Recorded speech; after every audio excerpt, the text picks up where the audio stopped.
guys, and welcome back to the multicast. We're here to guide you through the games today, so you can watch all the exciting moments without. Of course, you can also do that if you'd like to see the game in full screen, which I would recommend with actual casters. If you want to go to any of the specific games, you can check out stream or D, and there you will get the full experience. We start 15 minutes earlier. So we can talk in general. This is my panel. My name is Avo. This is my panel. I'm joined by the wonderful, the knowledgeable, Insania, and Insania. Two different ats though, apparently. Two different ats though, 1A and Jenkins 1A and Jenkins. At Andrew Jenkins. At Andrew Jenkins. That's in the works on. Do you know this guy? I've never heard of him before. I've never heard of him before. Jenkins Dota. It doesn't matter. It's in the works. It doesn't matter. It's in the works. He was in the Pepsi. I vaguely recall that. I vaguely recall that. Yeah. That's not true. I can tell you that much. All right. I can tell you that. Well, if you want to join into this wonderful conversation with us, social media, and you want to check out hashtag that never changes, So if you want to join us on Instagram, Twitter, hashtag TI10, send us your messages. Any sort of feedback, love, any sort of feedback, love, hate, or happy to respond, especially to respond, especially Insania. Yeah, as a professional, player, of course ESL, Victor. It's great to be here. I have to say officially, Gaming of the NADPC, scariest team that I've had to play against as a professional. Back to you, Avo. Okay. Back to you, Avo. It's interesting you mention a team that nobody cares about because I have a bunch of teams because I have a bunch of teams that people care about. I meant Arkosh. There's a lot of teams people care about. There's a lot of teams people care about and we care about specifically how they're doing in TI. So standing showing, so we can comment on our wonderful group of analysts. Any team that really stands out to you.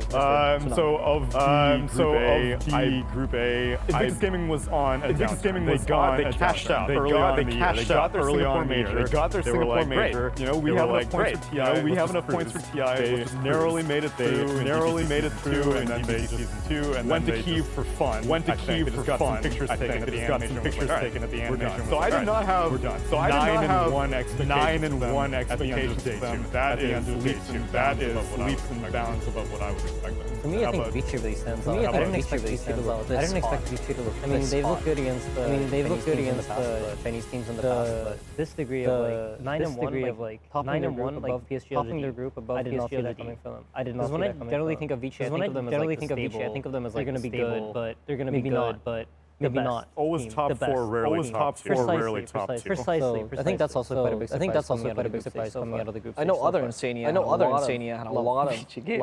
I did. I picked them as my number one team. And the reason for that was because I felt like they're the team that's forgettable, at least in terms of their like how they do. They're always like second, third, or whatever. Some people always talk about the team that's above them, but they consistently do extremely well.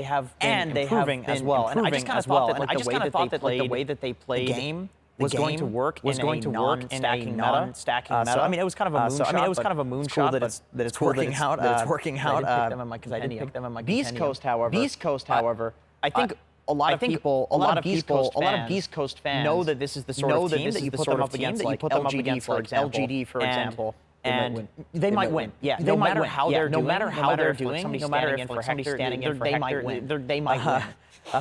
But it seems like they're on fire this tournament. So we're getting Beastcoast, and that's always a question. I guess around TI time, it's less of a question, but it's good to see that continuing with them because there's so much fun to watch. In fact, let's talk about yesterday's game. We saw really good performance by them yesterday. Well, maybe their loss against starting off the tournament not looking too great. But yesterday they were looking strong again. A couple of teams also resurged yesterday as well.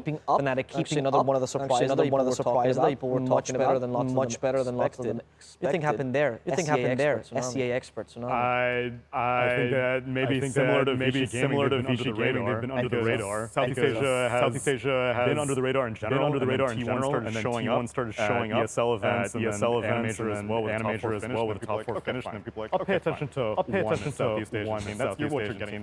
Two, that's a bit of a stretch. And it was even a stretch for me covering the region because I was like, second best in the region. Originally I thought it was region. Originally I thought it was TNC. Just TNC just got that close to beating Fnatic in the qualifier. Ended up getting reversed and swept. I think Fnatic have somehow taken the momentum, somehow figured out how to make this new roster work. Day one, I was pretty skeptical, a few wins here and there, middle of the pack. They should be happy with that. Are there any heroes that stood out to you so far this tournament? I mean, maybe very unsurprisingly, Tiny amazing. And I think it was pretty clearly demonstrated in the OG series where Sumail had this insane 1v3 rampage moment. It's great that you mentioned this, because we actually have that very rampage, and it was indeed insane. So we can watch it now. And we're gonna. This clip is so long because Tiny lived for so long that we cut a bit of it. Of course he's doomed. Of course he doesn't matter. It doesn't matter. Yeah, he just wasn't sure. Yeah, he just wasn't sure. And the funny thing is here, if you look at Sumail, all he's doing is just pressing A on the ground. Man's up. Oh no, he's pressing his top button every once in a while. That's true, actually. Yeah. Yeah. And he's getting the voice line. Number one. We're working on rampage. Number two. That was the third one. We have to cut the clip because otherwise Tiny just wasn't dying in that high ground. What is it that's making this hero so powerful? I know we've discussed a lot on the panel. Insania, feel free to take that. Yeah, well, you know, my big thing with obviously my big thing with your Echo Saber being really strong and Echo Saber being really strong and that being Tiny might be the strongest hero to build an Echo Saber to build an Echo Saber because of his like ridiculous the fact that Silver Edge is so strong. I think the guaranteed crit is so strong. I think the guaranteed crit out of the Silver Edge obviously benefits a hero like Tiny a lot more. Benefits such a hero like Tiny a lot more because he has such high Phantom Lancer. Let's say for example, he's all about those like small damage. Let's say for example, he's all about those like small damage. Tiny's all about not going to get this like big.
Front runner for most picked. Your front runner for most not happening. Yeah, not for offlane though. I thought he was going to be like 4-5. Yeah, not for offlane though. I thought he was going to be like 4-5. Oh, okay, fine. Stunners in general, like I haven't seen as much Sand King. Stunners in general, like I haven't seen as much Sand King as I was off of a cliff for the most. Centaur seems to have fallen off of a cliff. The offlaner pool is not as wide as I was expecting. The offlaner pool is not as wide as I was expecting. Well, at least Night Stalker's making research. It's Tidehunter. Yeah, it's just It's the offlane. And Lycan to help I think it's a lot about combos, right? I think that's what we've been seeing. Like this tiny, or you have this Tidehunter draft, or impossible to teamfight into, where you get this ball. And I think it's been like the general trend. I don't think specific heroes I don't think it's outside of like Tiny Wisp necessarily are shining outside of like Tiny Wisp. We almost knew before the event started that, and these are the power heroes. We almost knew before the event. Mostly it's been like, what combos can you get? How can you put your pieces together? These are the power heroes. And based on if I get this hero, I want that and that. So I think mostly nothing really like, what combos me at least as a specific hero stands out together. And based on if I get this hero, I want that. Are you a fan of the BSJ theory of just minus armor the Tiny, pick up the Weema, pick up the Tidehunter, try to destroy him on that front?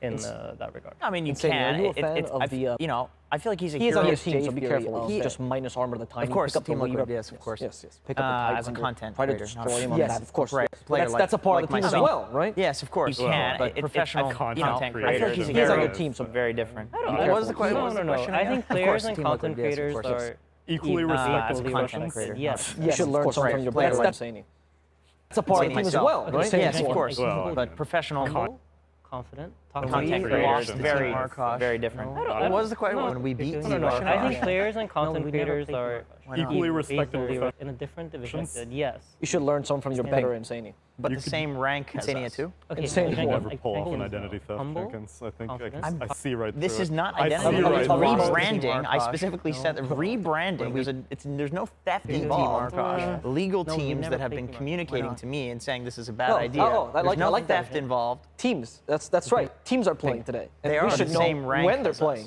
Isn't course. that And right? who's Never playing? pull off And an who's identity playing who? theft, So we have a Jenkins. schedule I for think you. I I'm see gonna get right here This is on the not screen. identity So theft. if you don't want to stay here on Rebranding. this I specifically multicast said stream of rebranding. insanity, you can just go there's no watch these theft separate involved. streams. On stream A, Legal teams any that matches have that been really stand out, you communicating think to the me and viewers should see? It's a bad idea. Which I like game that. doesn't stand out? Teams. EGOG could be interesting, maybe. Teams are playing. LGBT, When they're bro. playing. Yeah, that That's the top one's two. not right. Who's playing? And Who's China's playing who? looking hot. So we have a schedule Even for Team you. Aster getting White Album back. We're gonna get here They're on the looking screen any good. second. So if This you don't entire want to stay game here day is just like Stream A this had all the multicast stream of storylines. insanity, You have Undying, who's you can just go overperformed. watch these You have separate EG streams. against BP. On stream You A, have OG any matches that versus, really stand out, you think the viewers should EG see? now in the morning, called up like LGD versus VP. Which game doesn't stand out? EGOG EGOG. would be interesting, Well, Quincy, maybe. take LGD VG, bro. It's a That's very important game one for both too. teams. Yeah, that And pretty much might China's determine looking who's the hot. one that Even gets Team out. Aster getting White Album back. They're looking good. This So that's- entire game is day is just like stream. Undying also, I think for their group, they're also on the border right now. They're on the border, Predator's, yep. like probably out, but at least in between upper bracket, lower bracket. I thought Undying was going to be confidently lower bracket, but yesterday was a lot better day for them than I think most people were expecting. Yeah, if they beat Alliance, they're looking pretty good for Right. the upper bracket. And Alliance they're still in contention for upper bracket too. But I think also just getting one more win under their belt would be like, okay, we're not going to be get eliminated. I think today's a bit of a test for them because I think they've had like very, very tough opponents leading in. So like now it comes like how strong is their mental game? Are they able to bounce back from like a pretty mediocre score, which is probably quite lower, a lot lower than what they expected from themselves. So that's going to be interesting for me to see. Thunder Predator, Last-ditch effort. lowest at the group, and they still have to play VP and EG. Free. That's grim. And Aster with White Album, and on the same day, all three on the same day. That's tough. But you're saying free? Yeah, three, I think 3-2-0 yes, Thunder I Predator? think I think when you're put against the wall, because I see a little bit of ourselves in Thunder Predator. Okay. I don't know how, but I do. And I think if you I put them agree. against Is the it the wall, 0 they're and 8 gonna. placement? I see Sorry? yourself. The 0 and 8? Yes, because of the last place in groups placement. Correct. Thank you, Tsunami. Well, you're a man with nothing to lose, is what it is for Thunder Yeah. Predator. You know. You No, could- I think so. I think they might actually let loose and just try their best, and they think they're out, so they might just play better. And I think when you're going up against a tougher opponent, and especially I think like with South American teams, these like top tier teams sometimes are just, especially Secret, but I feel like the way they play sometimes throws these teams off. They're not as predictable as the top teams want them to be. Well, I would like to quote my team coach, William Blitz. League. And, Oh, and I knew yes, that. because of the last course. place I was gonna in say his group last name was Dota. placement. You were this Correct. close. I Thank was you, going to Tsunami. say Dota. Well, you're a man Don't call me out like with that. nothing to lose. He is what said it is for when your Thunder back is Predator, you know? against the wall.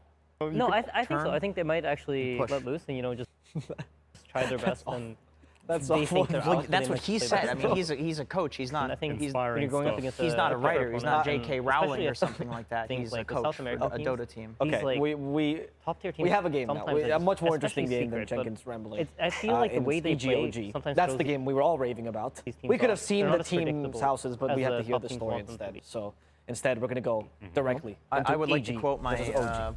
team Oh, there we coach. go. I lied. William. Okay, there. We There. got We are their images. directly in And, EG right I knew now. that. Yes, that is Of course. Egypt. They have a You really were gonna interesting say his group last name setup, was Dota, actually. you were this I don't think close. I've I ever was seen gonna this say before, where you have, Dota. like, 2 rows. Oh, Don't yeah. call me Yeah, out. wait, so you're Like- more of a he back-to-back? said Yeah, when like your back flies is in the back, and he has against like the wall, overview over it's all so of he can them. see everything. Yeah. Yes. And push. Like Ice is like griefing on the offlane, he's just gonna get up and like. That's why I was he's Snack right in full. line. Yeah, I was gonna That's say, why- you know, he's the class I mean, clown he's that's, a like, coach. He's poking not the other inspiring the other stuff. kids. He's He's not not a writer. writer. He's not He's not- J.K. Rowling or something like that, dude. I bet he actually He's a would coach for legitimately a do Dota that in team. the game. Okay. We He's- person that would. We have a Yeah, he's an And insane. there's the OG. Yeah, A much he's similar back to setup. back. No, This is no, the they're more classic facing setup, facing yeah. the walls. Are they? I know, no. Insania at the Animator, you guys were facing each other. Right.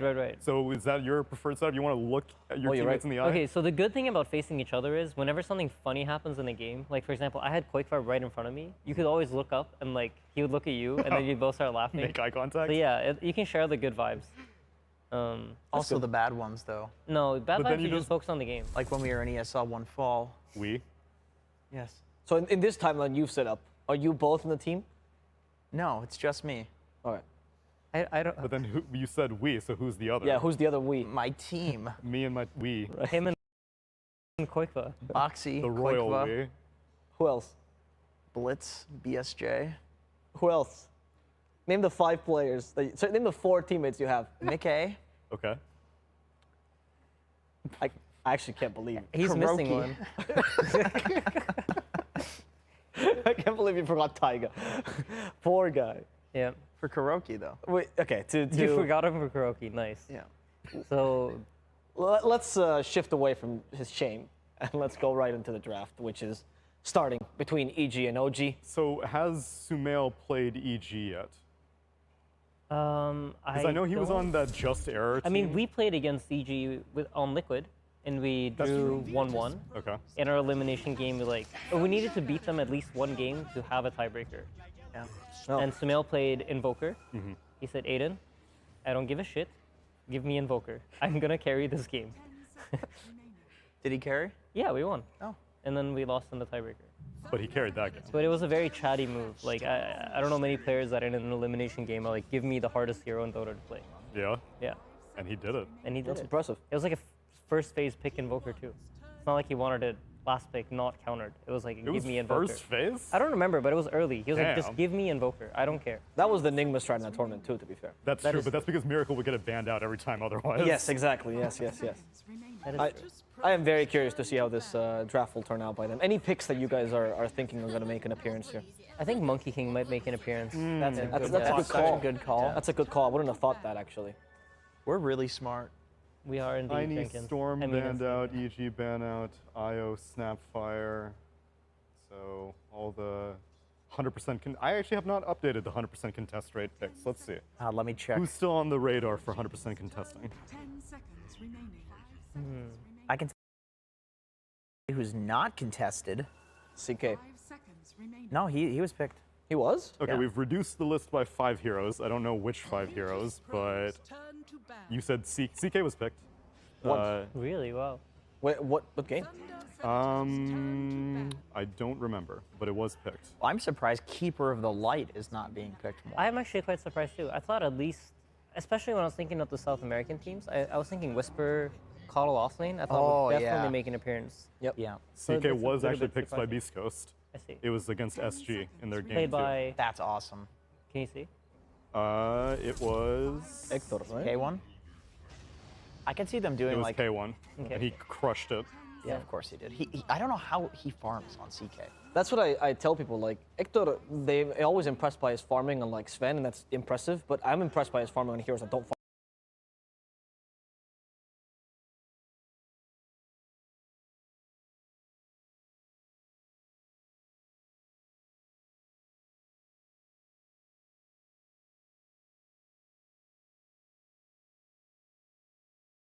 The blast from the past. Back at TI 9, I want to say ET was really, really popular. And people consistently ran Tidehunter as an answer because when the ET runs at you with a spirit, you slow him and you give him minus armor and you just fight him. And you reduce his damage with your anchor smash. So it's really hard for ET to run straight into Tidehunter's face when it's ran as a 3 with a powerful position 4 hero. So it's also very good against Mag in just the fact that you can't really get RP'd. You will there- always get your Ravage off. Is there any chance it might be a Seb ET? It could be, absolutely, yeah. I know Sumail plays the Mag on OG Yeah, as they well. play carry- they play played, carry I Mag. think 1 and 3. 5 And I mean, actually, this tournament, Thompson's been showing heroes. Like he's been playing some Like new Tinker? heroes, so maybe he plays it too. I have no idea. He's also been playing some boring heroes. He was on that DK on day Also, 1. Thompson also plays ET actually. That's true. He- That's true. He did it against a he- Meepo game. right? Exactly, Oh exactly. yeah, that's right. Yeah, Yeah. So yeah, ET a lot of flex potential for OG. precisely. But I think for EG, that's the main. The Tidehunter is like a very good laner into the ET for that reason. They could run at 4-5 too. Teams have been doing a little bit of that. You mean the Tide? Yeah. Yeah, absolutely. It's like there's a lot of flex with both of these two heroes. The draft is just like question marks. And I think it's not really that surprising, right? We're seeing two of the top teams face up against each other, and I would say arguably like two of the best drafting teams that we have in at least the Western region. So their understanding of the heroes is going to be really, really good, and I wouldn't be surprised to see two drafts that both have the potential to win, kind of similar to the LGD Secret Series that we had earlier. Would you hold EG and OG both over Secret for draft capabilities? It's hard to say. I think it's different. I think it's different. I think EG are probably the best team in the world at figuring out the meta. Okay. And they'll be the first to know, like, these heroes are just stronger. Their power levels are stronger, and this is how we should combine them together. When I think of OG, I think of a team that understands how to put together different timings that will beat the enemy team. Like, they know how to draft a lineup where they're going to have an edge at some point. Like, we saw TI9, if a team tried to play really fast against them, they would pick Spectre and play really slow. And they would always, like, mismatch you. They wouldn't allow you to play a style where both of your drafts have very similar win conditions, and then whoever's better wins. Right. Whereas I think, and then I think Secret, they have probably the widest range of heroes that they can pick from. So for them, it's mostly just making sure that they pick the right thing. And I think when Secret does, they feel really hard to play against. So I think they're good in different ways. I think EG is probably the best at the start of patches. And I think like the deeper it goes, teams like Secret are very, very powerful, and they know how to draft really, really well. I see. Did you guys know Snapfire is the second most picked hero in the tournament? I did know that. Not surprising, actually. I mean, surprising before the tournament, not surprising considering how much we've seen her. What is making her so strong in Senia 2? I think people are pairing it up with like other minus armor. There's a lot of like minus armor strats. She's also We've seen Void strats as well. she's good with heavy team fight, I think, and you know, if there's like cookie pairings that you can pick with her, like these beefy boy offlaners, it's always good. I had a theory I want to run by you guys. Oh, Hoodwink, thank goodness. This hero owns. Could be mid Hoodwink actually, since it's OG. It could, yeah. That's very exciting. All right, listen to this theory. Okay, I think. Where was I going? Yes, you do think sometimes. I lost. Do All you, right, though? I don't know if you do. You guys continue. I'll remember it. All right. Continue thinking. You know, on the Snapfire point, LGD's been running the Snapfire Tide quite a lot in the beefy lineup. That's a really scary combo to go in. Sometimes Tide will just initiate without I remember the theory. Okay, the theory is, so I think that at TI, there's obviously a lot more emotion, right? People are, you know, millions of dollars, the prestige, everything's about TI. Sure. And, you know, what do you do when you're under a lot of pressure? You seek comfort in food, maybe, but other people as well, your teammates, your family.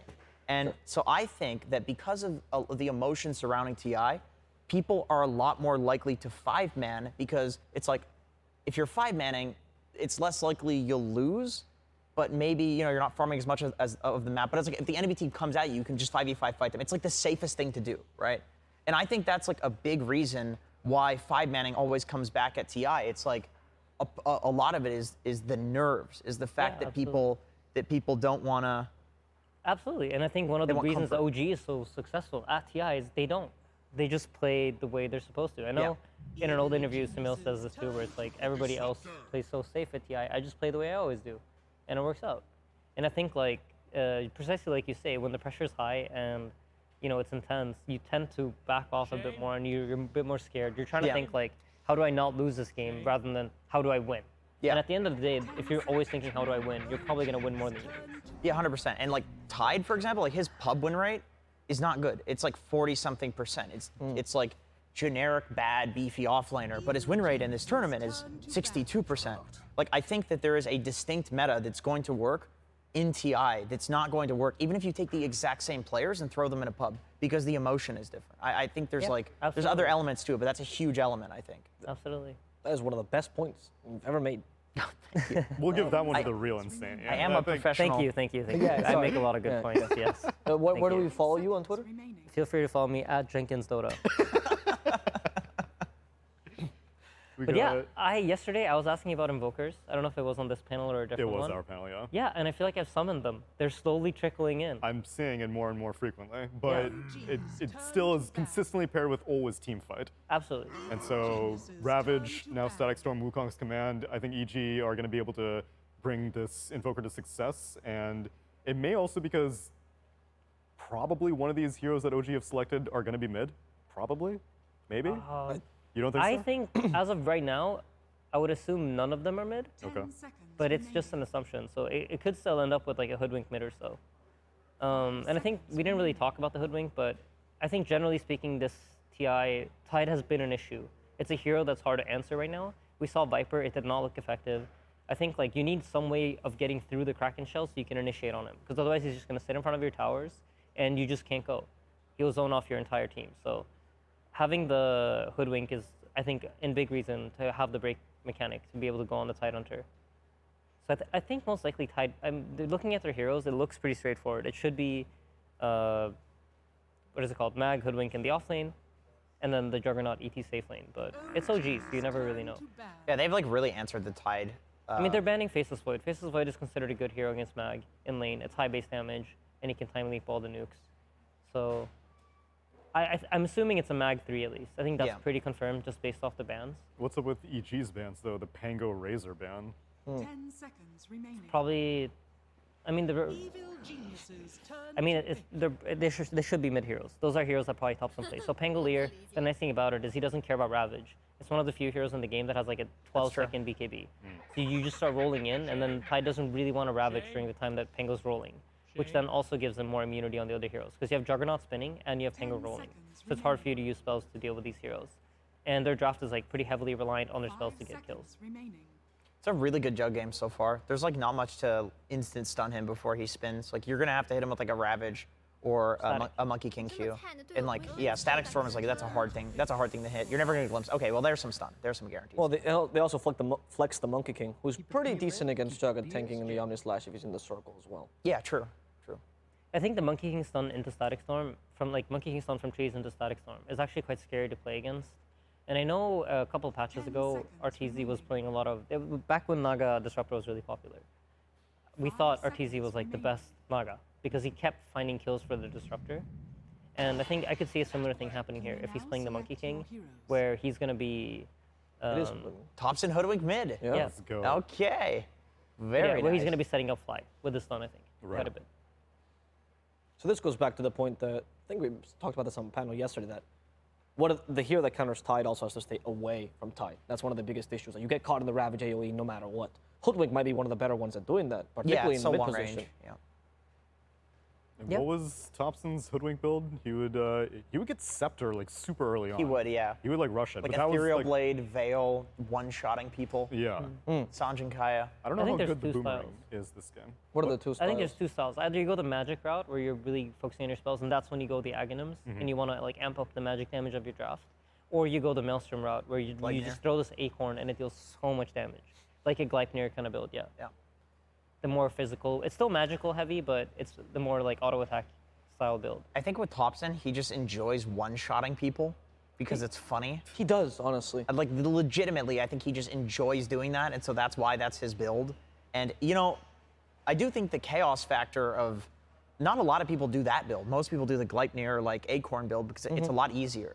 You're not like relying on getting kills. You can just clear creep waves. I think that chaos element where you're a Tide Wait, what? Hunter and then you just die instantly. He's turned backwards. I've He never is seen that. Yeah, it's been bugged the whole tournament. He's been bugged. Flexing really? on us, showing Yeah. his bicep. What a Chad. It's because they showed the lizards on panel now, so ET has that's I right, see. yeah. That makes a lot of sense. Notel's also been hitting the gym, I think. Really? It Yeah, looks like oh it. yeah, I He saw looks his okay. Instagram Lot post. He was bigger, yeah. flexing on it. Healthy gamers, huh? We're changing the stereotype. right. Precisely. Well, some of us are. Jenkins is. Yeah, insane. Who's that? For battle. Insania 2 is. That's you. So, what drafts are you guys favoring? Or maybe, actually, let's start with you, Tsunami. Give me a bit of a rundown on one of the drafts. Pick whichever one you like. Okay, for EG, initially I was skeptical that they didn't really have enough push, but then they picked Shaman at the end, which gives them instant disable versus the Juggernaut, which means that they're not going to be 100% reliant on Boundless into Static to kill the Jug, and it allows them some push with the Serpent Wards. So I feel like EG is checking more boxes, and I also think that their team fights are a lot easier to play out. So I'll take EG. Insania, give me the rundown on OG, even if you don't take them. Okay. I think that Not you. Insania 1. The real Insania. Okay, so I think the OG drafts, generally speaking, they seem to be playing for specific timings in their 30 games. seconds I think out of all the drafts I've seen, this one is the least that way. This Okay. feels more like a PSG LGD-esque style, where they're going to try to use 3 heroes to really apply pressure to the map, and then kind of force team fights around RPs, and have both Mag and Jug farming otherwise. So I think for them, this game is going to be a game of like getting Juggernaut fat enough and forcing EG to bring 5 heroes to fights. Insania too, anything to add?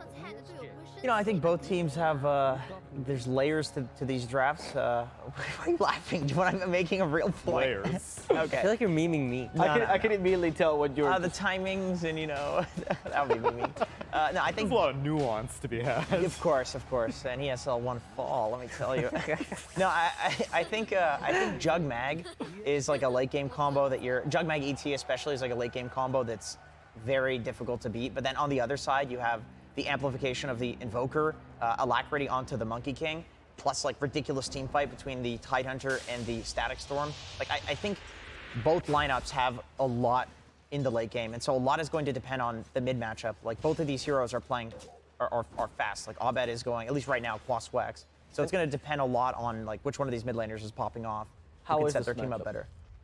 This mid lane matchup. I've actually seen Thompson play this exact matchup in Okay. a pub, and he was winning it only slightly. And I don't know if it was because like Thompson is just way better. It was like a super high rated pub, so there's a lot of, you know, I would assume he's pretty even with people in there when it comes to laning. But yeah, it maybe like a little Invoker favorite or something, and Thompson was just owning. But I think it's fairly even. And so still in the era of Quaswex Invoker that you Yes, said? yeah, Okay. it was Quaswex Invoker. Yeah. Yeah, and interesting that I'm noticing in the game now is because of this Tide matchup in the offlane, they ended up actually putting the ET as a 4, and they're running the Clockwork 5. And the Clock has a really nice matchup against Rasta because, generally speaking, Shadow Shaman wants to sit there and just auto-attack you, but Clock is one of the few heroes that just deals so much damage that you really can't stand your ground against it. You have to like run away and reset back. So No-Tail's just running in, using his HP, forcing them to use regen, and then resetting back to base by denying himself to neutrals. Yeah, he intentionally passed away there, so he Yeah. could. Passed away. If we look at the other lane, other Insania. Of course. How long are we going to keep this going, Avo? I don't know, man. He keeps responding to that name, so. People are going to tune in at some point and be like, what is he talking about? Well, you know, Monkey King versus any melee hero is quite difficult for said melee hero. I'm glad I have you for this panel. Especially 2 melee heroes. Easy. Wow. And so that's why they're doing this creep cutting shenanigans on the side of OG. There's literally no way that they can play the lane otherwise. This is what they have to. They probably should continue doing this for like 5 minutes, stack up camps, and ignore like normal laning, because it's not going to happen. It's not going to work out for them. Yeah, I think when you play against the Disruptor, generally speaking, you want some sort of sustain lane. And when you play heroes like ET, this hero doesn't really want to buy sustain. He wants to try to greed up his Tranquils or buy boots to start with and like run in and fight and play for kills. So I think for EG, like the laning phase looks very, very strong. I think they're very likely to do well in all 3 lanes. And for OG, it's more going to be about like once we get out of lanes, how do we apply pressure to the EG heroes that are going to be statically farming. Just got killed. Just the Clockwork, right? Yeah. Did you see who got the first blood? It was the Tide. Shaman, or it was the Tide? Ice got it. Yeah, he said he did his line. All right. It's a really, I mean, really strong kill lane between the Tide and the Shadow Shaman, just because of Yeah. the heavy right-click damage, the base damage of Shadow Shaman. I think he's like the 2nd highest in the game next to Triana, and then Pudge comes afterwards. Unfortunately, should be buffed. But with the minus armor from Tide, it's like, and the double nukes as well from both of the heroes, it's a lot of damage. Yeah, so then Aiden, can you give me one more reason for the Clockwork? Because this was the last pick Clockwork, and they Yeah. knew that they were going to turn it into a 5. This was the final pick of the draft, so Okay. Lane, I can understand that in theory maybe he'd be able to bully Shaman a little bit. It's not working out yet, but there has to be some other reasons for Clock being here. Okay, so for the lane, if you think about it, like, yeah, No-Tail tanks to death, but if you look at Sumail, he's having a pretty free laning phase. He's not really forced to use a lot of regen or send out a lot of gold because Clockwork's tanking all the damage. Okay. And that's kind of the concept that OG's going with, I think. I think this is something that they like to do a lot, and they're okay with like giving away 1 or 2 deaths on No-Tail just to make sure that Sumail gets to hit every CS. And then beyond the lane? what's Beyond the laning Clockwork? phase, it's a nice setup for the Hoodwink, right? Like you're gonna have the Hawk, the yeah. Clock hook in, and then you're gonna have follow up by Hoodwink, and that's gonna guarantee that you have damage. Kind of similar to the Skywrath Clockwork that we saw ran by PSG LGD. Kind of a similar concept later, where they can just like every 60 seconds they have an easy kill on EG, and just don't let them play this 5v5 style of game where they want to. And it's like 2 heroes that need to commit to a kill instead of 3 or 4, where Yeah. like you're guaranteed to essentially get a kill. That's always so nice. It makes the game so much easier. Also, I guess not only is it a guaranteed kill, but if they pick Hoodwink for the break versus Tide, you will almost always isolate Tide in a spot where the break is going to connect on the Tide instead of some other hero in a team fight. Yeah, absolutely. And I think in almost every single draft nowadays, if you're playing against a lot of team fight, you're going to want vision. If you can see the right heroes and you can initiate on the heroes that you want, you can play away from the Tide. If you know where the Tide is, then you can go on the Shadow Shaman. So having the Clock Rocket and the ET Spirit, I think, is going to be hugely important for them come like the later sections of the game. And you can look for how they use the Rocket in order to get initiations. That's a very good point. You actually have a lot of vision in OG in general, because you also include the Acorn Shot into that, which can be added to the range and everything. And the only thing that EG has for that would be the Disruptor with Kinetic Field or Thunderstrike. It's not really a vision tool in the same way, because you have to be so close to use it. Plus, you want to save it for the Static Storm. So yeah, it can while it does give vision, you can't really utilize it the same way in the game. Oh, this is a nice stack. Yeah, whenever you're a Magnus or Axe, like one of these heroes that can just clear stacks, it's always so nice when there's the a support double stack. Oh, nice chat wheel going on there. Very nice. What has been your reception, Avo? Have you enjoyed hearing your line? Are you starting to get sick of it yet? No. I think it's one of what I like to hear. They know I'm going to support them on panel because they're paying me in voice line. I was talking to Notel the other day. He thinks it's such a funny voice line. Oh, I'm glad. That's very nice. And you know when he wrote it in all chat? Yeah. Yeah, apparently inside of their team, the communication was like, Notel's like, I can't afford to buy it. But I want it anyway, so he's just typing it in the all chat. But yeah, it's a really good voice line. I think they enjoy it thoroughly. Thank you. So for now, Thompson's starting to actually rotate as well, as we're actually getting kills everywhere. We're starting to see the aggression you were talking about from LGD. Sorry. Yeah, the LGD style draft road. Exactly, the LGD style aggression that's coming out of this clock. Yeah.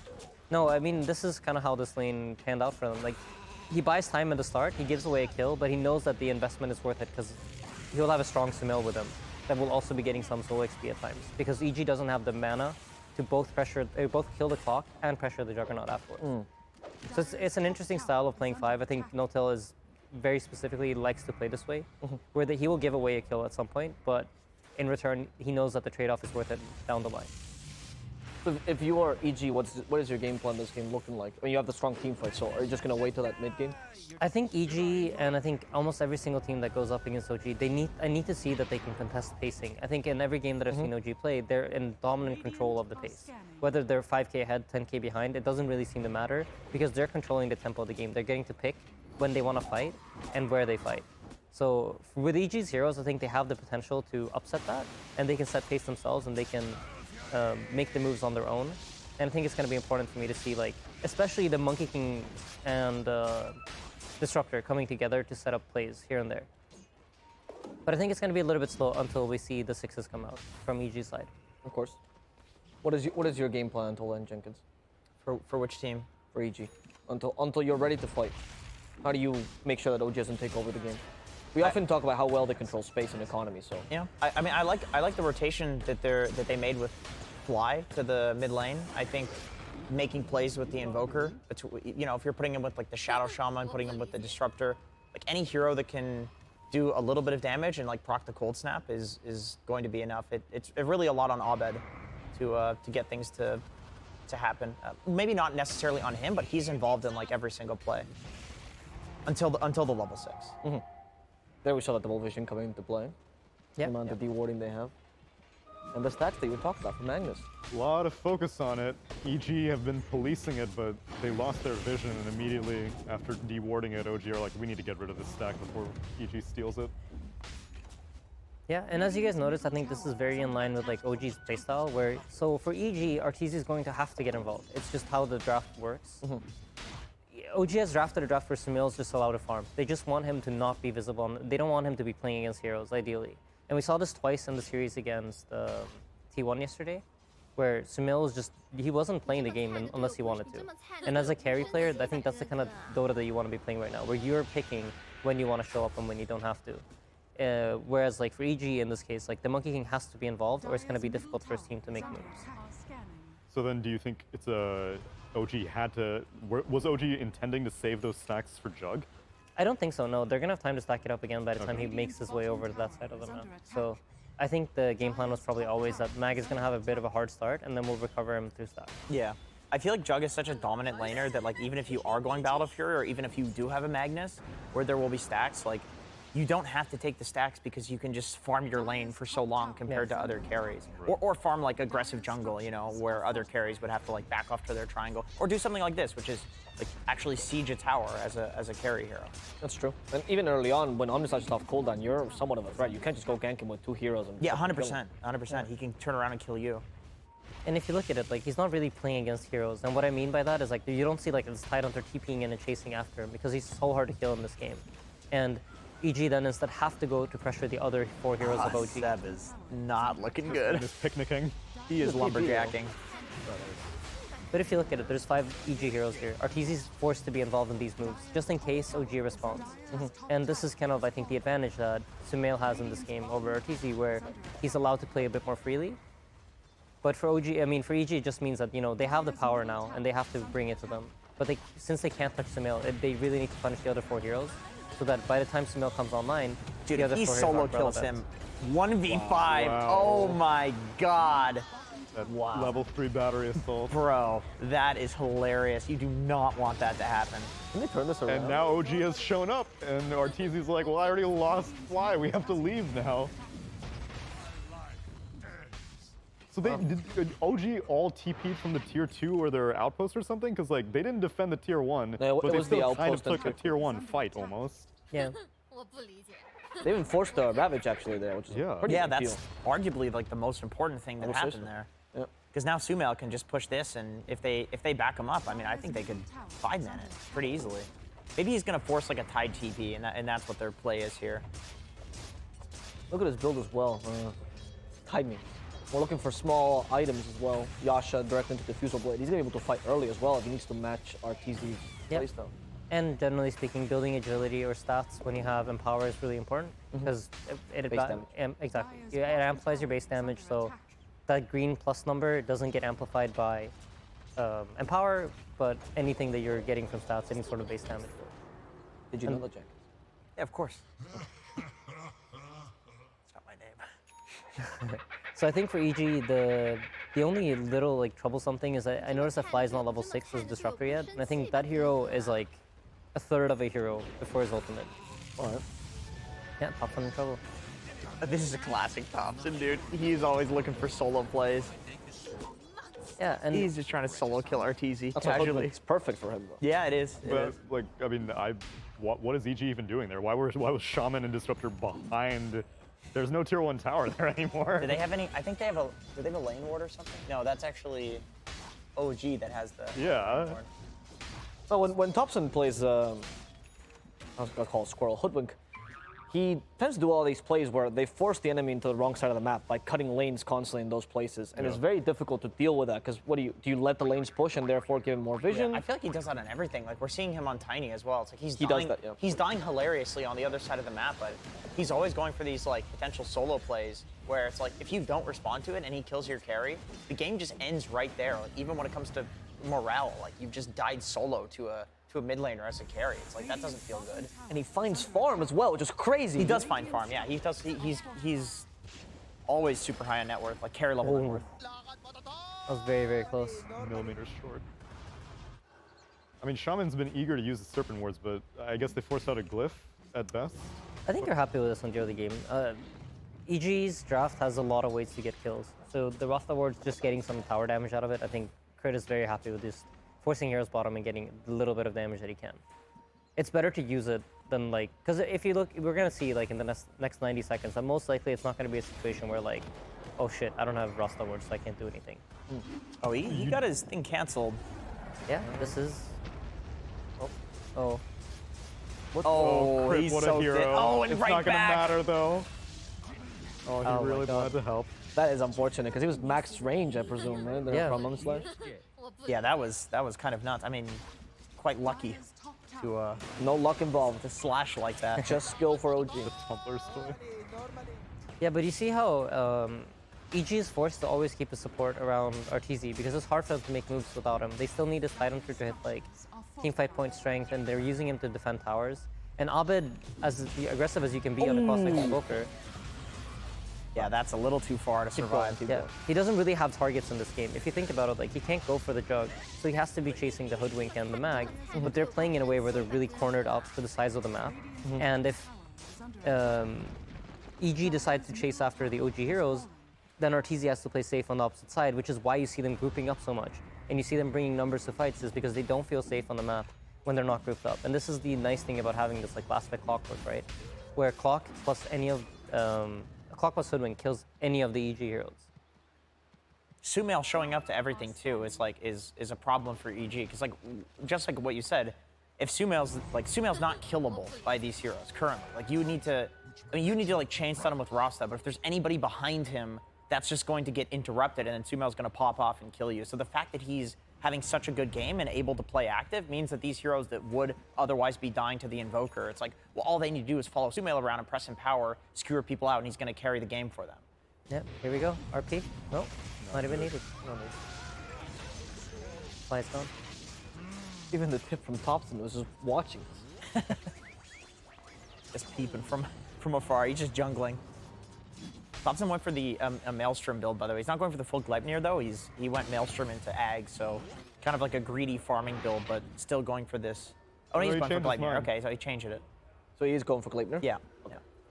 So more of a team fight build because they're managing to win the early. Oh, man, that damage.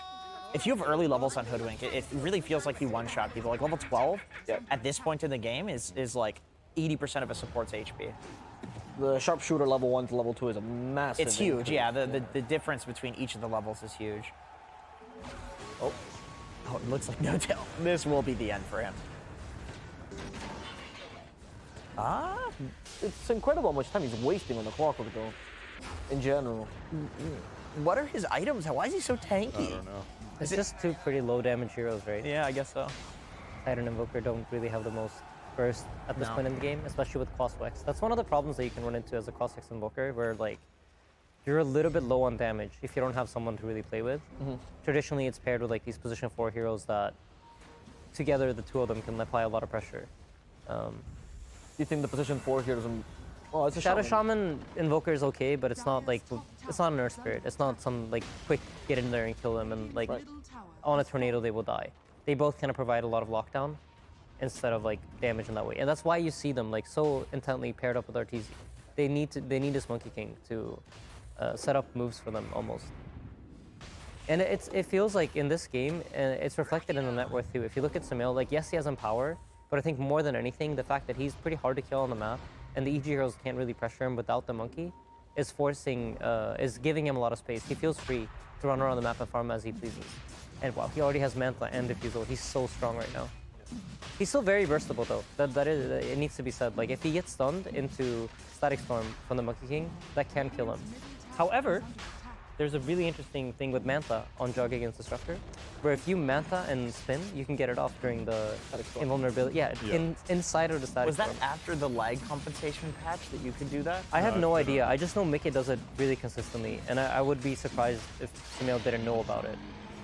You just press it, right? Like it queues it up. I think so. If you Manta into if you just press Q and then whatever if you press the Manta into spin, like it does it 100%, right? I think so. There's no like spam clicking that you have to do or anything like that. It's not a tick based. No, it's not tick based. It's like BKBing when you're Yules, I think. Because I was commenting on this yesterday that the Static Storm got lowered in priority, and a lot of things that you used to be able to do with Static Storm, like Song for Static Storm, no longer works if you have Blink. You can actually blink out of that. Oh, really? Yeah, I didn't know that either. So I guess in terms of the priority, it's like basically what's happening now is that you're not silenced during the invulnerability. And maybe before you were silenced during, like it maintained a silence during the invulnerability of Manta. When was this changed? I think it was the lag compensation. I always said with the lag compensation, but he wasn't entirely sure. When was the lag compensation? 4 or 5 months ago, something like that. Okay, so no, this has been, Mickey has been doing this for longer than that. Really? Yeah. Yeah, you could always. The jug spin thing, he's been doing for longer than that. So it has nothing to do with that then. Yeah, it's just interesting. I mean, it makes sense. It gives you invulnerability, so it's not like. And spin is a 0 cast point, so. Yeah, it's not like it's not inconsistent or anything. It's more the mechanics of how auras and vanishes work, because you're banished when you're in the Manta split, and Static Storm is an aura, and auras don't affect you when you're banished. True. Yeah.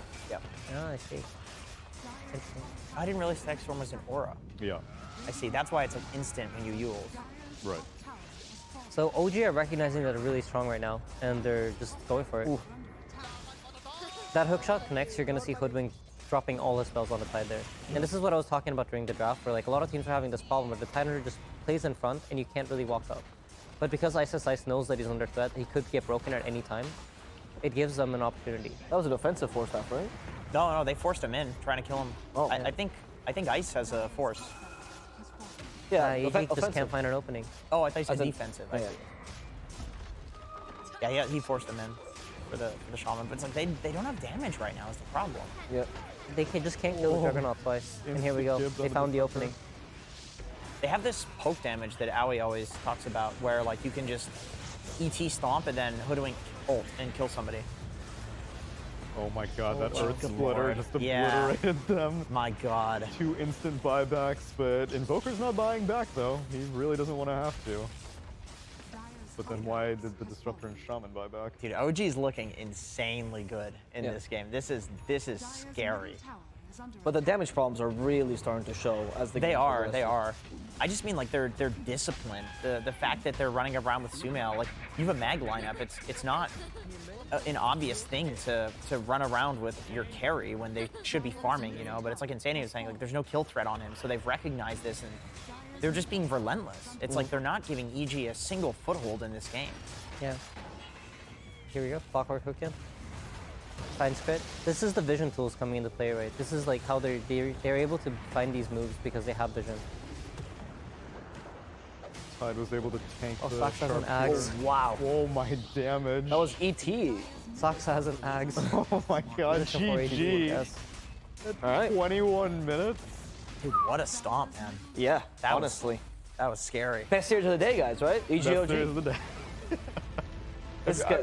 Have you had Hoodwink on any of your panels? Because in the morning, this is the first Hoodwink. I haven't seen a Hoodwink. Okay. either. So do you want to explain Hoodwink to anyone who might not know? It's a new hero. Sure. Hoodwink, also referred to as Squirrel. She's one of the new heroes, the latest hero, right? Oh no, right before Dawnbreaker. Dawnbreaker. Dawnbreaker was- right before yeah. Dawnbreaker. She is like a more annoying Wind Ranger, honestly. Really hard to catch. She can throw acorns which bounce between you, which is why Maelstrom is really good because that's added to the acorn damage. She can tie you to a tree and take away your vision, and she can also walk through trees in a similar way to Windrun. Her ultimate, Sharpshooter, as the name indicates, it's like if Sniper could target and assassinate with a lower cooldown and much more damage. Yeah, it's like an actual skill But shot. it's a skill Yeah. shot instead of a target. Actually, technically, she has like 3 skill shots to some degree. Yeah. Because the acorn can be targeted on the ground, create a little tree, then the W requires trees, then the sharpshooter. So if you're new to Dota, she seems like a hard hero to play, but you play 5 games. She's you got her. She's really fun. She is very fun to play. Other than Pudge, she is probably my favorite hero in the game. She is incredibly fun. I think, what games would you like to move to? We have Aster T1, Undying Alliance, or Thunder Predator VP. This is a democratic panel. I think Aster T1 is probably the I'm feeling Aster 2 T1. strongest teams. All right, your vote is mad. Well, Aster T1 it is. Okay. I said democratic, not debatable. Sure. The vote has been cast. That's fair. That's fair. There we go. What we This got is a here. regime by Sheever's words. Yeah, I'm She said Shiva, this yes, is a indeed. regime. Oh my god. I I just feel like swapped the the game. different hosts have different style. That's They fair. rule in different ways. I am a. Avo has like I'm the a fake generous guy. democracy. He asks and then he decides what he wants. That is the most Spanish way of ruling, so that makes sense. Whoa. Let's go. Aster versus T1. What can you tell me about this game? Let's start out with Tsunami. I want the rundown once again. All right, so Clinks, ET, Tango, Snapfire, Kunkka. That's a kind of unique lineup. I don't think there's any more traditional mids. I guess I'm assuming Kunkka's being played by White Album. And still, yet again, heavy on teamfight, which like Jenkins said, it's a TI specialty anytime you roll around the nerves. And also White Album, wait, who was he playing? Was it indeed the Kunkka? I think it's the Kunkka. Okay. We saw Tiffany, Baby Oling, mention that White Album's still not feeling great health-wise. He can't eat, apparently. He can't eat. He can't keep food down right now. Yep. And yet, day 2 was completely different than day 1 from Aster. So even a White Album at like 10% capability has been a real boost for Aster. So I'm glad that they brought him back, or are able to get him back. Though on that note, yesterday I mentioned this to both Beastcoast and SG, and they both said very similar phrases, which was along the lines of, Dota players are degenerates. Health doesn't matter. You can still play Dota. Really? Yeah, that's what Beastcoast was very confident. Like, yeah, I've done puke. I've puked on my keyboard. It's fine. I've played through it. I'm so impressed by him, to be honest. The way he tweeted out, like, hey, I feel like shit, but my team needs me. Like, it's such a Chad way to respond to the situation. It's like, he sees that there's 0-4, and he's like, I don't care that I'm dying. My teammates need me. I'm not doing this for myself. I'm doing this for my team. And I think it's like, it's so beautiful to see that. Like, I cannot even imagine how bad he feels. And I know how hard it is to play Dota while you're sick. Like, if I have a fever, if I'm not feeling 100%, like, I will notice it instantly. And despite that, he's going in on a TI stage playing against the best teams in the world. They 2-0'd OG. I think nobody else has done that so far in this tournament. Yeah. He's been playing well as well. Like, he's been a rock for the team. Absolutely, absolutely. FE mentioned this earlier that Aster really does play around White Album. A lot of their drafts have to do with White Album's hero pool. And that's why it looked, I mean, understandably bad when they didn't have him. And it's very impressive. They are really a redemption story for the ages. I really want them to go pretty far. Speaking of redemption, though, on the other side, T1 started out day one going 0-2 and 0-2, and the games were honestly pretty stompy. Like, they were getting stomped. And I don't remember who exactly it was. Maybe it was you, Ava, that said it, that they had mentioned that they were like, well, it can't get any worse, right? Yeah. And then, so they're just, they played day two with no nerves. And they did end up getting 2-0'd by OG, but I mean, OG's obviously looking like an incredibly strong team, as we just saw. But they 2-0'd VP. So T1 is also making a bit of a resurgence, and I think what you can hope for as a T1 fan is that, like, okay, these guys have their mojo back, and sure, maybe they're not going to get upper bracket, but they're not just going to have a few bad days and get knocked out. Like, we actually get to see T1 in the playoffs, hopefully, because I feel like this is the type of team that they're so fun to watch on LAN because of the ridiculous decisions that they're able to make. They don't give up. They're the quintessential Dota team. Oh yeah, because they genuinely do not give up. Those jokes about SCA pubs and people not giving up, T1 is the reflection of that. Yes, though the story goes, like, they don't give up. They flame the shit out of each other, but they never ever give up. Yeah, even in lower brackets, it's actually very impressive. You will get people going like, oh no, I feed mid. They will never do that. Oh yeah, it's impressive. Yeah. I think for a team to win TI, it's really, really important that you have a strong mentality. And your mentality can only be strong when you're tested right. Like, when you're winning, it's easy to be strong. And I think, like, that's probably what OG learned at TI8. I really feel like that's the thing that they've taken with them, and that's made them so good. So if T1 is the kind of team where, like, they can go 0-4, but it doesn't really affect them, they bounce back, that is a really good sign to see for a deep run. Why haven't Dota players as a whole learned that, though? Like you said, OG learned it after TI8. They brought a sports psychologist. Yeah. And they won again at TI9. And it does, like, you watch the true sites, seeing how Seb gives these motivational speeches, like, seeing Liquid versus OG True Sight was dramatic. And Kuro's an exceptional captain in his own right, but you saw that the communication after the game was way, way different. Yeah. And yet I feel like many Dota players, many Dota teams have not taken that to heart. EG took it to heart this year with Dr. K being a mental coach. Yeah. Why isn't it more popular? I don't get it. Dr. K, it's Healthy Gamer GG on YouTube. Check him out at S-tier content. Healthy Gamer GG. All the other content is F-tier. I've ranked every content creator, and Dr. K is S-tier. Back to you, Ava. Thank you. I think Dota teams have tried. Sorry for cutting you off. No, go ahead. I think Dota teams have tried, but I think it's like a very hard thing to apply unless you truly understand why you need to do it. I think OG got tested for real. Like at TI8, before TI8, they had no choice. Like they were forced. It's either give up or just do what you can with what you're given. Like understand that this is what's going to carry us through it. The mentality, because they didn't really have anything else going for them. They had a guy that had never played on a big stage before. And like, look at Thompson now. We all consider him one of the greatest mid players, but that is not who joined their team. Like when he joined their team, that is not like what people saw him as. And I think that they learned it like the hard way. They learned it the real way. And I think for all the rest of us, we're like still trying to understand the full extent of like what it means to have a strong mentality. Do you think it's like coaches? Because I know a lot of Dota teams were very resistant to having coaches at first. They were like, I'm the captain, I know what's best for my 5 players, I'm gonna do the analysis and stuff like that. And then every once in a while you'd have like a 6th person on the team. OG was also one of the first to do that. is to have a consistent coach to come with them to LAN after LAN, draft after draft, and now everybody has coaches, aside from Alliance. Yeah, I mean, I think it's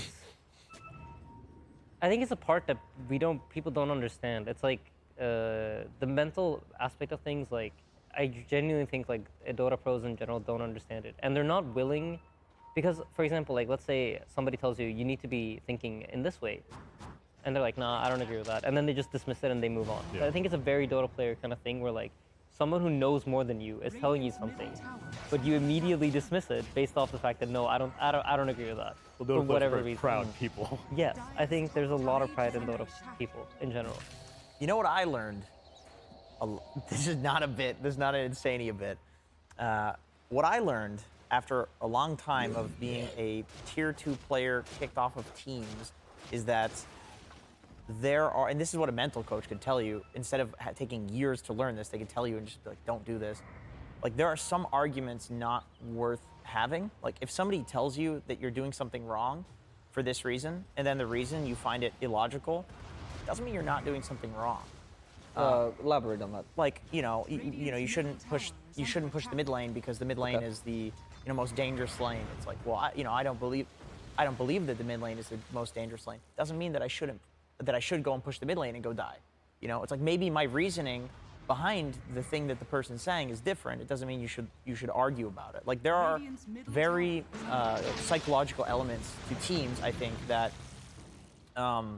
a lot of teams like take for granted that they have going for them, because they're, especially in North America. I feel like in North America there's a lot of bad communication.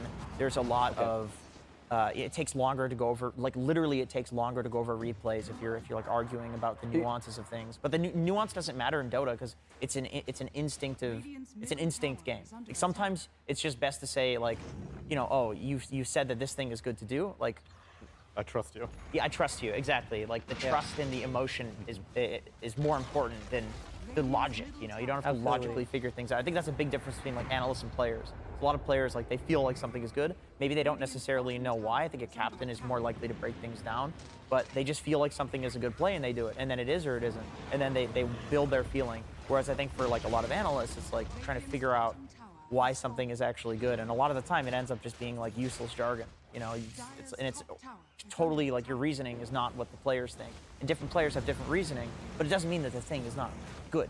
Jenkins, I think the jersey's working.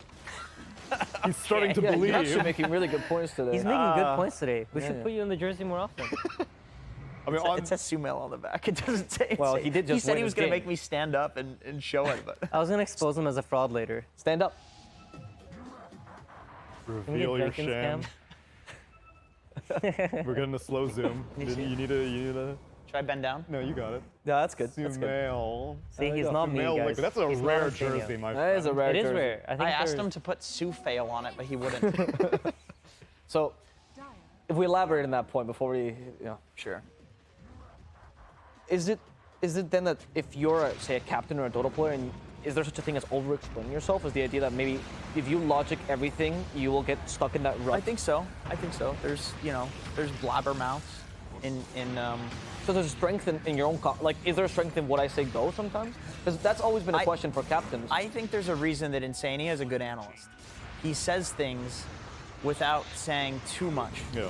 Explains things. Okay. And I feel like Aoi is the same. A lot of like, captains or players that become analysts have a way of...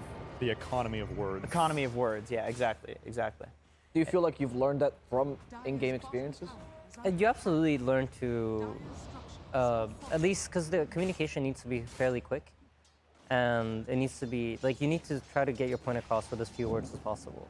So I think you think about your word choices, and you try to like have, I mean, in teams, we talked about this with AUI on the panel, but you have like words that mean something. Like, for example, he mentioned a term called stalking. Yep. Where it's like, when he says, let's stalk them, that means let's chase them, but not commit too hard. And like, you develop these like words that can, instead of saying 4 words, you're saying 1. Mm-hmm. So yeah, absolutely. Like, I think that's something you do learn. It like encapsulates an entire concept that everybody's already on the same page with, without saying like, let's follow them and keep vision of them, but not go on them because, you know, and then there's no explanation. It's like you already have a feel from previous games you've talked about, let's stalk them. Yeah. You already have a feel for like what that means to do, how you should play. Is it aggressive? Is it defensive? Like what type of posturing is it? Yeah, no, it's, OG has a lot of those. I remember asking Seb about that during, I think it was the, it was a Wii Play. It was one of the Wii Play events. I think we interviewed him, and I probably asked him on both. But he said, like cat and mouse is something that they say a lot. I was watching No Tail do a breakdown on his stream back when he was streaming of his like TI8 win, and he kept saying, "We were the mouse, we were the cats, we were the mouse, we were the cats," and he kept saying it, and it's like, I wanted to do a video breaking down that video because I think like that language is so important, and it's like it's also something that the layman can understand. I knew what he was referring to when he said like we're the cat and mouse, and it's like at some point in Dota you're the mouse, at some point in Dota you're the cat. Even Alchemist, you get Radiance BKB, you're the cat now. You're chasing the mice around. What do mice do when there's cats chasing them? One mouse goes over there to make space, the other one scurry around and try to eat all the cheese. It's like you can imagine this stuff just from the language of it. As stupid as it is, it really works in a complicated game like Dota. That's why I think that genuinely, no joke, BSJ single-handedly raised the level of every single Dota player. All right, you should be wearing the liquid jersey, bro. When he started obsessing over the idea of the dead lane. You can play with people that are like 1K and they will understand space to a very basic degree because of BSJ. All right, let me tell you a video idea. Okay, I'm not going to do this because I couldn't put this on my channel, but I wanted to do a video. Somebody else can do this. I wanted to do a video that's watching BSJ VODs until he says dead lane. That's a TikTok video. And it was going to be a 30-second long video, and that would be the joke. Do the opposite, dude. Take a shot every time BSJ says dead lane. Then I would be very dead. I would be the dead lane of the hospital, the morgue. Yeah. We've talked a lot about mentality, but I am interested in the mentality of this game because we kind of just. If anyone, you can always go to the dedicated stream. I think this is stream B if you want to watch T1 and Aster with actual casting. Yes. Yeah. Well, we're talking about a lot of things. That this is the usual conversation we have in the green room, of course. True. So that's the idea of the multicast. That is what Jenkins and Sania talk about in the green room all the time. Yeah. One more. So Aster, I think they were looking really hot when we first tuned into the stream, and then T1 had this really nice team fight at their hill outside of Roshan where they managed to, I think the Pango got initiated on, and immediately like Aster really quick for the reset call, where just BKB Kunkka and TP out, and ever since then it looks like the game is like a little bit more competitive, and it's a bit more even. T1, like they're really showing that they have the ability to call back, and I think like when I look at teams during group stage and stuff, these are things that I'm looking for. Like, how do they do when they get pushed back? Like, how do they bounce back from losses? These are like really telling signs for how deep a team can go into the tournament. Do you agree with the statement that a lot of analysts are making that T1 is one of the best team fighting teams in the tournament? So what I noticed from their series against OG and the fact that they beat VP, it tells me certain things. For example, I consider VP to be probably, if you put VP in a mechanically dead even game, or like a game that's dead even and both teams have the same potential to win, I think they will outplay their opponents most of the times. Okay. And I think T1 has a similar playstyle. They try to put themselves in the same kind of position that VP does. And they beat them at that. And I consider VP to be the best at it. So for me, that's a really telling sign. I would say yes, if you put them in a team fight where they're fighting on even terms. And I think it's important to understand, like I think if you play against OG, they will never fight you on even terms. They won't give you that opportunity. And that's like where they're a really smart team, right? They will set themselves up, like in the series against EG, to where they just have a strategic edge over you. You saw Sumail just farming creeps and he doesn't have to care. It's not difficult to do what Sumail's doing in that game. And I think like, sorry, I kind of T1 actually like beats you in fights. Like, yes, they'll just run in and then beat you. Exactly. Dude, ESL, it was ESL Summer.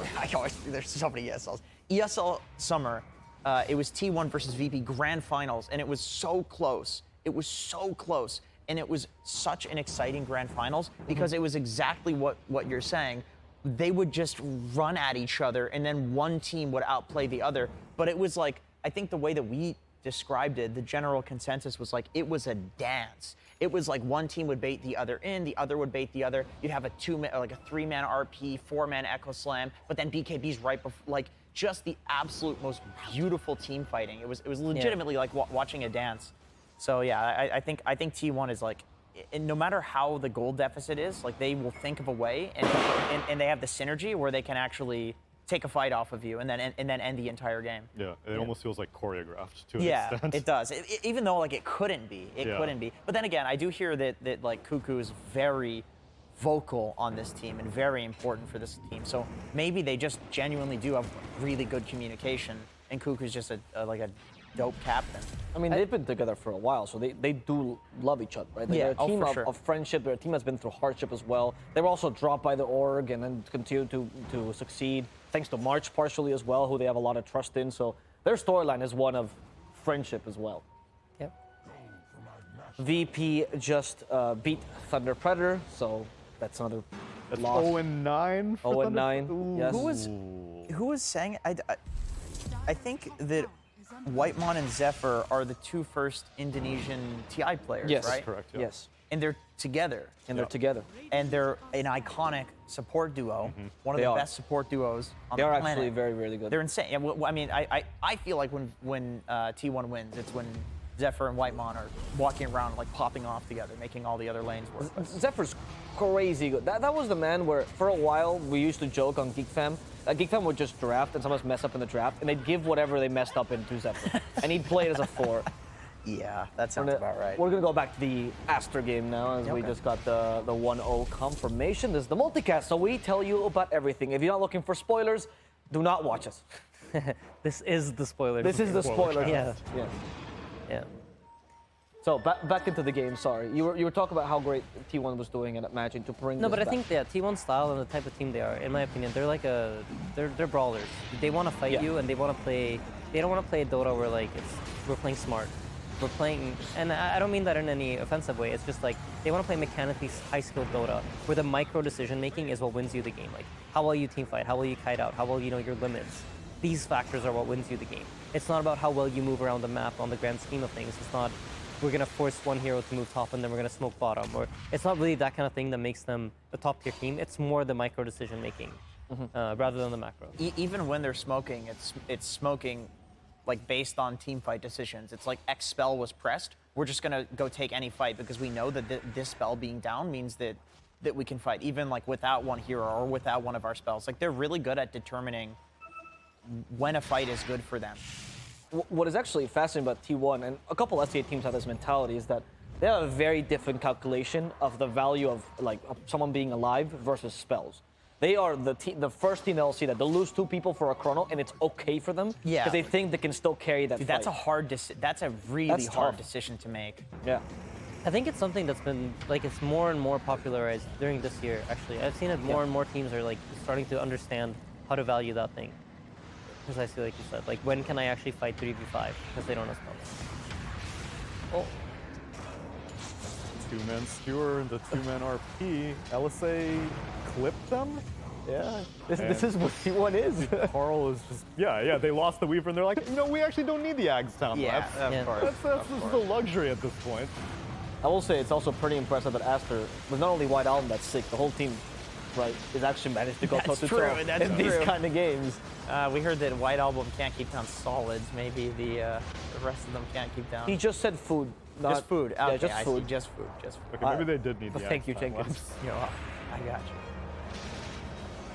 Because that's Aegis lost and no buyback for Lina or Lifestealer.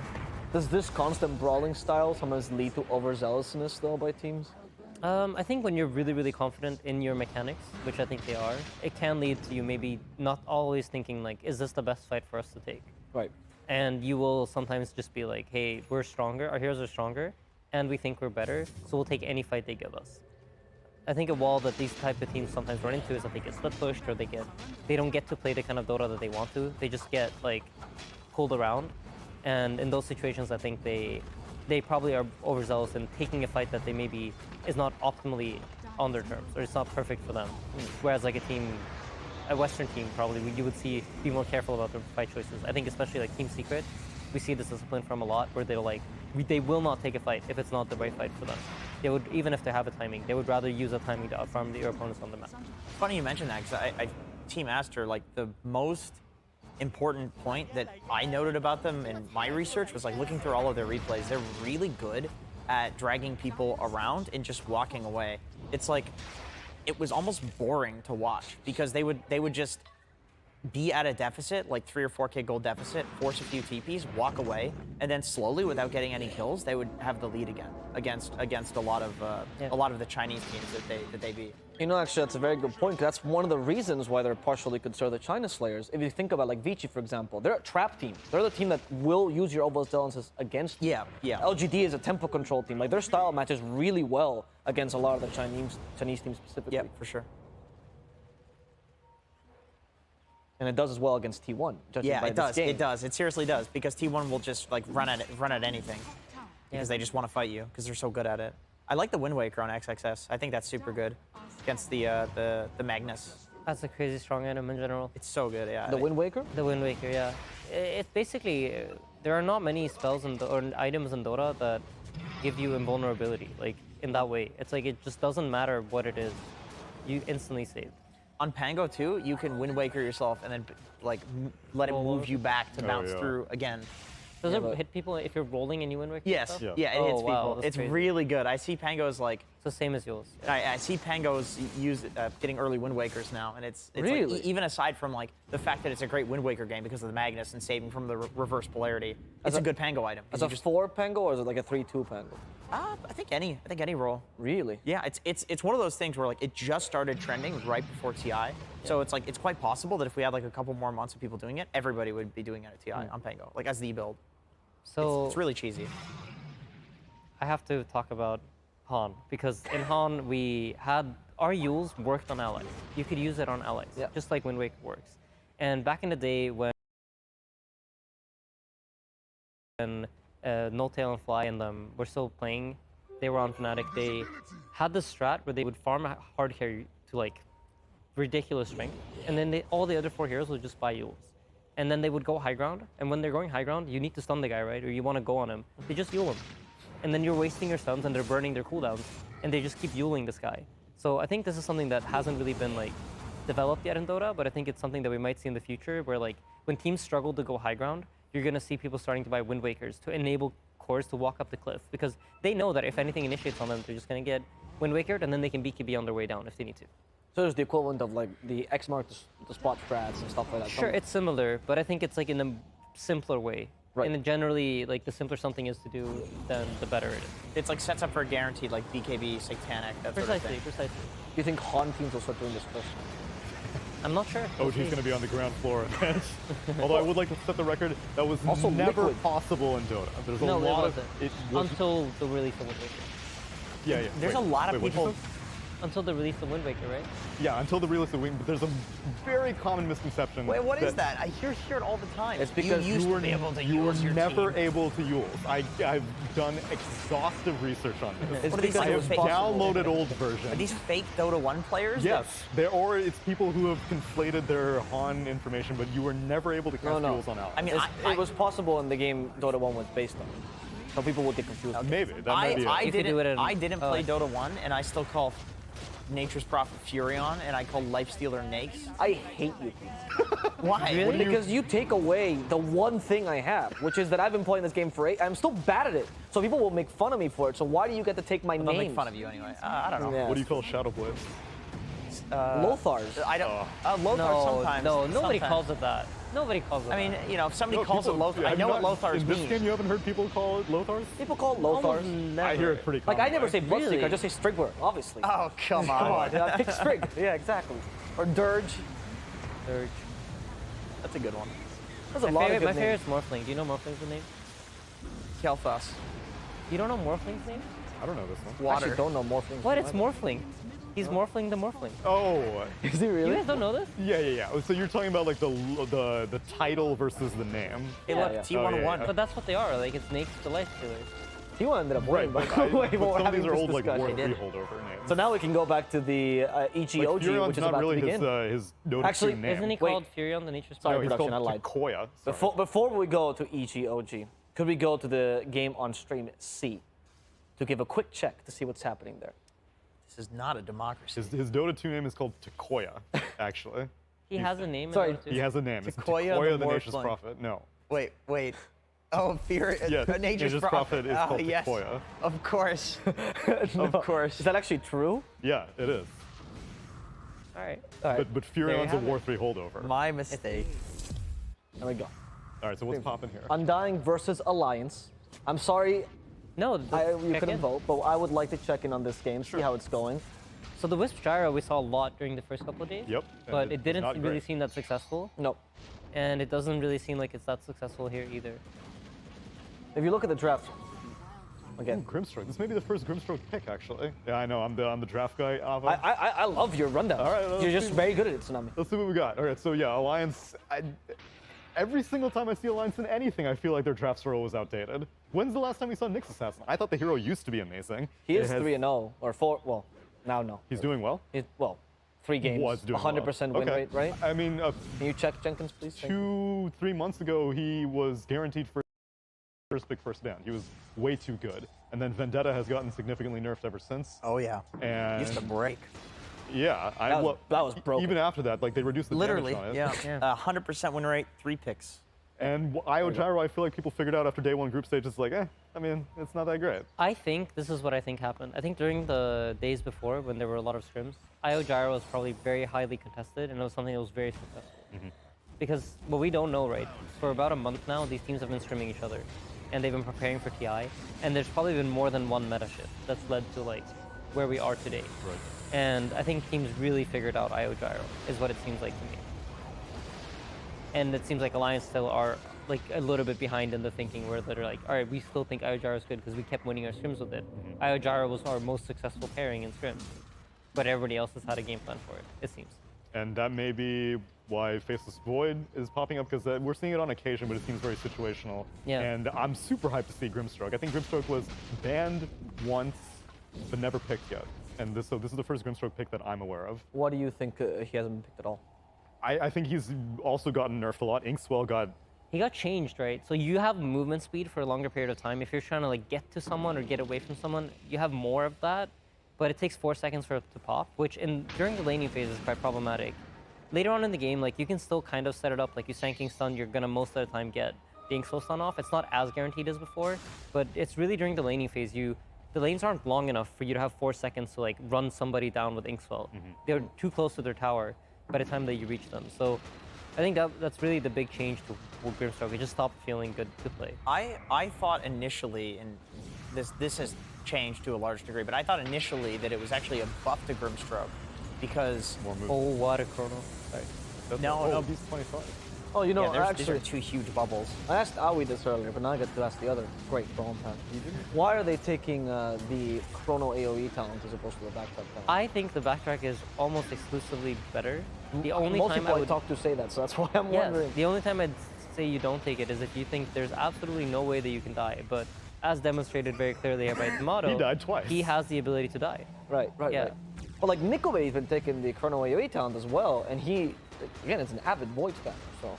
Yeah, I'm not sure. I would have to ask Mickey. But to me, the backtrack is... What is your insight into Insane 2? You know, if you have combos with it, it's probably better. The reason that I think people stopped going the AoE is because Chrono was used more as a single target ability than it was as an AoE ability, even though it's this giant AoE. That's true. It was just to focus down, like, you know, the enemy carry, or like IO Gyro will like relocate in, and then you Chrono, and like you already have enough radius to cover whatever you want to cover with Chrono. It's not really about hitting multiple heroes, and that's where the difference comes in for me. Is like the only reason you would go for the AoE is if it actually matters that you're hitting more heroes. So like if there are backliners that you really want to catch, which in this game there kind of aren't. I mean, I guess the There's IO. the Wisp. I guess think the IO to some degree. Yeah, when I think about it a bit more, for this game specifically, I can understand. Because if you just look at your screen right now, you're going to see like the size of these choke points, they're small enough for a Chrono to cover, right? But if you're going for a high ground push, then the area is big. Wisp has a lot of areas that he can hide in, and the bonus range actually like makes it harder for you to get in as a Wisp. I know from like playing a lot of Oracle, sometimes like playing as Mars can be really, really hard because he'll blink in and he'll put the arena between you and your carry hero, and then you can't really reach the carry because there's an arena in the way. You can like walk around to the point where they're dead already by the time you get there. Exactly. So Wisp has the advantage of having one of the longest range saves because the tether is so long range, but it's still something that could be problematic, and I think that's probably what Tomato is thinking here. If you Chrono the Gyro like right in the middle of it, I don't think Wisp could even relocate save because the tether the relocate would stop, right? No, so what you do is you start relocating and you look at, at the bottom over here where you can see like your little buffs. Yeah. You see like a little timer on your relocate. You go like right before, yeah, right before it. And you target the hero just icon on click top. Click on the gyro. Yeah. Yeah, I mean either. Sure. Yeah. That makes sense. Yeah. So the targeting the hero icons at the top, that's something you mostly do when you have like illusion carries. Like if you have a Terrorblade on your team and you want to use saves on them or you have a PL, that's when you mostly use the icons. Why are you laughing? I just think it's interesting that the illusions confuse both teams and that you. Yeah. No, absolutely. It's like, really when I hard play to Oracle, I have to click the top. There's no way I'm doing it any other way.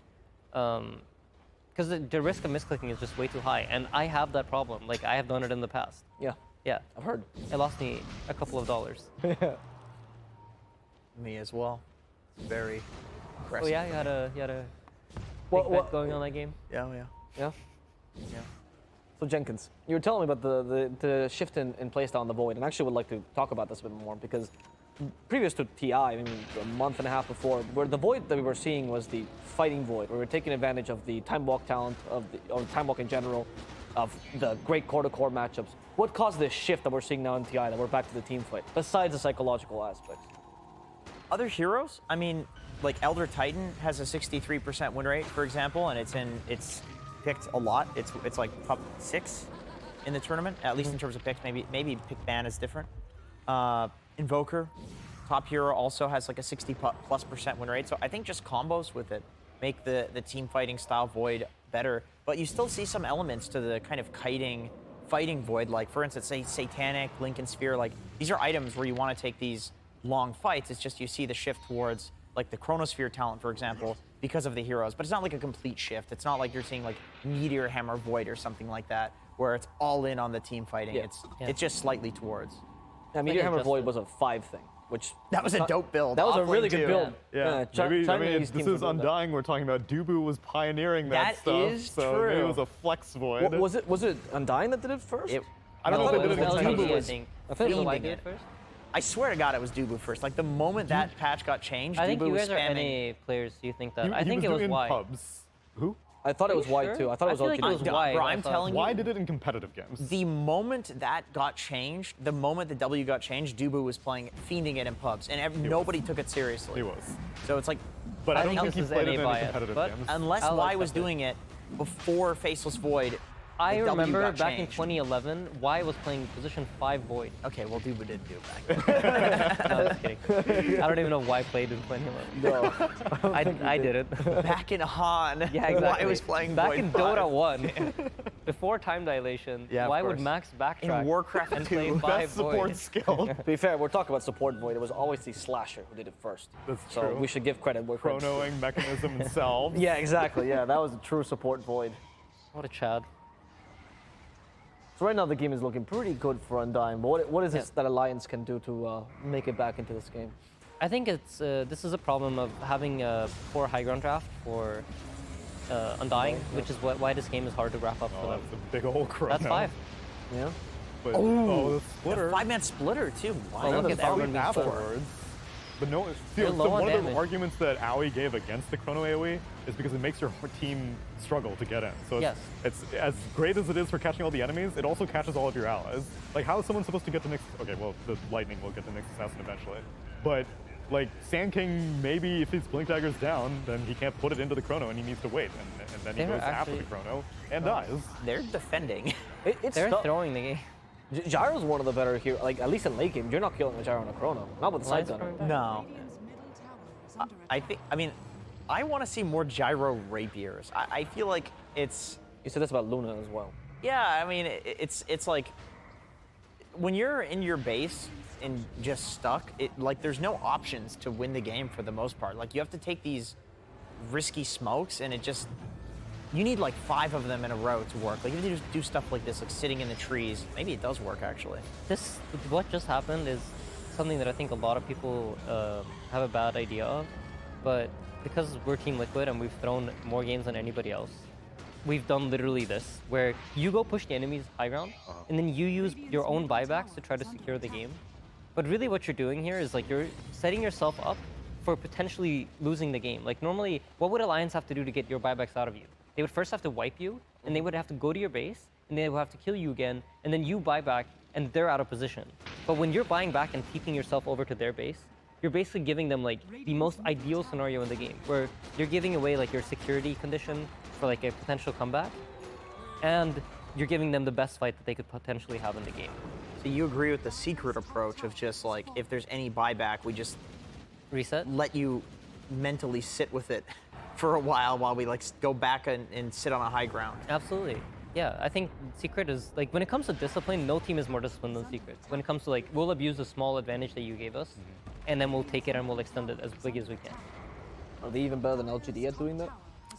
I think they're different. I think LGD, I think, is a different beast. I think what makes LGD really impressive, in my opinion, is their ability to just play every single game and find a way to have tempo. I feel like they're in control of every game they play, very similar to OG.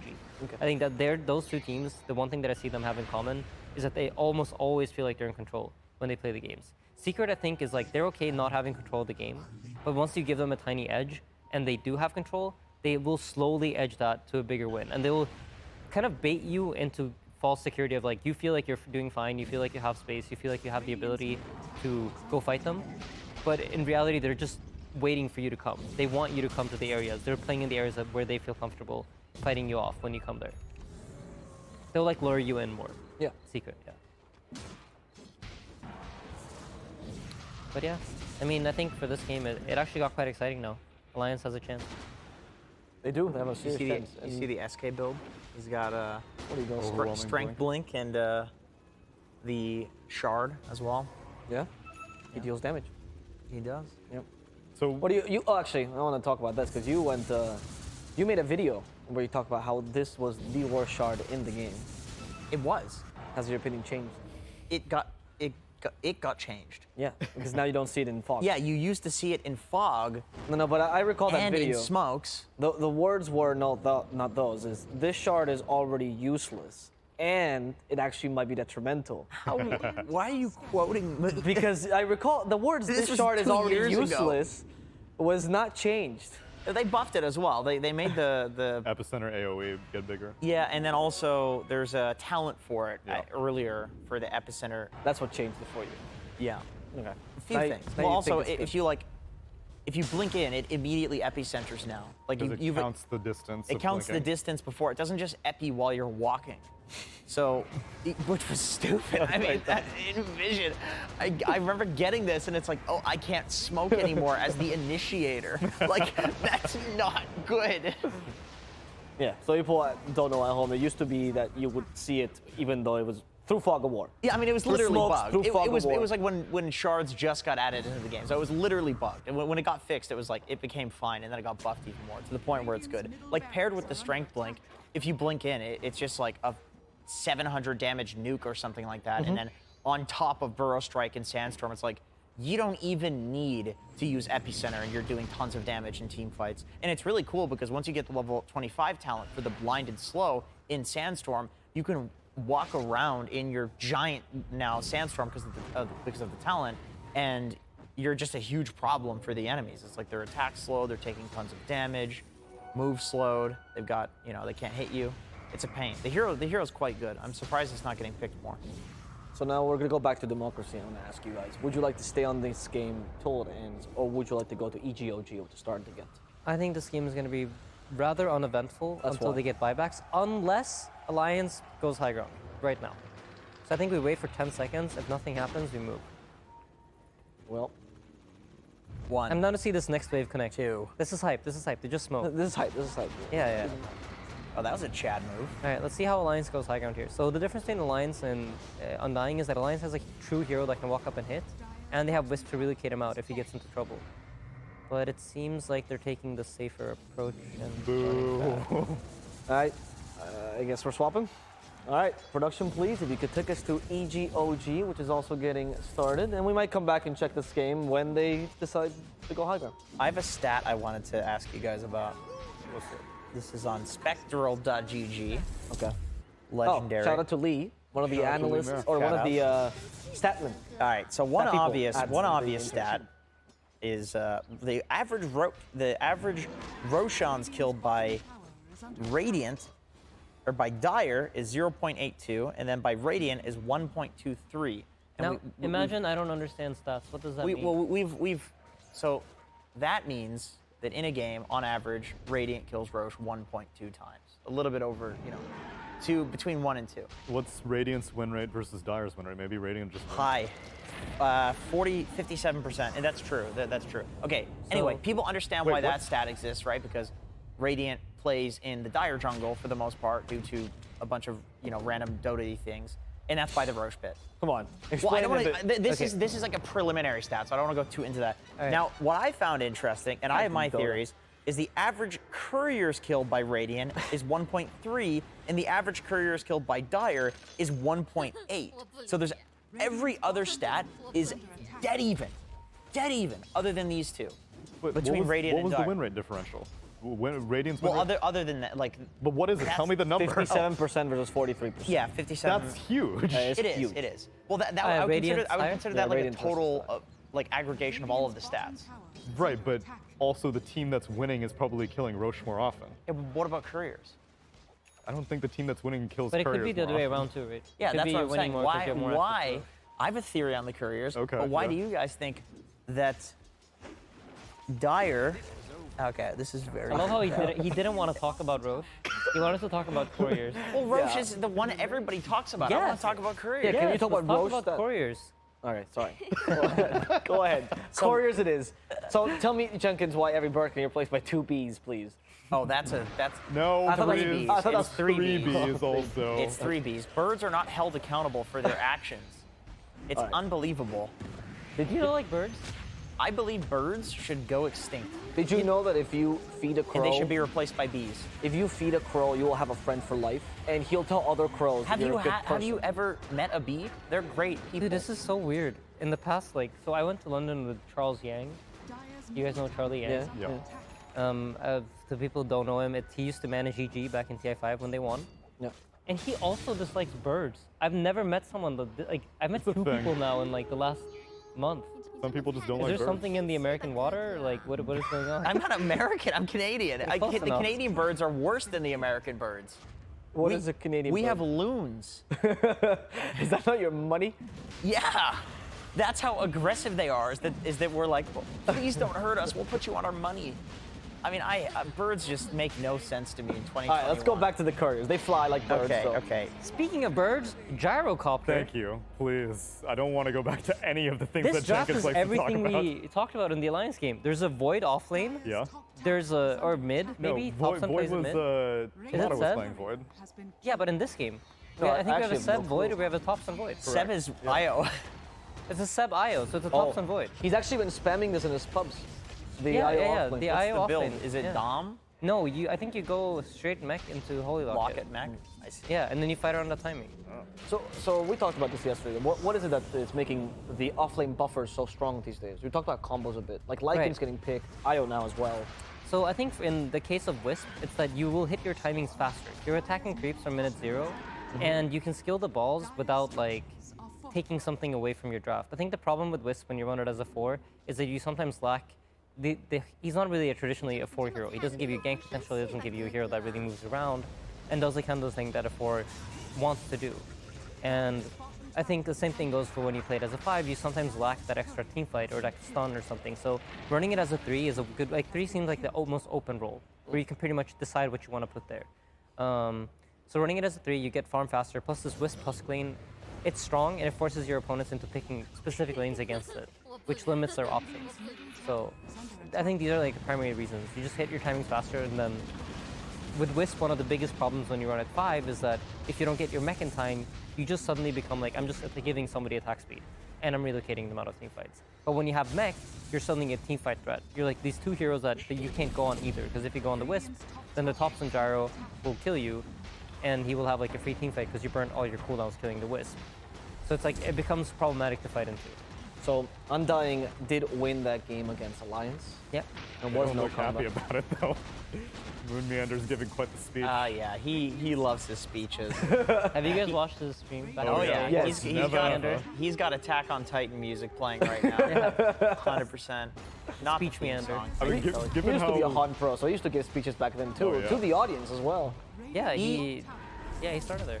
He said his speech days were kind of over, and he's taken more of like a chill pill on DPC Season 1. And then on DPC Season 2, he told us that he was listening to the Attack on Titan intro music every morning in the shower. And the latest season, which is like a war sort of theme. And he was back to his speeches. Right. So he is fully relapsed to speech meander, and I mean, it's working. So good on them. That's pretty great, actually. Yeah, Meander is truly a general of Dota. He is. He is. He said his favorite character in that show is the general character. Have you not seen Attack on Titan? There's so many of them. It's like saying, you know, my favorite character in Same Time Ryan is the soldier. blonde-haired guy. The blonde-haired guy. Oh God, I don't want to spoil it, but You know the Twitch chat's spamming it right now. they are. Yeah. The spamming what? The name of the whatever thing he's talking about. That's true. That's true. So they all know it. Yeah. They all know. They all know it. You guys did not. You don't need to watch say it. You don't need to spoil it. You guys, none of you watched the anime. I'm gonna No. Google it. It's bothering me. It's Reiner, no? It's Reiner. No, it's not Reiner. Let's go back to the game. Yeah. IO Gyro, one of the you guys partners. do that. I'm Googling. IO So Void. it's Gyro mid, Yes. Wisp off lane, and then Void carry. Yeah. Erwin Smith. Yes. Sorry. Continue. And the Gyro he top in his like defusal build. Classic. He did. Yeah, The TI classic. it really is. And he's chasing down Fly. He doesn't have a scepter though. What do you think of this? Because back in the day when IO partners were very popular, it was very common to actually pick up a first partner and a secondary partner, a mid as well. And this is that kind of lineup again. Or IO can go with Void or the Gyrocopter. Yeah. I think the idea here is that you're gonna, similar to like almost all of OG teams, it's gonna be the Gyro playing together with the other 4 heroes while Sumail farms. Okay. I think at least. They're gonna want to use this timing where Gyro's really strong with the Wisp to run around on pressure and force EG to include Arteezy in their moves, and then have Sumail kind of like slowly out-farm him and get ahead in the game. Do you have a good matchup late game for you to be able to just allow this to happen? I mean, so the problem with playing against Ursa as a carry is that he has Enrage, which reduces damage very heavily, and he has a lot of status resistance. Chrono doesn't really care. Yeah. You drop Chrono, if he enrages during your Chrono, then he comes out of your Chrono with no Enrage, and then he's suddenly a target for your Gyrocopter to beat down. So I do think the Faceless Void, like later on in this game, is extremely strong. EG to me has a kind of draft where they basically have 4 cores. You have a Monkey King, you have a Lycan, you have an Ember and a Ursa. And in this game, you notice they drafted a lot more vision tools. And I think that was like what they learned from game 1, where they can't really play against OG without knowing what they're doing. Like they need to keep track of their heroes. What are these vision tools? Could you explain? So the vision tools in this game, you're gonna have the Lycan Wolves running around and scouting, and you're gonna have Monkey King playing around the trees. And when you have these type of heroes, you have the option of choosing it a little bit more where you want to fight and when you want to take team fights. And I think for OG, their then response here is to run a draft where we don't care where we fight. We have a lot of healing. We don't care if we run into you guys. We will be able to out-sustain the damage that you can output. So even if you see us, it doesn't really matter. All the fights on the map are good for us because we have sustain. We have the ability to reset out if it looks bad with the Wisp relocate. And saying it too, something you mentioned reminded me of an odd mechanic in Dota, and that's that. Did you know HP removal goes entirely through damage reduction? Yes. So Orb of Corrosion damage would do 100% damage to an Ursa. Wow. Necro, Heartstopper Aura, Venomancer, whatever his passive is called. Poison Sting. Poison Sting, thank you, Insania too. There's quite a few of them actually that would go through on Ursa. I think those are the 3 that I can think of. What other HP removal tools are there? Is Vessel HP removal or is No. Oh, they seem to- Huskar's Burning Spears. On himself. that on himself? On himself. Oh, yeah. I was gonna say. Armlet on yourself. Armlet There's a lot of on self. yourself. There's a lot of self HP removal. Actually, if you Soul Ring, oh no, Soul Ring's also If you're playing ability draft, Phoenix. Sunray. Yeah. All of his Icarus spells. Dive. Yeah. All of them. Thank you for that fact checking. You're welcome. Back to you. I'll be here all week. No, tell me. Tell me something about the game now. He's not paying attention. He's looking up random things. I was looking know. up random That's why. facts. No. I was. I want He's I right. want to hear about this game now, Jenkins. Tell me. Oh, well, you know, you got the, okay, one factoid is that Wolfbite Ursa is the most terrifying thing in all of Dota. It's more terrifying than Sven A wolf bear. because he's a wolf bear. Can you wolf bite the spirit bear? Actually, good And question. he's a wolf spirit bear. That sounds terrifying. Can you wolf-bite creep heroes? Yes. I don't know, actually. Yes, Can I've you never can't. tested it. Yes, you can. Yes, you can't? Yeah. I believe it. Alright, we can go. What if you wolf-bite a Brewmaster Earth bear? That's a good Dude, question. There's a lot of potential Dude, it wolf could push bears in so... this game. Yeah. Actually, it's pretty good, right? That I sounds would like a think wing so. strap. Yeah, you could push really fast with that. Yeah. Has fallen. Anyway, this game is it's looking a bit dire for Yeah. EG. So something I thought was, thought we were going to see more, but it looks like it's coming out now. With the popularity of Wisp, I generally think running Wisp with another healer is something that's like really, really obnoxious to play against. Because think about how you generally want to approach Wisp, right? You want to jump on the Wisp and you want to kill him first so he can't save anyone else. But when there's two of them, they can save each other. And it creates this problematic initiation where you kind of have to go on multiple heroes at once. We saw OG solve that beautifully against T1 yesterday, when they had the Ember Spirit who just ags Remnant and past everything and just jumped the backline. And then they had like 3 fights going on with Slark chasing one guy, Ember chasing 2, and then like they did it in a really, really nice way. But just double heal strats where you have like this Treant and this Wisp that they're both providing health, I think is going to be something that we're going to see more and more, and something that's very, very powerful when you're playing up against vision tools. Because basically the idea is like, I don't care if you see my save because I have another save, and you have to come into our ball. And that when you play that way, then the vision doesn't really matter as much. Yeah, I think that makes there was a Legion plus IO that I saw earlier. Yeah. That looked really strong because not only double heal, but then also strong dispel. So like, who do I go? Do I go after the IO for relocate or the Legion for strong dispel? Though, I haven't seen much of that in plus IO, and I feel like that would be another good one because misfoil. I think Abaddon just doesn't have very good matchups right now. We did see Tsunami though on VP. They were running the Dawnbreaker IO strat, which is along those Oh, lines that's as true. well. Yeah, same thing. Dude, Thompson went for his patented diffusal build. Yes. So neither covered you're not that? watching the game, and you're not. Nor are listening you to listening it. to us. I was Googling things. Where's our next panelist? They're Thinking coming. you're Don't worry, I bringing see them shade getting to the ready. jersey.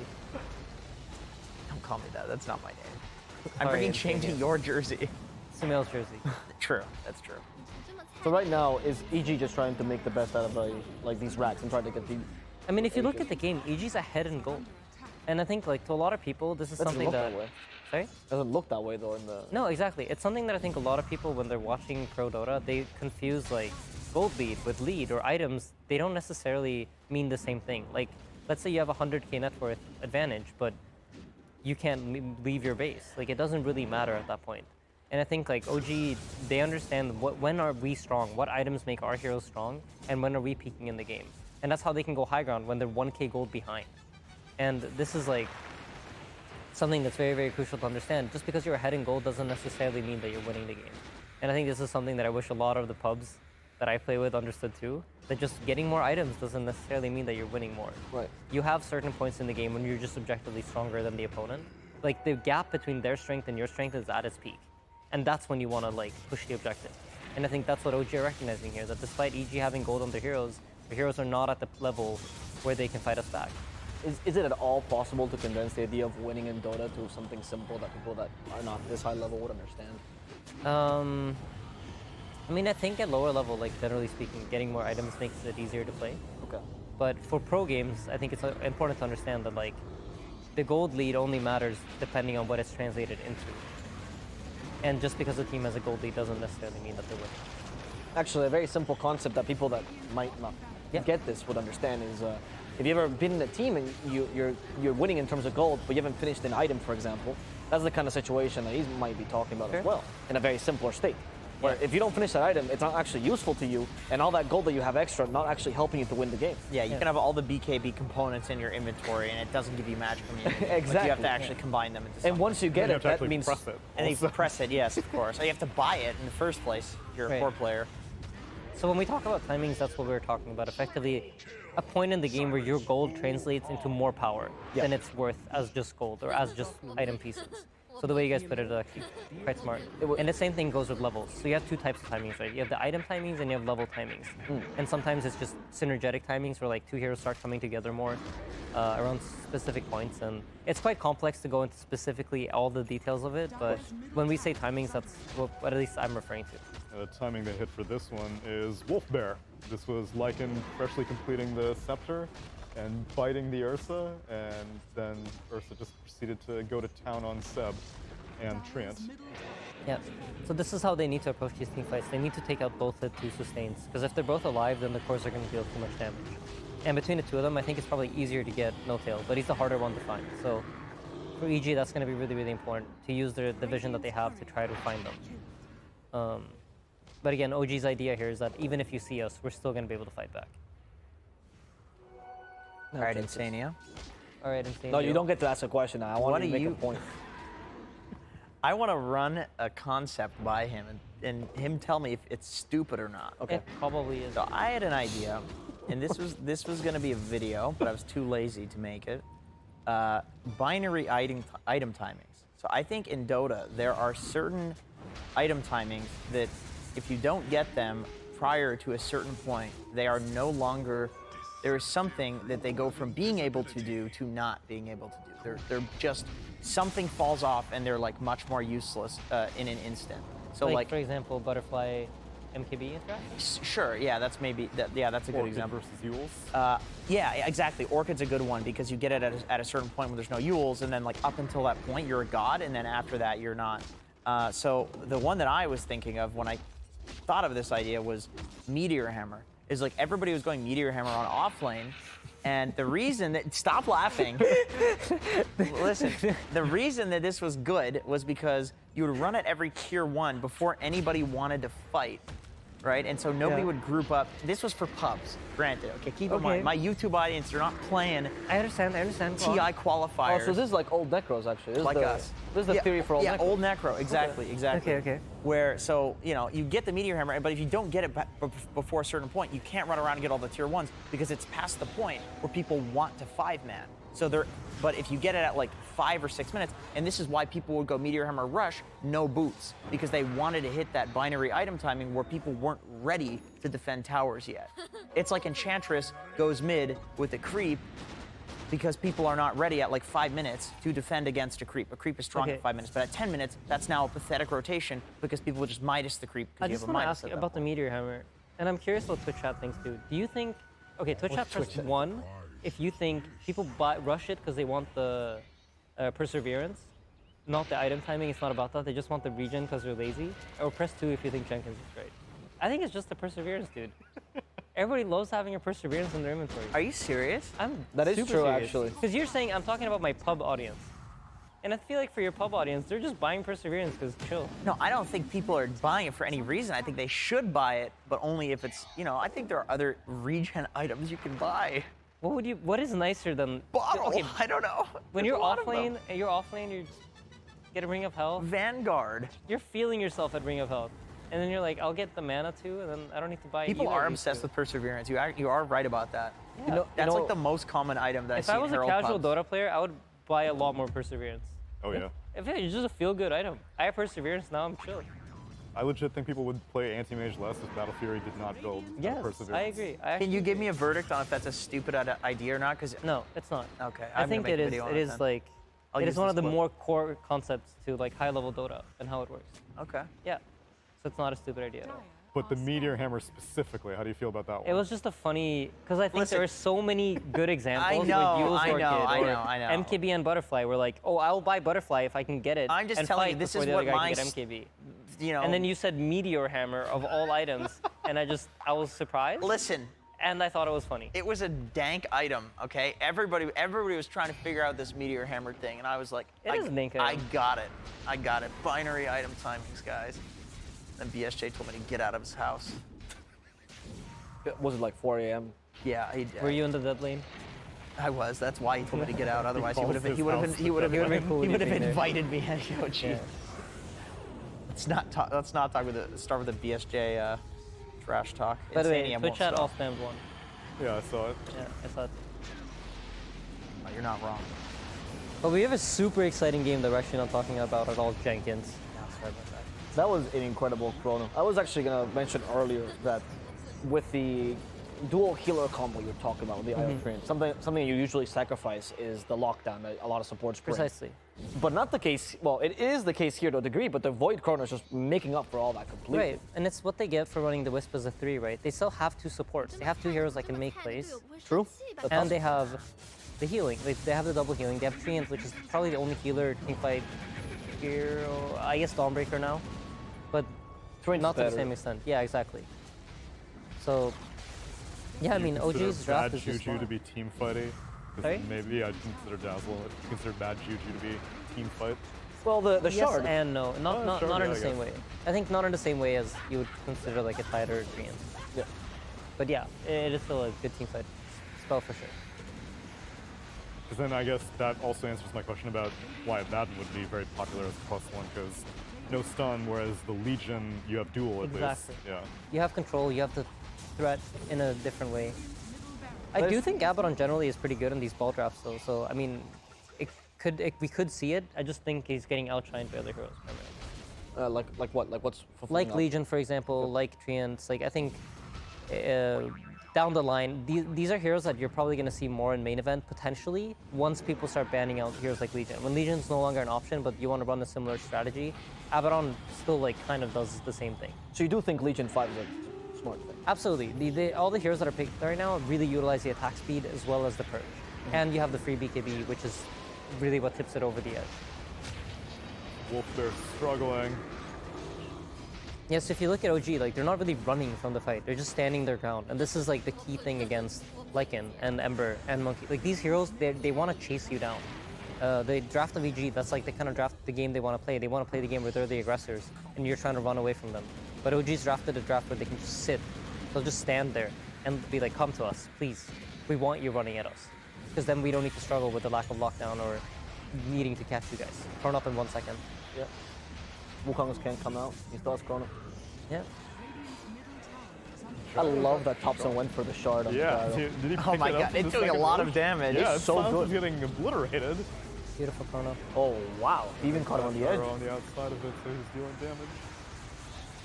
This is a like 3v5 team fight, by the way. No Tail's not there. It's just the 3 cores of OG. Oh man, Smail's Mjolnir just died on the courier. Oh, they still have Ryoki too. Oh, beautiful. Oh, the spider legs. Yeah, it was beautiful. But all right, they're getting held off. Oh, they're all dead anyway. RTZ's fighting back. He got stunned, right? Something council have to be locate. The global silence from Silencer. He bought back and used global. All right. Damn, he's almost got the full refresher. So VP just won their second game against Thunder Predator, making Thunder Predator 0-10. Mathematically out now? I do not. I will Google Google it. I think 4 and 10, you should not be mathematically out. Yeah. Oh, 4 really? and 10 should be, because you have 4 games left to play. No, yes, that's right. They have 2 more series left to play. Yeah. They're one of the few teams that have, I think. 3 They have series today. 3 Yeah. series today. Right. But starting off the day with a loss is not ideal. Yes. Starting off the first 3 days with a loss is not ideal. Yeah, look, Tsunami, I'm trying to. So when we were I in know, they're your Kiev, boys. I'm massaging it here. when we were in Kiev, Sumail had this saying where like, he was like, I think when we were like flying in, he was like, I think we might lose 1 game in group stage, 1. Mm-hmm. And then we started off the day playing against Beastcoast, and Beastcoast quickly took the game off of us. And Sumail was like, okay, nice. Maximum number of maximum number of losses has been achieved.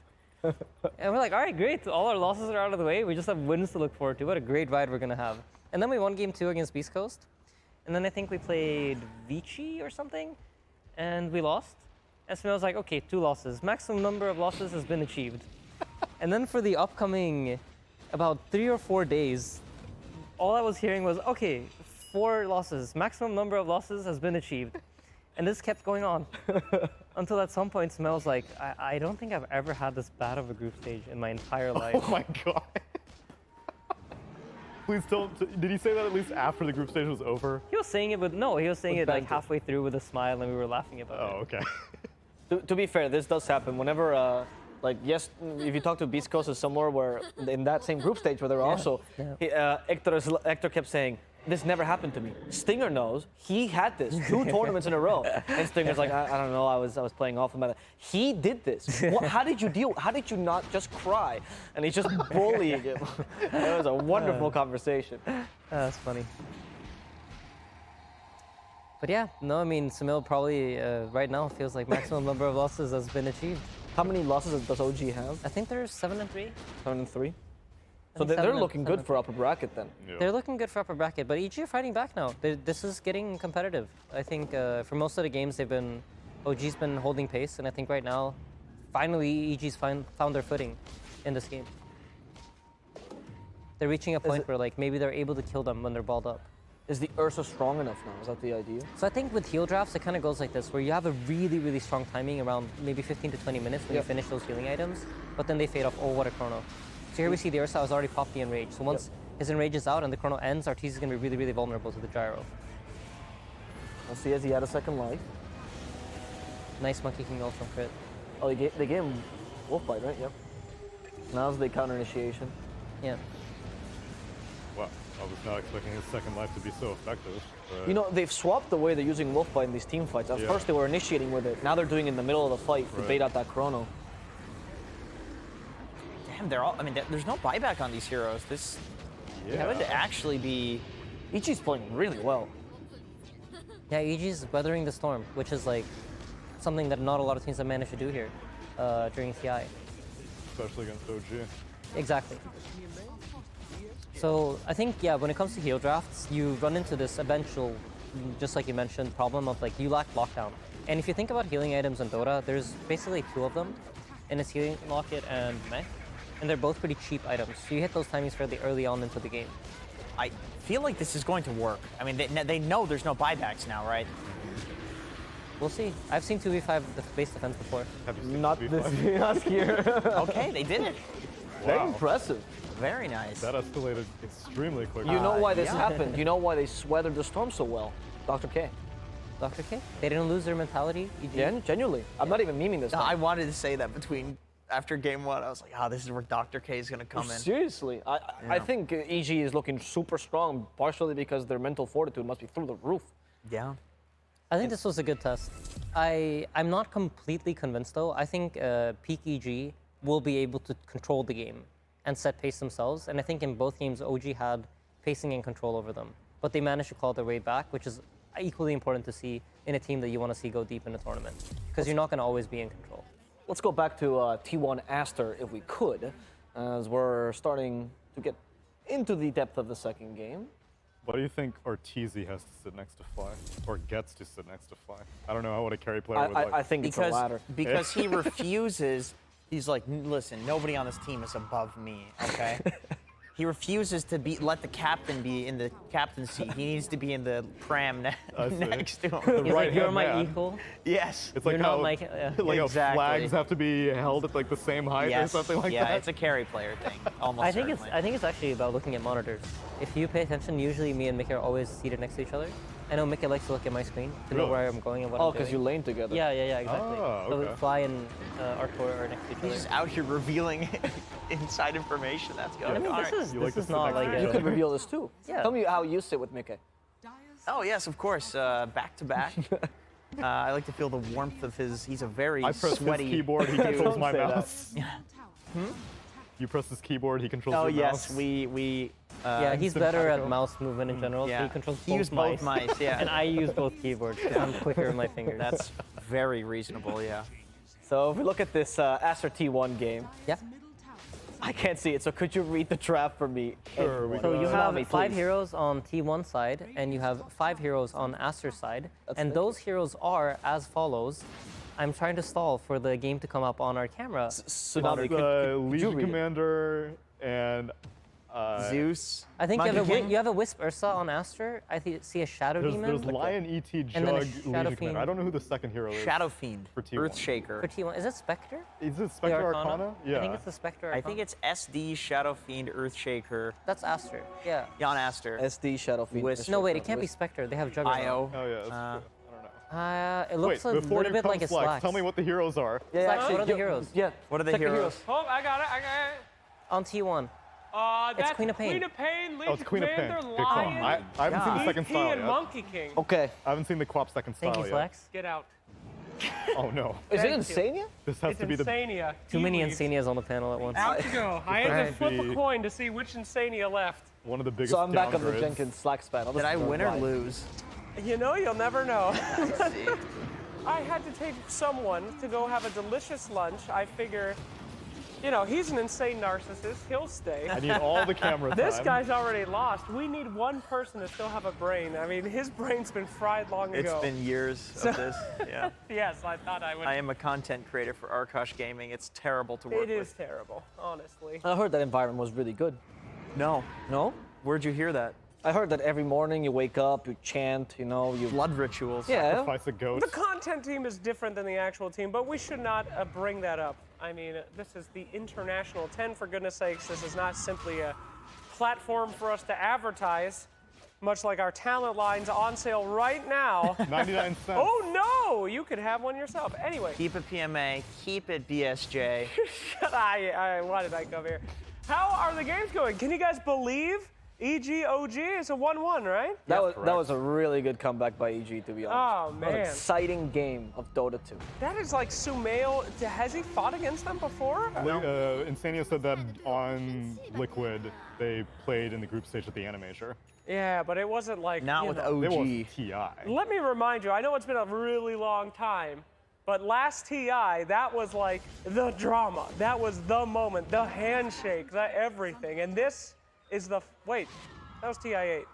Yeah, you're thinking of Fly No Tail handshake. But TI. still, Yeah, EG and you OG, mean they still, have the history. drama. These two brands have history. Oh yeah. Yes. But anyway, They both have the G. that Right. is true. EG's Geniuses not versus- happy about that. Yeah, what's the G and OG? No one knows. Geniuses. Old geniuses. Old Old geniuses. geniuses and Yeah. evil geniuses. Yeah, Great. like Sumail, known old player. Oh, such an oldie. Such an old Yeah. player. He was in TI5, right? So, That's right. what's he now, like 35? I know. I mean, look at VP's Easily. players. Like, they'll be like, look at this old dude playing mid. That is true, actually. Dota players are the most ageist community I've ever heard. They call me old and I'm 24. and they keep joking about the fact that I forget things or that I shake sometimes. It's very mean. It will come for them, Yeah. you know, It does. eventually. Times Maybe- arrow I mean- marches forward. Thank you, Jenkins. Maybe for that Thunder Predator dark needed a younger coach. reminder. Sorry. Now T1 versus Aster's on our screen, so we actually get to Hey! talk about a game. Okay. So You're the only Aster. Insania on the panel now, so you're the smartest man on the panel. Of course I am. Can you summarize the draft for me, Tsunami? Another IO pairing, but it's not Gyro. On God. Aster. It's IO Ursa, which I am much more fond of, personally, because I think that after Insania explained that the IO Gyro shortcomings, which is no one can really help Gyro stun, because IO's not going to do it, and Gyro doesn't need help farming, because Flak Cannon has a limited number of attacks anyway, so the overcharge doesn't really help from IO, then Ursa makes a lot more sense to me, and the move speed makes a lot more sense from Tether. So, big fan of this pairing. Shadow Demon, I have not seen it all yet. Yeah, Shadow Demon. I really want to talk about this one because Go it for seems it. like. Well, I I had want nothing you to- to talk no, about I it, but don't- honestly, the hero just seems like it doesn't have too much utility in here. Sorry, Purge, I know you're listening right now, but I mean, what does Shadow Demon do in this kind of lineup besides, like, typically it's used as a save, you know, or if you have a team that's really relying on some kind of purge, that he's great, but Yeah, I think maybe if he was picked after the Legion Commander, then it was like, okay, Legion Commander is going to press the yeah. attack something off. You may be able to get a stun off, but the person's still going to be slowed. They're purged, and then Monkey also King too?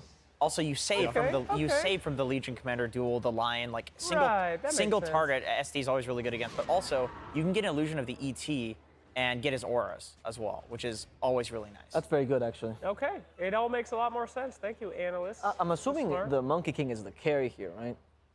So I can't. Yeah, the only reason I would be skeptical is because we just saw a crit play Monkey King. Yeah, and so I'm exactly. well, wondering- it's Carl on Queen of Pain, so I really think it would Savage be. on the Monkey. Coral. So then the Shadow Demon makes a lot of sense because purging that that Jingle Mastery is massive. Yeah. And it's like a retroactive purge, like it keeps going. Yep. Keeps purging, so even he just can't build them up ever. If you're a Monkey King player or a Bloodseeker player, you hate that hero. Yeah, The oh, Shadow yeah. Demon. Yeah. Oh, whoa, look at that. Actually, little known interaction. If you There's a go distance limit. far enough in the duel, you will break that duel. If you break 2,000 range. 2,000 range. It breaks. So no Thank you, duel. Tsunami. Wow. Do you guys think they're ever going to put the drum in for Legion Commander for the duel?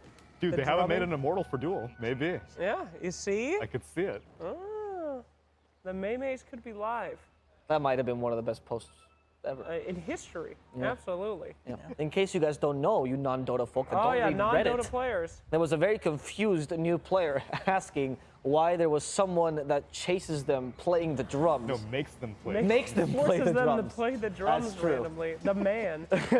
And that was referring to Legion Commander, Tresden, or Yes. In the whatever her duel. name is in Dota. That is correct, though. Oh, great. Her name is Tristan. Well done. What's Nature's Prophet's name? You know. What? You don't even know? No, I do know. I thought Lothar, but that's Shadow Blade. Hold on. Everyone always says it's no my games. I know, but what it's the not hell's that wrong one. with me? I know the one you're thinking of, which I'm surprised that you don't even know that one. But Yeah. it's Sorry. not Furion, if that's what you were gonna say. No. Yeah, no, it's not Furion. What is Nature's Prophet's Sequoia. name? Sequoia? What? You're just making crap up? No, now I'm doubting myself. On I'm the 80% TI? sure. Oh, you guys know Sand King's real name? Crixolus. It's Quaswal. No, it's Crixolus. That is true. We used to call him Crix in Yeah. Dota 1. Hey, shut up. Where's the old slice? You So never would have gotten shut smart. up on Listen, lore. my brain blew up when the Dawnbreaker lore came out, okay? You ever try to read that? I mean, I haven't been the same since. People are like, where's the loregasm? I'm like, I literally don't understand it. Phoenix is an actual sun? How does that make sense? I mean, she's Coddle's, like, manifested daughter. I can't, stop, shut up. It hurts too much. Phoenixes? No, Dawnbreaker. Oh. Oh. I don't want to. Anyway, He Smoke. has a little girl. Jenkins, Baby girl. back to Dota. You're my only analyst here. Attaboy. Talk to me about the T1's draft, please. Yeah, the Monkey King carry plus the Queen of Pain. What is their objective here? What is the objective? What a great question, Ava Plus. Actually, The it's sword Avon plus, please. Okay. You know, I think that the Monkey King going late game, one of the few heroes, if you get enough items, Ursa's man fighting, which is going very well for him right now. Holy moly. Oh my goodness. You can man fight the Ursa. You can. You think so? Not this early. No, it's like it's a very How's the late, Monkey King Ursa late matchup, timing. core to core?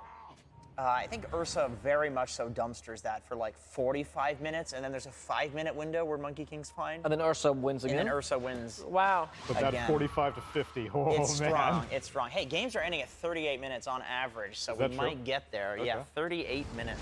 Yikes. Thank you, Statsman Jenkins. You're welcome. Fantastic. You're welcome. Radiant's middle tower. You know, I agree with Insania. I feel, well, myself, of course, Insania 2 is what I was referring to. Each draft has its different timings. There's no, it's really hard to look at a draft at this level and be like, oh yeah, of course, they just got completely outdrafted. They're losing. Thank you for the empty words there, but I would like to talk about this game specifically. And Actually, I want to ask you a question, concrete. Avo. No, I'm the host. Okay, I get to ask here we you go. questions. Please. Here we go. There's the 3 question? hosts You on had this panel. you had a Shadow Fiend later yesterday. Was it a magic Shadow Fiend or a physical Shadow Fiend? I cannot see the remember? screen, so I don't know. We don't get to see the items of the Oh, heroes. okay. I would theorize that now the physical Shadow Fiend is That's the what I'm popular saying one. more often. It was a Shadow Fiend DP, and they took it away from us immediately. But yeah, I think physical Shadow Fiend is becoming the de facto build now. Yep. Trending, yeah. What do you think of the shard, by the way? So I don't know if they fixed it, but you can kind of break the shard. Can you Okay. fear in what people sense? backwards? No. The shard is now Necromastery is a guaranteed crit on a cooldown Oh, that I takes see, away I see. souls. Yes. Yeah. 1 soul per crit. But supposedly, if you have quick fingers, you can turn off autocast while the attack animation is starting. You get the crit, but you don't lose the souls. Oh, no.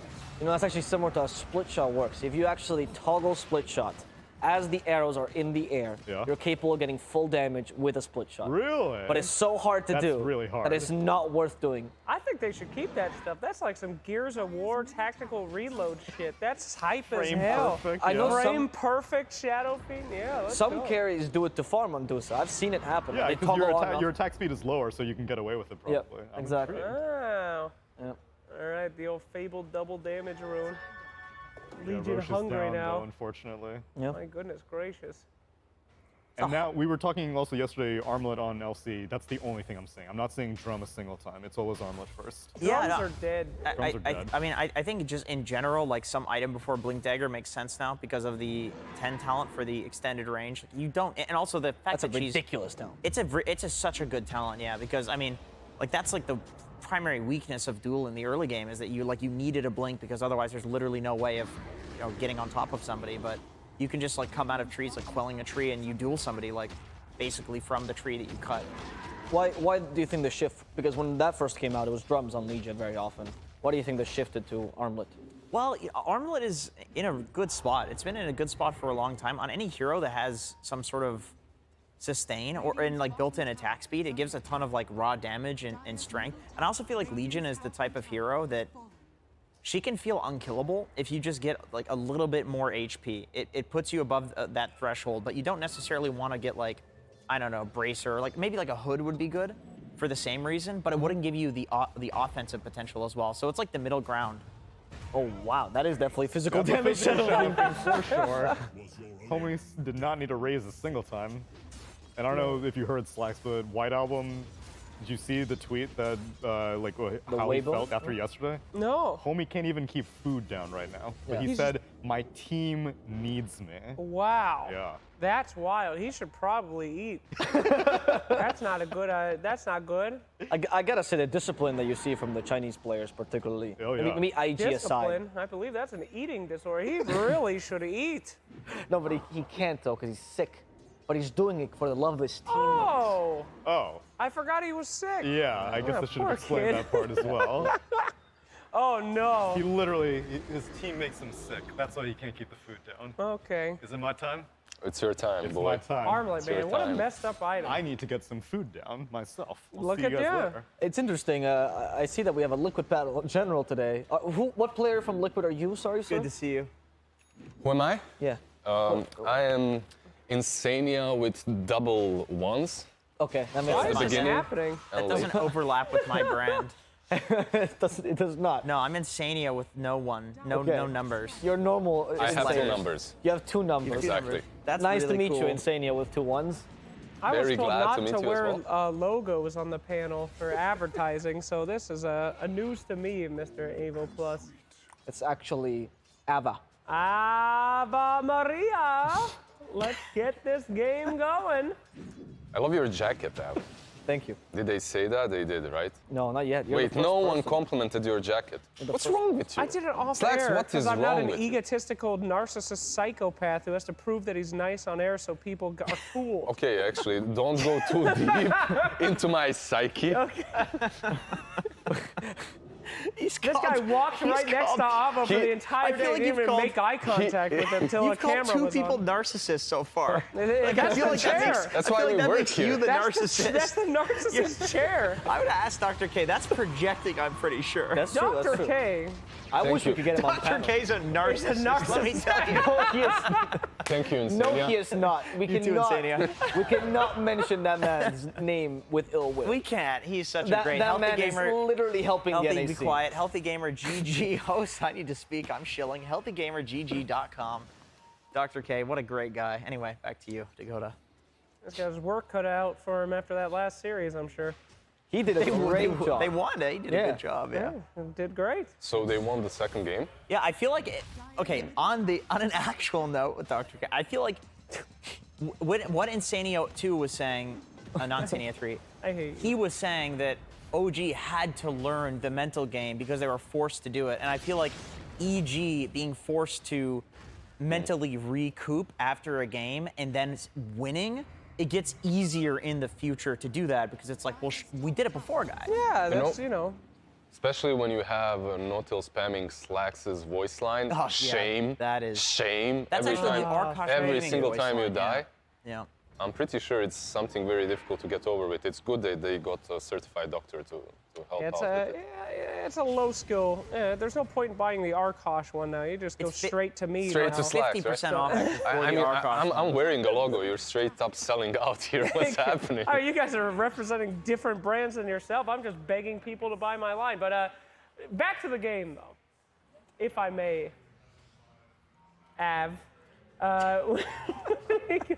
You've cycled through so many of them. I'm an American. One syllable, it's too much. AVO is impossible for me to pronounce. I apologize. As we continue. This combo of Wisp Ursa is so terrifying. I mean, Wisp already is such a scary hero to bring in a gyrocopter, but a Wisp Ursa, they can literally burst someone down in any second. That's like its biggest weakness. It's kiting that bear. You can't kite anywhere from the map. It's such a effective strategy that we've been seeing from Aster. And I think, though, I bring it up because it's a little strange for their playstyle. I haven't seen these guys go for the hyper-aggressive like this before, but I guess they're switching it up because they're losing a little bit. Am I wrong there? Is Aster a typically hyper-aggressive team? No, not necessarily. The SF is definitely on brand. The way that White Album has been playing, though. What was that? There was a Get line. away from me, BKB. Yeah. No, you have to test the BKB because sometimes it doesn't work and you get into a team fight and that's bad. Oh yeah, for sure. So you never testing know. is You never know if the BKB works. Yeah, exactly. Maybe it has some faulty. I don't even want to flame the guy. Like, he has a puke bucket next to his desk. I feel really bad even like catching that on camera. It's like the dude. That is very true. The dude is trying his best. Yeah, but that BKB wasn't that bad. No, he broke a smoke with a lion. I think Lion broke a smoke, you instantly BKB. If you don't, you die. He doesn't have any save on his teammates, so. We're just memeing Jenkins. Nobody was flaming. Some Legion, perhaps. I don't know why you assumed that. Well, I'm playing Insania. He's very aggressive in his game. I'm playing Insania. One point that character, Slacks made was actually a really good point about the IO Ursa, and my analyst can touch on this more, which is the fact that with IO Gyro, we're talking about the lack of synergy with Overcharge, even the movement speed, sometimes not even that useful.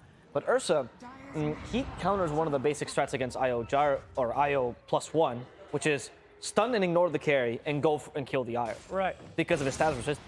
It's actually really hard just stopping Ursa. So we actually, it's a really good combo that we haven't been seeing enough. We saw IO Sven a fair amount, we saw IO Troll, and now we're starting to see the Ursa come into play as well, with Lycan as well last game with EG. I mean, I'm just surprised that IO has not been nerfed into oblivion. Every single TI, especially the last TI, IO is just like own that thing. We've seen that IO become a statue post-TI so many times, and here we go again, the group stage meta.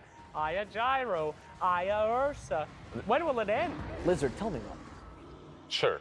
There are just some things that IO brings to the game that not too many other heroes can, and that's you have this different way of approaching the strategical aspect of the game. You can move differently. One hero can just show on the map, and if an IO is hiding around the trees, you can make a movement on the opposite side of the map, and he can rejoin, right? That's the power of it. Plus, you have this relocate to save out of teamfights. But back to Slacks' point, yeah, he's strong every single TI, and I feel it's this cycle. He's strong at TI, he gets nerfed instantly after, dumpstered, and then it takes a couple of months, or maybe 6 months up to the next TI for him to be buffed a little bit as he's not played at all. Do you think the teams purposely don't play him so they get to play him at TI? Ooh. That's conspiracy level of Slacks. I'm not gonna go into. It's true. It is true though. It is true, right? Look at the numbers. The numbers, everyone. I agree that there's like some cyclical patch element to it where it's like kind of fun to ignore it because, you know, the storyline of like obviously there's an element of like IO makes the map easier to play in terms of you can just relocate somebody somewhere, and like on land these like micro decisions matter a lot. That's definitely there, but I do think the element of patch being like a hero being viable in the patch does get ignored a lot, and like it really helps that the stacks were nerfed. The stack farming heroes were nerfed because IO being able to sit on a hero and then just consume an entire area of the map, it's like you're not stacking any camps, right? Yeah. But you're still farming a ton. So you're getting effectively the same amount of farm as the last patch. You're able to move between the camps quicker and with better attack speed and so forth because of the IO. And then you can also relocate to your team who are now 3-manning somewhere else, because before you just 5-man and farm your triangle. But now, like, because the triangle is not that good, you're 3-manning somewhere else, and IO can bring that carry elsewhere. Such a beautiful point, fellow Insania. Thank you so much. And to connect it to what Avo was talking about when it comes to Gyro, like IO plus Gyro. That also makes a lot of sense, right? Like IO Gyro isn't as strong anymore because of the triangle. That's all that they would do before. IO Sven, IO Gyro, you don't really want. Yeah, you are sweeping the map, but the triangle is really important before that first time. Right. And IO is just sitting there so bored in the Soaking triangle. It's the like, experience, just and like, that's it. please let us go. So like IO wants to be everywhere, like running across, clearing entire jungles with the carry, which is what people are doing even without the IO now. It's like what Tiny does, Silver Edge. That's true, actually. And this leads to the tempo and the timings that Insania 1 always talks about. Sorry, Insania 2. Yeah. The meta of this conversation is, God, I can't keep up, but yeah, continue. Insania 1. I wanted to yeah, there's so many layers to Can we this call him conversation. Prime? Is that okay? Yes, Insania I'll take Prime. that. Thank you, Thank you. Avo. Okay. Minus. Thank you. Insania Prime was speaking about this, how like we're now seeing, especially due to the tiny meta, very quick timing heroes trying to get these small increments and trying to fight around these small increments, and that's the meta we're kind of seeing, even if the games themselves are not necessarily fast. Do you think that that is also the shift that we're seeing to IO's playstyle to a degree? It's all bundled in part of that same idea? I think so. I mean, I feel like the small items like Holy Locket and Mechanism being really strong right now in general, and then also like two of the strongest items on nice Echo Slam. Dunk. Hello. Unfortunately, on a BKB, like a hero with BKB, and then two heroes just walk away. Yeah, but you happens. can't always tell when the BKB will be activated. Yeah, it's true. That was actually just really good reaction time. It was, yeah. But yeah, no, the itemization helps a lot with IO. There's a lot of small items IO can build to match with the timings of the carries right now. Kara will get like two, like, you know, medium to big items like Echo Saber, Silver Edge, something like that on Tiny, and IO will have like Mech Holy Locket by that time. So And that way you can fight with them as opposed to just mega farm. Exactly, yeah, exactly. Which is actually, now we'll go to Lizard. That was Xiao Ba, or Xiao 8's point. Nice. On the IO Gyro. He actually said, when he was back to Caster, when IO Gyro became a popular strategy, the English or the Western town doesn't understand IO Gyro. Because it's about farming, it's not about fighting. And now that we're seeing the more fighting combos out, it seems like IO Gyro is being phased out because that farming potential is no longer as important. Yeah, we were not worthy of the knowledge how the IO Gyro works. But I remember... It was 3-4 years ago, by the way. Yeah, I know. But I was about to say, like, I think we're used to this by now. But I was still in my trash tier teams back then, so Yeah. I actually experienced and had to argue with players around farming the triangle and just staying AFK for as long as possible. There's a lot to learn from different regions, definitely, when it comes to different strats. Like the recent gyro support strat, that originated in Chinese region as well. Like we were casting it, gyro support. Yeah, gyro the support, 5. interesting. And then I believe Tundra picked it up as well in the DPC SA teams EU. were also doing it as well. SA teams too, yeah. May I interrupt for a moment? This is the multi-stream, of course. Check out the draft from PSG LGD here. Invoker, Visage, Enchantress. If Slacks asks us, let's go to the PSG LGD Vici game. Another super exciting game to watch. We are the multicast. That's right. Fate Beyond Visage. Like he plays it a bit. Is Invoker? I thought that if hero we could was do the dead. swap Am I to dumb? Stream A. Ah, well, we'll get there eventually. I mean, they're still in the draft, so they'll take us in when we get the Yeah, but action. I want you to talk about how exciting this draft is for a second. I guess if you, I was just mentioning. I thought it was weird. There I we mean, go. look at this draft. Look at this That's draft. freaking wild. Only LGD is picking these wild-ass heroes. That is my stuff. Lizard. Right there. Actually, Enchantress is also interesting. Enchantress, yeah. too. It's a hero that's not picked once or twice in total. Speak to me about Faith Beyond Visage. Yeah, Is that Clinks as well? Sorry, excuse me. Go ahead. Clinks is popular. What are you talking about, Slacks? Clinks was not popular until OG played it, and then Clinks got popular in my Am I wrong? You're popular. It was pretty in my You're heart. popular. This is a really important match, by the way, too. Like draft aside, this is the two top in the group. They're both Look at this your rank. psychopath One saying loss. he loves someone on screen. Narcissist. They're just narcissists to my no left feelings. and right. Yes, yes. You're a big narcissist with your pink suit, you narcissists. Yeah, I want people to look at me as Evo Plus. All right. So I'm not pretty sold on the hero still. I love Visage offlane. I think there's a lot of potential in just scaling up your nuke, even level 1, or going Grave Chill and then into the nuke. A Null Talisman, a Bastion to a Veil is possible, but you can go for more teamfight-oriented Helm of Overlord and whatnot items. Already you can see that they're playing into a Tidehunter, so that might be a bit of a problem, as you're the sort of a hero that just sits in front and Visage can't really do anything to him. And then you have Enchantress with a bunch of creeps too that can't really slice through the watermelon. Okay. So it will be interesting.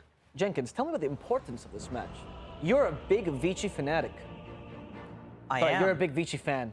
Okay. That would be confusing. Yep. That is We confusing. wouldn't want that on this panel, for No, sure. no, that They are both at the top of the group. They both only lost one match. Yep. They won one. Yep. So both of these teams are looking very solid. That's very distracting. I'm doing, yeah. All of the Chinese teams are looking incredibly strong. So any China versus China matchup is very important because it's determining like who is the best. Also, I can ask Lizard, is in DP Season 2, weren't these the two tiebreaker teams that had to, one of them, Vici managed to make it to group stages, and I feel like LGD went. You're really testing my goldfish memory here, but I believe they were. They were in the tiebreakers. I believe Vici Gaming ended as a three-man, a three tiebreaker. Yeah, there was a huge tiebreaker going on there, and obviously one team wasn't involved. It was, I think, Aster, as they were on top as always in the I League as well. They're just winning versus anyone, so they won versus PSG LGD in one finals. They won versus Vici Gaming in other.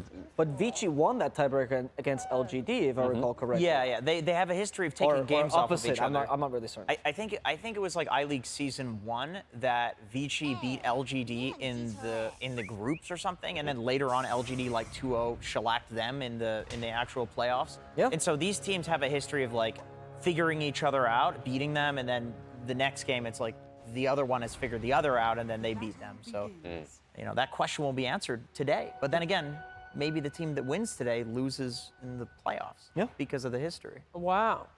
There's a lot of complicated.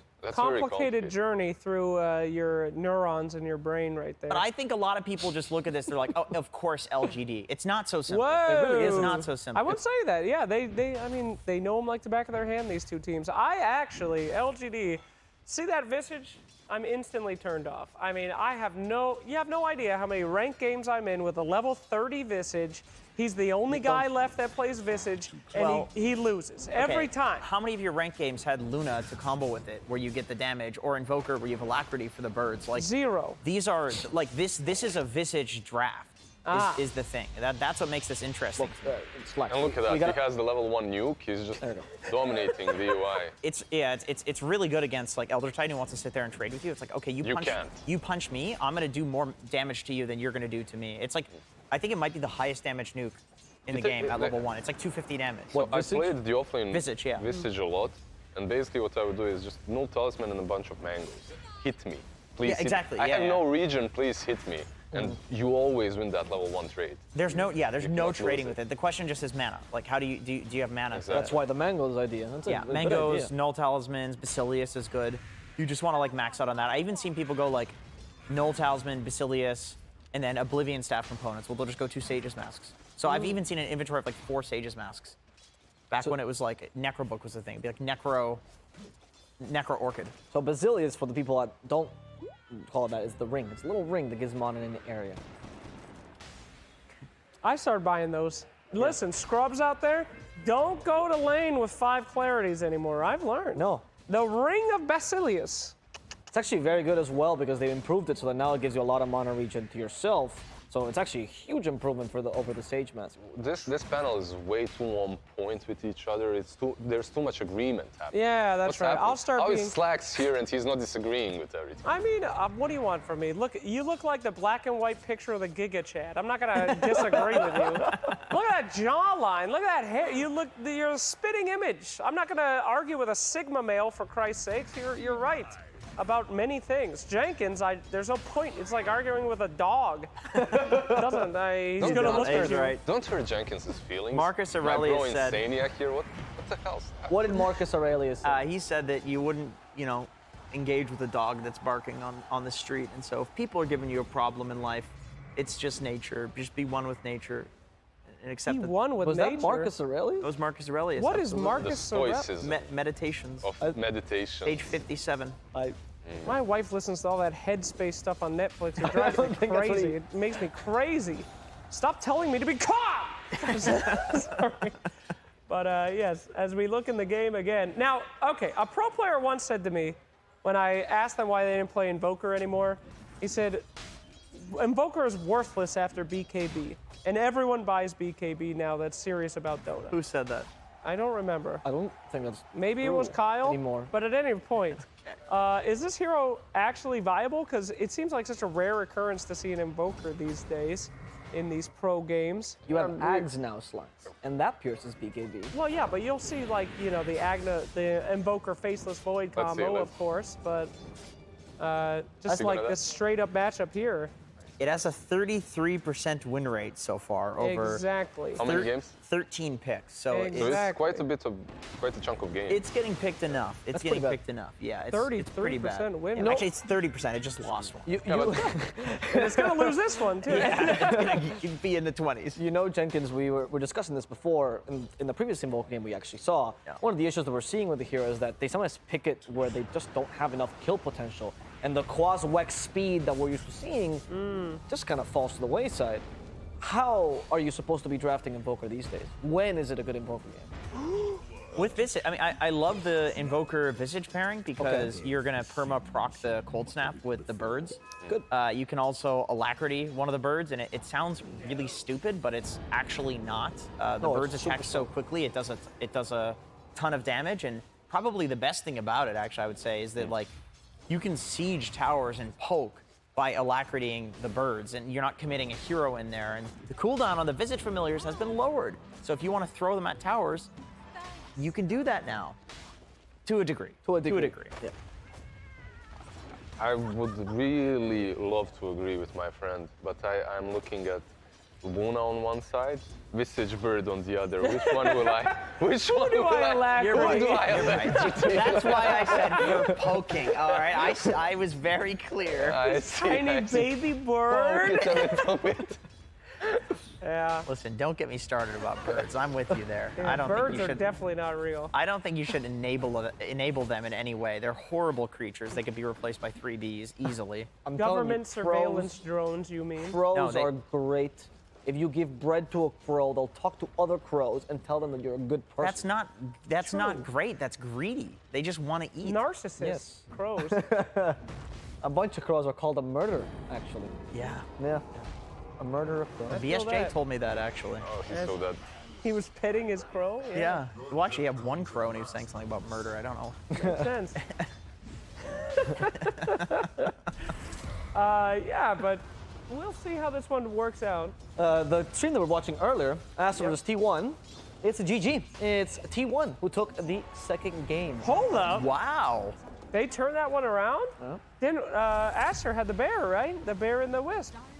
Wow, that's pretty Wait, Aster impressive. lost 0-2 to T1. I mean, T1, you know, they're a team that will. Boys, They're you really cannot- good. You cannot count them out. Ever. You can never count them out. And I'm glad they're proving that to be true still. Because sometimes, TI season comes, the nerves hit, and all of the, stereotypes for your team is, oh, they never give up, they play these late games, whatever. It just goes by the wayside because of the nerves. So it's But good to not see that T1. it's good to see that they're in form. And- Look, they have a 12k MMR player on their side. Youth. So, when that happens, MMR is obviously the most important thing in this game. Yes. And they have Master Ku, who has the title of Master, which even goes above that.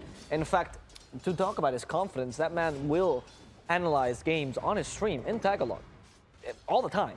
He doesn't care about revealing strats at all. I've heard him, well, I don't understand him, but I've translated, I've been translated some very interesting tidbits about him. And that shows a really, really confident person. Yeah, that's Chad. You know what really impresses me about that team, and is kind of a prudent point after that last series, the kind of change in the Southeast Asian meta. It used to be this region of just like ferocious dogs that would just run at you and bite you. Like they were just crazy aggressive. But now, T1 especially, I believe on average they have some of the longest games.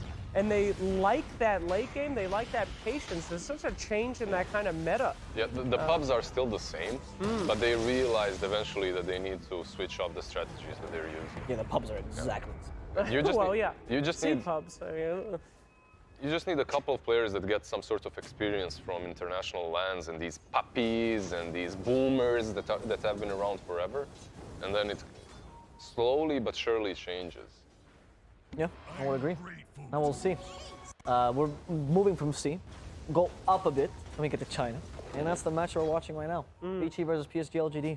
yeah, the grudge match, if you will. But LGD doing what everybody expects, dominating what many consider the second best Vici Gaming. Some really fancy analysts are saying Vici is the prediction they have to winning the entire tournament. Name them. I won't. It's Jenkins and Trent. That is true. It's all they talk about. It is. Is there some weird Hey, Insania. I'm taking your place. Hello, Insania Prime. Hi, Insania. Insania Prime. Oh, that's interesting that you're taking my place. It must be because we're so similar. I'll Must leave be now. it. It must be it. An easy swap out for you there. It's like nothing Don't changed. step on my shoe. These were. That's a very interesting hoodie you're wearing. Yeah. Yes, this is the LQD Yeah, chill it. something. Great job. Welcome back, Insania. Thank you for having me. I feel like I never left. Is that a Snuggie?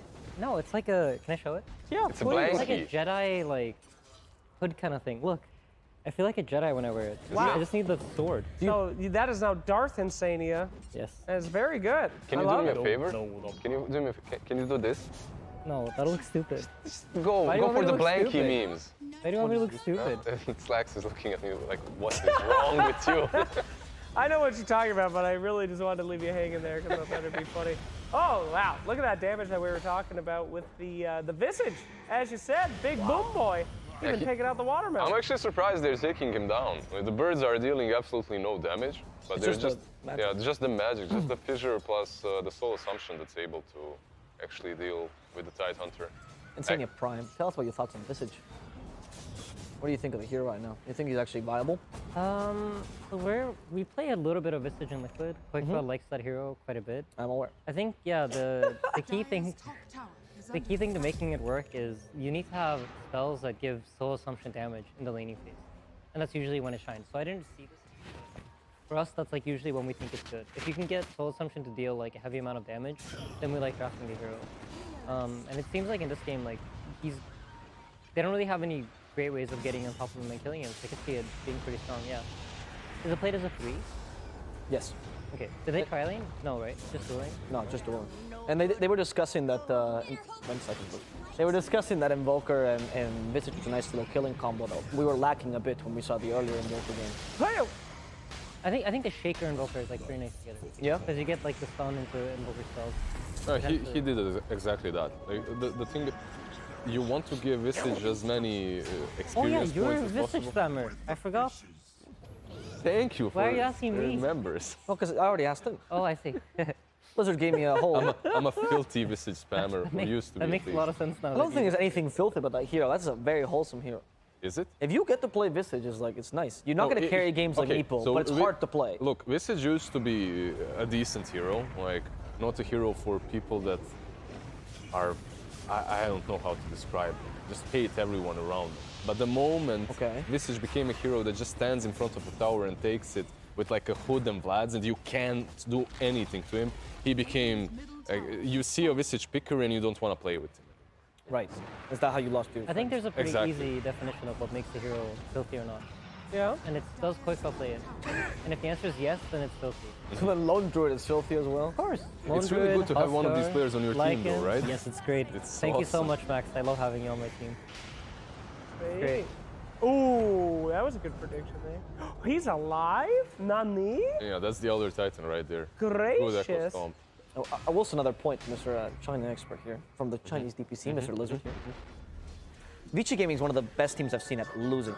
I've seen them come back from absolutely crazy games and still control the tempo from behind, similar to how EG does it sometimes. Yeah, Would you for me, agree Vici that? Gaming is a little bit of a snooze fest in It a lot is, of it is. games, right? Like you know exactly what they're gonna be doing. They aren't really making any aggressive, flashy plays. They're not your OG. They will not be too crazy and make different moves all the time. You know what they're gonna do, but the problem is they're going to do it so effectively that even if you respond to it, it will not work. That's why they're where they are. So do you think that this game is looking bad for them, or would you be? I'm not sure yet. It's 1-8, waiting. dog. It's looking pretty bad. It's looking pretty bad, but you're playing versus a Visage, right? Hey, I think he's lizard, not dog. No? Animal. Yeah. Freaking animals and insanias, call and me I feel like whatever. I'm losing my damn mind up here. Oh, okay, there's a smoke, but yeah, you think it's more even than it looks? Perhaps. I feel like Enchantress and Visage might fall off a little bit, but They still have a strong timing for now. I think for now the LGD draft is going to be strong, and for them it's going to come down to how far ahead can they get Luna ahead of the Clinks. And if the Luna gets ahead enough in the game, then it won't matter that the Visage kind of like dips off a little bit later on. Sick.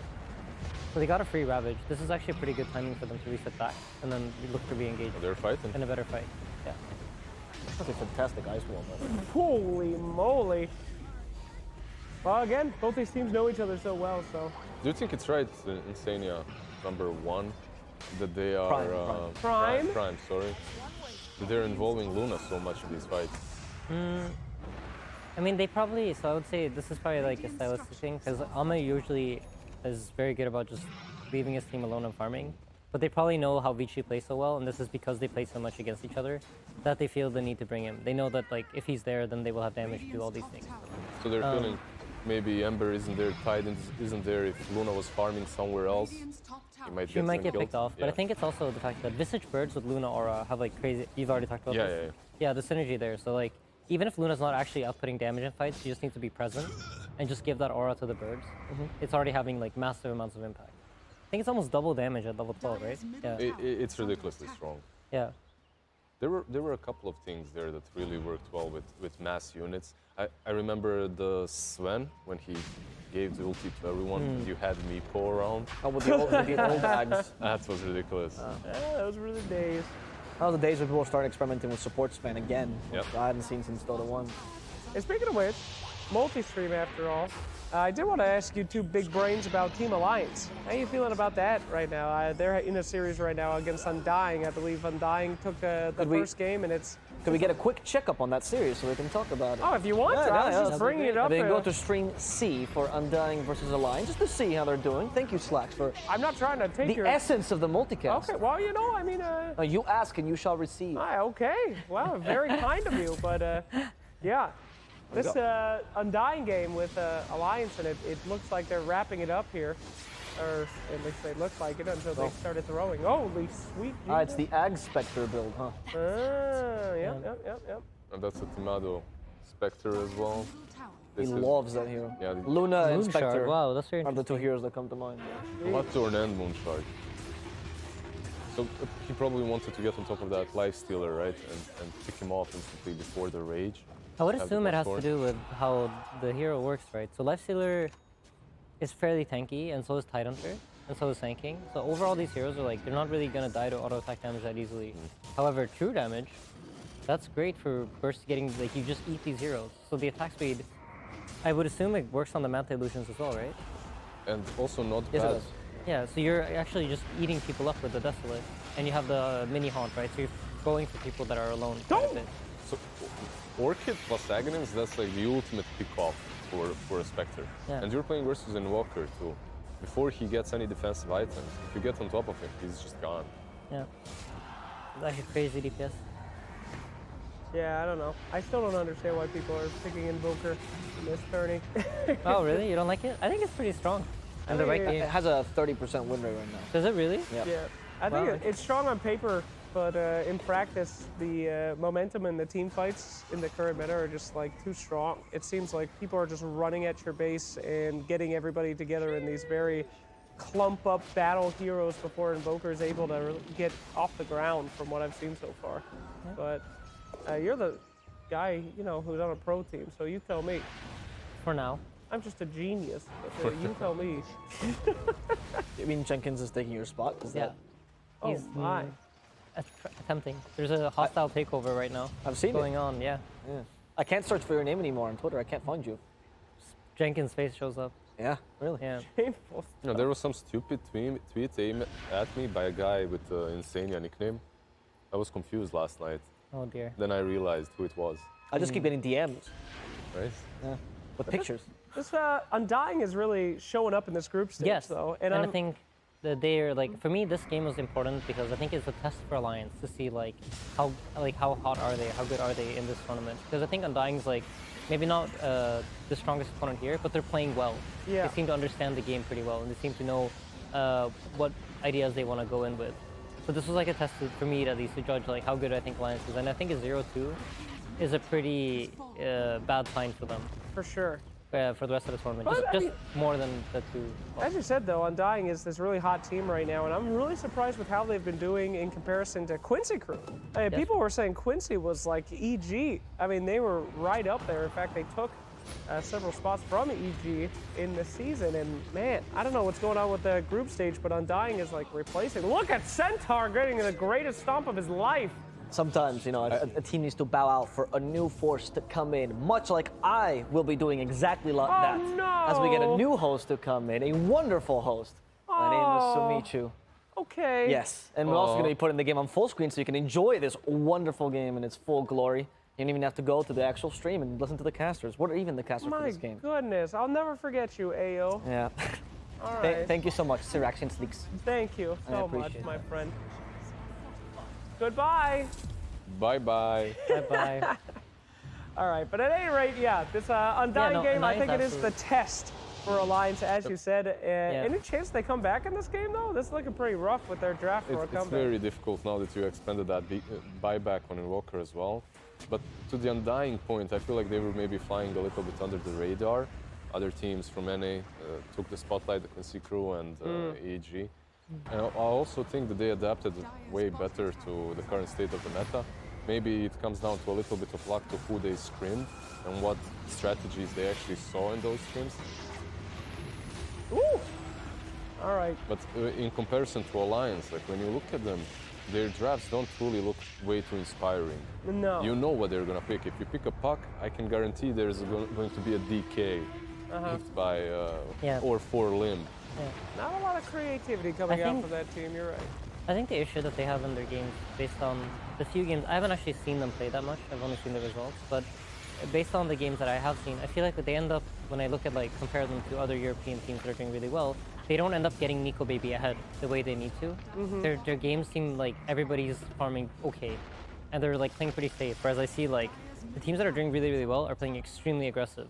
You see multiple heroes dying on their teams all the time, whereas the Alliance games seem like they're low death count in general. So I think that is a sign that they're not really doing that much themselves. They're trying to like play defense, but at the same time their opponents are not pressured at all. And I think at TI, you need to pressure your opponents. If you're not, they're going to like be very good at playing. They're going to be comfortable. They know what they're doing. They're going to come at you with like different styles you're not used to playing against. And I think that's one of the big reasons OG is so successful, is because OG makes everybody play OG Dota. That's so true. Yeah, you're absolutely right. And I think that's also a reason why LGD is so successful. Yeah. Because they are used to everyone just running at them. They know how to deal with it. They wait for that late game, and then they turn it around in that moment that they know that they can. And it's they just react better. Yeah. There are some teams that innovate, right? They hit you with something different. There are some teams that you know exactly how they will be playing, and you still can't. It's like they have a metronome that just ticks a little bit faster than yours. Yeah. And every move is more precise. For Alliance, I'm not sure which exact problem is there, but from the games that I have seen and watched them, it looks like their moves are a little bit telegraphed. They're predictable, perhaps. I just feel like I'm not sure. I think it's just the idea or like the concept that they're coming into this tournament with, I just don't think is that strong in the meta. I feel like they're heavily relying on like counter-picking lanes, winning lanes, and then like trying to take that gold and translate it into map control, but it's not really playing out at all for the teams that have gone with that like kind of lane into then make moves play style. I think the teams that are like, we're gonna apply the pressure from minute 6. That's like the teams that are looking really That's literally what PSG LGD was doing in that last game. Yeah. Have a little bit of a good lane with Visage, and then Shaker just goes mid. Yeah. And he plays the same way he would play in 2016 or something, just block off the enemy mid and harass him as much as possible. Yeah. Well, this is looking pretty much over. I don't know how you come back from an alliance like this. Do the thing, Jake. What? Do the thing. Do what thing? Switch it out? Do the thing. What thing? The thing. What? Do the thing. Yeah, okay. All right, you know what? This looks like it's an impossible game to go, I'm afraid. I think Undying has this one in the bag. Sorry if I'm robbing you guys, but how about we switch it up? We could go somewhere else. Quincy Crew is about to play if you guys want to talk about a draft.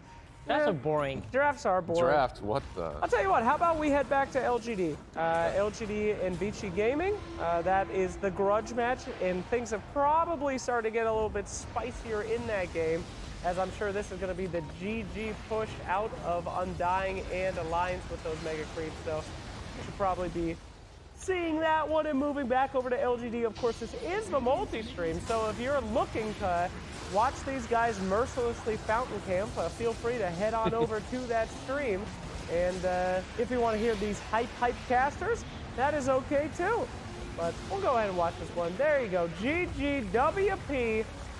As we end this one, Undying showing that they are still number 1-ish in North America and staying strong. As you know, maybe you're interested in Quincy. We'll be moving from Quincy soon as well. So, oh yeah, Aster, by the way, they won. That's 2 2-0s here today. As we'll probably be slipping into LGD. They do have a pause right now. Okay, it's unpaused. But well, let's head on over to LGD versus Vici I just wonder if Invoker will die the moment we switch over. So far, every time you call a hero garbage, somehow you have this prophecy aura around you, and it happens. I have that too right now, this tournament. Remember, were you here when I asked for invokers? I was like, where are all the invokers? And then like ever since then, there's been like 10 invoker picks. Yeah, they've been picked with these 2 games, I guess, 15 times now. Right? Yeah. Hello, everyone. Oh, hey! Hey, Sumi! It's me. Wait, Jake, what are you doing here? You're not on my panel. You know, sometimes if they keep trying to fire you, you just have to keep saying that you're essential to the broadcast. So what I do is I replace people, I lie to them, and say that they were switched when they really weren't. So as long as I keep showing up, people keep thinking that I'm working, and then I might be able to form a real sentence. Oh my God! Snapfire down. Now Snapfires, guys. Snapfire is my favorite hero because you know exactly who's good and who's bad at the hero based on the cosmetic. That chick got 1 cosmetic. 1. True. $75. If you buy it, you play Snapfire. If you don't, you're a scrub who just happens to play Snapfire. This guy's got the cosmetic. He's good. I feel like that's accurate. You know when Dota Plus was first released and you could see like if somebody was good at a hero based on their Dota Plus level? It's not really the case anymore because everybody's just super high levels. I'm mostly scared of the guys that have like the level 5. Yeah, but those are just... Yeah, I'm not going to give them power. Whoa. I think Snapfire is one of the few heroes where you can like, if you see someone as like platinum tier Snapfire already, you know they're good. You're at in danger, Snapfire. yeah. What do you think about Snapfire overall in Senia? Because it's a strong hero. For me, it ticks a lot of boxes. It's team fight. It gives you Roshan. Negative armor is generally a really good tool against strength cores because they're generally speaking low on armor. And the items that people are buying right now are not really necessarily armor items.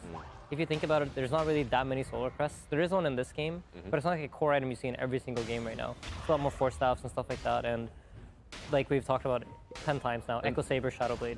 This combo on Vici Gaming, by the way, Snapfire and Tidehunter, I think it's currently the combo that has been played the most on the tournament. Yeah. Because Tidehunter is picked the most, and then Snapfire combos with him because of the minus armor. Yeah. I think it's a bit similar to the Snap Starter that we were playing. Yeah, very similar. Just that Tide is maybe more in the meta at the moment, so because of that they're picking her. One other hero that surprisingly, at least yesterday, was the most contested one is Monkey King. Maybe not surprisingly, but he did get nerfed just prior to the TI when everyone started to play him on position 4. And interesting, his biggest combo is Like. So with Lycan, he has the highest in the rate. So the wolf likes to jump over the trees, I suppose, something like that. Yeah, but it looks like in that grudge match here, LGD is kind of just slaying.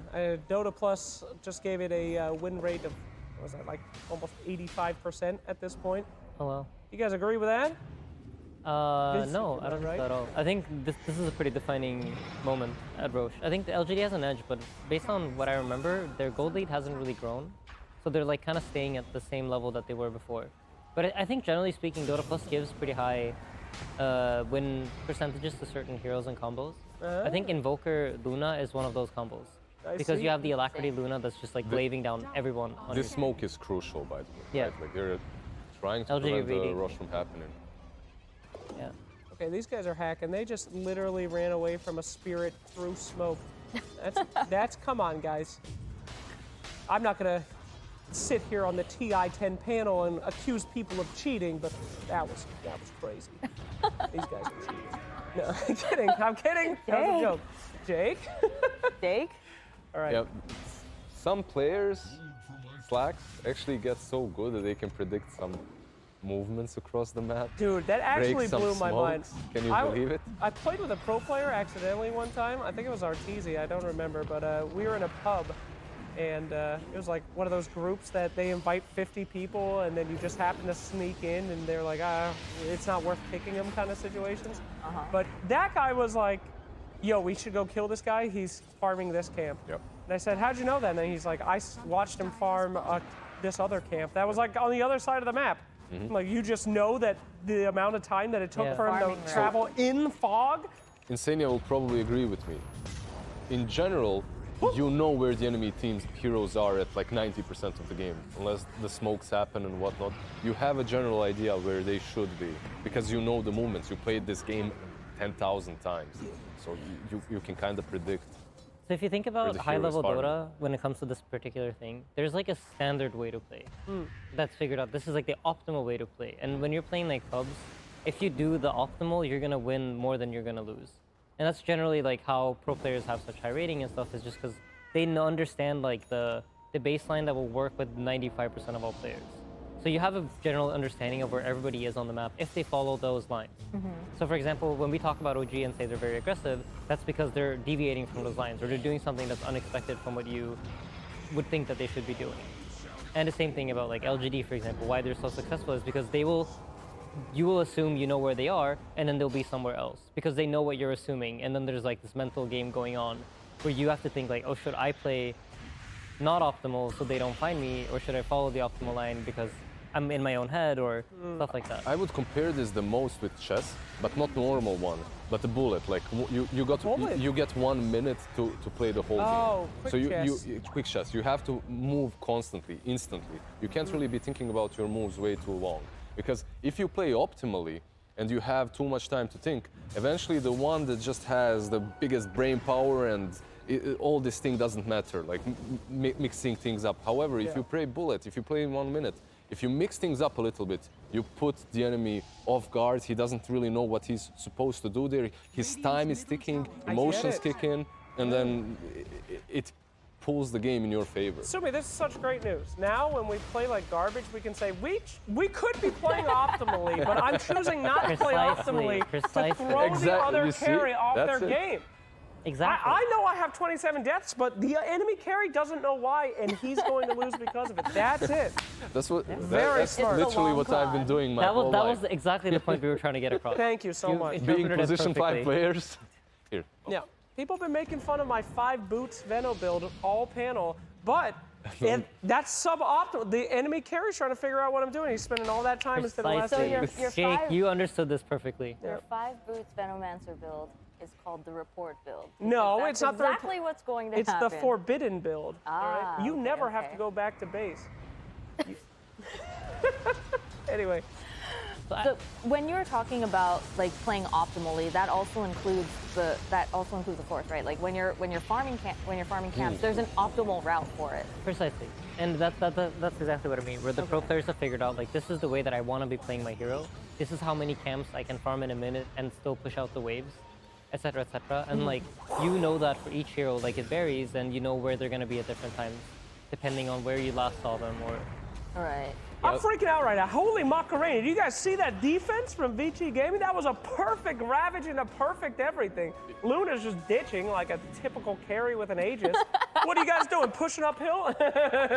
Small creep camp, sorry. But what a defense there. VT Gaming, you can't put him down, Insania. All right? It wasn't me. Look at it. Look at it again. Sure. Here we go. Watch this. He pretends like he's playing unoptimally, blinks like a psychopath into nothing, and then he baits the entire team. That's unoptimal gaming right there. Okay, Luna was disarmed, okay? So. Good excuse to me. Look at it. Then standing he just in the back. pops the BKB away from anyone. Oh, there's a creep there's a stack somewhere, I bet. Enchantress is like, please, where are you going? So this is literally the point in which you hit the wall as a PSG LGD's draft. Yeah. You have this Visage that's supposed to be pushing, right? But you're playing versus Tidehunter. He's going to sit right next to his tower. He's going to anchor smash the birds, and they won't deal any damage at all, with or without the Luna's aura. Yeah, I mean, I think the story of the game is still the same. LGD needs to get Luna strong enough to where she can march up the high ground and hit. Yeah. But I think for me, the last team fight is a prime example of why Tidehunter is such a high value. You see him just blink in front, like Mr. Action Slacks so accurately described. Yes, I saw him blink and said it. Yeah. Continue. It was very nicely described by you.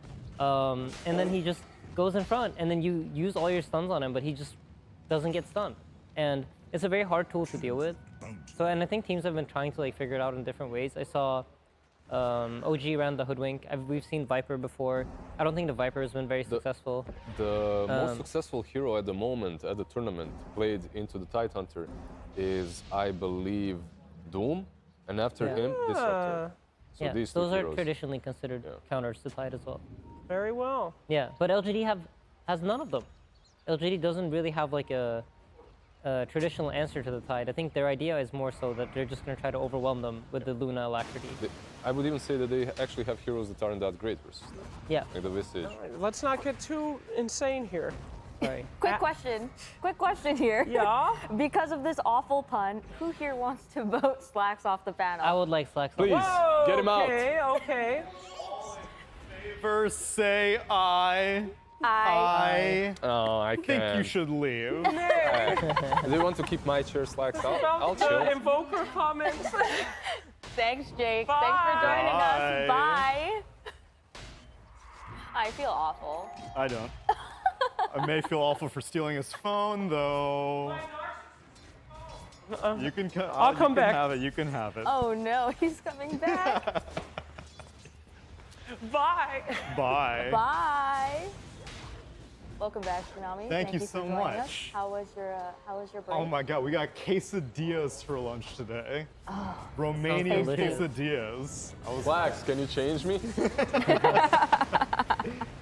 So I feel refreshed, and I'm ready to watch Chinese Dota. You and I already watched a ton of this Chinese Dota. Me and Tsunami, actually, we were waking we up go. at 5 in the morning to go and work on the DPCC. Just to watch some Chinese Dota. Just to I would have watch been it. doing it anyway, even if I course. wasn't working it. But since we did work it, we saw a lot of this, and I could have seen it being a 2-0 both ways. I could see it being a 1-1 split, because China v China is just, everyone's on the same level. As long as Aster isn't playing, As it's long as Aster unpredictable. isn't playing. Aster's the Chinese Slayers. They'll always end up getting first. The other ones, it's a flip of the coin. Interesting. So, did you happen to see the draft for this? Me? Either of you? Any of you? Because you just A came back little from break. bit, yeah. We saw a little bit of the draft I'm as it was curious. ending. Can you explain to me? You mentioned earlier that Disruptor would have been a great counter to Tidehunter. Why didn't they pick it? Did it just not fit in their current draft, or is there another reason that you think they maybe perhaps didn't pick it? So I unfortunately missed the draft. I can't really remember at what point Tide was picked, and maybe they already had their position 5, and you don't really want to be playing. It's doable position 4 Disruptor, but that's not why you pick it.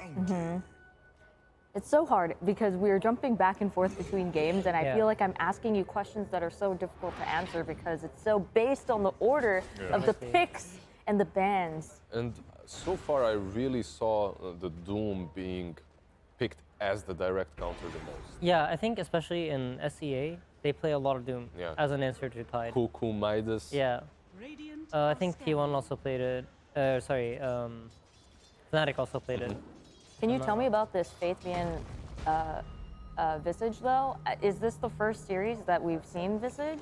I would assume so. Because it's not really a very popular hero normally. And I'm curious because I would assume Tidehunter was first phase pick. Can I just say that I love the Aghanim's on Visage? I know it's not really the most popular item out there. It fell off instantly after being introduced in the game. What is the Aghanims for? It just allows you to play a different style of the hero. So it makes you invisible, right? It makes you invisible, plus you can fly over all the barriers, right? And it Over includes your cliffs. 2 birds as well. Is that an includes active it. or is it a passive? It's an active. Okay. And what's so cool about it is it actually allows you to have a completely different playstyle. Before that, you were a no-brainer hero. Like, you didn't even have to have good micro, really. You just get birds, Just maybe select. Dominator, box, select everything, right-click on a tower and hope that your teammates are following. Right now, you actually, if you use your skill and the map awareness well enough, you can make so much difference in games. You can eliminate supports at the beginning of team fights as well. You can scout constantly. it's just fun. It's a fun concept of a hero with the new Aghanims. And the Ags like also loops back into what we've been talking about, right? So, for example, when you're going up against these teamfight drafts where you need to pick off a specific hero before the fight starts, having its way to get to the backlines very easily because you're invisible, right? And you can fly over buildings. And when that's the case, it's kind of similar to Night Stalker. You can just loop in from behind. You have 2 minions that you're controlling as well that are going to give vision of the heroes in the team fights, which makes it easier for your team to take positioning. So that's scary. Scary for the other team. Yeah, and for an ET who usually needs to let his spirit walk on a few people before he can get the armor. Well, they didn't get him. True. Let me get out. Sorry, so like he actually managed to get out there. That was a huge commitment. Did he have a remnant out already, or did he throw it out as he was dying? I think he threw it out, right? I think, yeah, he has Aghanim Scepter, so it's really fast. Super fast, okay, Yeah. They do have a Hexon Invoker, and I believe there's one being built on Visage as well. So this whole idea about just flying behind them, hexing someone up and killing him off is almost online for LGD. So here for LGD, I'd say at this point, it's very hard to fight into the Tidehunter head-on. What they need to do is try to create chaos where they take like multiple small fights at once. You kind of want the Invoker and Luna to poke with the Lucent Beam together with the Invoker spells, while you have the Visage try to rotate around from behind, and the Enchantress poking in with her creep and giving vision. And then the Earthshaker is going to be very patient and try to come in very late into the team fights once Quincy Gaming decide to commit. But you want to try to force this Tide to have a hard time to ravage them. I can't believe he got out. Oh, he got bumped to the cliff. Bumped him up. They lost vision of him. Yeah. That stomp as well clipped many heroes and units. I really like the double hex on PSG though. Yeah, it allows them to take scattered fights easier. It's easier to open up like on multiple heroes at once once you have initiation on many heroes. For Vici, it's obviously the opposite is what they want to do here. They want to make sure they stay grouped up and don't get pulled apart. I cannot believe. She's so hard to kill. Oh my god. You have to right click her now. You used all your spells. No. Do you think this is fair, Lizard, when you pick this against me for like a year straight? Look, how is it balanced? Look, back then, Enchantress was so annoying. Enchantress was even more annoying, I have to admit. It was the worst hero. So back then, her ultimate used to be her, just instead of throwing the spear that deals damage, she just was untouchable. She got like, you couldn't touch her. She didn't take any, you couldn't attack her with normal heroes. Really? No, so wait, just it's the other way around. Now, Impetus was her ult. Impetus was ulti, Untouchable was a spell. Exactly, that's what I'm saying. No, so I said it wrong? Yeah, it doesn't. Oh, I meant that Untouchable used to be a normal spell. Yeah. You couldn't auto-attack her at all in lanes. So from level 1, Lizard's just sitting there like... It was a passive, right? Wasn't it a passive? Yeah, it still is, but now it's moved to the ultimate. Oh, okay. And then he just hits me like this. You know what the worst thing is? Like, I played so many pubs with Enchantress versus this guy that I think I tweeted at you. In like pro games, every single game, the first 2 bans were Enchantress and maybe one more hero of mine, even though we didn't even play it. Like, I always banned Enchantress against him because I did not want to play against it. I have a story actually. When we did Twitch Rivals for Dota, it was reverse draft. So you're drafting your enemy's team, and for some reason, we drafted them all. They gave us Enchantress first, and I don't know why. So then we drafted them all right clickers. Oh yeah. And it was the easiest win of the entire thing. And I was on BSJ's team, and I don't remember who the captain of the other team was, but I was on that team as well. Oh, okay. So they got stomped. Oh, this is another thing. This shard that costs 1,400 gold for Visage is neat. I like it a lot. I actually don't even remember. So how do you use that? It turns you into... It turns you into a stone. Oh, right. Basically like the bird. The same thing that works. Does it stun around you when you come down? It stuns around you as well. I think, I'm like 90% sure it does. Yeah. Wait, so it gives you the shard gives you another spell. That lets you basically plummet like the bird. Yeah, you just plummet. You just drop on the ground, but the most important, you also heal while it's happening. Just like you the heal bird. a ton, exactly. Okay. So what's really good about it is it gives you an opportunity to buy some time until your teammates come to rescue you. So if they initiate, you just plummet, you dispel whatever negative buffs you have on yourself, debuffs, and then you continue fighting afterwards. That's interesting. That's so much micro. Yeah, if you that look with at the his HUD, it's tiny because he has like 8 spell icons. He has like his stone form, familiar stone form, silent as the grave, familiar is grave shell. And you're spamming soul assumption constantly as well, right? That's Because true. it has such a low cooldown. And is the multi-soul assumption a talent? Yes. Okay, yeah, then he has the talent already. It's actually interesting. LZD's approach here to the Tidehunter seems to be to try to EMP his mana away. So, for example, we saw he walked into the rush pit earlier, Invoker immediately threw out Tornado EMP, and now he's using it to zone them off as well. And then when they know he's low on mana, they attempt to go for Rush. But here we go, Ravage. And there's the Ravage. Yeah, but there's no there's follow-up no now. Yeah. Roche is they still need to finish it. They're trying rapidly, but Luna does get the Aegis and kill. Lynx is in 11. big trouble. He's about to go down. Oh, the 4-step away from the That was nice. Sunstrike. Yeah, that lives. initiation was very awkward. It felt like they thought that Roche was like 10 HP when there was still like 400 Yeah, but HP still, left. if you're ravaging and you're outside of the pit, you need a hero that's able to get in there. And I'm not sure. Well, I expected Ember. Yeah, Ember wanted to go in, but then he was like, I think "Or the Kings not." got hexed actually before he got his BKB off, and that's what Oh. happened there. So he blinked in and ravaged, and then as he ravaged, the Invoker hexed The the Ember. Lynx. And then Virtus Gaming, being disciplined, realized Ember Spirit cannot commit into this. Because And they Lynx just isn't cut their gonna help. losses, Right. yeah. Because they don't have the damage to follow up the Ravage in time. There's a huge play from nothing to say on the Invoker. But it's one of those situations in which, after it happens, your chances are very diminished Yeah. when it comes to winning this game. Yeah. You're playing versus Aegis Cheese now. You also don't have Ravage that you committed.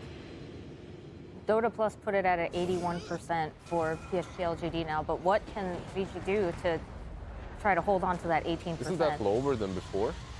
I'm not sure. I- I don't usually care too much about the plus win percentage. It's so important. Yeah, so sorry. My apologies. Well, he's actually smart. I He will. doesn't I need a will learn. computer I will learn phone. from main stage. I promise. So what can they do now? So their difficulty here is that they need to buy time for Ravage timings, right? We talked about this a lot yesterday. Where, Right. Oh, This no. is very GG. That's what you need to do. Well, right now Stop you're that. quickly opening up the report button, Who are we reporting opening here? up the scoreboard, and you're reporting the entirety of the enemy team. Oh, right. Ah, okay. Specifically nothing to say. Yeah. Yeah, Or Ember is doing account a ton of abuse. work. Because when someone's better than you, that's how you deal with it. You call them Smurfs, Because and then definitely you a Smurf. report them. Nothing to say is out of control this game. What was this MMR? How is this game balanced? They have more MMR than us.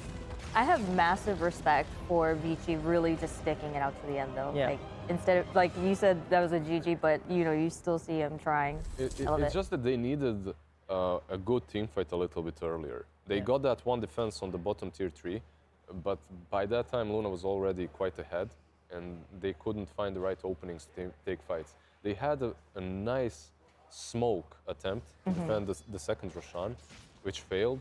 And after that, you can see the PSG LGD is just reading the map very correctly and know what they need to be doing with this Visage, who's constantly flying across cliffs and breaking your movements.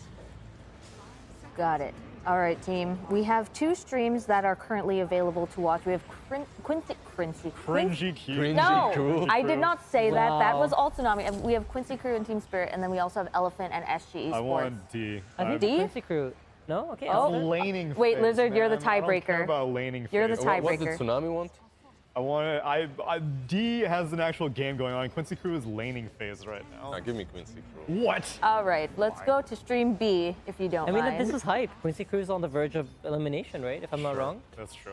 They've had a shockingly poor. I mean, everyone's surprised, right, about how poorly their tournament has gone so far. What's really interesting is that there's a lot of teams that consider Team Spirit to be really strong at the moment, coming off of scrims. I see. But Team Spirit also, they're kind of in the middle of the pack, lower middle, I believe, at the moment.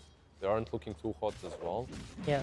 I mean, I think their team really collapses like the key piece. Their offlaner is like the real carry of that team. I think Yatoro has a little bit more of like the active. He plays hard carries, but he plays them really actively and very, very aggressively. So I feel like as long as he can make space for his offlaner, which is like traditionally not the case when you think about like the 1 and 3 position, their team looks very good. And Collapse takes some time to come online, but once he gets some items, it feels like he quickly snowballs their games into wins. Recently at the Dota Pit tournament as well, Team Spirit ended up second, just behind PSG LGD. Yes. And to get there, they went all the way to lower bracket. So they have the mental fortitude to come back into a tournament. That's really important, actually. It's something that we learned on Liquid over the years. That like, once you get that one really deep lower bracket run, you believe that every time you drop down, we can do it. Like it's like in some ways, almost more comfortable to be in the lower bracket and go all the way because you've done it before. You know that you can do it than doing like the upper bracket run. So then even just that one time broke the seal for you guys that you knew. Yeah, was because capable? instead of thinking you can do it, you know that you can. You know you have the capacity to do it because you've done it before. So. Sorry, quick note from the newsroom. We have an update. Elephant has taken game 1 See, of we that could have watched series that thrilling conclusion. Or we could have cast or cursed it somehow. True. But we could go back to Quincy Crew and Team Spirit and see how that's going. So tell me a little bit about this draft. We see your favorite Night Stalker. We've talked a lot about him over the last couple of days, but I do see Winter Wyvern on Quincy Crew. And we've seen Winter Wyvern a couple of times, but I haven't really heard too much about the hero itself and how it's doing. Winter Wyvern, I think, struggles actually against vision tools, generally speaking. I think it's a very positioning heavy hero. Mm-hmm. And I think it's hard to play when the enemy team has ways to get on top of you. Like, Wyvern is nice in the way that, like, okay, for example, Clockwork in this game doesn't really, it's one of the few fives that can get away from Clockwork hook cogs. But you're always going to be playing under Night Stalker vision. So when you're playing against a save hero, generally speaking, what you want to do is you want to try to isolate them at the start. You want to try to find them and then go on them in the start. And the games in which these like heroes like Oracle or Wyvern are very strong are where you have a hard time reaching the backline. More to your point, Clockwork, yeah, he cannot hookshot the Winter Wyvern. He cannot contain him on his own. However, the rocket is really nice. He can scout her, and then the Night Stalker follows up with some Blink Dagger, BKB, AoE silence. Yeah. So yeah, he's kind of stuck. And it kind of here. looks like that's what's happening. He's wasting time, but she's gonna die eventually. It's all these positioning saving heroes work the same way versus Night Stalker. You show up and you die. That's pretty much it. You have to be hidden somehow in the trees, somehow behind your teammates at all times. Yeah. And when you have global vision from Night Stalker, which like crosses all the trees and all the hills and stuff, it becomes very tricky. And the way that most teams have been solving it during this tournament is that they then have a ball draft. They have these like heroes that you can't run into. Even if you see them, you don't have the strength to just run into the ball. Unless like where a hero like Tidehunter, for example, would have been great, right? Mm-hmm. But Quincy Crew has a Lycan instead, so they have a little bit of a different style. I think they're looking to like kind of snowball, take map control early on, and then apply pressure with their heroes. But I think personally, I like Team Spirit's draft more. I think they're gonna hit timings better in this game. The later the game goes on, does that mean Team Spirit has the edge because Quincy Crew needs to take that early lead? I think so, somewhat. I think once this Terrorblade is able to stand his ground, it's going to be a difficult game for Quincy Crew. It really comes down to the TB and his farm and how he joins the fights, right? Right. But I do think like Quincy Crew they have different timings in this game. Like I think almost there's no hero in the game that I think is like very countered. Both drafts look a little bit like in pubs, where you have like strong heroes, you have heroes that can do a lot on their own, but like there's no real synergies between the heroes on the teams. Like there's nothing that's really enabling the other hero. It's not like a ball draft on either side. So in drafts like this, I think gameplay and individual skill is like, it shines through more. It comes down to the execution of fights. Precisely. And because of that, I have to say that I'm a little bit worried for Team Spirit, as the game that did drop them to the lower bracket, they played Terrorblade, and it wasn't the best performance ever. The problem is with TB, you really have to understand when you're joining the fight, and you have to make sure, like in that particular game that he was playing, he got doomed every single time before he even pops the BKB. So it doesn't matter if you're in your form if you can't sunder afterwards, right? Yep. As long as he's careful about when he joins the fights and how he uses the meta, I think they do have a chance.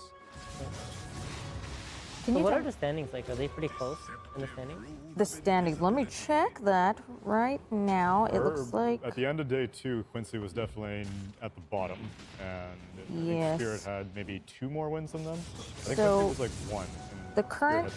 The current standings are that Quincy Crew is 2-6. Oh, we can see them. We can see them on the screen. Production. All right, so you're so great. They both had 2 wins. Okay. Yeah, 2-6, and then also 2-6. So it's pretty even, and that's really dangerous because that means that they're at the bottom. Yeah. And so this series is very, very important for them. Precisely. So when you look at it now, if you want to get into the mindset of Quincy Crew and Team Spirit, I think this goes for both teams. You've kind of accepted that, like, all right, Reach LGD, they're not really reachable for us. We're not looking at seed 1 or 2. We could potentially make upper bracket, but the most important game for them and the most like pressure-filled game for them is not going to be the toughest opponents of the group. Rather, it's going to be this game because this determines their fate in the tournament. So for both teams, I actually think this might be like the most nerve-wracking game they've had so far, even though maybe both of them would consider the other not to be the toughest opponent that they've had. Because when you're fighting against somebody else who is around the same standings as you, you really need to create that distance between your scores. Something really we talked matters. on the first day, right?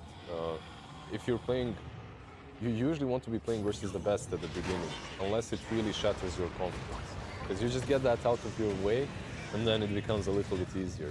If you win it, great, you won versus what you consider to be the strongest enemies of the tournament. If you lose it, so what? You lost versus the best, right? Yeah. Beastcoast, for me, because of that, is in a really good spot because they have been winning versus extremely strong teams, and on paper, the matchups that are ahead of them are not as difficult. So they're currently somewhere in the middle, but Yeah, they're in fourth right now. Yeah. So then, along the lines of the mindset, do you ever consciously adjust your drafts if you're in this situation? Like, not talking about the tournament meta or anything, but you're like, you're really comfortable in this here. You know, Koik the Lone Druid, we're in this situation against this other team. I want to give you a comfortable hero. Him and Liquid adjusting drafts, what? It's always Broodmother, Lone Druid, right, but which one? Morphling, Mickey. Which one of the three? This is so good. I knew what he was going to say. Because in both these drafts, we mentioned that it's not really like a concert of team fight. It's more like everyone's on a comfort hero. Yeah. Everyone's individually skilled. Is that because they're in this situation? Do you ever have to do that? So I think you subconsciously do that. Right. Whether you want to or not, I think if you're doing poorly in a tournament, you're going to look towards things that you know has worked for you in the past. And I think it's a trap that you can easily fall into as a drafter. Sometimes it wins you games, and other times it just costs you games because you don't like stick to the ideas that you know are good, but rather you give up on them because you've had a couple of tough games. Right. Definitely been guilty of that. And at other times you're like, no, I know this is right, even though it's not working, and you stick to it way too hard until you lose. So like I've definitely been on both sides of this. But I think, yeah, subconsciously you definitely go more towards heroes that you feel comfortable around. Right. And that you know has worked for you. And that's usually when scrim data like comes in, right? Like let's say Quincy Crew has been playing a couple of drafts or they thought were good, it hasn't really worked out. And now they're probably leaning a lot more on like, okay, but what worked for us in scrims? You start maybe focusing more on yourself and less on like, who are we playing against? I see. Or more rather like, what do we want to play? So in that way, yes. I think you do end up on more comfort heroes. Okay. It's definitely interesting.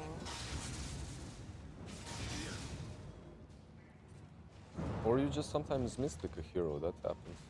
You miss a hero? From So, time to time. yeah. Oh, Sumi may not know the lore. You don't know about this? No, tell me So the lore. at TI9 that Lizard didn't qualify to.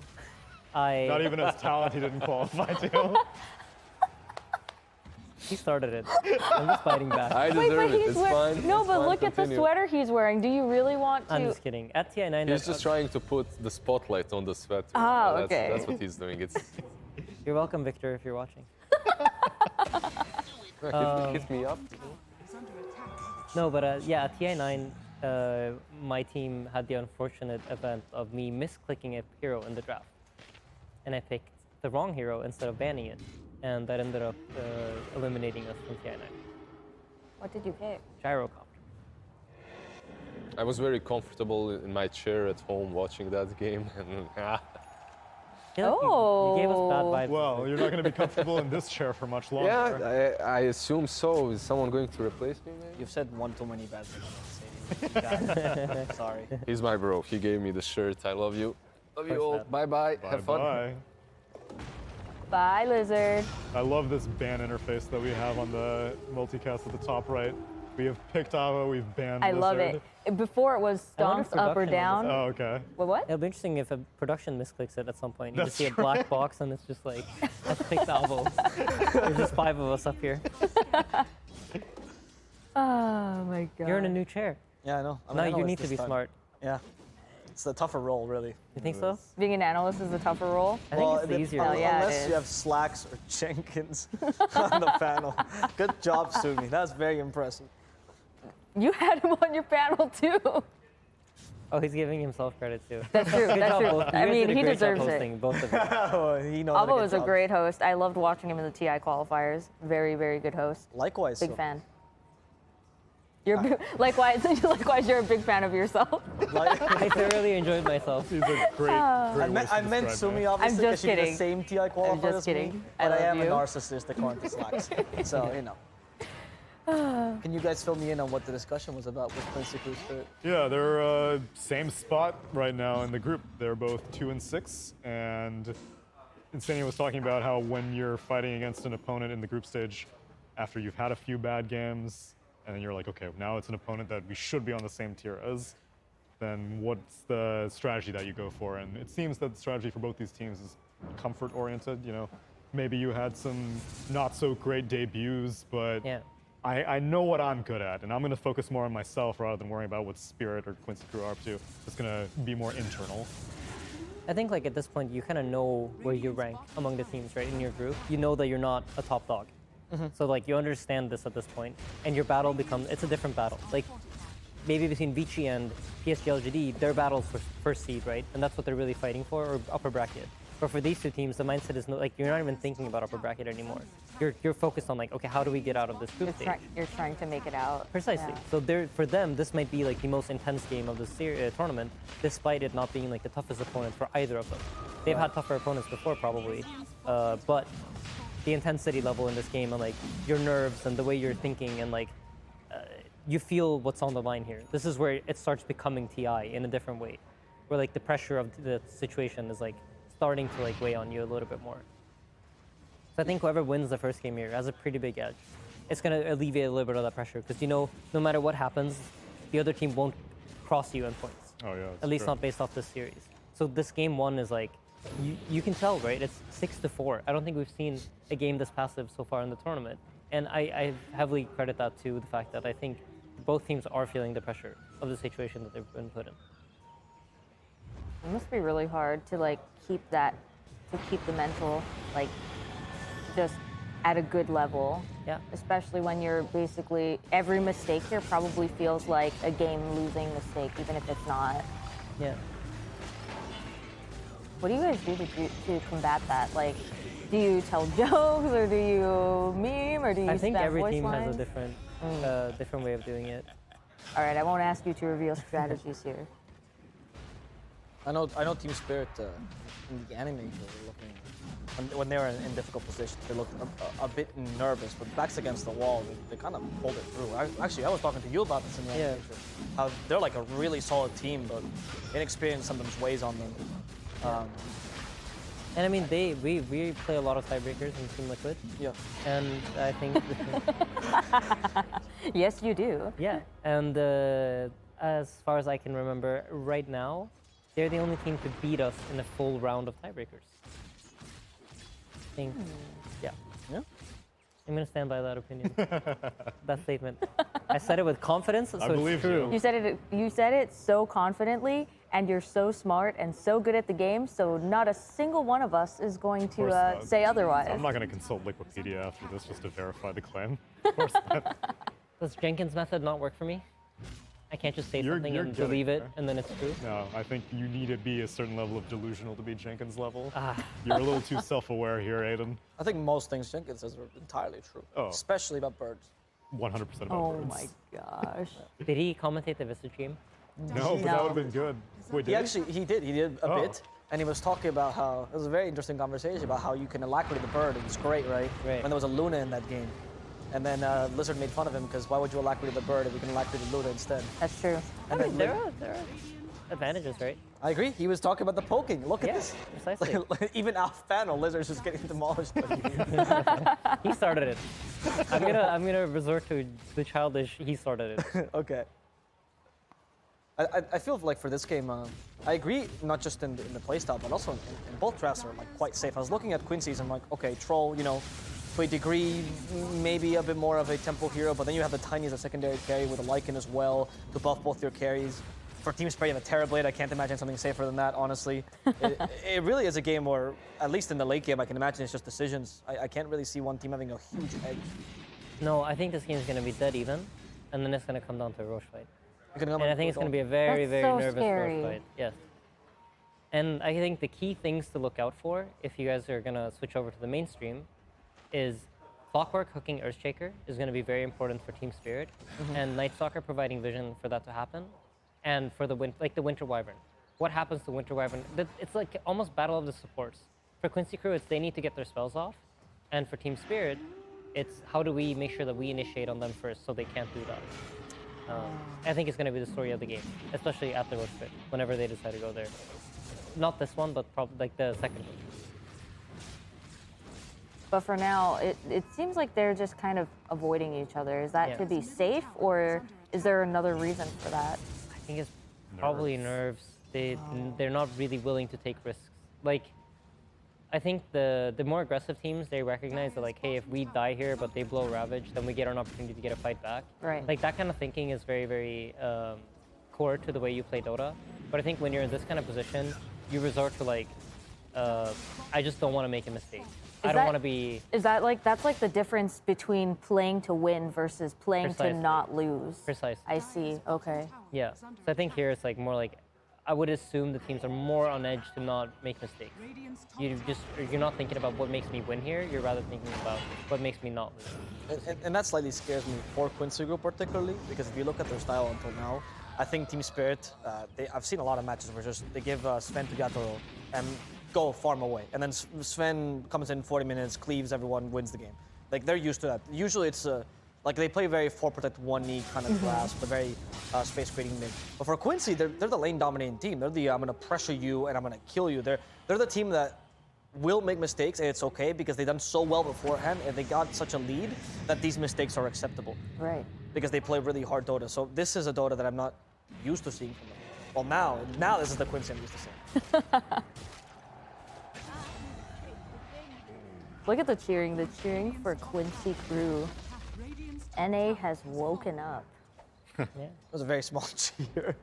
Hey, wait, it was it's still there. You heard it. You could hear the audio, the cheering audio. Look, it's still going. Look at that. Perfect. You summoned it to me. It got stronger after you mentioned it. West Coast is 3:20 a.m. right now. Is it really? Oh, Yes. man. Well, Quincy's an East Coast team. These are all New York origined. That's where the name Quincy Crew comes from. That's right, yeah. That's still really early for It a is. lot of people. Well, it's Friday, though, now, right? Or is it Saturday? Oh, is it Saturday? Weekend Dota time. I can't time. I'm not even gonna try. But So it's what weekend was the Dota. Quincy Crew in New York reference? So Jack wrote a long twitlonger about it, about He was very angry about this. part of it was justifying why they were adamant about keeping the name Quincy Crew to go to TI, because they had offers, obviously, but they were like, no, we've done it our own way up until this point. We have pride in our name, and the reason is I think it was on Quincy Street that their first team house was on, Yep. and not necessarily for this roster, but the Quincy Crew name has been around with Yawar, MSS, and Quinn for quite a while. It was the Forward Gaming roster before That's that. right. And then the TI9 newbie after that. Farm, newbie. Yeah, exactly. And so they originated on Quinn Street, and it was like a not very glamorous team house, so there was a lot of formative Memories. experiences there. Wait, so it was the street? It was Quinn Quincy? Street, and they were the Quinn Street? Quincy Street. Yes. And they were the Quincy Crew. I thought it was just named after Quinn. Yeah, I no, thought it was that's what most PNC. people think, yeah. That's what I thought. Oh, Yeah, but Quinn's name is Quinn, not Quincy. that's true. Yeah. But I thought that it was just to kind of Yeah, stylize I thought it. it was too, also. I thought the same thing. as you Yeah. were saying. Their first logo was also just CCNC's face. Screaming, yeah. Yeah, exactly. So that's why people mistook It was not an interesting backstory, it's just his name. So we made one up, we spiced it up. So we were on the street. You know, like, right? it's like, I feel like I'm turning into Kyle now. Oh my God, what's happening? But like, with like new brands, they always have like a story written on the box or like the bottle or whatever. Yeah. Oh, that's true. Yeah, it's like, oh, this is This who is our we are, and this is manifesto. where we come from. Yeah. Yeah. And the Quincy Crew decided they want to do the same thing. You know, in Spain, there's actually people whose job is to write professional stories for wine bottles. That's the only job, and they're very good at writing wine bottle stories. I can imagine that. Wine copywriters, that's amazing. Interesting. All right, so write me a story for this game then. Write me like a 2-sentence story for this game. I thought that was Tsunami's job, but okay. Sure, I can do it. You want me to? Yeah, please, Tsunami. All right, so the stage is set. 2 teams have had 3 rough days at the TI Group Stage, and now it's up to this final battle. Will you be eliminated? Will you be able to make it to lower bracket? Do you have the resilience to make it through? Find out now on this group stage game.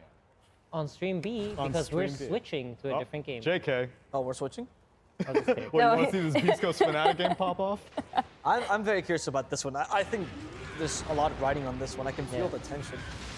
Well, I also feel like Quincy's position is, like, because of everything that they're saying, I mean, I don't know, right? But I am imagining this means much more to them. Imagine saying no to a bunch of offers and then deciding to go on your own to TI then potentially getting eliminated in group stage.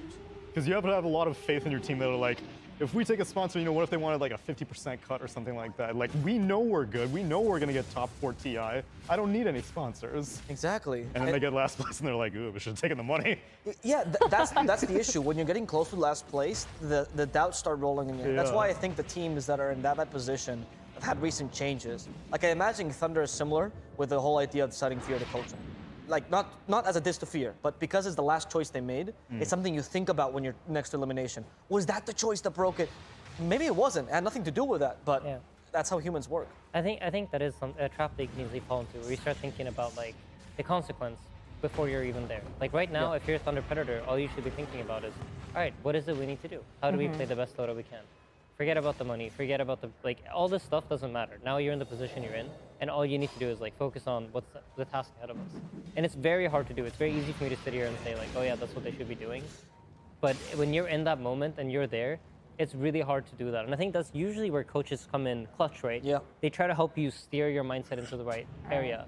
And we've talked about this a bunch, but the teams with mental coaches, like, this is why they have an edge, right? We see both EG and OG performing really well, and we saw EG bounce back after that horrible game winning against OG. Right. Like, this is why that position in teams is so crucial.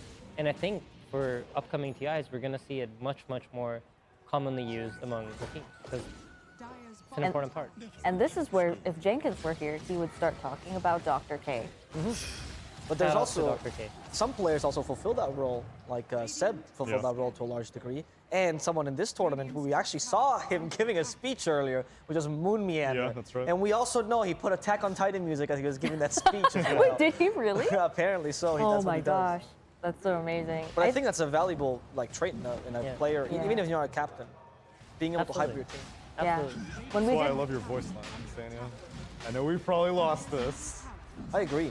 I actually bought the liquid pack partially for that voice line. Go.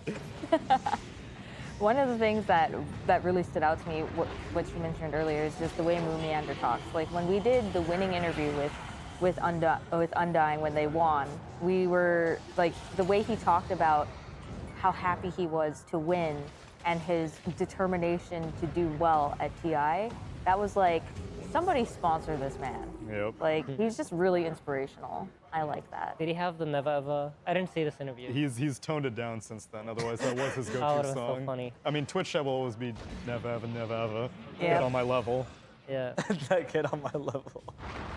Old School Moon was hilarious. There's still videos of that roaming around probably on Yeah, YouTube. I mean, I'm on trash, so I saw it live. I was there.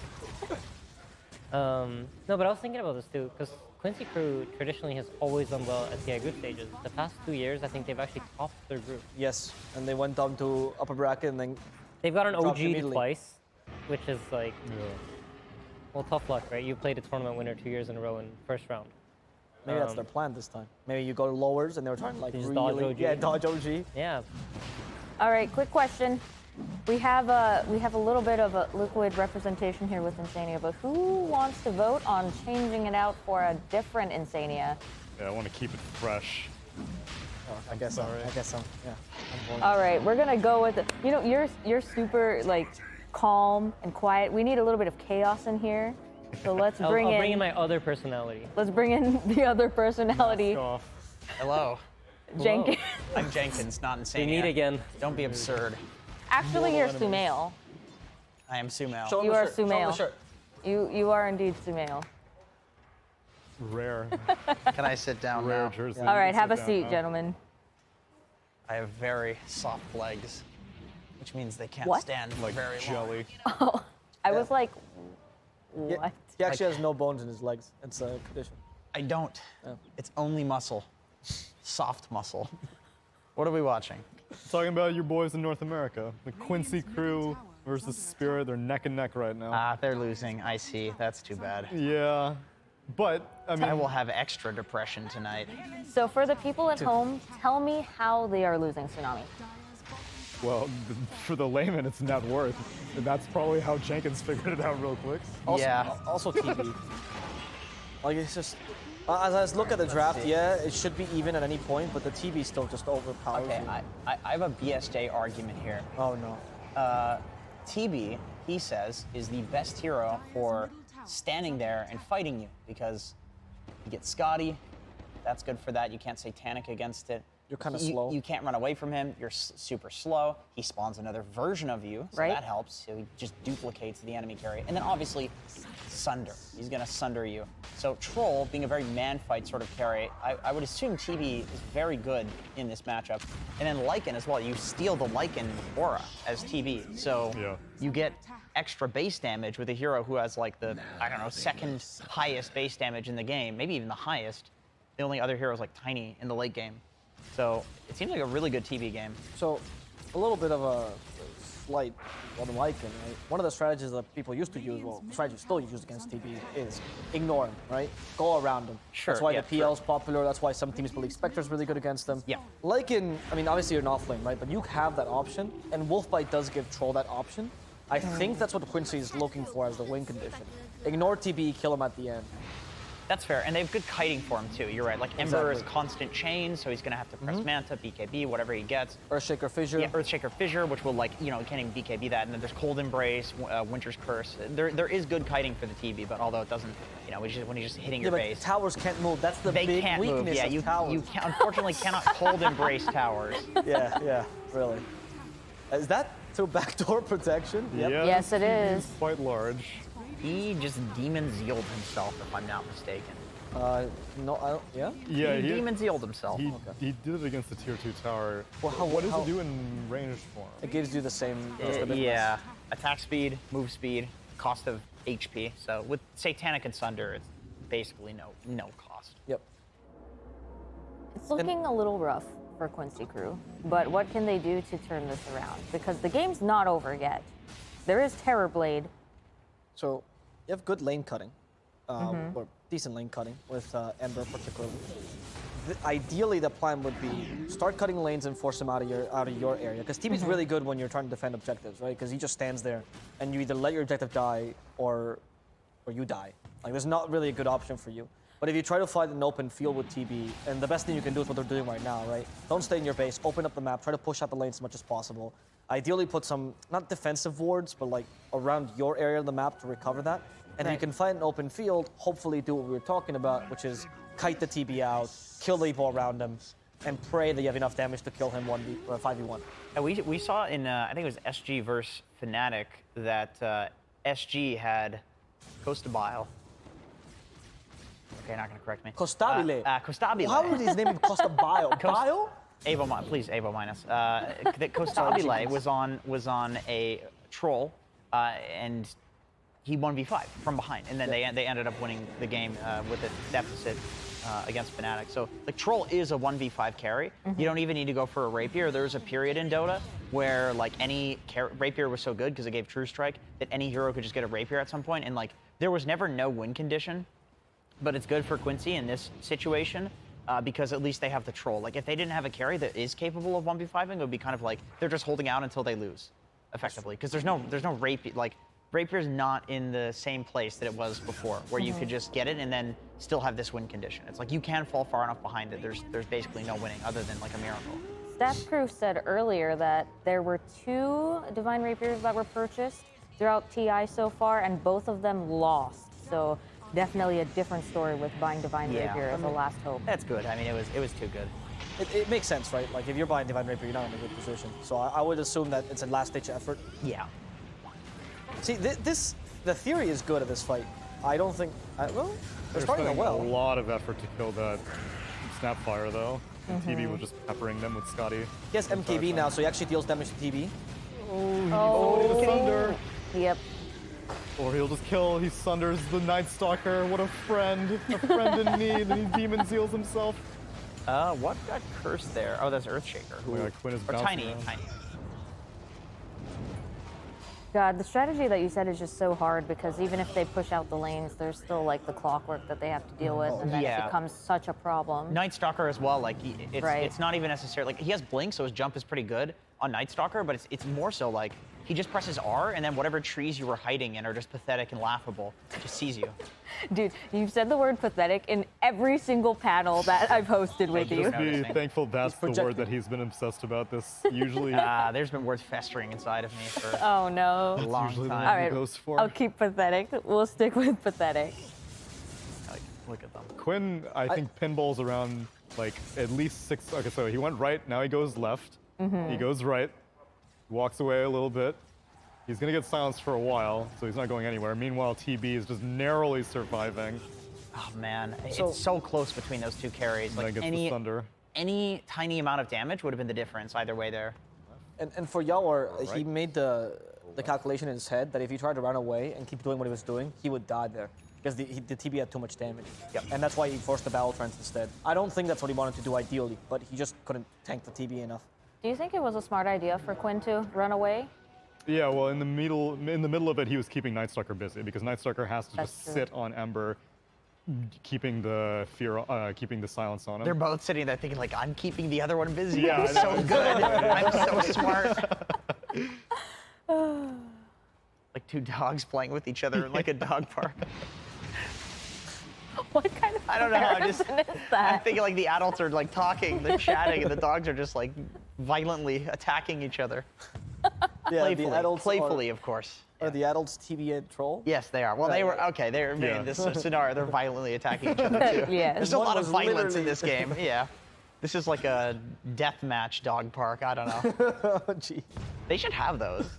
No, let's not. That's illegal. I'm pretty sure those are illegal. No, Please don't. Okay. Oh my God! Someone please contain Jenkins. Maybe replacing Insania with him was not the play. I'm just kidding though. I really enjoy playing with you. I feel like I learn a lot. You replaced Insania with Insane, so it makes sense. I'm Insania Prime.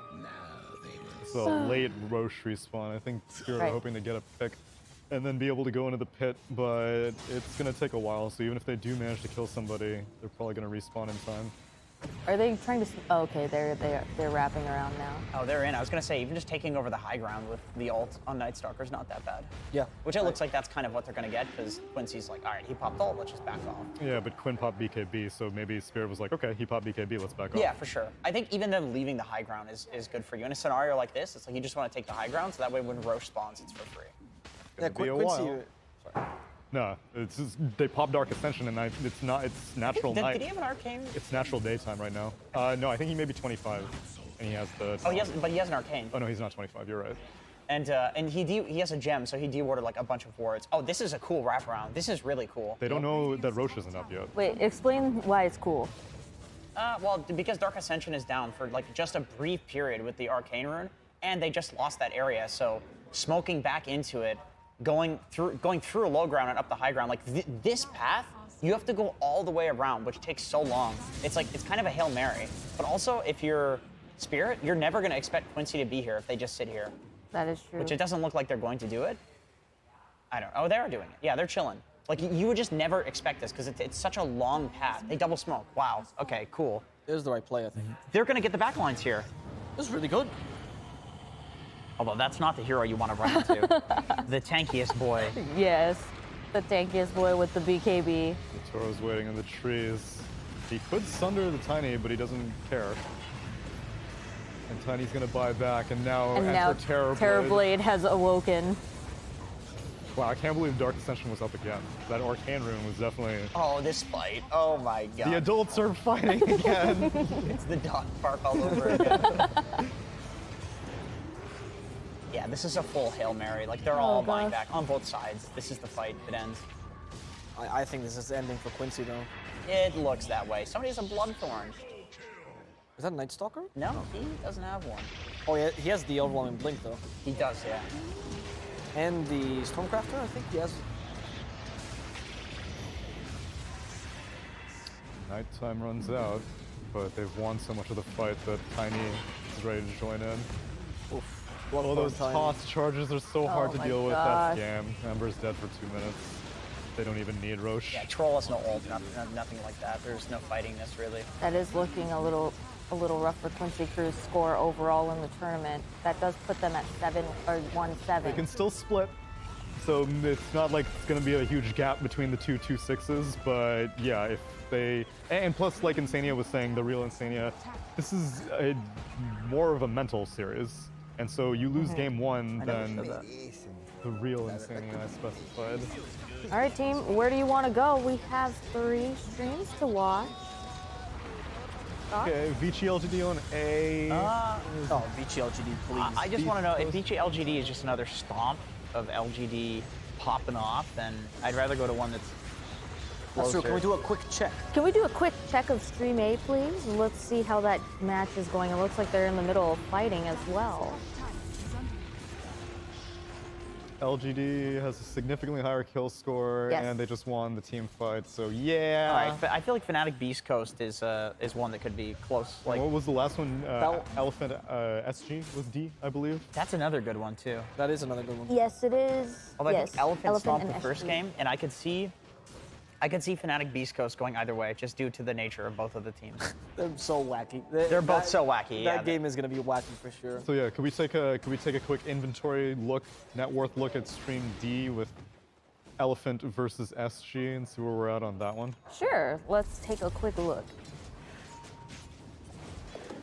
Okay, game's pretty freshly started. Yes, it's really new. You know, on SG, when they were in DPC, they used to be the kind of team that if they lost the first game, they'd be done. Like, that was it. Really? And but then when I saw them in close qualifiers, it was the opposite. I sometimes thought, oh, they want to lose the first game, and then they come back empowered. Like, even in ESL, I saw when they were best of 2s, they would lose, and they were like, who cares? We're meant to lose anyway, and they would just keep going. I think this team has been through so much more than any other team in this tournament. I don't think they feel pain anymore. They're desensitized. Yeah, genuinely. The nerve endings aren't even there anymore. Look, they got, what, bottom 4 in SA? Twice. No, the first season it was like, oh yeah, bottom 4, yes, true. Yeah. But the second season, they're like close to elimination. They were almost getting downgraded. Yeah, they really popped off like right before TI. Yeah, that's the right time to pop off. It is. And then Thunder Predator kind of had the opposite, where like they popped off way too early. They popped off super early and then fell off really hard. That's true, actually. And then Beastcoast is always just chilling. Beastcoast never knows when they're popping up. I don't think they're aware. Sometimes they'll play well and they'll go, oh wow. Yeah, did well. you're not wrong. Yeah, you're not wrong. This is a pretty scary game for SG Esports because they're sitting near the bottom of the pack with Quincy Crew, who now has fallen below them in the score. Actually, no, they're tied because they lost game 1, so they're tied in score right now. And I mean, it's really getting down to the wire. One of the things that Lyrical had mentioned is that this is the day where people start to really, really ramp up, and you start to see who's clearly going to remain in the tournament and then who will not is starting to become more apparent as well. So very scary. Elephant sitting pretty nicely in the middle of the standings, so it's a little bit less stressful for them. What is Costabile playing? Who's the carry for SG? Great question. Is it Venge? Is it carry Venge? Because she was showing up for a lot of fights, and I assume that she was rotating mid. Is he SF? No way he's SF, dude. I mean, he's the top net worth. I feel like it could be. I don't see Costabile like playing Venge, dude. It could be the Timber. Costabile playing Timber. What? Oh my God. I mean, he's not even. He's not a Timber player. What the hell is this? I'm so confused. Is there any explanation for this analyst? So Costabile is like the I mean, to his point, Kostabile is like a hard carry player. He's like the TP guy. Yeah, he really is. He's like, let me farm. I'll take this to late game. Yeah. And once we win, we'll wait 20 more minutes. The man likes to write. Bro, when everybody was picking like Lesh and DP safe lane, he was still Slark and Jug Battle Fury. And he's the only guy that still gets Battle Furies. Period. Like, he gets Battle Furies. I can't believe they put him on Timber. So was this a role swap then? No. I mean, Tabo does usually play Timber. Yeah, Tabo's still playing Mars. They have played, that said, they have played Timber carry before. It's not the first time they see the Timber carry for this team. And how did it do? Tiny and Lycan. I don't remember You out-carry the Tiny and the Lycan. That is so smart. Timber actually plays like a carry in the late game with the new Ag Shard. Yep. Like, you can just slow and stay on top of a hero like Tiny, and obviously it's percentage And you get some damage. push, actually, with that, which allows you to actually hit push towers. with it. Yeah. Wait, can you explain the shard?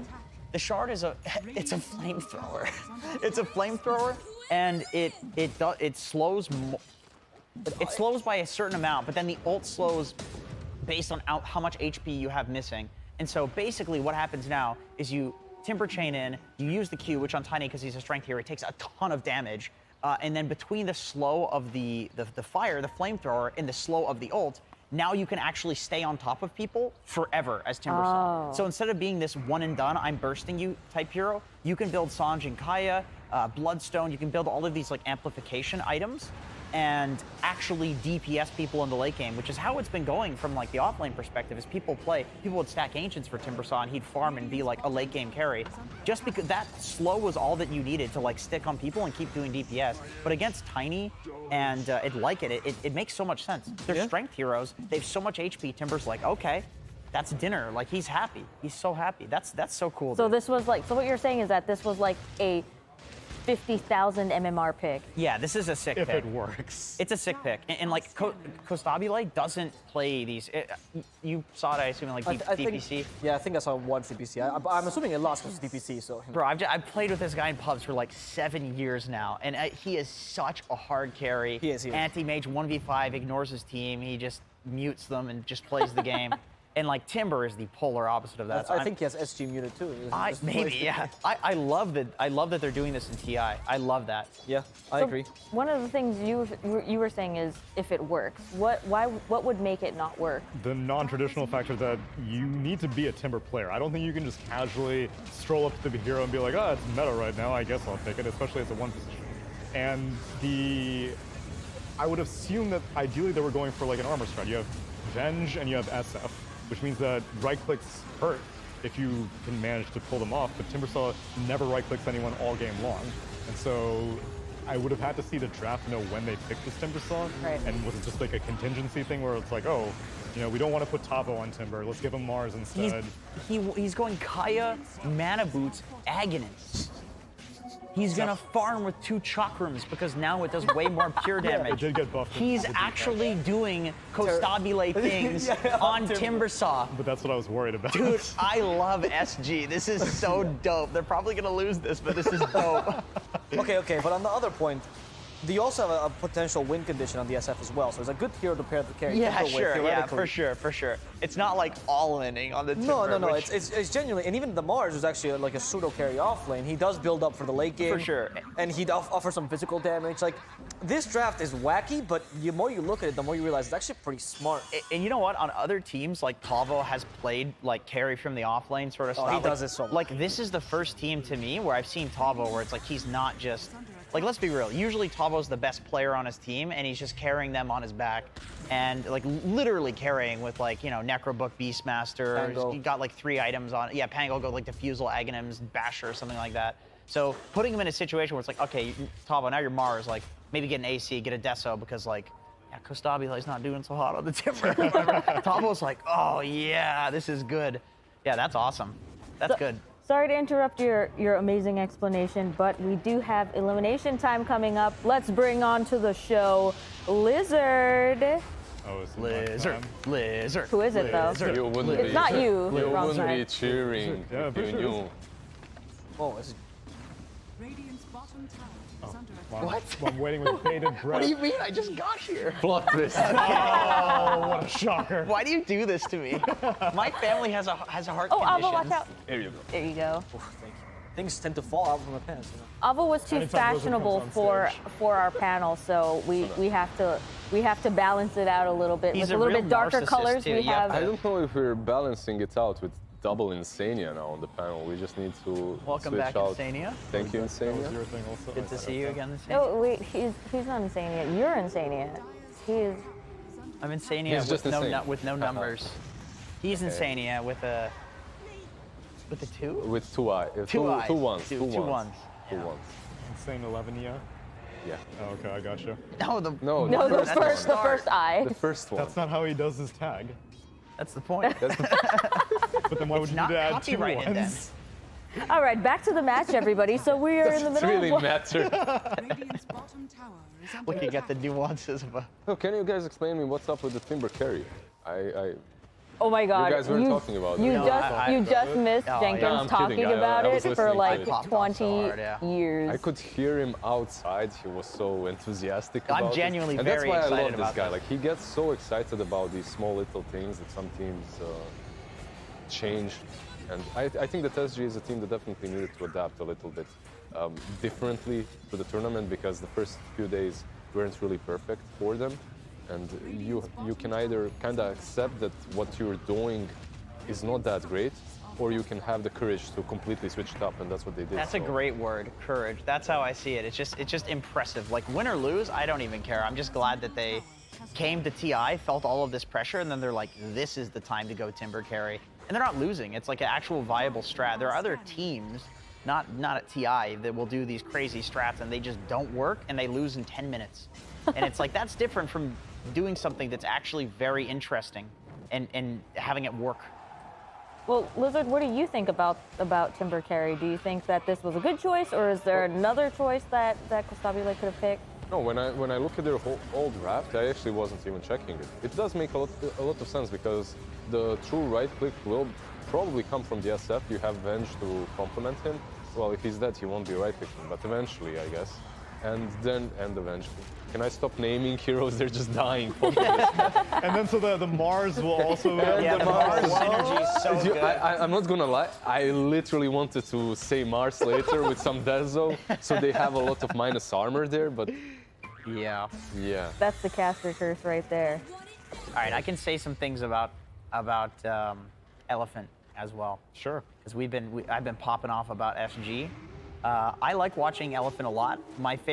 Probably my favorite thing about this team is the constant smokes that they make to the mid lane.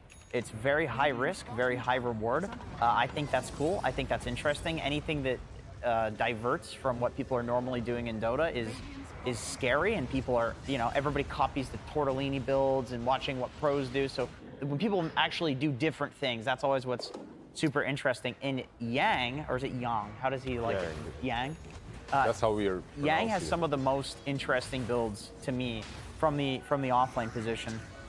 I remember watching him go Blink Dagger on Viper, and there wasn't a sniper on the enemy team, nothing like that. It was just to get in there and get his ult off on like a Sven or something like that.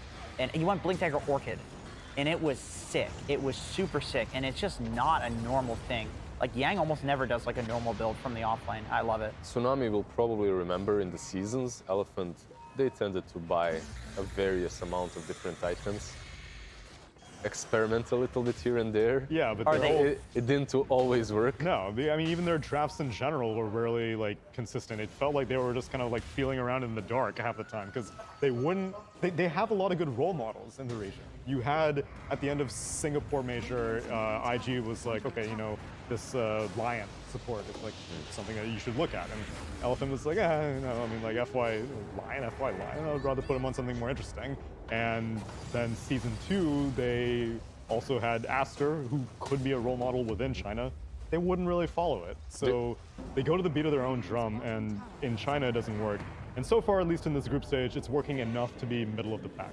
Do you think that a team such as Elephant will ever try anything else but their own drums, right? Right, and so that's the appeal of having a team like this at an international stage, because when they start winning, it's what happens with OG. They start winning, they're like, oh my god, diffusal on gyro, why didn't I think about that? When it clicks, right? When it clicks, And when you exactly. think about it in previous years, It would take about 8-9 months for OG to click as well. Yeah. But once it did, they would win a TI. It happens every August. And now this time, hopefully in October for them.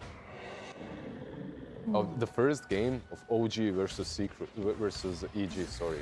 That was exactly that. That was a fast game. It was the fastest It was the game. fastest game. No, 21 minutes. Yeah. 21 minutes. That was scary. That was a scary game. Just perfect execution. With fast heroes, too, that can take towers. Oh, gosh. They're online. Were you on the panel here for I was. It's very frustrating to be in a game like that because it feels like there's just nothing that you could do and nothing that you could have done. Did any of you predict helpless. IO to be offlane? No, we didn't get to watch the draft, actually, I don't think. But Did we? still, though, if you see that No. draft, Yeah, no way. You're probably thinking, okay, Anna is back somehow. Yeah. But it's not Seb playing IO, right? And I think part of the reason that they were willing to do it on a... So if they lose to EG, I think OG would have been okay with that. But they were like, okay, what if we pick offlane IO and now everyone needs to be worried about it for the rest of TI because we showed it off. Win or lose, I don't think they cared, and winning is even better. That's actually a very good point. And I remember one conversation a long time ago with Notil. They'll always prefer these heroes that have that give you a strategical edge, right? To relocate or an HH Prophet that can TP around. It just makes the game so much easier. And you think about Seb, he can experiment on the offlane. He's not new to this. If you remember, he played Treant offlane. Yep. And ET offlane. ET offlane as well, which is a little bit more standard, I guess. You know what you're getting, but when you're playing versus Treant on offlane, you're like, okay, what the hell is happening? What is this? And now they picked Tree on support and IO on offlane. And then they also, now they've brought Hoodwink back on Topson, which everyone kind of forgot about after, I guess, like the past 2 months because he wasn't picking it that much. And now, oh great, it's a Hoodwink. Is it a 4 position? Is Topson now? What do I do? Like, signature weird heroes just makes the game really hard to draft in. That's why I always favor Secret coming to TI, because they're all about signature weird heroes. It's not even like about signature heroes, because if somebody's signature is like Invoker, it's like, well, God knows everybody knows how to play against Invoker. But Hoodwink mid, you're just getting one shot by a sharpshooter missile. Gentlemen, quick announcement. We have Beastcoast winning against Fnatic. That's putting Fnatic ever so closer to the bottom of the bracket. Beastcoast remaining in the top 4. Even though I know some panelists here, like Jenkins, he thinks Beastcoast is a dark horse and whatnot. Of course, complete dark horse. Who could have known that this South American Who could have team? known? Yes, of course. But Beastcoast has been crushing it, and they looked really strong from day one. It's no surprise here. Yeah, I mean, I predicted them for a bunch of things in my compendium. It's like, I mean, there's the obvious like Hector creep score. Oh, that's what you picked? Yeah, but I also think that it's a team that like gets a lot of kills too. You know, like Chris Luck and Whisper pop off and like get 30 kills each. I mean, didn't Whisper get a rampage on Timbersaw? He was the first rampage. Yeah, Timbersaw here. He's a really capable one. Yeah, he is. So yeah, I think Beast Coast is like a record-setting team, and it always genuinely baffles me when people are like, oh, they're that's why Blizzard was saying that, oh, they're a dark horse. I don't think they're a dark horse. I think they're just good, and they've proven it many times. And the only question is, are we getting the Beast Coast that the Animator Beast Coast? Yeah, are we getting the Beast Coast that looks like they're still playing on 200 ping, or are we getting the like TI caliber Beast Coast? That's the question. But whenever they're playing against a team like LGD, I never think like, can they win a game? It's like, well, yeah, they can. The question is like, will they? Like, what caliber are they playing? How crazy will they play? How crazy will they play? Yeah, they're all they're very like. I think it was like AUI saying that Topson is like always on the line, but he plays on like the right side of the line where like he doesn't feed, and so sometimes like when he's having bad games, like it looks like he's just going way too far. But it's his play style, and I feel like a lot of Beast Coast is like that, and then Stinger's just like the. Do you think that they're maybe jumping on the wrong side and the right side of the line?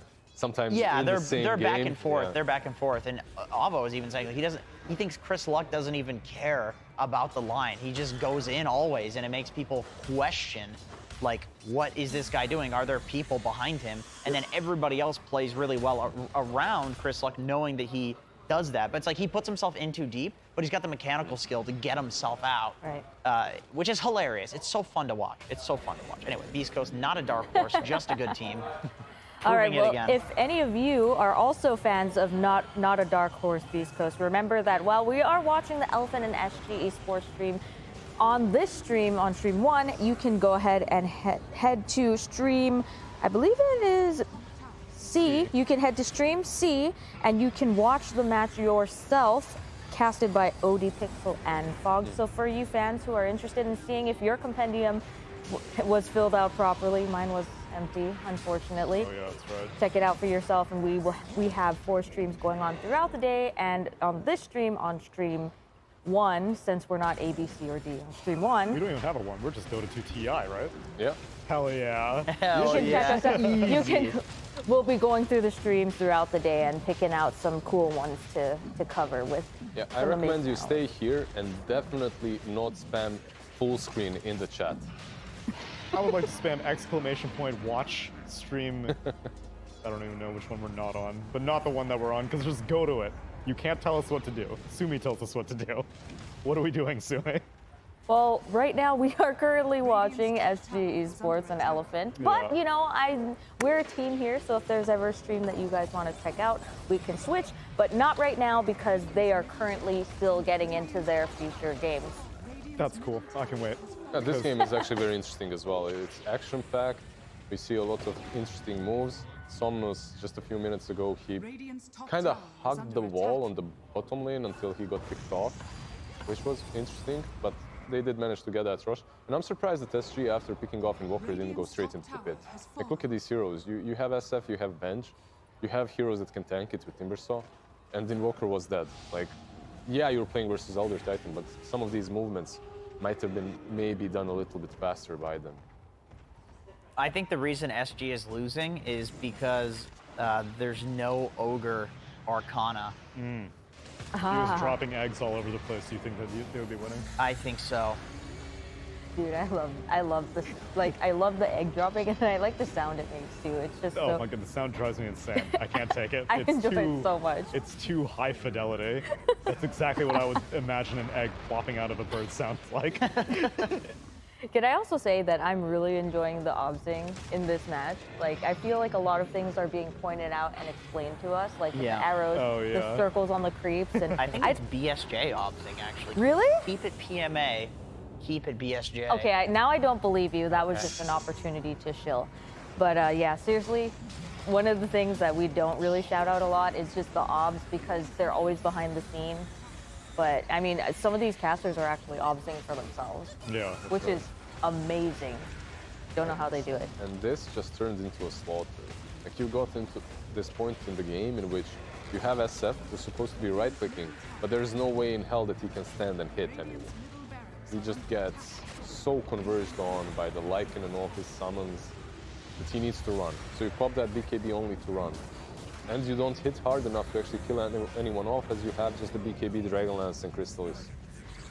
Oof, it's a rough one for SG. Yes. Elephant, they just might go for Megas here. It looks like it.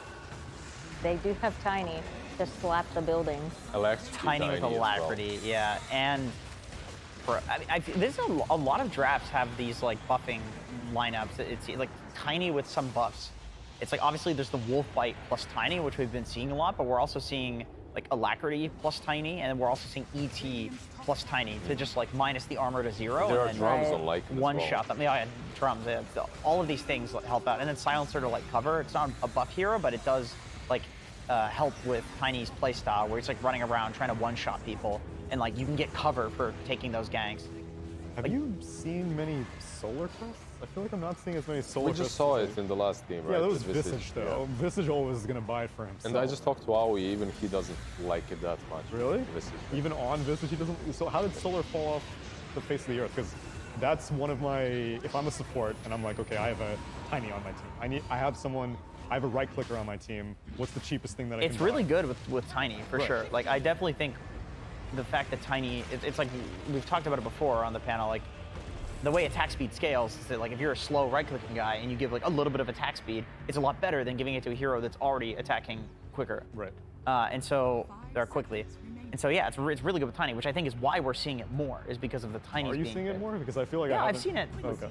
A couple of games, yeah. All right, well, We have the GG. The GG did come out. Elephant did 2-0 SG Esports, which means SG Esports is in a very, very dangerous position here in the rankings, and they're facing potential elimination. We have one stream of, and that is the Quincy Crew and Team Spirit game. So let's take a look. I see a Dark Willow. Have we seen Willow yet? At least once. We've seen her. Not too many times, but it has been picked. And she hasn't been, like, I thought if you're going to see Willow, it's always going to be paired with Mars, because Mars is getting quite popular, and then I can justify, like, oh, you know, I always like having that combo. But she's just getting picked in general. And, wow, we actually get to watch the draft construct itself for once. Okay, so last pick. Kind of. It's over, right? But still. Yeah, we can still see the pick order, though. It's like a free Bat Rider game, I think. None of these heroes in the lane will deal with Bat. They're all, like, pathetic melee heroes. And once you get to the BKB plus travels, because the laning stage was so good, then Ursa and Night Stalker, like whatever hero, or Kunkka, like Xing, like all of these things that could deal with you, just can't deal with you anymore. You can X the ally still.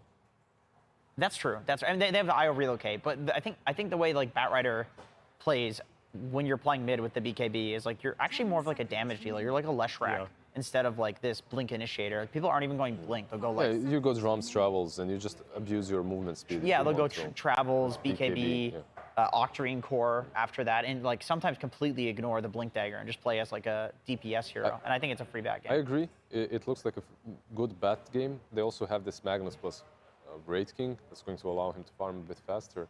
But when I look at Team Spirit, man, they're aggressive. This draft can come online extremely fast. It's one of these heroes, like, what does Night Stalker truly need? It's a bracer or two in phases, right? That's it, he's ready. Then you have Kunkka, who only needs levels to be X, to be useful. Plus an Ursa that can fight early on with Mask of Madness diffusal build.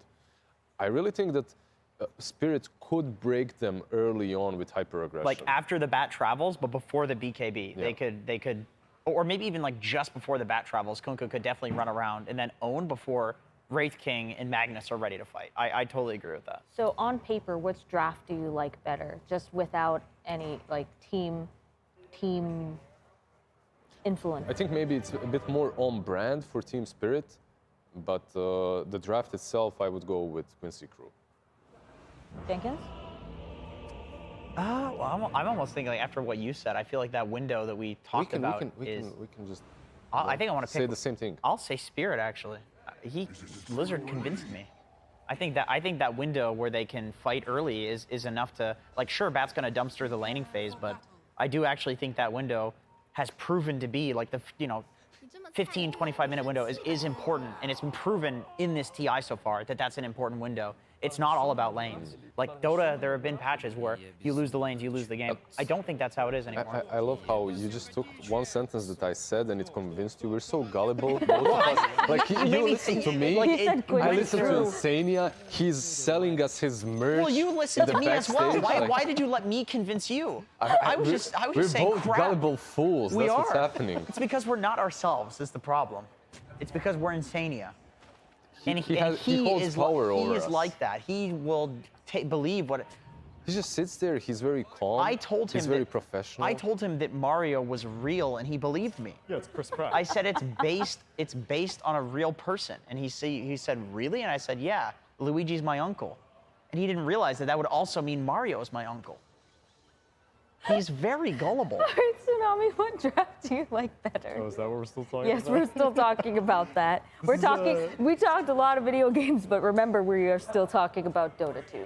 This is an emotional game, Sumi, and I think that after winning game 1 at a nail-biter series like this, that Spirit could have picked any 5 heroes, and Quincy Crew's already shook. What was the emotion of that Night Stalker standing there in the middle lane? Giga Chad. It's a Giga Chad move, isn't it? That's right. He's just staring you down. Dude, I'm instilling fear. This is Kunkka's, I don't know, we're seeing a lot of Scepter rushes on Kunkka from mid. I love the Scepter. You do? I think that the Scepter... I like it eventually. I think that the Scepter is the single most disruptive team fighting spell in the entire game. I don't know if you guys have gotten torrented 8 times in a row. Yes. But I have. I and it's haven't. not fun. It usually just misses me, and I'm like, I don't know why I'm running around. It's not hitting me. Yeah, well, you bought more compendium points than I did. Yeah, I'm not subscribed to Dota Plus, so I don't get to dodge the torrents. I bought 500 BSJ autographs, and I still get hit by every torrent. I need to buy 1,000 more. Keep it PMA, keep it BSJ. What is this guy? Is this guy hired to be an analyst, or is he hired to be a BSJ? I'm legally required to say this 5 times a day. That is the 5th. I will stop now. No, you can say it as many times as you want, or until we get told not to. I'm good. All right, gentlemen. So tell me about what we're seeing here. It looks like standard laning stuff, but tell me about the strategy here. The strategy with the heroes here. Strategy is run away every time Elder Titan has spirits. Just stun him and run away when he's buffed. And then don't use salve. Don't use the salve when he has the spirit. That's unfortunate. Yeah. And now you have to run away probably. No, he's gonna go maybe stack. Oh, Lion. Oh, he almost got the courier, but he's gonna. Oh, there you go. Wait, oh yeah, Goodbye. Lion got base damage buff recently.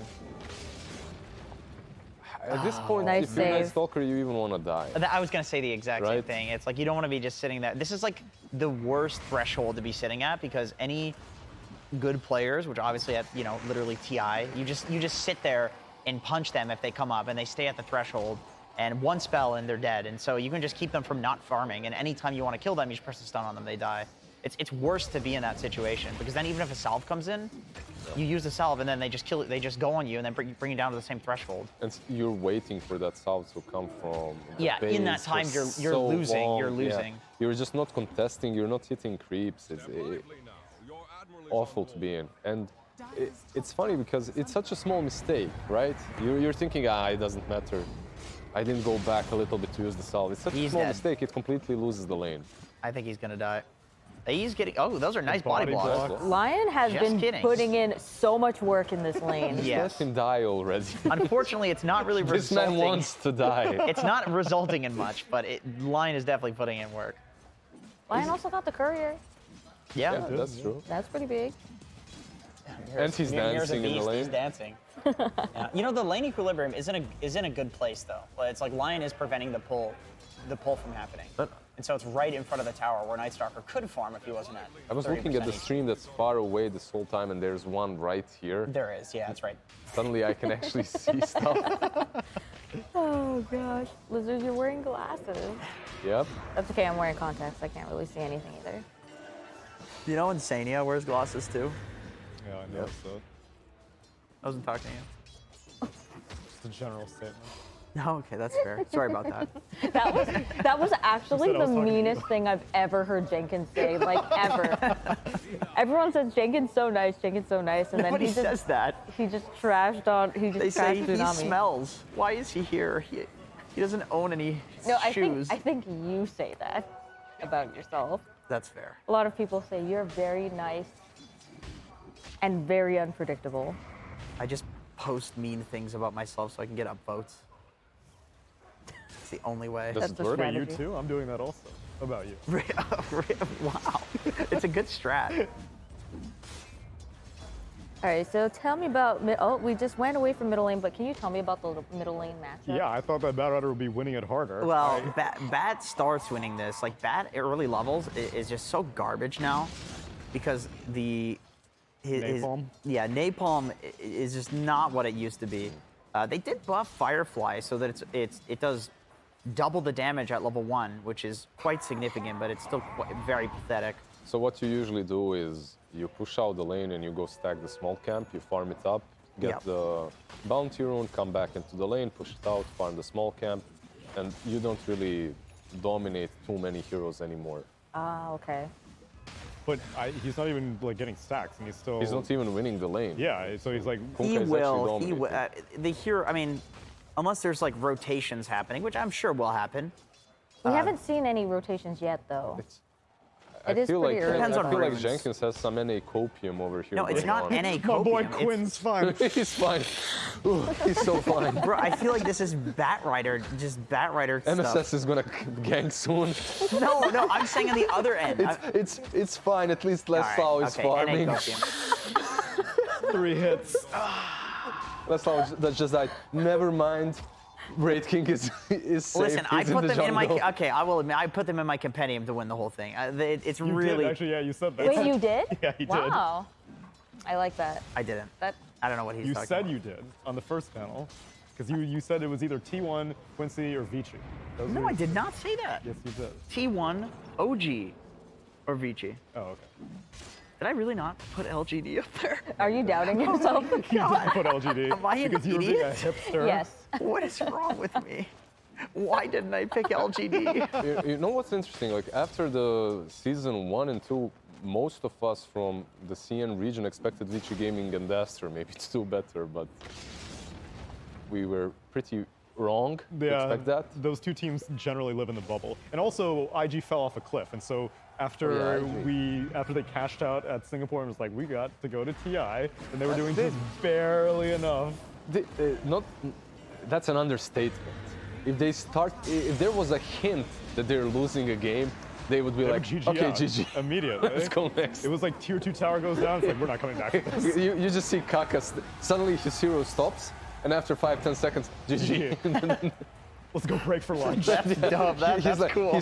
Guys, We good? Are we good? yeah, All right, we let's good. get out. Well, it's working out. They're We already won a major. They're popping off at TI, so know, it actually worked. Which is what you always hope from a team that kind of like falls off before TI is like, they're getting kind of lazy. They're sandbagging. Yeah, they're sandbagging. They were exactly. actually sandbagging. But then usually that's not the case. Usually they just got bad. They just and suck. They got bad Yeah, practice. not And IG, not IG. Not They- IG. they own. And so, and then also I guess not Secret. Secret's doing pretty good right now. Yep. And they were middle of the pack, DPC.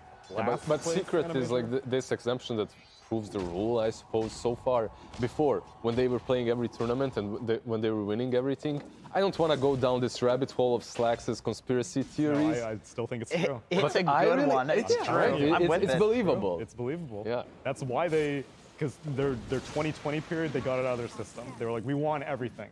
And there was no TI. What was the point? Why did we stay so good for so long? We're exhausted now. I see you're very easy to convince as well. If Slack can convince Next me, panel, you're going to We're be all wearing one of very these. gullible. All We're right, all very I gullible. apologize to interrupt this Slack secret powwow, but we do have elimination time. Oh, boy. Let's bring on our next guest, Insania. Oh my, I'm waiting with bated breath. Welcome. Oh, Jenkins is banned, actually. I can Oh, see it on the all right. screen. Spoiler alert. Insania. Oh man, I was Jenkins. gonna do the whole who's it gonna be? Do a force choke because you're a Sith Lord. I think I'm Harry Potter actually. No, do it. no, do it, It's your do it. invisibility clook? Yeah, Expelliarmus. I feel like I'm more Harry Potter, no? Do it, Yeah. It's more I know. thematically correct. say the thing.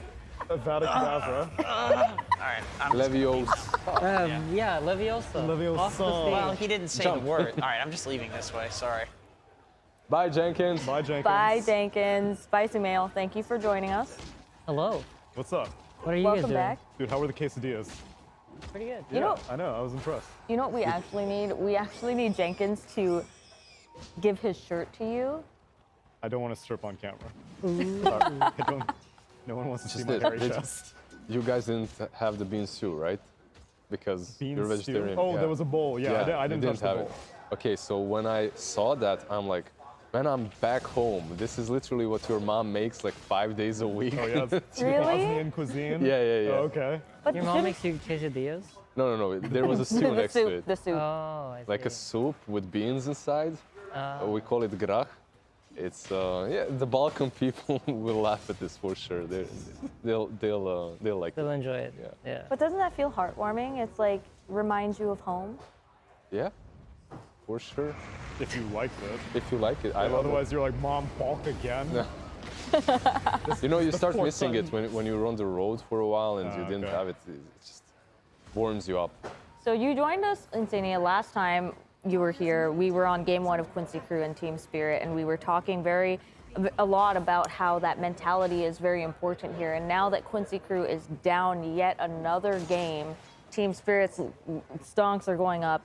What are your thoughts about keeping up that positive mentality, that can do? I mean, I think this is when it's really tough. This is probably one yeah. of the toughest games that you're going to play all tournament long. Because you're so close to potentially being eliminated, and you lost game 1, and it was such a, I think slow drag games when you lose them are always the hardest to mentally bounce back from, because it's not like you can say like, oh, it was just this one thing, or like, oh, we just didn't do. It's just, I think the slow games are the hardest ones to like mentally get over. You just have way too much time to think while you're playing, and you just can't find solutions for the situation you're in, I guess. They seem to be doing a little bit Wait, what better, displaced though, him right? back here? Did you see that? The shockwave. Mag shockwave, I think. Right? Oh yeah, most likely. Because I saw the stun flying, I didn't see the shockwave. Yeah. Makes sense. Really well played by Quincy, by the way. They baited the relocate. They brought Night Stalker low enough so he couldn't commit, and then they isolated IO before the relocate back. Like, this feels really like good defense. a very, I assume it's Quinn on the Batrider? Yeah, it was last Yeah. pick Batrider into last pick Kunkka. So during this tournament, I think it's been really hard to last pick just like one hero that will absolutely dominate a game. Because of the way that people have been drafting very open and very flexible, you haven't really had the opportunity to do that. But when I look at this game, this feels very in line with like what Quinn does in pubs, where he gets to like absolute last pick his hero into a free matchup with no counters, and he just gets to run around and dominate the game. So I actually think, now that I've seen the draft, it looks like he should have a pretty free. We said the free same time, thing, like free Batrider game. The lane itself wasn't easy for him. Kunkka did pretty damn well, yeah, but right now could be a he's doing decent whatever. actually against Lasso as well. You can X-mark the guy who's pulling, and then Just you can break save the someone. Lasso by pulling him back. Right. This game is a bloodbath. It really is. they They're, took they've- the tier they're 1. still fighting. Yeah, they took the tier 1 on top lane, and then they did the most predictable thing of running into the triangle where obviously Spirit was prepared. Yeah. But this feels much more Quincy Crew. Like I feel like I can see their team's identity in the heroes that they have picked, and in the way like the game is needs to be played from their side, where it's like Quinn For really Spirit dominating. or for Quincy. For Quincy Crew, I think to me this feels very in line with their identity as a team. What does that mean? What do you mean by it feels in line with their identity? So I think when it comes to them, they rely pretty heavily on Quinn and MSS to really like set up plays and move around the map. Whereas I feel like Lelis is a bit more like he wants to sit in his lane, a little bit more like Seb-esque in his playstyle. And then Yawar just wants to farm. So when Quinn has games where he can actually tempo up and he can play more aggressively, I think their 3-man kind of like run around style works a bit better. And in this game, I feel like they have the ability to do it. Bat Lasso translates into kills pretty easily with Dark Willow, so they have the damage to do that, and they have good matchups in the lanes to where like they feel comfortable playing the game. Do you, when you draft, consciously think about this thing of how many hero on our team does it take to get a pick off and make stuff happen, right? It depends, right? Like, for example, in some games, I know that we're going to be running around together as 4, and then I don't need to think about 2 heroes or 3 heroes, But in other games where, like, if I want to have multiple cores farming, or I know we want both Mags Blink, and we want Wraith King farming, the 3-man needs to be really strong, and it makes a lot of sense able to together. do something together. Precisely. So you can't have like an Elder Titan and then like 2 heroes that If I have can't like even catch EP, anyone. Treant, and then I have an SF, it's going to be very hard to make moves. That makes sense. You said that Quincy Crew, they're definitely like in their own element with this draft. We actually mentioned during the draft that it looks like Spirit is on brand as well. Right? Yeah. It collapsed this Night Stalker and the semi-carry more or less in the Ursa on the safe lane. No, this feels also very on brand for them. And so far they are executing exactly like that. You're going into that diffusal Mask of Madness, I believe, in Ursa. You already have the Aegis, Night Stalker with the... Did I see an Oblivion staff for Night Stalker, or are my eyes deceiving me? I think I did. Very We'll see in a possible. second or two. Yeah. So what are your thoughts, Insania, on this draft? We talked about it just a little bit earlier. What, on just like straight on paper, without taking into account the team play style, what draft do you think would be objectively better? I think based on what I've seen, I would think they both have advantages over each other, to be honest. But I think the Radiant draft feels a little bit more in meta. It feels more. I've seen it more. I feel like I've seen this style of gameplay more, where you're utilizing vision. You're going to be playing with like the Swiss relocate, and they have just an overall pretty solid just foundation for a good draft. He went for Echo Saber, by the way. Yeah. That makes sense. Yeah. Echo Saber. Usually I see like a bracer or two, maybe even an armlet with a new patch, but Echo Saber makes the most sense. I think with Echo Night Saber is the Stalker. one I've seen the most. Like Echo into either you split it for a BKB or you. So Or that's you one of buy the cool a things BKB, about yeah. the Echo Saber. I assume most people watching already know this, but you can disassemble the item and you can use one of the pieces to build it into a BKB. So it's a really nice build-up item for you to have, and the Oblivion Staff gives you mana regen. And then if you want the Echo Saber back again, you can buy it afterwards. But it's one of many reasons why the item is so powerful. Do you think that maybe Silver Edge is an option on Night Stalker as well? Or do you go for Blink BKB? I think you that probably AoE want the silence? BKB so you can provide the vision. That makes sense. Yeah, and actually fight up against your heroes. There's a lot of stuff on Quincy Crew's draft. They have like the ET Spirit and Stomp. There's the Earth Splitter, all the Willow roots, the Willow, like the ticking thing. The ticking thing, yeah. Yeah. So there's just a lot of stuff. And Bat Rider, when he hits Bedlam. 20 minutes, Bedlam. he buys Yagnan's Shard, which gives him another Flame Break. So there's the BKBs are really nice. It's a feel-good item in this game. It looks like Team Spirit is trying really hard to fight, and Quincy Crew is trying their best to just disengage every single time. Is that only because Team Spirit has the Aegis, or is there another reason for that? Nighttime. Anytime. That's that right, that's Natural right. Night Stalker always wants to party. Because That's they right. used Dark Ascension, I think, right at the end of daytime, and they took over this whole jungle area, and now they're just maintaining an iron grip over it while it's still natural night. Yeah, so any Night Stalker game is always going to be, if you look at the clock, every 5 minutes, it shifts between night and day. Yep. So 15 minutes is usually like between 15 to 20 minutes in most Dota games. You're going to have reached the point in the game where most heroes have finished up their first item.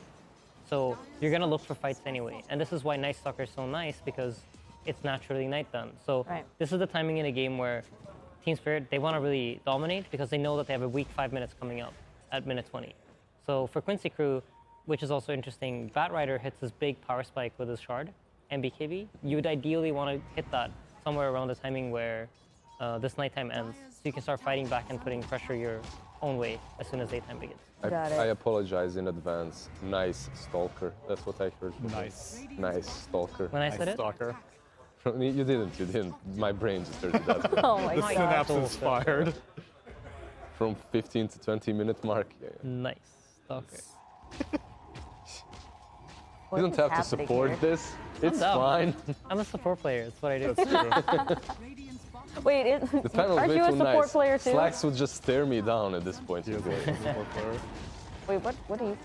I'm also a support player. I think generally talent are support players because we're I'm good also at a working with support other. player. Yeah, you're. But the support players are difference here good at is working with other people. I play support like a Chad. Because you play Coddle. Yes, and I farm lots and lots and lots of creeps. And if my hero can't kill steal, I don't play it. That's true. That's That what is- Mickey says. He's the complete opposite of me when I was playing. I was some pesky lich just eating creeps behind, doing I absolutely play Oracle nothing. and last with people with See, purifying see, flames. you Okay, play that's that and you get praised and said, "What a great player! What a great Thank you. captain!" I do that and I get reported by my No, I team, get by my reported in friends. my pubs a lot too. Oh, okay. Yeah. He Alright, also you does can't that report and in ends up lobbies, on the unfortunately. couch. So. I'm here with you guys. No, my teammates play me. Mickey always flames me. He says, "You always take my kills." He says he's a position 3 player and I'm like a 2. It's the bridging the gap between a 1 and a 5, or somewhere Yeah. in between. Yeah.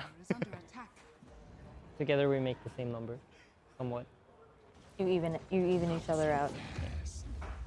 So I believe he bought the recipe already for the BKB on the Night Stalker, and he has that Echo Sabers probably going to be disassembled. Yeah, he's keeping it for right now. I think he's just farming with it, but Maybe if Once- there's the right time, right? Some team fight happens. I think ideally what he wants is like once it turns to daytime, I think he wants to keep the Echo Saber for as long as possible. And then when a fight starts, like, ah, fine. I guess I'm gonna lose all my attack speed then. And okay, he assembled it now, and it's 19 minutes, 40 seconds, so daytime in 20 seconds. Wow, you can see that for it? Yeah. Oh, I got LASIK. LASIK. Yeah, that's LASIK. right. I'm on fire. My gosh. Shout out to my I can't optometrist. even Oh, recognize no. the heroes telling the time. So it's really bad that Quinn died right before daytime, right? Because this is the time where they would start fighting back. That's now true. he's And dead. you said that shard time. Do Bat Riders get it like at 20 minutes ideally? I think it depends. Sometimes you value the blink higher, and then you get it a bit later. But I think Battle Rider's big damage power spike comes with the shard. To me, that's like one of the big timings that you want to play for as a Battle Rider. What's the most 20-minute I have to get at shard, in your opinion? Is there even one? Is there any? I mean, I think the Bat Rider I actually think it's like very, very strong. Okay. Ursa's is strong, but normally you want to aim to get her from the second Roshan. Right. You don't really want to pay for it. You want to get her for free. I have a hot take. Yeah. It's not even played as much. Save did it once or twice. Okay. Bounty Hunter. That's very strong. I feel his shard completely changes the hero. What is Bounty Shard? It gives you like 40% damage reduction when you're in Shadow Walk. And every time you break Shadow Walk, you stun. Right. So if you go Shadow Walk, you hit the support, you stun him with Janada, you go straight back into Shadow Walk because it's off cooldown. You stun him again, you can take down heroes. I actually feel that hero. That sounds pretty annoying. I feel like Bounty Hunter isn't played to its full potential. I feel that the hero could be way stronger than how it looks at the moment. We've seen Bounty Hunter here. Yeah, we've seen him safe played both games with Shard, Force Staff, straight into Hex afterwards. Wow. I feel like you could be more of a nuisance if you went for some extra tankiness. Just be constantly in. To be the one giving vision, baiting stuff out, or even hunting down supports. So it's a bit of a pub mentality, though. What would that build look like then if you're building for more tankiness instead of a Hex? Maybe some earlier BKB and then straight into a Hex, something like that. I noticed some Bounty Hunters in pubs, they were doing this build where they rush BKB, and then they will track his support, and then they'll just try to run him down. That's exactly and then the what I'm BKB doing. ends and they die. But they're getting exactly as well what I'm doing. They're snowballing their game. Yeah, because they get the track gold. Precisely. Yeah. So they're getting ahead, but I'm not sure how suited that is for competitive play. It could be good if you're playing against some save, like a very specific hero that you need to kill. Like an Oracle. Or Precisely. a Dazzle. Yeah. It's definitely a hero that benefits a lot from chaos. Yeah. From teams that aren't as coordinated. So in certain circumstances, it could work, but not necessarily always. Did the Terrorize break the lasso? Or was that just like a really short duration lasso? I didn't actually see. I didn't see. Because I know there's some weird interaction with forced movement in lasso. Oh, like if you Void Spirit Aether Remnant someone who's lassoed, it instantly breaks the lasso. There's no Jenkins, there's no Copium on this. Yeah, this is panel. Looking like bad times for Quincy Crew. And second Roche is up already, so Ursa's gonna get his free shard. So they got the first Roche? Yeah, that was when they took over. They did it really early. Yeah, I'm surprised they didn't go straight into the pit. Is it up at the moment? It is, yeah, right? it's up. It's yeah, up. I'm surprised they didn't. Yeah. Especially, well, RP's down. Maybe it's the Reincarnation's down, Earth Splitter's down. I don't think they just didn't know, right? Yeah, probably they don't know the timer. Or it's like it got a really early spawn, so you don't even want to go check. Yeah. Because you think it's so unlikely. But then why are they only pushing this with like half their team? They just want to fight, it looks like, and it's going fine for them at the moment, but not any longer, probably. Where's Lion? They're coming up. Lion They did damage to kill the Ursa. There's the reload back in and the heals. All right. Between the boat buff, so this is when I was talking about like double heal concept. You kind of get a little bit of that here, where the Kunkka boat will reduce damage by 50%, and then on top of that you have the Wisp healing. So it kind of makes the healing more effective because it's hard to go on the healer because he has another hero that will save him by reducing damage taken by 50%. That same Kunkka has completed a full AC and a BKB. Yeah, he's huge. Ursa almost has full Aghanim, still 100 gold away, which should be there after Roche if they manage to take it. I think Quincy Crew is in a really bad spot in which they have to contest this somehow. The Ursa is going to be unkillable. So the nice thing about the upgraded Aghanim's Scepter on Ursa here is that once they RP him, after getting stunned, he can use his ultimate to break free of it. And it basically means that now he's untouchable. They can no longer go on him. And he's going to be shredding their heroes. They don't have easy ways of cutting him. Night Stalkers. He's literally alone on the cliff, Giga Chad, preventing Quincy Crew to approach the Roche pit or have a decent team fight at all. It must be really hard for Quincy Crew to really pull it together because they, they had the advantage in the bottom lane when they were fighting, and then Team Spirit just turned it around and destroyed 2 of their heroes. They might be scared. Yeah, I mean it's hard to play their draft at this point. What are they gonna do? What can they do now? They need a 5-man team fight. Like, at no point has Quincy initiated a fight like clean. Whenever they were chasing that Io and Ursa, it was kind of like ET being like, guys, I might be able to get But a it's stop. so hard, that's the problem, right? Like, you have this RP and Earth Splitter. But they have Bat. Why can't Bat just be like, okay, guys, I want to start marks the the fight. spot. That's Oh, yeah, it. it's Like, true. Kunkka can save. Yeah. And all these spells, like Earth Splitter and RP, they require someone to start things, someone to stir the pot up, and then you follow up into the chaos. There's always like a split second in a team fight in which you can't really be thinking about every single thing, and you get hit by it. But for Quincy Crew, Oh my god, he's going back in. they're just facing 2 mobile heroes, I feel like. I think Sorry, what do you think? prior to this fight, I think if you would have seen Team Secret in a similar position, they would have pulled back, played very Quincy's defensively. position? In Quincy Crew's position, they would have pulled back and played very defensively and try to play on lanes. And then you remember the smoke we saw where they move into their own jungle and Yeah. look for the pickoff? This is a similar kind of situation where you need to look for those kinds of plays just to disrupt the momentum of the game and try to buy time for your court. Yeah, but Again, that's also a risk, right? So that they might be scared. Of course. Scared. Yeah, it's a hard play to pull off. And I mean, Secret is a S-tier team caliber for a reason, right? They're able to find those opportunities. And it's easy for me to sit here and recognize that because I'm watching with perfect vision and I know what's happening in both teams. But when you're playing, it's much harder It's hard to deduct that, recognize, right? yeah, what kind of situation are we in and how do we need to approach the situation. Some hope of these they- plays I are hope even they can do that. counterintuitive a little bit. Yeah. That's just like the thing. What was it? Was it you that said that? That just said, "Oh yeah, well, I'm going to play poorly, and then say that it's because I'm throwing off everyone else." That was- Or was it- Yeah, Black. that was never mind, every man. support that feeds ever, pretty much. Making space. Yeah, just making space here. It's the only thing on my chat wheel. It's just space created. Space created. I like it. I respect it. It's very PMA. Keep it BSJ. The BSJ. The spirit of Jenkins and BSJ live on. They still have so much time left on this Aegis. They're going to Yeah. take both these tiers of towers, and there's nothing that Quincy can do. Yeah, I don't think there's a simple one-step solution to your situation here. So if you're Quincy Crew, I think you gotta look at like, how do I get anything good going for ourselves? Like what is, in the slightest way, like how do I set the game up to create an opportunity for us to make a potential comeback? And there won't be like a clean answer, like, oh, we just need to do this, or we just need to do that. Right. So it's gonna come down to like some skillful moment, and then some nice micro decision making in team fights, I think. It's a hard situation to solve, and I think especially the teams that are doing slightly worse in the tournament, these are the kind of situations in which they don't really know how to crack open.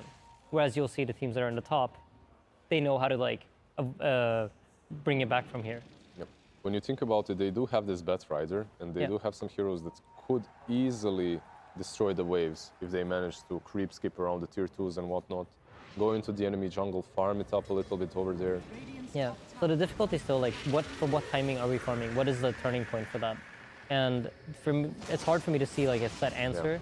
So I think it's going to come down to just, you need to try, if you do start split pushing lanes, it needs to be with the objective of finding some sort of pickoff, finding a favorable fight, finding a fight where we get to fight under our vision or something along those lines, because you're going to need a big advantage in order to win a team fight at this point. If He's you're Quincy. so fast. Sorry. Yeah. So is this one of those situations, smoke up, run into the enemy jungle, board it up, or just sit around your triangle and feed? Well, let me tell you what's probably happening is the latter. Although they baited out Dark Ascension, I think that they should just back off. There's no way that they're going to get control of their triangle again. Yeah, baiting out cooldowns is a good start. Just this Kunkka is so annoying. They see him running and they can't escape. He X marks you. You know you need to get the hell out. Yeah. All right, Tsunami, we need you to write us a nice tale of Quincy Crew's evening it out. Okay, well, I don't know if I can give it the flowery language that it may deserve, but Quinn did finish the Ether Lens, and so hopefully they can initiate a fight for once instead of just being on the receiving end. It has hit Natural Night. Dark Ascension is on cooldown, so if you were ever to take advantage of Vision, then now's the time to do it. And they're all grouped up, so if they want to smoke, only Batrider, oh, Batrider's off in the top lane. They feel very disconnected, but now's the best time to fight with a group, not with a couple people going to the mid lane. This feels like one of the better things of Ursa. He is a sort of a carry that, it's like a PA. If he gets on top of you, you're just dead. And he can get pickoffs on his own, especially because he's also not afraid of dying. He has his ultimate, he has Aghanims, he has BKB. He can afford to just jump anyone he sees on the map. And you're scared, that's the problem. That's terrifying. If you're Quincy Crew right now, you're scared of the Kunkka, you're scared of the Ursa, you're scared of the Night Stalker. And then you're scared of the relocate for anyone who's not there. That's true. Just so difficult to play the game. Yeah, this Ursa's incredibly farmed. This is not a hero that you're traditionally, like, you think of as a fast farming hero. This is just the fact that they're controlling so much map and they're able to pressure and they've been able to find, like, the right kills. It's hard to find a solution. I'm trying to think of one myself, but it's hard to see anything specific that they should be doing. And you can see how they're setting up this defensive line around their base. If you try to go out like he is, you're just gone. The defensive line has been breached. And then that's his Ags and Rage being able to take him out of a Cyclone. Yeah. So the way that Quincy Crew are playing, since they're not really making any big macro decision changes to the way they're approaching the game, they're not trying to like outplay them on the map. You don't see them cutting waves. It means that their approach to the situation is going to be to try to outplay them in a team fight. Like they're relying on their micro decision making in order to clutch this game out. Which they have the team fight tools to do it. And they are incredibly skilled players, right? I mean, they took down EG in one of the seasons online, so they have the capability of pulling out a miracle, but it's a big ask right now. It would really depend on them to engage, right? Because like it's been a lot of Ursa jumping in on them, and then all this happens. Yep, and that's Quinn down. That would have been their ideal initiator. Right. So now they have to fully back off because there's no way Mag or ET are getting anything at this point. Oh, gosh. And a Daedalus on Kunkka also. Dude, everyone. Yep. Okay, we definitely have a caster obsing right now because we're not on buyback status anymore. There we go. I wanted to see net worth. Now sort them. Whoever. It has to be a caster. JJ Script or Wepus would never do something like this to me. But we have to just remember. Sure, yes. The casters are talking and observing at the same time, so we have to put some respect on their name. If it were me, my mouse would be like over like some random item. He just has no fear. Like you can't kill him if the Batrider is not around. Even if the Bat is around, you can't. He just enrages out of the lasso. He has Satanic as well as an additional way of dispelling everything off of him and surviving. Just so difficult to see the light at the end of the tunnel for Quincy Crew. But always possible. Maybe some horn toss into RP, into skewering them into the fountain. It happened. It happened before. It has happened. Yes. Yes. Copium. There's a lot of copium on this couch right now. I mean, I'll be real. We're all big time copium. But I mean, okay, I'll be honest. When we were in, this was DreamHack Leipzig Major, and we were playing against Virtus.pro, and we got team wiped without buybacks. And it was Box and Tommy alive against 5 Virtus.pro players. Oh, is this the Willow Taiga? Oh, I remember this. If you asked me in that moment as a caster, is there any way Liquid can come back? I would have told you absolutely not. And you know what? We did. Was that anything can happen. VP or Navi? It was versus VP. VP, right? But it was the VP with this game. I'm not sure. You did. You and Mark. Yeah, right? But I know Resolution. Like he took his hands off his keyboard. They were like, "This is over." Genuinely, like they were just attacking the throne. We're like, "Nice, good job, guys." And then like, Tommy just starts killing them one by one. Nightfall's playing Nakes. He didn't use Rage. How does it feel being surrounded by such talented players? What do you mean? Nothing. Just that can carry me. Yeah. Is that what you meant? I didn't say it. You said that. Wow. We were smiling in a implicative way. I'm literally just promoting your team, telling you they're talented. My team's great. So we've talked a lot about what Quincy Crew can do better and where they've gone wrong, but can you tell me a little bit, all three of you, what is Team Spirit doing that puts them so firmly in the lead? We'll tell you after this fight, because this might be the last fight for Quincy if they botch it. BKB has been wasted by Quinn. Oh no, both of them. Very nicely kited, very thorough. Yeah, this is that stalking that Ali's so fond of. They get the X boat combo on Quinn as well. Finger doesn't finish him, but the Daedalus from Kunkka will. Shard on Lion as well, so he multi-drains. He gets an RP on quite a few. They just don't really have enough damage to finish anyone off. Down goes the ET, buyback on both the Bad Rider and the ET. They're dragging back the Ursa. They're pushing, they're skewering him back. And they managed to kill him. They got him. They got him, yeah. This is huge. Absolutely massive and fight. now Collapse is going to go down as well. He can't get out of this situation. Maybe that was a little bit of a mistake by Collapse, who's usually obviously a Giga Chad. He was in the backlines while everything was happening, and he was on top of the Magnus the whole time. And then suddenly he just switched to Dark Willow. He's like, okay, I had my fun with Magnus, I'm gonna hit the Dark Willow a little bit. The moment he switched, instantly Lelis blinks in, RPs. Right. Yeah. Was that to prevent Dark Willow from using her utility skills? Because she's all utility, right? Yeah, but Mag has the more important utility. I guess. I think it was a mistake. I agree with Lizard there. But yeah, probably his idea was to stop the utility from coming out. But this game just got very, very interesting now. And this is what I meant when I said like Quincy Crew are waiting for an opportunity where they can, on a micro scale, outplay them. They were looking for a team fight, like where they feel like they can be, they can make good decisions that win them the fight. And that's what happens here with the Magnus. So we actually have the Ghost Scepters. And then Collapse is like, well, if I can't right-click you, then I don't care. So that's actually a pretty good presence of mind there. He recognizes that he can't cancel the blink because he's already used his void, and this RP is going to go off no matter what. Yeah. So hopefully he would. I'm assuming based on what I see here that he did not communicate it clearly to his team that Mag now has blink and he's going to blink on you guys in 3 seconds. That's true. And they just switched over to the Dark Willow instead. I know he's very young. I think Collapse is one of the youngest players here, right? They're all super young. Yeah. So that might be like. Maybe he didn't feel comfortable raising his voice in that kind of like intense moment, or was very focused on just playing the game. But that could have cost them that team fight. The only one that's a bit older on that whole squad is Miposhka, I think. Yeah. I think he's the one that's been around. You remember him from he's played stats. for a long time, but I don't think he's that old actually. He's not, but he's experienced. Let's put it that way. He's been around in Dota for a while.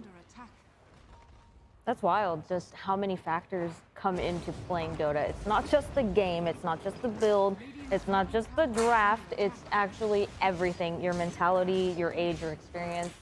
Game is hard. Maybe even more at the moment. Like emotions are flying high at TI and you really have to find a way to keep them in check. Like I was never the sort of a guy that could do that properly. I struggled with it. There was one tournament in RTS in Warcraft where I lied that my mouse is broken and waited for like 30 minutes to get a new mouse just to chill out before a finals. You were too nervous? It was like Really? ESWC, yeah. Too nervous. Oh my god. Did you quickly like smash your mouse? Just smash it. It's like it doesn't work anymore. There's something wrong with this mouse. All team. Just take out, it was still a ball back then, you know, you had to Really? take it out. I can't find it. Wow. AUI is here to You relieve eyeballing me? Tsunami. Oh, you're here for me. I'm here for you. Tsunami band. Oh, I've been AUI banned. pick. That's right. All right. I had my fun. Enjoy. Thank you so much for all of your insight. Anytime. Good storytelling. Appreciate it. Welcome Thank you, AUI Neil. to the panel. We are watching. Guys. Welcome. Welcome. We're watching Quincy Crew fight for their what could potentially be their term in life. This is a very important match for them, so, seeing as both Spirit and Quincy Crew are at the bottom of their group. And Basically, if Spirit wins this game, There are two, right? right. It's the three of them. But if Spirit wins this game, it's highly unlikely that they get eliminated, right? I think maybe impossible. It's not 4 wins. I mean, no, it's not possible. Quincy Crew still plays after this. They play 6 more games. I think. yeah, Quincy Crew will really? play Elephant. They will Secret. play MSG. SG. They will play Team Secret, and they're currently playing. Yeah, we have the listing actually on the side there. Yeah, I understand. It just feels like the game has that kind of tension. It has the elimination tension Yeah, for me it when I'm does. watching it. And There's a kind of slow-paced early game into like They're very careful, played out mid-game. Into full insanity afterwards. Yes. What happened for Spirit to take this sort of dominant lead? Were you guys watching this one? Yeah, so we've been actually following this game very closely. Spirit was just slowly edging out on the map and just controlling map space and just playing for picks. Or just abusing night times and like kind of getting the game to move in their direction. Whereas I feel like Quincy Crew were really like just on the back foot, trying to like farm. They're like scrapping for items. They weren't really fighting back. They weren't really looking for opportunities. The lanes didn't really go as well as Quincy Crew might have thought. And then Rating was stuck in the triangle while Ursa was taking one Roshan, then the next one, then getting another pick off. Then they couldn't even approach it, couldn't contest it. Collapse also got into his normal Giga Chad mode and he's just a nuisance to deal with. Like you have this Night Stalker, when you think about it, yeah, Magnus has that one RP that can be game-changing, but Night Stalker is constantly doing that. Like he has no big, he does have a big cooldown, but every night... It does feel super hard for Quincy Crew to poke, right? Yeah. If you look at Spirit's lineup, you can toss spells at long range, force your enemy to overcommit, and then you can punish them off that. Quincy Crew, it's like, if you don't fully execute, your teammate's like, it looks strong on paper, but it's really weird. Your damage comes... And none of their cores do damage, right? Yeah, if you think about Mag, Bath, they're not really two heroes that traditionally do a lot of damage. I think it's changed a little bit with the Shard. Yeah, Batrider. Okay. But I agree with, I understand what you mean. Like a lot of their damage is like hard to pull out. Oh, there you go. The RP into the fountain. Called it. There you go. You did call that earlier. Aoi, as a TI winning support, tell me, what do I do when a Night Stalker jumps on top of me and I can't get out? I'm feeding, my team is flaming me. I mean... Play better. Just play better? I mean, the entire concept of Dota in these games is like so different than pubs. Because I think in Pro Dota, like a lot of your comms comes down to protecting the backline.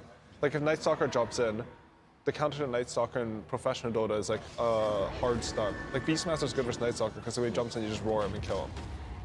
But I think in pubs, for me, I just build as tank as possible. Like I build Soul Ring, double Fluffy Hat Wand, Rain Drop. Force Staff. Yeah, I mean, if I get to Force Staff, I'm happy. And then you just hope that he takes so long to kill you that you scream at your team to help. So just as many Fluffy Hats, maybe a Bracer or two, just tank up. I have a question when it comes to that. Do you generally use your microphone or do you ping yourself? I mic use in pubs. I see. I don't play that many pubs though, so I can keep sane. I see. But no, when we play officials, I will spam ping. It's like our... Really? We talk about communication. Yeah. If Max isn't on top of me, I'm like... And I do the... Is that because you want to keep the comms uncluttered, or like why is that? Usually when we're in the middle of fights, Mick is doing a lot of the talking. Okay. About like who to focus and stuff, right? Yeah. Oh, Okay. it looks like there was a disconnect. What is this? It says DC. I think I see they said DC. Who is this on the screen? Batrider? I can't also figure it out. Abyssal or Blink? No, that's Ursa. That's Ursa. That's Ursa using the Oh, he's Abyssal and a Batrider. Yeah. That's the Abyssal, right? Yeah. Okay. The Abyssal's just hanging out in the air right above him. So how did you come up to the whole understanding that Mickey will be the one talking the most in the fights, or is it something that naturally just came in your team? I mean, it's not always that Mickey talks the most in fights. It's not necessarily the case, but most frequently. And oh wow. Wow, that was the same Wow, second. that was crazy. That was amazing. It's something that came by pretty naturally, I'd say. It's just like when he goes in, he wants, follow-up, right? Or he wants people to be going on the targets he's going and locking them down for him. And when it comes to the beginning of the game, it's probably not the same. It's more of you and Taiga, perhaps, right? I think our communication is like mostly, I'd say Boxy does a lot of like the setup plays and stuff. He's the one with like, and Max, actually. It really depends. Our team is, I think, very unique in that way that we don't really have one person that leads communication. And Aoi, in Arkosh, who makes the most animalistic voices and screams? Oh, when I was playing on Arkosh for the TI qualifiers. Not gonna talk about the TI winning team. Just give us the juice. Yeah. Who screams what the were hardest? the comms? The comms were not good. I imagine it's just Mickens making noises. He's on the community team. He's not actually on the real Yeah, team. he's just a content creator. Yeah, he's a content creator. I see. There are a lot of animal noises. I see. Are there some chants, maybe in behind, some rituals being performed, or? I mean, honestly, during the TI qualifiers, I think I did most of the talking. I don't know. I feel like I shouldn't talk about Archon on the panel. What about an EG? What about EG? EG? That was a long time ago. I feel like communication has developed a lot since then. I imagine it must have been a pretty quiet team though, right? It wasn't that quiet. Like I think Fearded was talking, and then it was me and then it was Peter. But Peter would always say what the right play was. Like if people were confused, like what I think Peter's the best at, maybe still even though he doesn't play, is like he's really good at getting people on the same page confidently. And it doesn't even matter all the time if it's 100% the correct play. Like if you're all doing something together, you're gonna have a good result. Yeah. So he can tell you exactly when to go for Rosh or. It would probably, I would assume if like Fear says something, you say something else, and he's like, this is what we should be doing, guys. Yeah, a lot of and that. And that inspires everybody to want to do it. That's cool. Even just like when fights break out, it's like, this is a good fight, or like, take this fight slow, or commit, something like this. It helps sort of just everyone on the same page, because you never want to have people backing out and going in at the same time. Right. Yeah. That's cool. That's like, he's basically funneling the comms into a clear message. I like that. Here we go, initiation from Ursa again. They just can't touch him. Look at him. He's just running in. They just have to run when he comes. They're trying to. I feel like, right? Yeah. Last one, Night Stalker, I think? Yeah. Trying to kill off Fianna. Like he's going in, he's making so much space in these fights. Like that's. And IO. And here's the Boto. Now it's really hard to fight. They're taking basically half damage. They still have RP, but Nice. you just can't. Like he cannot commit. Look, Night Stalker is again on top of him. I feel like this is the first rating I've seen that wasn't against a Doom. And Yeah, I that's feel true like as this well. hero is so low value against not Doom. Like, I don't know if I'm too much of a rating hater, but like Do you we think said, rating is good against Ursa? no. It seems terrible. It can be, I think, if you have a lot of long-range poke, and then like Ursa can't commit at all because you have a lot of slows and stuns. But generally, GG. I feel like the damage is too simple from Ursa. They picked him very early on. The rating. I think so. Yeah, I think it was third. Like they picked it. So, not really completely sure why they value the hero. Maybe something that they saw in different games and tried to test out. We see so many times, right? Patches work in these cycles in which some hero has a certain reason why it's picked, and then it continues being drafted even though that reason isn't there anymore. Yep. Well, that was GG Team Spirit taking it 2-0 over Quincy Crew, putting Quincy Crew in a very, very dangerous position in this tournament. But, you know, Team Spirit is sitting a little bit more comfortable now, right? Because now they have 2 points over a team that is now below them in the standings. We have 3 streams, 1 draft going, so it looks like we'd be able to pick between streams C and D. One is Beastcoast versus Fnatic, the other EG versus Thunder Predator. Which stream would you like to watch, gentlemen? I mean, I'd be down to watch the EG Thunder Predator game for like 5 minutes, and then And then switch. All right, let's take a look at if the stream game's D. over, then I feel like you'll know fast in this one. Well, it's just starting. Let's take a look. It looks like we EG can go to does the next have- one. Let's switch. Stop Why? it. Stop it. You saw Tiny. Is it and you because- saw, I saw like a 15k gold lead with Tiny. I feel like Game's over. like they disrupt. If you're ahead with Disruptor or Beastmaster, I feel like there's no coming back. There's Hawks, there's Glimpse, and then you have Tiny who kills your base in 1 second. You can't split. You can't get outside. And the of more I your look base, at it, right? it's like you have Troll Shadow Fiend cores. Like, I feel like that's not ideal. And you have a silencer as well, which is like I a very hate that weak. hero. Like you have to be winning, right? Exactly. It's a He's very such a weak bot hero if you're when behind. Yeah. So if Silencer's behind, he's basically just his global It's silencer. like That's it, right? the thing is, Silencer gets weaker the more items come out because so many purges are in Dota. They counter all your toolkit, which is just global. So if you're behind, the enemy has a lot of gold and you're not a useful hero. Do you think if they made global silence non-purgeable, that would be broken? I feel like they would have to make the duration to like 2-3 seconds or something. It would That would probably be an a bit interesting broken. change, I feel like. You think it would just be broken? I'm not Probably. sure. Every single fight, if you have heroes such as Batrider, it would become so much easier. You just jump in, eliminate one target instantly out. There's, you know for sure that there's no save. I mean, there's like there's Wind Waker item or something. counterplay, right? Like as long as it doesn't mute you too. No, it doesn't mute you. Yeah, because like if you get like you could still have counterplay, like you like- load a sort of target and stuff. Lotus Orb. Yeah, exactly. I actually like that. Like it just disables spells Oh for my like God. 2 seconds. You just can't Yule. You can't. Like, you can't purge it, basically. You can still use items. You can still Yule yourself, but it won't purge the sound assault. Yeah. Well, it depends then on how long it lasts. Yeah, right? I feel like that would be a more interesting concept for balance. All right, well, that was GG. Thunder Predator What's in did 5 go minutes? 0-1 to EG. Gentlemen, we stepped in the latter half of that match, so it wasn't fast because of just the heroes. It was also that we came in a little bit later. We will revisit that at a little bit later time after the draft is done. But in the meantime, let's take a look at Stream C, which is Beastcoast versus Fnatic. And remember, for all of you at home who are interested in watching, in any individual stream, if you'd like to see the draft of a game, you can head straight to the stream directly itself, and you can listen to some great casters like Gareth Lacoste, Moxie Purge, Captain Kyle, ODPixel and Fogged, and Sunspan and Cinderin to check out a lot of great Dota matches with traditional casting.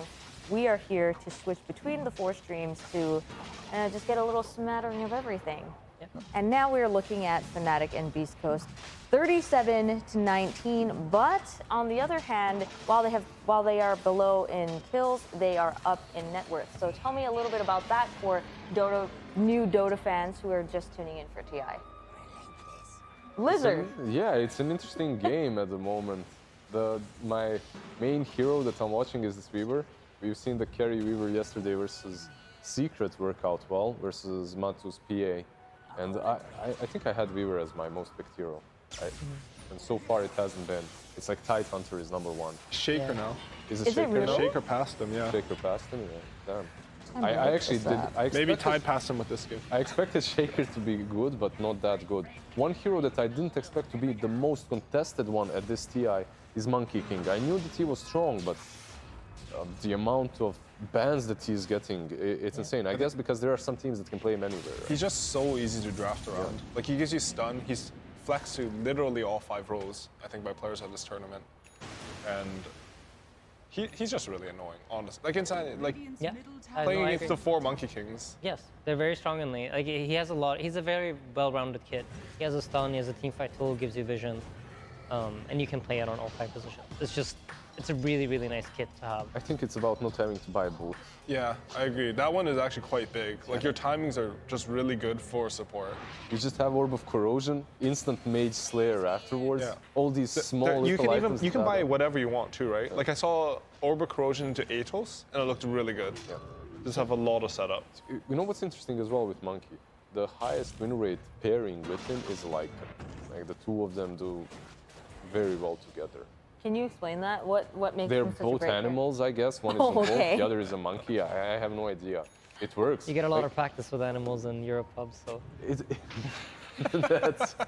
And also, it works the best against Mars, which does make some sense, I guess. He plans that arena, you use Wukong's command around it. I feel like Makes Mars sense. is also just losing this tournament too, though. Yeah. So That's maybe a also- little bit skewed so, in that way. So he has low Like, win Mars, rate versus I think anything? Mars won like 2 games versus EG. Like, IG beat EG twice with Phoenix Mars. He won 1 other game and just lost all the rest of them. This makes sense. I mean, the Wolf for Monkey King, I think, is particularly strong too. Like, isn't it 1 monkey, 3? Yeah, I think EG ran that. Like, they would first pick Monkey into Lycan, and it's just... I just feel it's a cool concept. Like when you're a kid and you see this hero that can morph into a wolf, I'm like, yes. You know what Let me.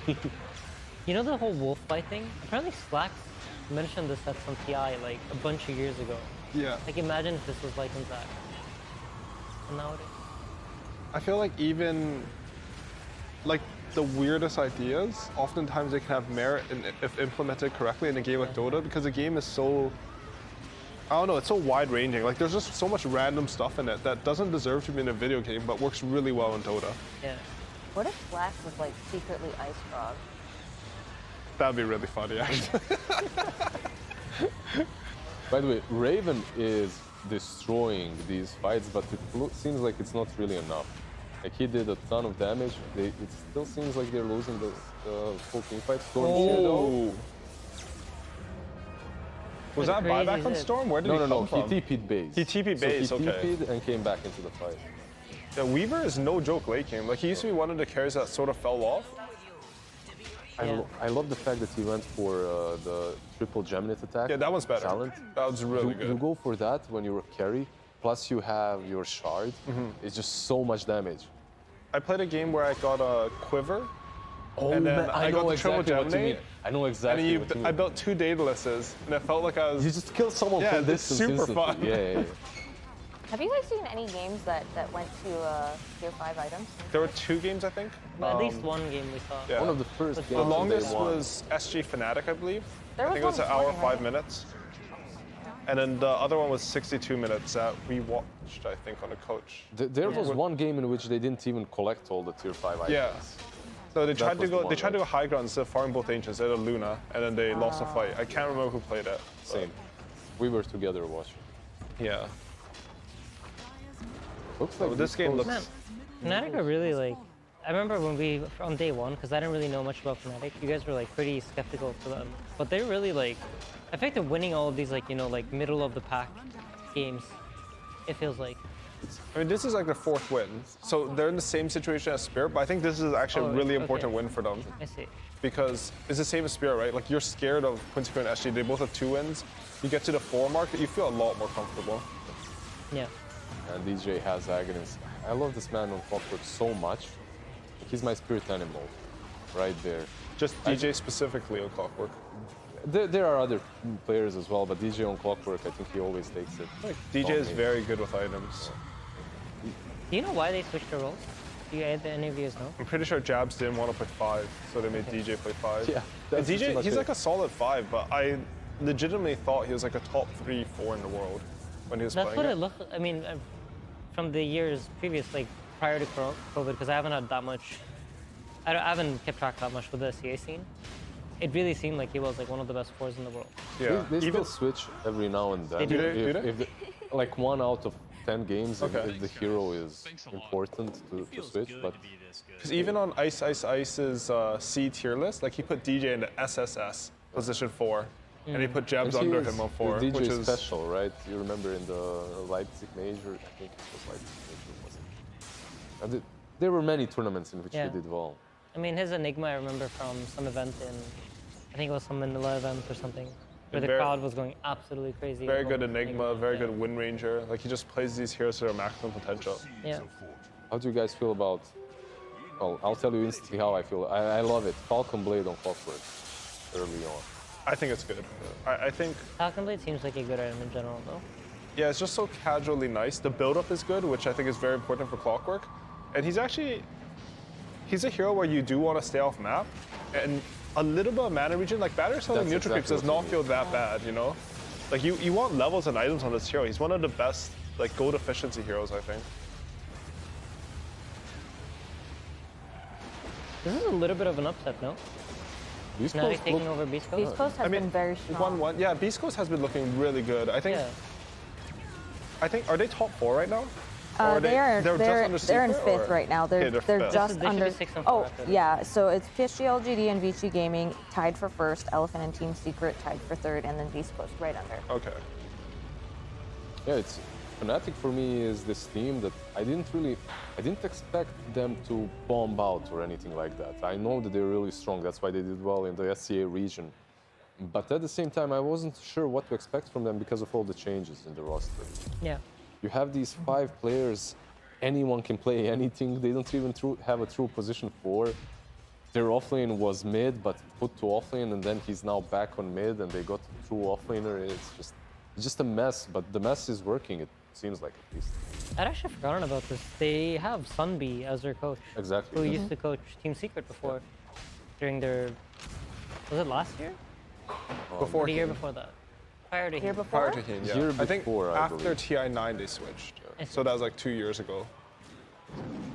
Well, that brings it to a 1-1 for Fnatic and Beast Coast. So Beast Coast probably staying in that middle area. Fnatic, that's a good win for them because they're near the bottom.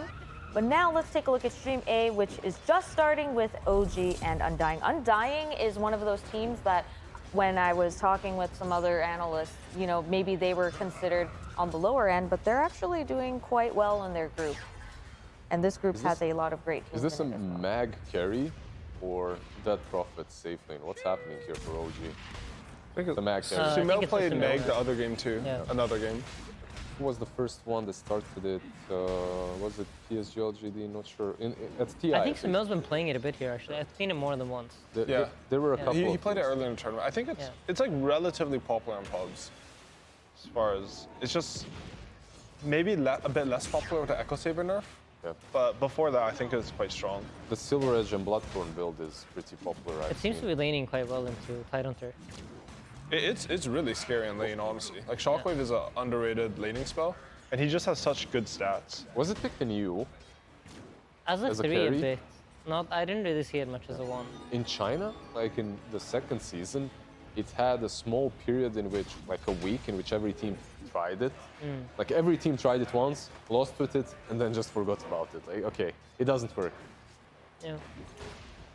But here, I suppose, when you think about it, there are Lycans being picked as well, Yeah, it's, right? it's actually my favorite carry versus Lycan. I think even more so than Sven. I feel like how Meg plays is just, I don't know, it just feels nice versus Lycan. I also think with Battle Fury being so mediocre, like the Magnus got strong with that. I guess same with that's Sven, true. but Yeah. it feels a lot nicer to have that cleave hero. And Tiny, right? Yeah, the three exactly. cleave boys at the moment. It's interesting, like when an item gets nerfed, it indirectly buffs Buffs some heroes. heroes that don't necessarily need that item and have that built in. Yeah. I'm really worried about Undying are sitting at 7 and 4. That's like a little bit surprising to me. That's pretty good. I think Yeah, they're they're top 4 right really now, I good. believe. Yeah. They were actually doing better than EG at this tournament. Oh, I don't really? know, because EG just got a 2-0, I think. So I'm not sure after that, but Undying were looking very solid. Yeah, they were sitting at they're sitting at tied for 3rd before they took their loss. And I think now they're even with Virtus.pro. They actually were above EG. EG And that's was not what you 6-4. expect, right? Like Undying even with Virtus.pro. Like that just sounds weird. Let's see, Undying 2-0'd Alliance and Aster, and also 2-0'd Thunder Predator. They went 1-1 with IG, and then they went 0-2 to Virtus.pro. That's really respectable result. worried about you. Yep. They 2-0ing still. Aster. Was it, do you know if it was with or without? Which day was it they played That was on day 1, so that was with. Okay, so that does have a little bit of an Yeah, Aster. it's without the middle lane. I see it. But Yeah, Aster started right doing now, really Aster well. is struggling a little bit. Like they did well after he came back. Yeah. I think they had their first 0-2 today that they lost. Yes, they went 0-2 against T1. Yeah. T1 looking strong, but it's always a problem, right? White Album isn't really feeling himself. It's not. Of course. I heard he can't eat solid food still. Like he Yeah. came back, he was feeling awful, but he just thought his team needed him, which is Yeah, it was such a I- good I- very would admirable, love- right? Yeah. I would love for them to go through, right? The storyline here is amazing Yeah. for them, like against all odds, pretty much.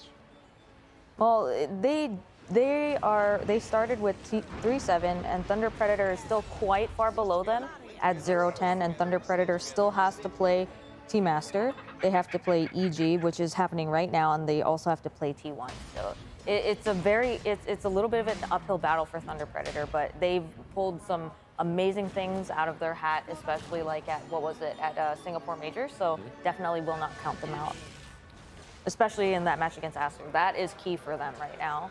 I'm pretty surprised by this bottom lane. Like Morphling has 18 CS, they did Morphling Undying, which I mean you Versus spam a Death lot of Prophet it. and Clockwork. Yeah, Yeah, I think their lane is actually very good against Undying's laning phase. Okay, so is this like expected for DP Clockwork versus Morphling Undying? When I think of the way Saksa and Seb approach the lane and how they're going to use their spells very early on to pressure out the Morph, I'm not too surprised actually. If you notice, both Seb and Morph's net worth is quite low. And this Okay. happens quite often when Seb is playing these like spammy lanes. I think they're really good about keeping both of them. Like they will not play for CS, they will play for stopping the enemy team from farming. Just ruin him. It doesn't Exactly. matter what happens to you, So right? yeah, to some degree. Like especially when I think they have like this Undying Morph lane, right? You really want to dominate lane. And that with these sounds two like heroes. just against Morphling in general, you really want to shut him down early, right? Yeah. Sounds like the right approach. Slow him down as long as possible. So I think generally speaking, when you're playing a hero that's very slow at farming, it really hurts your game. Like Morphling farms fast once he gets items that help him farm fast. What's the But point of the the initial morphing phase is here? slow.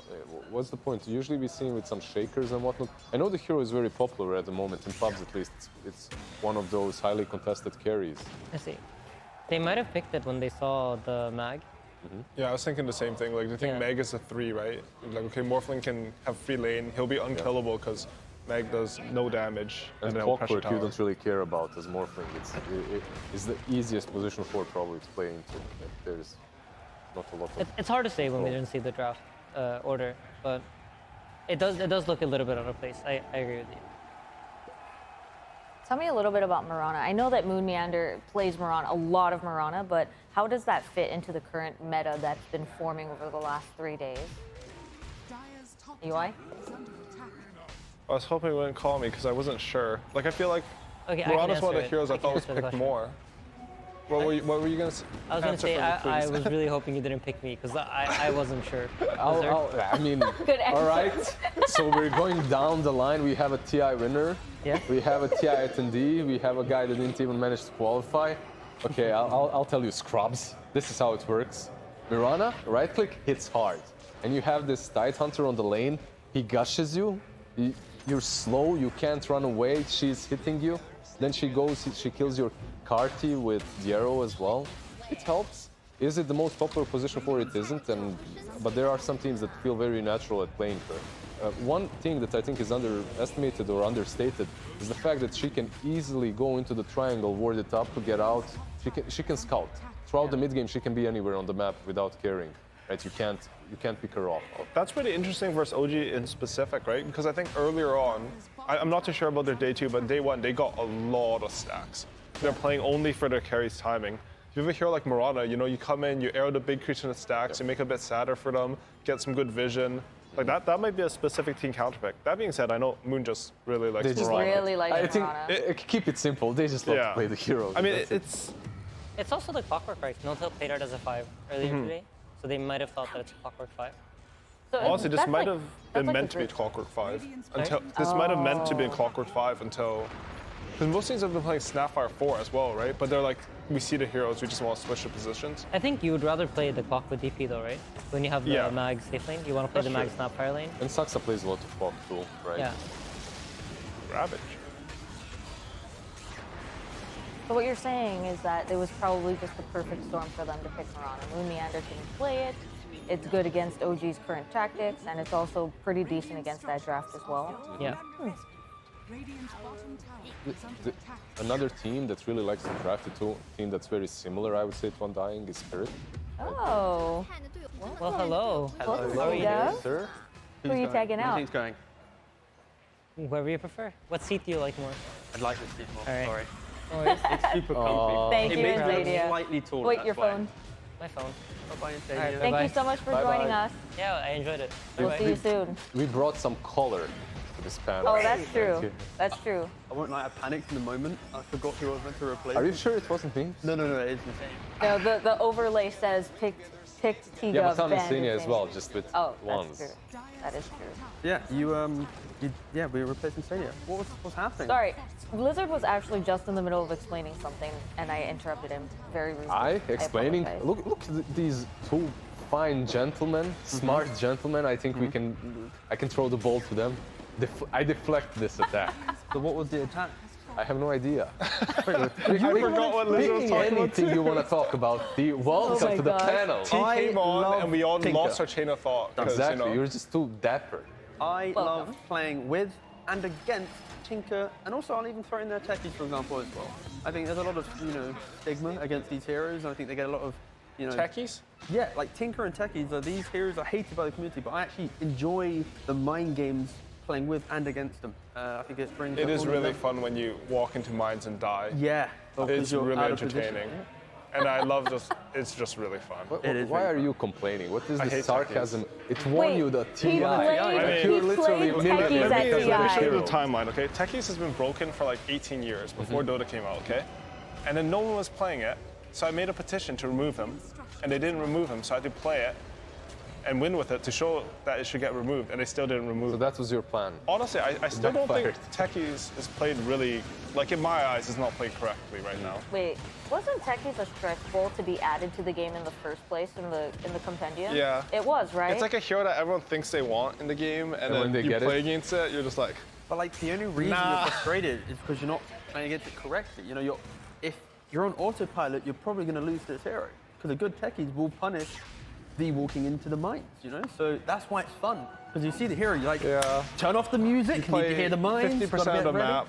Yeah, let's play football on this beautiful football stadium, but it's mine. Yeah, you can only play half of it. What is this Squid Game wish that you have? Like, I mean, it's just great. Sorry, I thought I'd just throw that into the mix. Well, all Sorry, you all I heard need to techies know. and I got triggered. Yeah, no, that's exactly what I wanted. I wanted to elevate the amount of trigger because I'm sure some people here looking at this Tinker might That's a get good the same jump. feeling. Gosh, how do we even follow that up now? who did they get? Back to the Dota. Yeah. I do really like the pickup of Falcon Blades. Like, even on more heroes, I saw that Seb picked one up on Death Prophet. Like, the item's just, it's so easy to slot into your build, and it's very efficient for what it gives, right? How I like to judge items is, I look at the base components, and I look at the recipe, and I think about like what the recipe gives you. Yeah. And for Falcon Blade, it's actually quite a lot. Like, it gives like 1.1 extra mana regen, I think extra 75 HP and maybe 3 damage, I'm not sure. And it's so simple to build it. Yeah. Right? It's just so easy. I actually build it on Weaver as well sometimes. Oh, I love on Weaver. Like Weaver and Clockwork for me are probably the most that I pay and also pick up Falcon Blade on. I was actually going double Falcon Blade on Weaver for a while. Really? Like I would get I saw that. Maelstrom Falcon Blade into another Falcon Blade sometimes.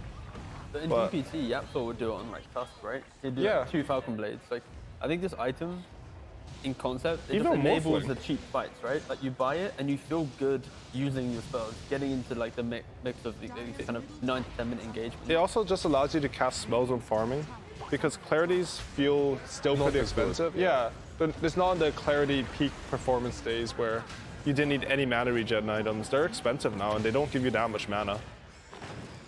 When it comes to Saxa and his Clockwork, he's actually just rushing Aghanims here. Straight into it.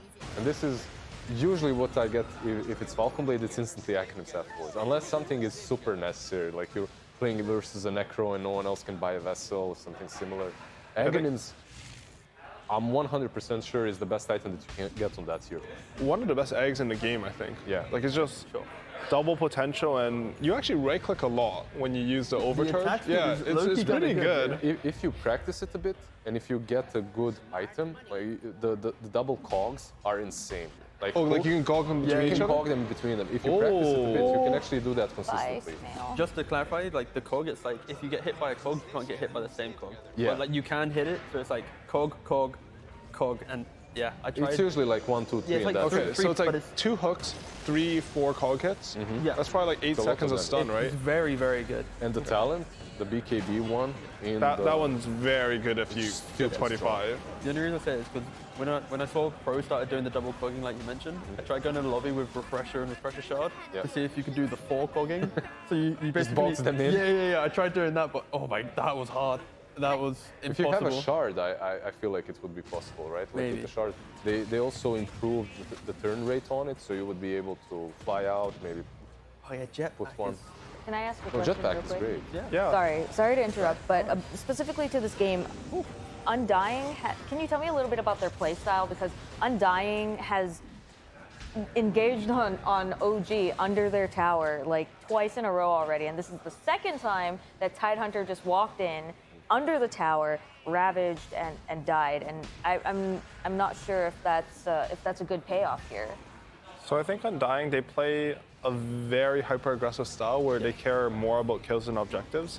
Like it's pretty late into this game, and I think normally, especially versus a Magnus carry that retreats to the jungle, you would have expected this tower to fall earlier. Way Right. earlier. But right? Undying, honestly, sometimes with these outer towers, they want to use them as like baits.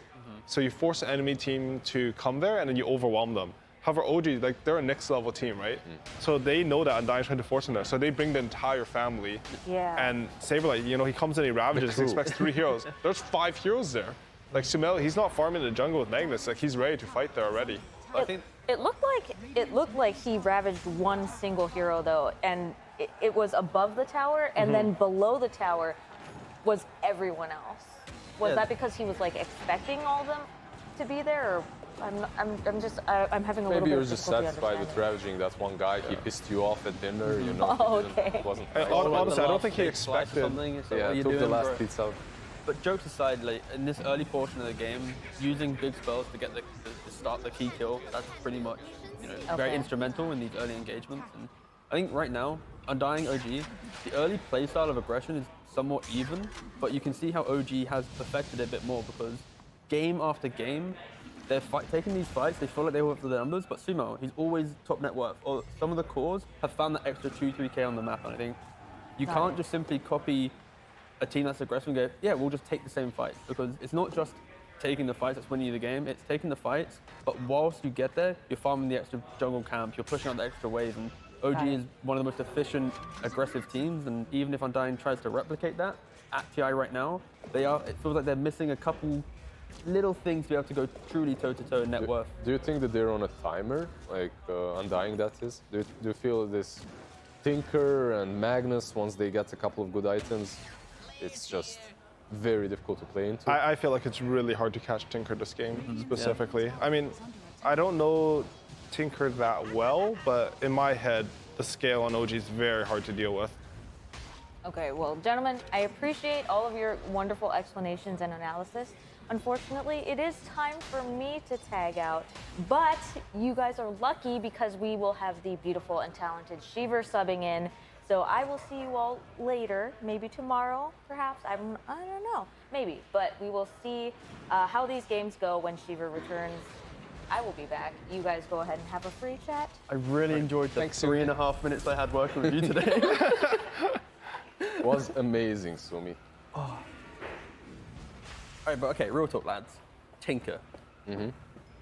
What's real talk? You miss me with that. This hero, like, he hates techies, I hate Tinker. No, but like, do you feel like so you triggered him, now you're triggering me? Yeah, why not? We want to hear the truth, right? Do you think it's been picked enough at TI? Do you feel like it's in a good place, or do you think it's I feel it's difficult to say because there's a lot of Embers and Storms and heroes that can get on top of him, Spectre as well, right, that are in the meta.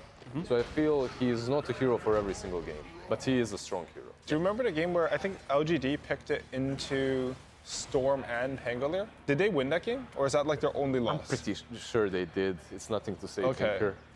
I'm not sure, by the way, I'm kidding. So I feel like that might be their only loss. I think Tinker, going into this event, people were expecting his like Tinker stonks on the rise. They won that game. They won that game. It was against Fnatic, that was yesterday. Okay. 41-minute game. I believe the Tinker ended up with a BKB. And I think that's the reason why BKB is a good item. I think the hero so far has been underpicked a little bit. We're seeing a lot more today, just because when you get Aether Ags and then BKB, the whole idea of jumping the hero is now removed, right? It's like the same equivalent of Sniper, right? Sniper nowadays, you want to buy Satanic and just quack and right click. Now Tinker has Defense Matrix and BKB. It is so hard to kill him, so there's the classic OG buyback.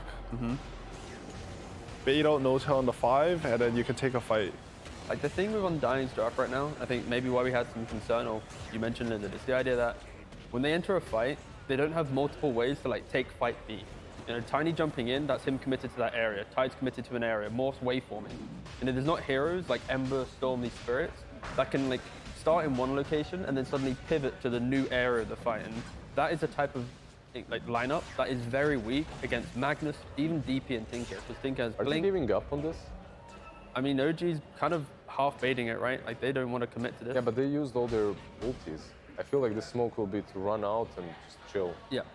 Some teams there might have even tried to force the Roshan, but I think OG right now is looking at the equivalents, right? It's either they waste 20, 30 seconds in Roshan, but lose a little bit of map presence, or they just farm across the entire map, get a whole nother rotation in, and they know they should be able to win the big team fights if they're ready for it. I like what you said about how they can't like move their fight around.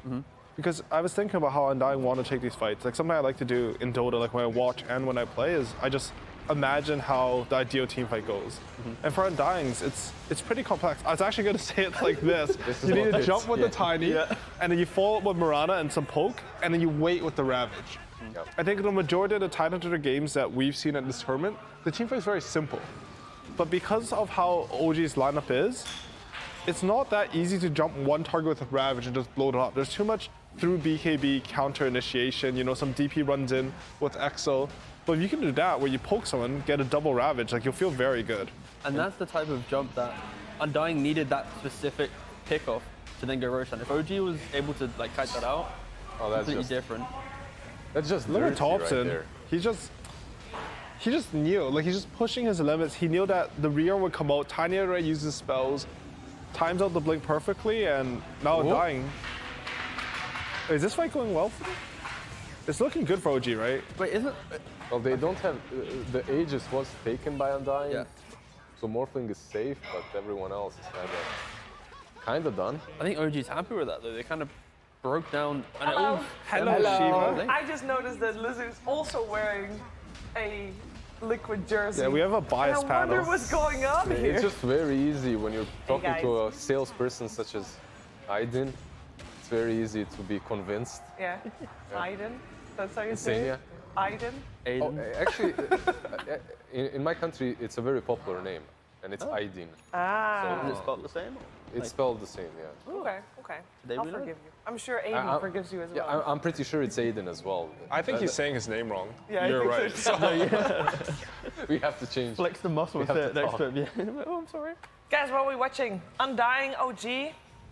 Yeah, I like so it. to summarize this game, we're thinking like Undying, they're trying to play hyper aggressive. They kept going for the top tower, trying to take these fights, but feels a little bit like they're on a bit of a timer. They don't have the best, as T-Gov put it, like way to take a secondary fight once the fight starts. It's very hard to chase down this Tinker with their heroes.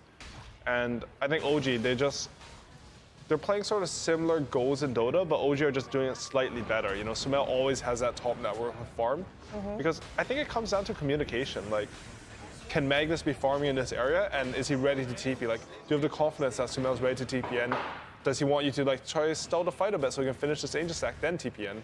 Whose Stuff job like do you that. think is it? Maybe Moon Meander gets a Blink Dagger Yule to catch Tinker? Or is it Morphling with the Blink Dagger or something similar? Whose job is it to eventually catch Thompson? Because you can't, throughout the game, let him do whatever he wants to, right? I think you have to go for Tiny, right? It's the idea that he jumps in and his combo will put him to half HP. So some Blink and Silver Edge. Wait, Blink onto the Tinker? Yeah.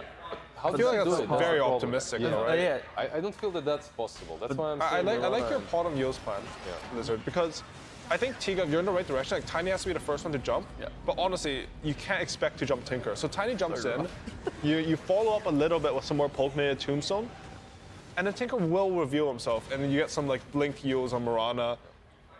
The thing is, like, the new Tinker, he's not simple to kill, right? Like, even if you Blink Eels him, he might not die. And he's like You 9 need minutes away. follow-up. You need a lot of follow-up. Exactly, and he's like 9 minutes away from having the BKB, right? He's already got Blink Ags, he'll go Aether, then the BKB, so Undying very much. I think that mid fight where they were able to surprise him with the jump, that's kind of what they need to do.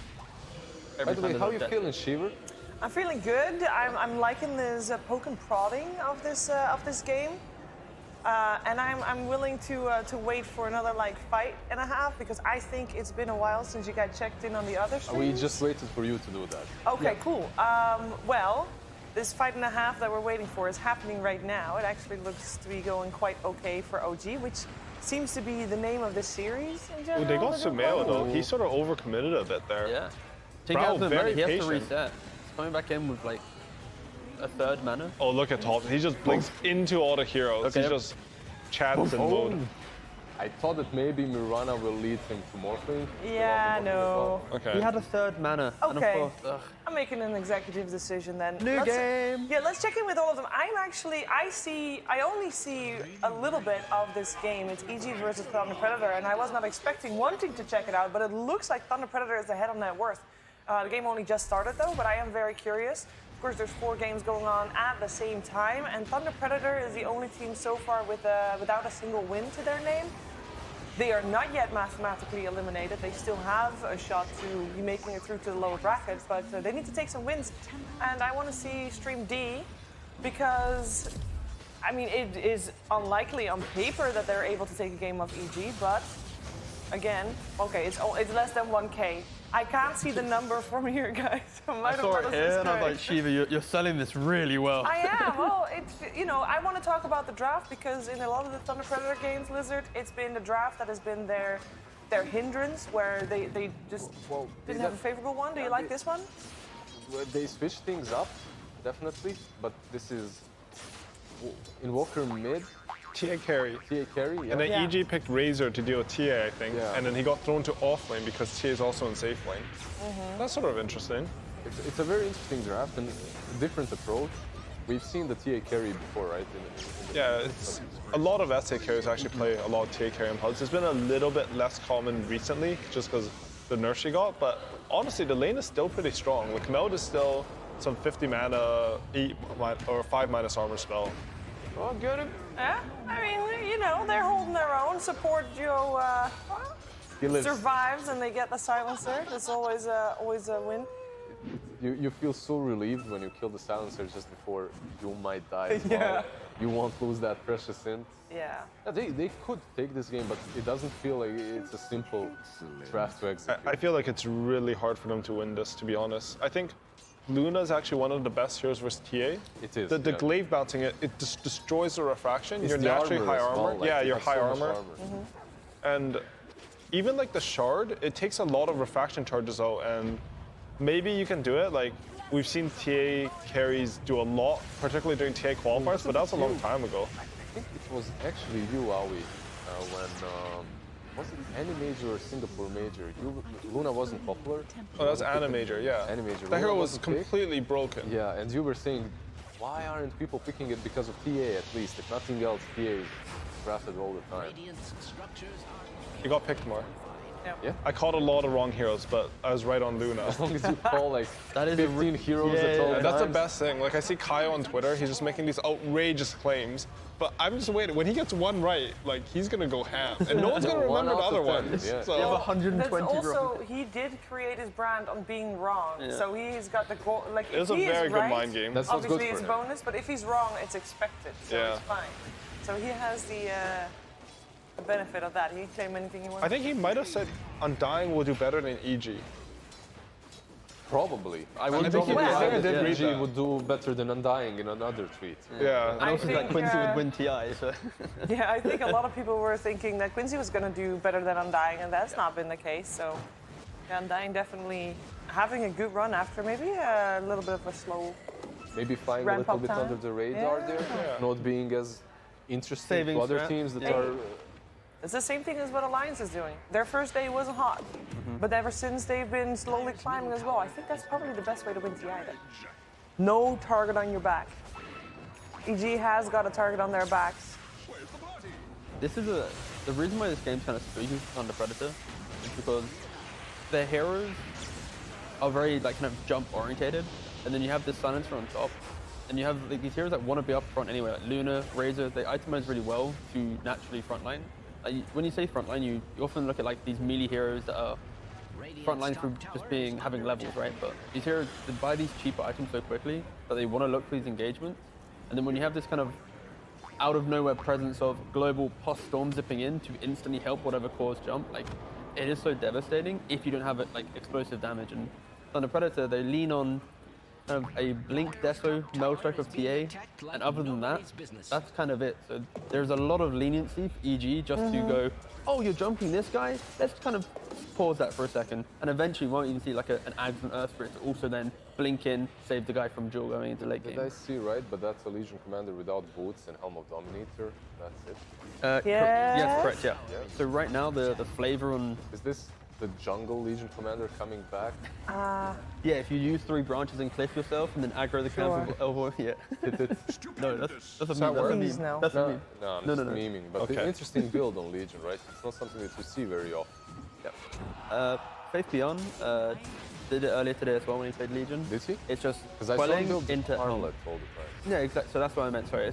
Right now it's the quelling into the helm, and then often you either leave it as casual helm into armlet. I believe Saberlight also went armlet today, and this is just kind of an evolution of that. I think just going for the other option of helm, right? I feel like it doesn't make that much sense though, because like Armlet, like it looks good with your kit, right? Like you're doing a lot of damage. I feel like Beastmaster are like it. Like they have things that make the helm summons good.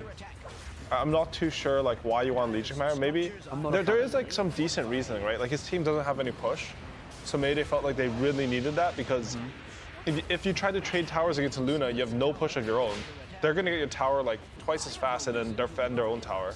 So maybe there's some logic there, but I'm curious like what the thought process was because I haven't seen this personally. Speaking of pushing towers, Have you guys seen a single Meteor Hammer so far? No, I think there's we none in don't the know. tournament. There's not been a Legion Hammer build. Legion Hammer. Wow, Meteor Hammer. Meteor Hammer build.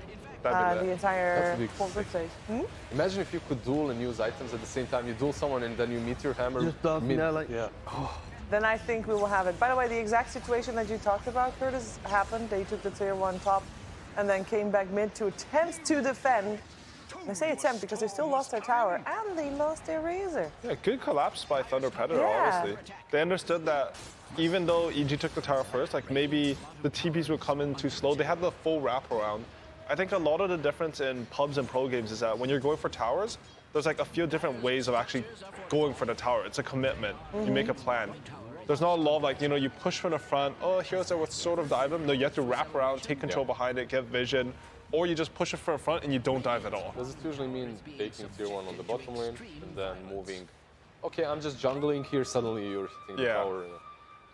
There's also some mind games with that, because sometimes you take the bottom tower and then you like just farm the jungle for a bit, and the enemy team will sort of try to make some like read on you and send a lot of heals by mid, and then they're just sitting behind their mid tower doing nothing while you farm the jungle. How do you guys feel that this game is going to play out? Will this be Thunder Predator doing well, but they'll get outscaled eventually? I'm curious if this could be their first win, or you guys are not seeing it yet. They will be struggling later on because, like, for example, Aster can buy the Ags to then turn the guy they jump to stone. Like, there's a lot of save within EG's lineup, and you see from the itemization, right, like the Legion going for this Dominator that we mentioned, it feels like they are going for we need to find as much farm on the map as quick as possible. We can't all hit the jungle like the TA wants to absorb, like the monkey wants to go to, so you need to just push out lanes, fight quick, and we're going to probably see this game maybe not conclude in the next 15 minutes, but Thunder Predator aren't going to maybe look too great if they haven't taken these fights they need to look for. All right. Well, then I'm willing to wait this fight because it does look like, they're backing out. Never mind.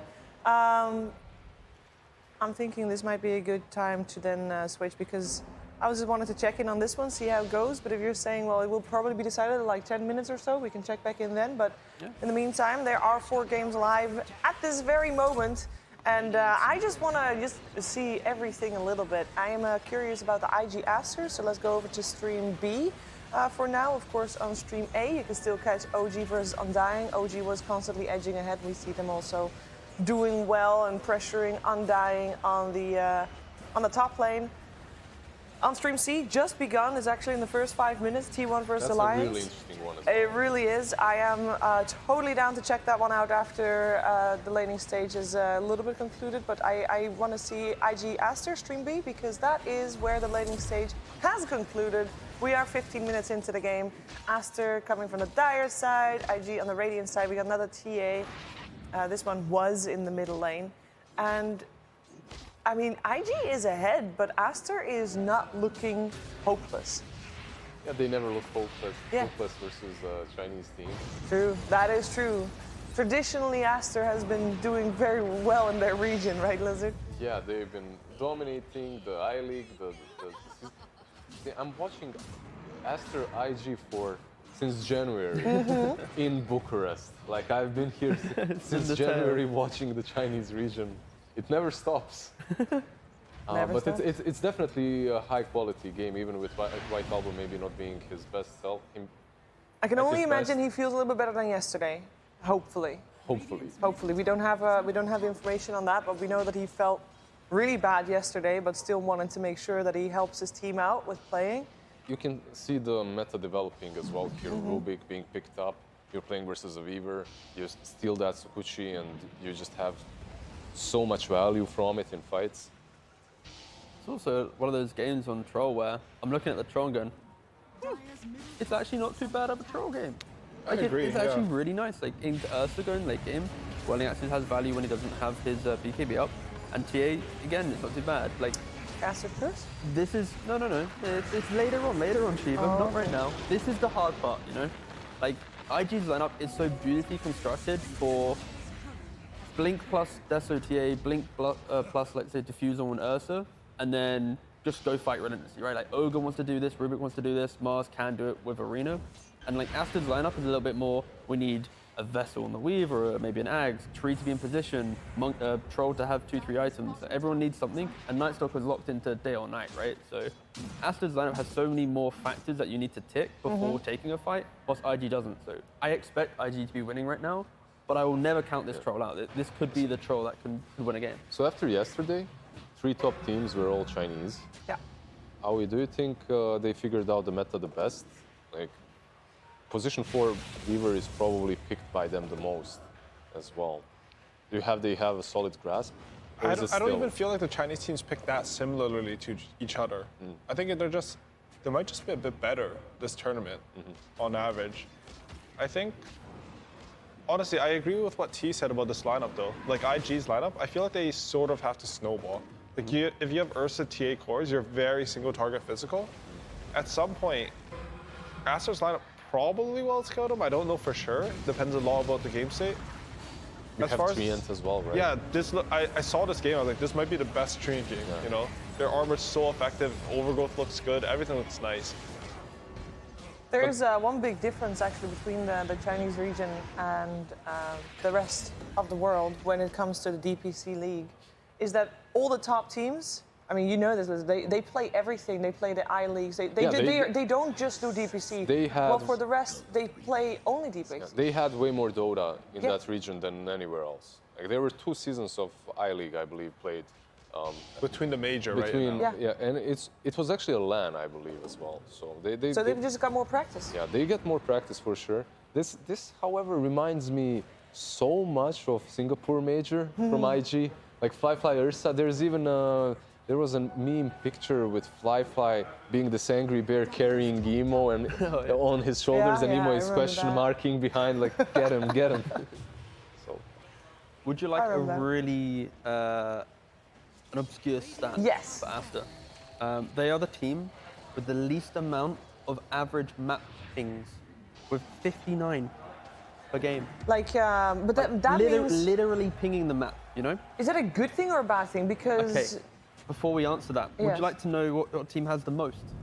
Would you like to make a guess? Is it IG? On average across all games. Beastcoast. Beastcoast map pings? Yep. So again, last place right now is 59. Okay. You're saying Beastcoast? I'm saying OG. How many pings per game though? Like ding ding ding ding ding. You said 500. 500. You said 59 is the lowest. In one game, not in a series. On average across all games played so far. Say 59 pings in a game or 59 pings so far in the tournament? On average per game. I will go for, and it's a total of all the 5 players. I will go higher. Can I just do higher or lower than what you said? What team though? It's mainly the team. OG, okay?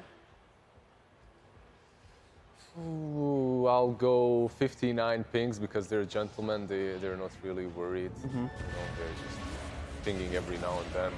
Sure. They're stable, composed. Which team is the most? What team though? What team has What are my choices? All the team in the tournament. Any team in TI. EG.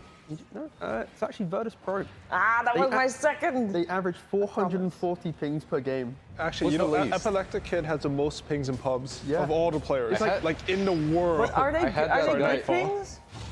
Sorry? Oh, in pubs There's they're this thing not. called good pings. Yeah, like, so they are the most, like, go on this guy, go on this guy. It's like, yeah, just crazy. There are 2 players that I had muted since like 2014. Nico Baby and Epic Kid, like the 2 of them. Eventually they obviously got unmuted and then maybe muted again, who knows, but they're fun to play with. The main thing there is just the takeaway, it's just like the level of communication, right? Where like one team is more connected with the game in regards to, you know, literally pinging and communication, whilst another is more very going to be formal, you know, it's just go on this guy. You don't have to use the game tools as well. So Aster's just very civil in their gameplay. I saw a graph, and I think we should switch because this game looks like it's going to be in IG's favor for now. And on the top left side of your screen, we've been talking about Undying and OG. We watched them quite a while, thinking that OG was going to have an easy time. But we're going to go to stream A because I just saw a graph, and Undying is doing it. They are making their comeback. Look at that. They're ahead. They're actually breaching high ground. Okay. Woo! Yeah, we're doing. Oh, and he doesn't have he has no buyback as well. I am so sorry, Undying. Okay. I am so surprised though that they were able to like bring this game back. Yeah. just to set the scene there, when we went to the 4-way stream, when we were going to another one, we saw OG with Tinker diving the tier 3 top, right? Yeah. And I couldn't see it all because it was a small picture, but I assumed they were just trying to pressure rack. The tier 2 is still alive. Yes. So that is probably going to result in Undying having that confidence to then take it further in, because of course OG diving tier 3s, not taking tier 2, but good old Tinker in your base, eh, lad? I'm pretty sure but Thompson Shiver just hates doesn't care at this point. Yeah, that is Do you feel that way as well? You cursed USA, Yeah, I America. might You have. hate America. Wait, no, I don't. What? Owie, this is conspiracy. She came in and made sure we checked Quincy lose as well. That's true. Oh my gosh. Okay. Let me reverse curse them. I mean, OG's, Should we go to EG then? OG's got this. That was such a weak attempt. Does at it work cursing. at a? Look Be at more the passionate look right at now. the look at the stats. You got Thompson on his Tinker. Look who's gonna kill him. He's not gonna die ever. He's going to dive. That's the problem. Yeah, I think that's what had to have happened. die. Like Thompson, you know, when he feels himself a bit too much, especially in these group stage games, he goes in. Yeah. He goes ham. I literally saw a couple of games in which he is diving the fountain. While there's a tier 3, tier 2 alive. He just goes next That's like to the fountain with Thompson that Tinker as wins well. you TI too. That's the thing. And just look at his itemization quickly, you see on screen. He doesn't have a BKB. Like, he's even like thinking about the fact that other players in position, they go for that casual BKB just in case they see the tiny in area where he could maybe Avatos, or the tides kind of could blind ravage him. But no, instead it's like, no, I'm just fully going for, I will kill you, I will always be able to blink away from you. And that's the type of gameplay that can crush a game, or in 5 minutes time we're like, where's the BKB? And now he has a timeless relic, which I think is obviously one of the best items on Tinker. It makes it super easy to permahex, and he just outputs so much damage. I'm gonna watch this replay when I get back to the hotel. Like, I want to know You what don't have happened. to. You're watching it right now. Well, I want to see the comeback from our team Undying. Oh, it was a meaty dive on OG. And then, It must have been. Yeah. That's probably it. I could also see them like winning some really good tombstone fight. We have the technology. Well, I I'll must get you the say, dive. you were saying that OG is a meaty dive. We just, the way that OG just turned it back around was when we saw Undying on the base of OG on the top lane. Guess what's standing there in that top lane? A tier 2 tower. There's no way they were pressuring That's what I was saying. It's the OG effect. Once they start fighting you, you're just following suit and do the same thing. Did you ever have a team such as that one now we play against you that just baits you into stupid moves, into craziness, into chaos? It was more stable back then, I suppose. I feel like there are less competitive teams back then, to be honest.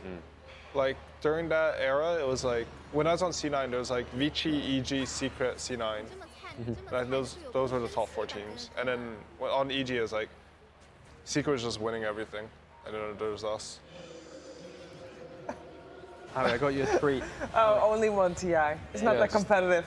There you go, mate. TI just wasn't that competitive. The millions, they just weren't the same. Here I am eating my macaroni with cheese. It's a testament Meanwhile, I'm to a the scene, millionaire though. that kind of won the TI. I don't really care. All the players and teams in TI, especially like from the middle range teams, have gotten so much better. And like everyone's so much more of a threat. But Back that's then been when the I was case playing, the whole time, right? Like, it's like gotten better because I don't know if it's the format of tournaments or just the growth of the game, people just catching up faster. Also willingness to learn, right? I Yeah. think a lot of players nowadays, they It's appreciate easier. other players and what they're doing, rather than going, I'll become the best of me, I'm the, etc. Like, they're actually looking at other people and going, no, I want to emulate that guy, I want to be better than that guy. The bar is definitely higher. At the same time, do you guys agree that the game is more accessible? Like, there are some things that you can learn easier at the moment. It is, but I don't know if it necessarily made the skill ceiling lower. Like, I feel like people just maybe even put in more effort. Like, it's. Well, for sure, because some of these things are innate, right? Like, you know them from the start. Before, like, how much time did you have to waste to map out every single bush when it comes to where the wards are good, right? Like, I knew the exact ward and the little birdie that flies over it, and if I ward right under that little birdie or butterfly that flies between the rocks, I'm gonna block the camp. That is true. The skill set definitely changed as well. Even stuff like chaining stuns, or we were talking about this before, but courier management used to be a huge thing in Dota. Yeah. Like, over half your comms in the laning stage, I would say. I'm using courier. Please let me use the courier. Guys, why are you taking it? Please, I need Guys, my bottle. resend courier, please. Resend courier. Can I put my bottle on it? Just the second, fight. guys. They're not even in the conversation. I was gonna say, I know when I'm not like, don't worry guys, I'll walk back. And if you lose, or I'll die to get my stuff. do you remember how way more toxic it was when you lose the courier in a team? Yes. Like you had one. That was a nice ravage. That made two in a row. Right? Being the bounty hunter career slip. Just kill courier. That might just be it. They don't have buyback. They don't have buybacks. They caught the Tinker again. They get tops and no ages anymore. Undying, they're just executing so well. Like they poke in with a hero. It's the exact same thing we saw earlier on the middle tier one. Like they poke in, they see people, and Saber, he's patient. He's waiting for the right ravage. I'm surprised OG's playing like this though, right? Like the way in which their draft excels is that kind of poke and prod, keep going, but like they're fully committing to the fight, trying to blow them up. And you know, like I just mentioned, it's that patience from Saberlight allowing him to kind of turn this fight. And Thompson has no buyback. I love refresher up. I mean, such a good item. Clock had the cheese, but I don't think he was ever planning on using it for himself, but he also probably should have. I guess Sumail is a Magnus. Magnus on itself does make for some pretty good base defenses, but he's gonna come up with something very soon. And they are very aware of where he is, of course. That tombstone as well is preventing him from doing anything too crazy. Oh, look at it's too late. Like, he's gonna have to be. It's too late. That's it. Did he try to skewer on top of the ancient? Yeah. That was impressive, though. What a turnaround! What a comeback! And this is such an important game for Undying, at least, because they were pretty much toe-for-toe with VP coming into the series. So now they've got that one game extra. It means in the final two series, as long as they can keep one game grace from VP, that's their upper bracket secured. So really good from Undying to be able to take one game away from OG. Super impressive. That's tying that series.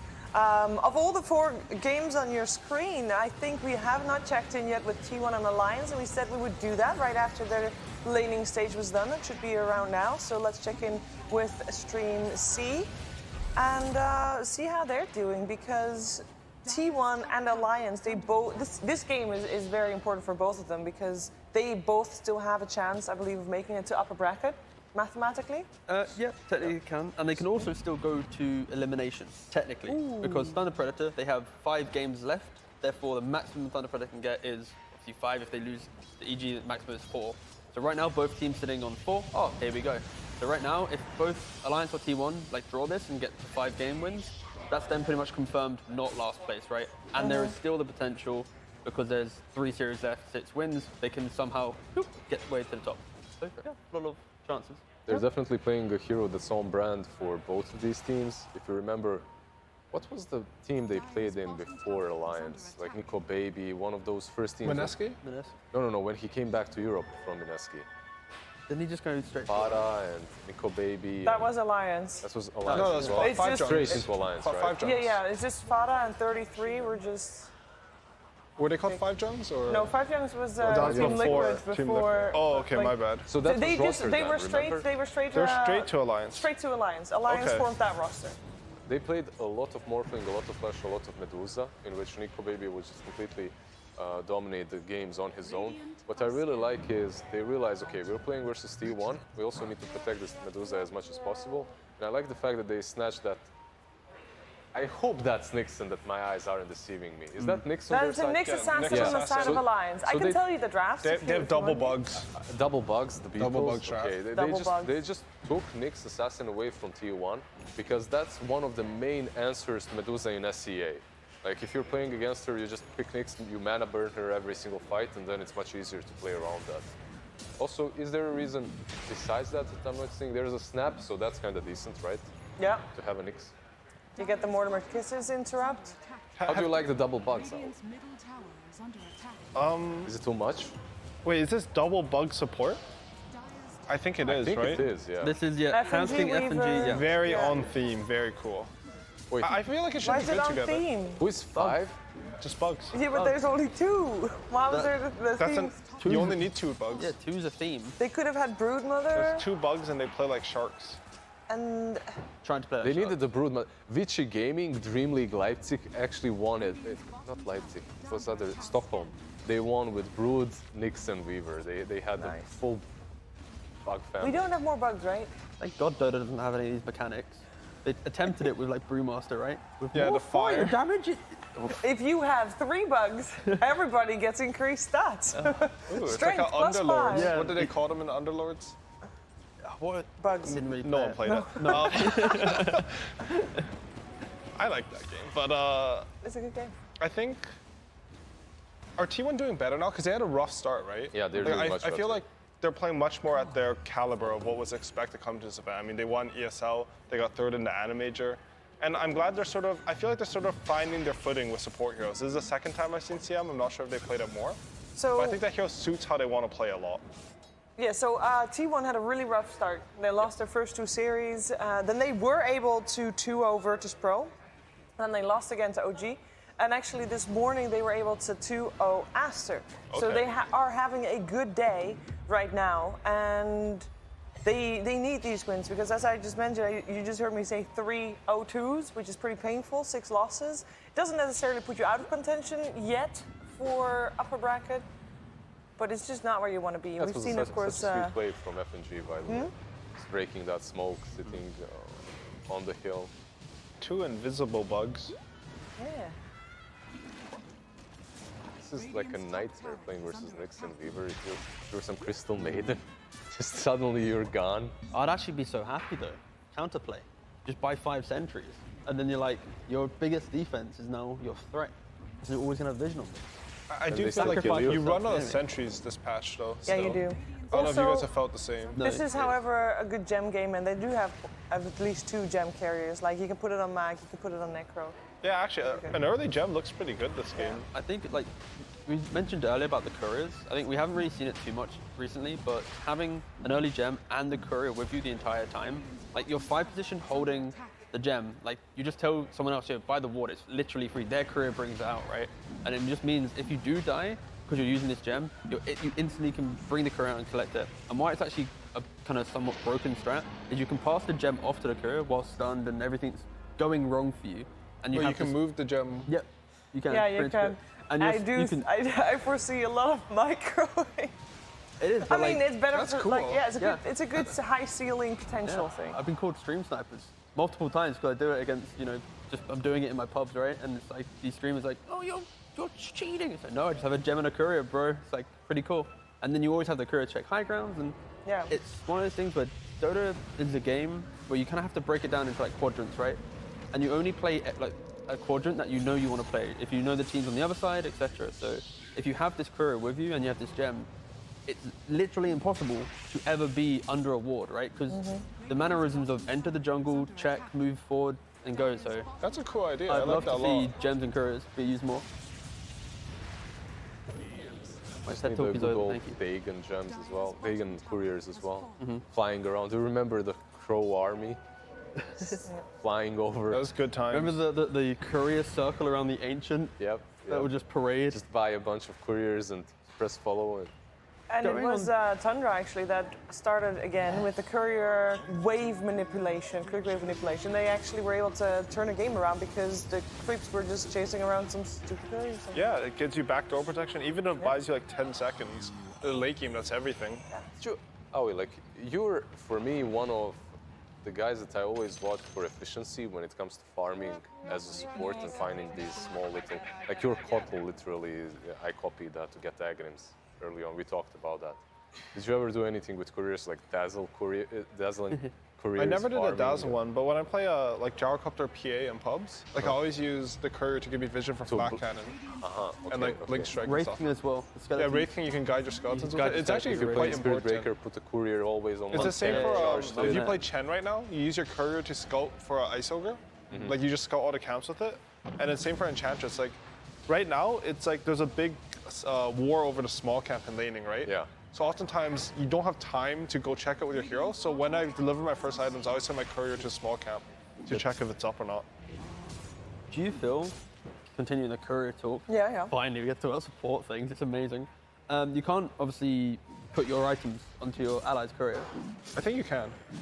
You can, like, they can't pick them up. If they share control, like just hero, share you did control? just show hero control. Oh. I think it might be a bug, so I don't know if I'm supposed to. This doesn't sound... Okay. I just tested it with no use. Doesn't sound intended. Default Dota. Yeah. If I drop, let's say, my tango's on the floor, your other person's courier can't pick it up, right? Correct. Do you They're not feel like, supposed to be, yeah. Do you feel like that should maybe in the game? So it's like, if you're laning... Well, okay, so that used to be the case, and it got removed because it was abused, because if you drop an item because you're swapping items around and I pick it up, and I'm not happy with you as my teammate, I'll hold it hostage. Sure, toxicity exists, right? But if you're talking competitively, right? Like imagine you're playing your side lane, right? The support, because again, consumables slow down your courier. The idea is, right, like your support's courier could be the 2 south, 2 tangos, and your core's courier could be like... But you can do that if you share control. And then everybody chooses... Maybe. Probably. Maybe it's a bug. We'll have but then you can choose who you are allowing... Should it be a feature? Like, should you be, like, in default Dota, should you be able to, like, pass the items across? It's like, would you like that in the game or not?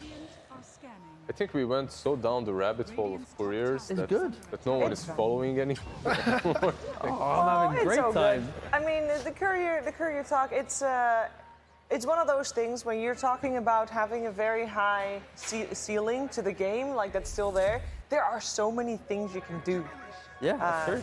And in the meantime, on the top right, we see that IG was able to continuously beat Aster. We saw, of course, the start of that. There was a chance that we thought maybe the Troll could make it happen on Aster's side, but IG, they just never let their foot off the pedal. So that is only game 1, though. There will, of course, be a game 2. Now that we're here, you guys and May as well might just be curious as how is that game in the bottom right still going on? The start of Thunder Predators, great comeback story. Literally no idea if they're doing it, but they win this game, they win 4 more.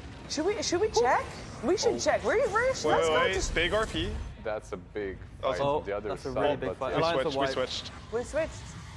No, you okay, just to update you, Alliance just got wiped in the other series. Yes. 3-man RP skewer. Yeah. Wow, too bad. Yeah. Well, that's why you can watch us, and we'll keep you up to date with everything. But if you don't want to miss a single moment of any game, you don't have to. There's 5 streams for the International 10 going on right now. We are the multicast where we keep track of everything, which is, you know, sometimes we miss a big RP, happens. And there are, of course, the individual streams with every individual commentary team. So, for example, if you want to continue watching Alliance versus T1, that is on Stream C, that is on Dota TI4, and that is casted by ODPixel and Fogged. So make sure to check that out. They also, well, they're gonna lose more than that. We're spoiling. Okay, let's actually go. Okay, I caved. We can quickly check back while Lyrical comes in later, Lizard. We can look at the winning moment for Stream C. Is that a possibility?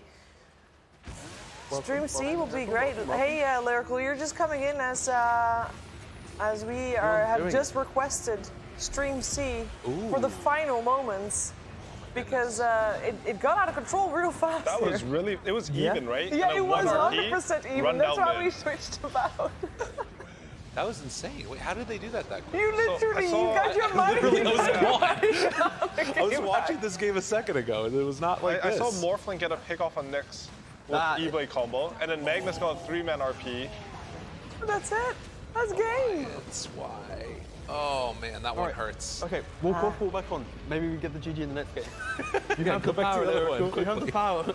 How did that happen? So, like, that is actually, that must be devastating for Alliance, though, because that was very, like, the game felt even, must have felt even for them as well, and then just like that, you lose one fight. Honestly, even like comfortable for them. They had Dusa next. Like, they're feeling like we can turn on the high ground if we need. Our Dusa will scale. It's a pretty good Dusa game.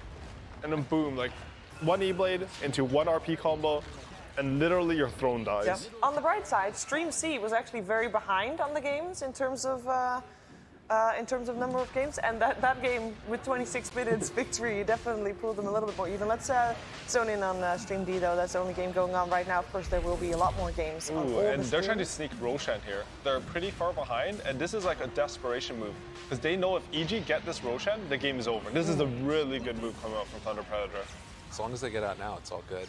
Today has just been like the day of sadness for some of these teams. It's like when you're like, all right, we can come back in. We just need to win this one game and make it work. Like, I was looking at the Quincy Crew game earlier. I was casting that one with Trent, and man, it's just like, it feels so bad. You can sort of sense it in the way that some of the players are playing afterwards. It like looks like the comms are quiet. I don't know. It's tough. The thing is, though, it's like day 3 is the day where either you see other teams are now dictating your fate in TI, Right. or you know that the series coming up is going to be the series where you have to win, right? Like for the Quincy, pressure starts kicking in. When you lose that series, they know they're playing SG tomorrow. SG are also on the same like 2 and 8, right? So if Spirit, yeah, they're now 4 and 6, so it's going to be Quincy SG unless something else randomly happens.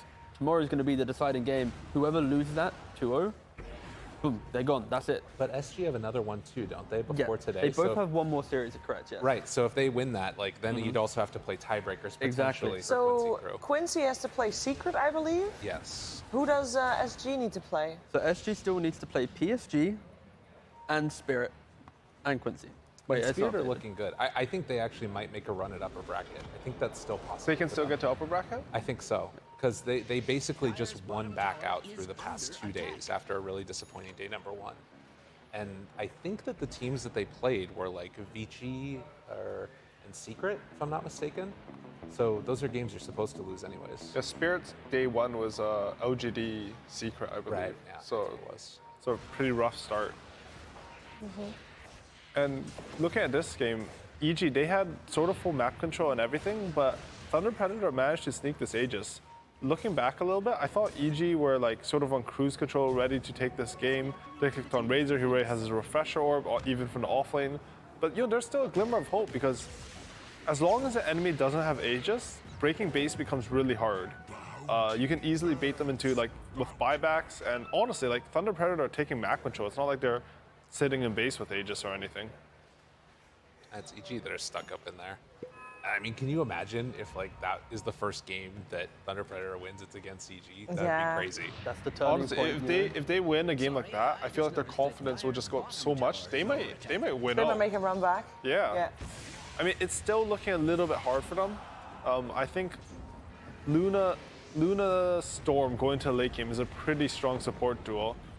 But I like look at these plays Moose is making. It's so cheeky, you know? Yeah. Just going some trees or casting spells to try to get him. He's calmly evading them, not panicked. When we started watching this game just now, the goal difference was 10k in favor of EG. Yeah, it's already changed a lot. Well, that's what happens. Very cheeky to be there. On the bright side, it's just a support Monkey King, and I actually are going back in because they know the BKB's on cooldown. They got him. He does have buyback though. I mean, they still have. Is this really the fight you want to take as EG? I mean, it might just work. They lose Aegis. I mean, they already got 2 buybacks out of it. Martiz is big there. Crit had the axe there. He could have saved the Luna from dying. I expect. Dude, I don't know. This is looking a little bit suspect from EG. And they are trying and failing. Oh my God. That's a huge fight. They used everything on the Aegis. Yeah, and they gave they have a the cheese lead. to the They're TI10. on the goal now. Yeah. And that's all to do with this one Roshan snake. Right. EG, honestly, uncharacteristic, lapse of, I don't know, focus. If you think about the TI teams, actually, I would say EG is the most focused team. Maybe one of the Chinese teams, I'm not sure. EG actually play a very traditional Chinese style, but you gave them an Aegis when they're up 17k gold, and all of a sudden. And then it's like that kind of, they're always trying to hunt the Monkey King. They eventually get him, but then Thunder Predator, some teams in this position where they're already kind of not intending the group, the reason why they are there is because they're not being decisive in difficult moments. But they're instantly going in, not caring about the fact that they're down a hero. Oh man, Alacrity TA with Deso. She's just melting buildings too. Oh my god. Ridiculous. Yeah, he does have a great time. Great time indeed. All right, so they take a lane. Rex gonna take another one. They got 40 seconds before Storm's back. I mean, I think that's one of those situations too where EG didn't have to take that fight, right? They're on their side of the map. They were the ones that were being aggressive and making that play. And you fight nearby their base. They have Aegis, they have Cheese, they have Vision. You're asking for trouble. Even just the buybacks, as we said, Monkey King, he looked a little bit silly going in there to get some vision, but they were actually smoking to connect to him already, and he had buyback. So really good shot calling coming out from Thunder Predator there. Oh. And nice, what a replay, yeah. So, see here, with the Earthquake rolling in, he had the axe available, and he actually turned, maybe himself to he turned himself to stone. Crit actually misclicked here. It happens, so much going on. It really does, but that moment there, that play, the reason, his itemization is blink axe, because he knows that whoever gets jeweled, if he just turns out the guy to stone, Thunder Predator will struggle so hard to save that guy, so one misclick is kind of what brings Thunder Predator into this game, honestly. And also there's the other factors we mentioned. But now there's no Aegis anymore, only Cheese on the TA and EG 5 are smoked smoke. up. Yep. But this is the thing, right? EG has to identify, like, that fight lost is through their own mistakes, and if they don't make them again, like, they should be able to thrive. And that's why they're smoking with confidence and just making these plays. I mean, that's a big play, though. That's a good catch. Legion has no buyback. Even though Invoker chose to buy back, he might not get here in time. Oh man, ISIS is doing a lot of damage this fight. Yeah, I think this one, I feel maybe Thunder Predator kind of... Oh no, not like this. They bit off more. It was supposed to be so good. It was supposed to be the comeback. Now...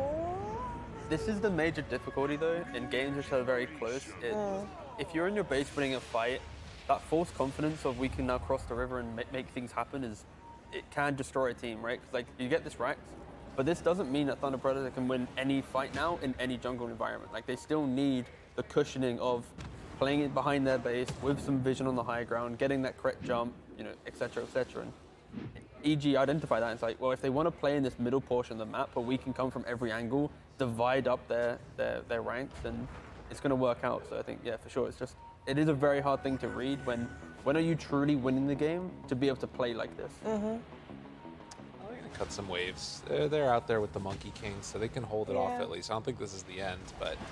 They got some traps out as well. Yeah. Very close. This game, like everyone's going to be going back and forth, and I think EG is not going to be very scared to walk back up the high ground. Do you see the Monkey King support's items? He rushed a Bloodthorn. Yeah, it's sick. That is so cool. Why is that cool? Is it for the storm? It's just their lineup is so single target that if you do not kill the one target on, you cannot win the fight. So whoever they duel, they also just pop a Bloodthorn on them and just burst that one guy. It's also about, T-Gov was mentioning how Urswith, he's itemizing to save people, right? But if you burst him in like half a second just because of his Bloodthorn, maybe the save doesn't come out in time. Maybe he has to roll into Blink into getting it. It's not fast enough. That extra distance could be tough. It's interesting to me that they opted to go for like the Storm Earth Spirit combo right out of the bat. Like that's something that we saw a lot in DPC from EG, but I wasn't thinking that they were going to keep doing that going into TI. I'm wondering if this is like, they kind of felt like this game they were going to be able to take it no matter what, and are trying to get people to preemptively ban that stuff first phase against them or something. It's very, very strong stuff. I bet Abbott has only played like Spear Heroes this. I can triple check that. Like, yeah, there was a good meme. I haven't checked at all, but I bet it's true. But there is something to be said about playing stable for groups. Right. Like, we were talking before how like the Dota scene has progressed. There aren't like even Thunder Predator, they haven't won a game this tournament yet. But it's not like they're not a threat to these teams, like as this game is showing. So sometimes you just want to draft to be stable, to be solid. Well, and because of like how close all of that middle pack of the teams are, a single game can make all the difference in the world. And it can be the difference between upper bracket, lower bracket, or getting knocked out. Like all of those teams in there, particularly in Group B, it feels like there's a lot of contention for spots. But that's why I want Thunder Predator to start winning, you know? I feel like Group B, the storyline is... Caster. Why not? Like, the storyline of Group B is, it could be SG, it could be Quincy, maybe someone else drops down and joins that contention, right? Maybe Spirit loses again and we get to see that fight. But for Group A, there's a little bit of like I see what you mean, at the tail end of the group where if Thunder Predator lose this game and then they lose one more game, they're already confirmed, boom, bye, sorry, thanks for playing, you know? So that alone, I want to see them start having that final bit of momentum, start scaring these other teams, and if it is with this kind of topsy-turvy game we see here, like that's the start that we want, because I don't think anyone ever wants a group where it's very clean-cut after 3 days or 4, this is a team that will be going out. Yep, I agree. I agree indeed, and that it would be nice if at least everybody gets at least one win. I don't know, that feels, even if Thunder Predator is the one that will get dropped out, at least make sure that they've shown to not just us, but to themselves more than anything. I mean, I think that they can do it. Thunder Predator hasn't looked amazing this tournament, but they don't look like a zero-win team, to be honest. Like, I don't know what it is that's holding them back a bit, but this team has performed on the international stage before. Like, they got top 8 at the Singapore Major, and they looked really good there. And honestly, this group of players has actually been pretty good for a long period of time. Like, they didn't get to show it off because of Corona canceled the LA Major. But going into that major in scrims, they were actually performing really well. And it's unfortunate they never got to show that form just because the nature of a global pandemic. Well, and I think that there's something to be said in the South America scene for like, there's sort of I don't know, I guess you could say eras of big players and coming up. And I think like Tomato was one of the first ones back at TI7 with that infamous squad. And this roster of Thunder Predator, they've had their time in the spotlight, but it kind of went away when Beastcoast really started to take off. And I feel like this is, for them at least, it was another opportunity to try and show their stuff and you know, come back out onto the major scene. And definitely disappointing so far, but it speaks to what you're talking about, that you can't write them off. You can't come into this game without a game plan. Otherwise, they can test you like this a little bit. Can they actually contest this Roshan, though? I think they need to. I think if EG get this... Do they know what's happening? I don't think so. Maybe not. Or they're maybe actually, they're not anywhere close. They might have a different game plan, like bait out some buybacks again. In my head, when the game is like this, it becomes very simple for EG to break the base. Like, it just gives them a clear-cut plan. I think it's probably because Invoker used buyback last fight, so if they take a fight all the way at Roshan, he can't buy back and come. They just want to wait for that. TA bought back now too, though, so they don't have any second lives, and almost everybody on the side of EG does have buyback other than crit. It's... I mean, it's gonna be waiting until the Aegis is gone. Like, they can't fight, right? Unless EG makes a big mistake. Yeah, they or need misclick their button. Yeah, the main thing here is Thunder Predator, they were able to get a Rax and make plays because they expertly got that Aegis right underneath EG's noses. And I think it just shows that EG identify that, they make that return play, and it's like, okay, we're not going to mess around, we just play for Roshan, we get that, take that away, get it back on their side, and that's where we see that rhythm come back from EG, where if you make a mistake, finding the way to kind of get yourself back into the the story of how to win is key, and EG, of course, have hit that, and it's now another comeback story for Thunder Predator. Maybe they can find this pick-off in this aggressive smoke. I like Maybe this they have smoke. Say again? Sorry to interrupt you. You mentioned the smoke. I just thought I really like the smoke. Yeah, I it's do. really cute. It's kind of like if EG is going to play from Roshan and like slowly move to go, we have the Aegis, we'll hit your buildings. Thunder Predator kind of like sees through that and just tries to go quick. Did they not have TPs back? They No. just lost a tier 3 tower. They did, but they are zipping in. They are taking this fight. It's a bit awkward. At this point, he's just buying time.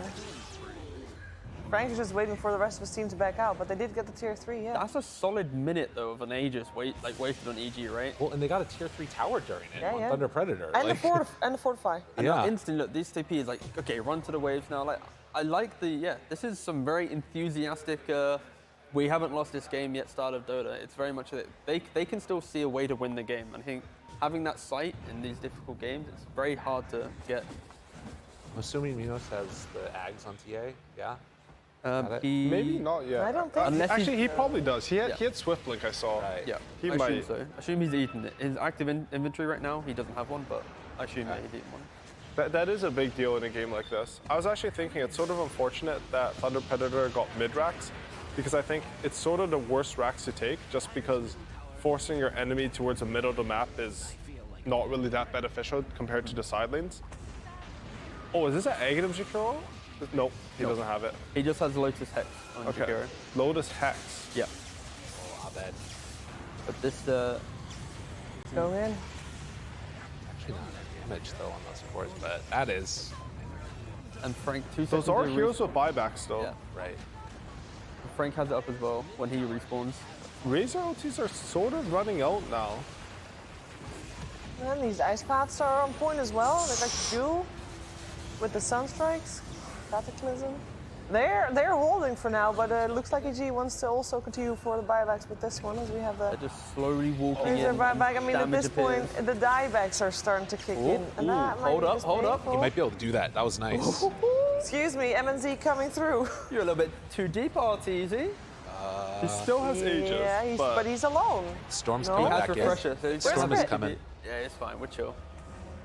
You good? Yeah, The we good, BKBs are down on Dire, so it's not easy for them to sort of camp RTZ, and he was able to refresh his own BKB. Look how that aimed. He's so rich. He just had an aim disc as well now. Yeah, this is.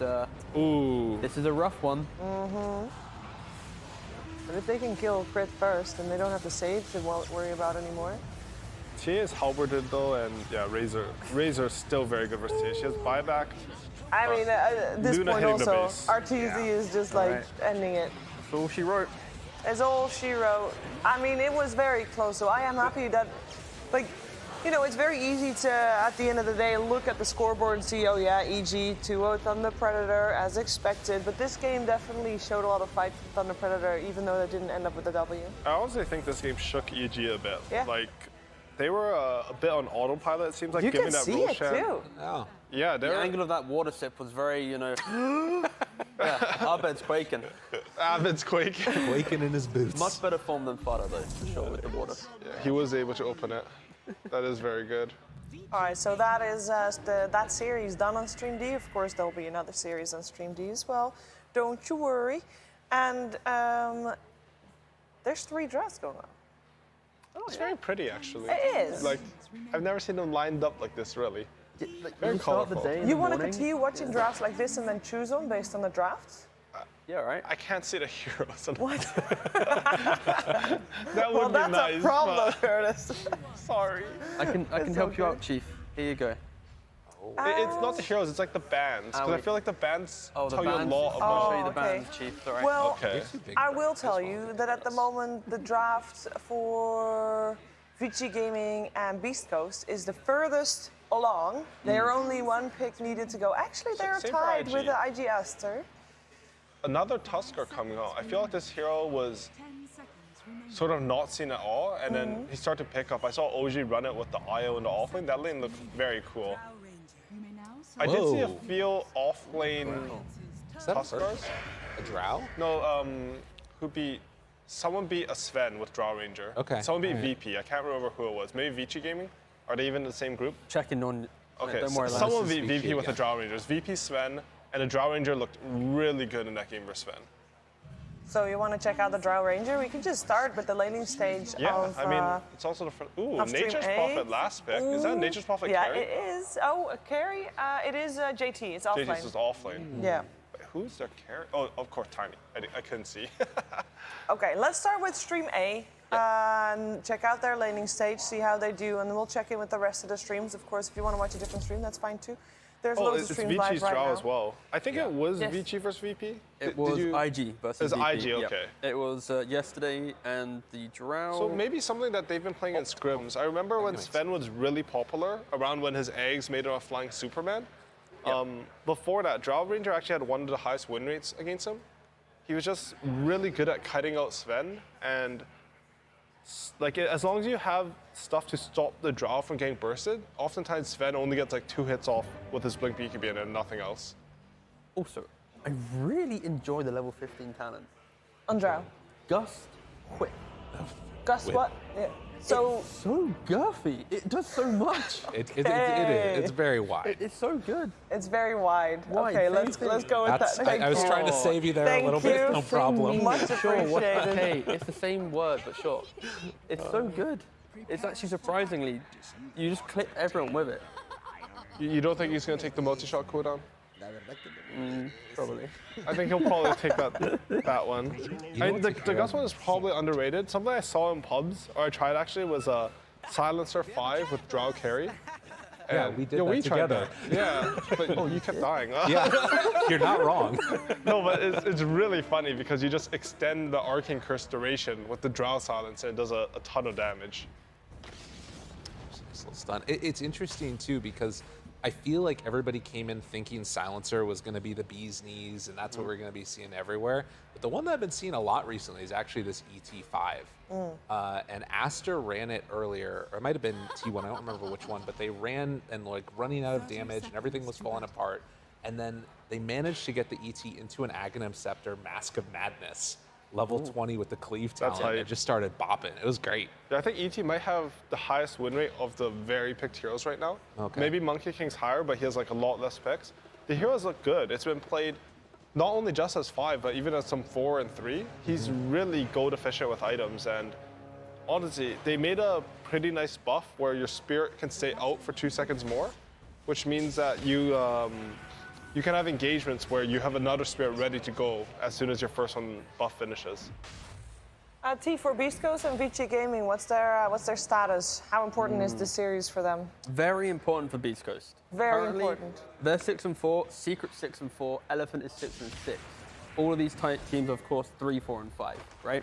Quincy Gaming is currently sitting at healthy 2, So if Beastcoast wants to kind of claw themselves away from those other teams, Being potential tiebreaker. exactly Yeah. for upper bracket, this is the game where they need to eke out at least one win to get away from the 6 and something Packer team. So a draw for Beastcoast, they'll be happy. If they get a 2-0, this is easy now. Upper bracket Beastcoast most likely. Yeah. To be honest, A lot of pressure. some of the stuff that I've been seeing, though, like with a few of these teams, they've had some picks that have looked very strong out of a single game, and I'm worried that there's a potential that Secret could maybe drop one randomly, and because it's so tight in there, there's an opportunity that they could actually drop out of the upper bracket. I think that it's pretty clear that, you know, I think it's LGD and Vici. I'm not losing my mind, right? As the other two is going to be moving on in that group. Correct, yes. But I think that there's a chance that you could get Beastcoast and maybe even a Fnatic. I don't know. It's just very wild in this sort of run for those last two spots. And while Secret did look really good in their game against LGD, I think, didn't they drop another one that they weren't supposed to? They did. They tied also with Elephant, right? Yeah, they did. And then this morning they had a series that I think they won. Did they play yet? No, yes, they didn't. Played, no, they've only drawn with Elephant today so far. So they only have actually got one series today, which is against Quincy Crew later today.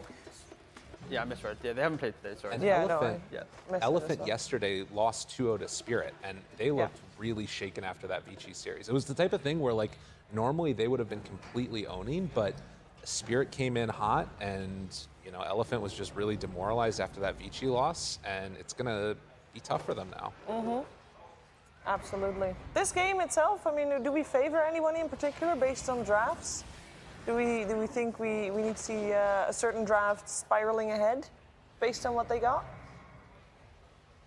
I think I would rather play Beastcoast draft, but I think it's pretty close. Yeah. The thing about... Sorry, go ahead. No, I was going to say, this is like, when you ask that question about drafts, there's some drafts that you look at it and go, I could see this being like the hour-long back-and-forth game of like, who hits the slam, who hits the sleep, you know, so I think it's honestly very close on kind of lineups, one for one. They both will have their beautiful moments to outplay in teamfight. But that sounds like nobody really needs to get ahead and make plays during the laning stage. So you're thinking that the first 10 minutes of this game will be smooth cruising for both? Yeah, a little bit, yeah. Yeah? I think they have to win top lane, Vici. If they don't win top lane, I think their game's going to be weird, because you're playing against this like Phoenix off lane, who I'd say is traditionally a pretty weak laner. And however, I don't know if that's going to happen, because Phoenix offlane is generally pretty weak. I mean, he only has 5 CS, but he's actually decent versus Outer Titan 5. You slow that attack speed whenever he comes down in with a Spirit. So I'm most curious to see how that lane goes. I'm kind of interested too, because you had mentioned that you felt like Drow was a good answer to Sven, but I always think about like heroes just getting top of Drow and then blowing her up, and it feels like Sven and Earthshaker kind of fulfill that archetype. Do you think that like they have the tools to keep other heroes off of them?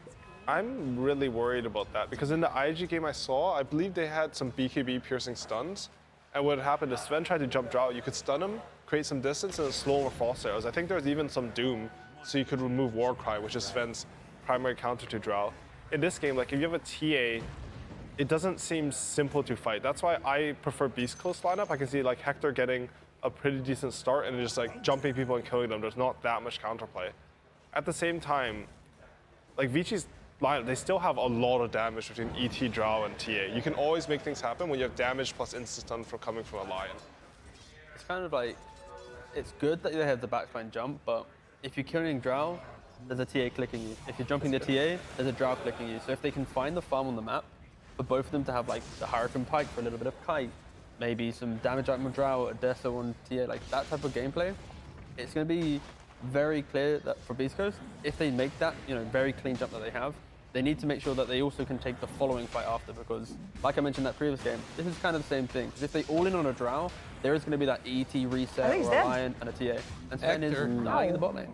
The Tide Lion is an amazing lane. Like VP won DPC with it pretty much in their region. Oh, he missed. And dead as well. PYW. All right. Ooh, and this is the Vici you really don't want to play against. It's the one where Oda 11 is popping off. He's like the extreme ends player, right? But if he's having a good game, he might be like the best offlaner in the world with a good game, honestly. And a rare moment we don't see, voice lines and tipping after some good plays. It's so refreshing just to see, the Dota we played. And Quincy Gaming is playing clean, good Dota when they're on fire. It's just, they don't have time for the tip. No. But here's a question. Like, TA just ran back to base. What happened mid?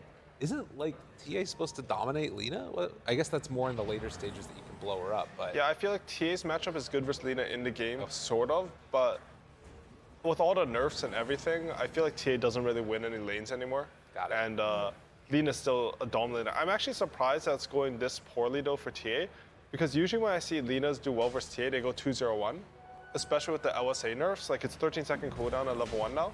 You can't keep up fire resource stacks. But he actually took stun level 1, and it's working out really well for him. I mean, this guy probably understands the matchup way better than I do. Chris Luck plays a lot of Lina versus TA. Bye.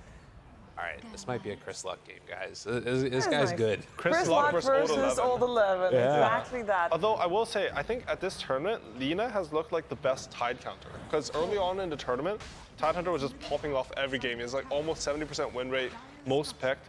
But Lina, you build a Travel's BKB Silver Edge, and you get this really fast Silver Edge and fast BKB, and Tide just does nothing to you. He melts in like half a second because you attack and move so fast. Well, I'm down to check in with this game in a little bit, knowing that there will probably be some nice, good, juicy team fights in about 10 minutes. But I also want to check in with the other games because the drafts have just finished and they're also in the laning stage, so it would be a nice time to see what is going on. And IG versus Aster, let's just go in order. We just were in stream A, so let's check in with stream B. If you of course want to continue watching stream A, you can. That is Dota TI_2 is where that's going on, and you'll be able to listen to the lovely voices of, I know this, Gareth and Lacoste. There it is. Yes. Beautiful. And IG Aster, let's go to stream B and see what's up over there. Because they have also just begun. They are 3 kills in favor of IG. First game, of course, we saw IG in the first game getting ahead in the laning stage, and we said, okay, this is what Aster has. They have a shot in the late game, but then they never did it. They had the shot, but they weren't able to take it. And I hope that maybe this time around they'll have a lineup that will allow them to not be playing from behind in the mid game. Because that's kind of, it's a rough starting point to go off of. Yeah, and just to remind everyone, like, Aster, they need to get to 4 wins to make sure that at worst case, it's tiebreakers against Thunder Predator for last place, right?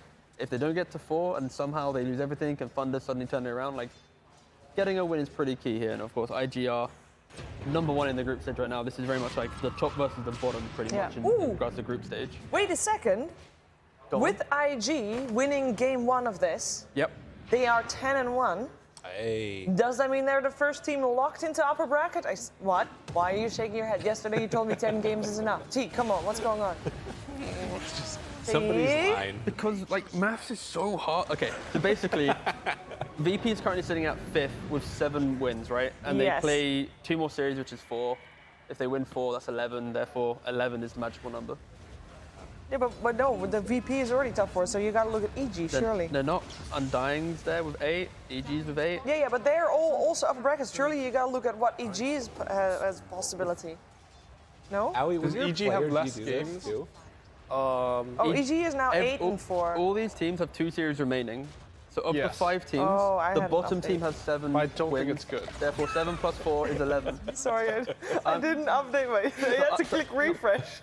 We good? Yeah, we good. So it's 11 wins is currently the baseline Guess what minimum. they're playing for then right now. Exactly. They are 2 wins away from the baseline minimum. No, 1 win. They already won game 1. Yeah, so there are 10 wins now. This game is the deciding This is game. so helpful. I'm sure everyone watching is like, I followed all of that. So basically, to summarize, if IG win this game, they're top bracket.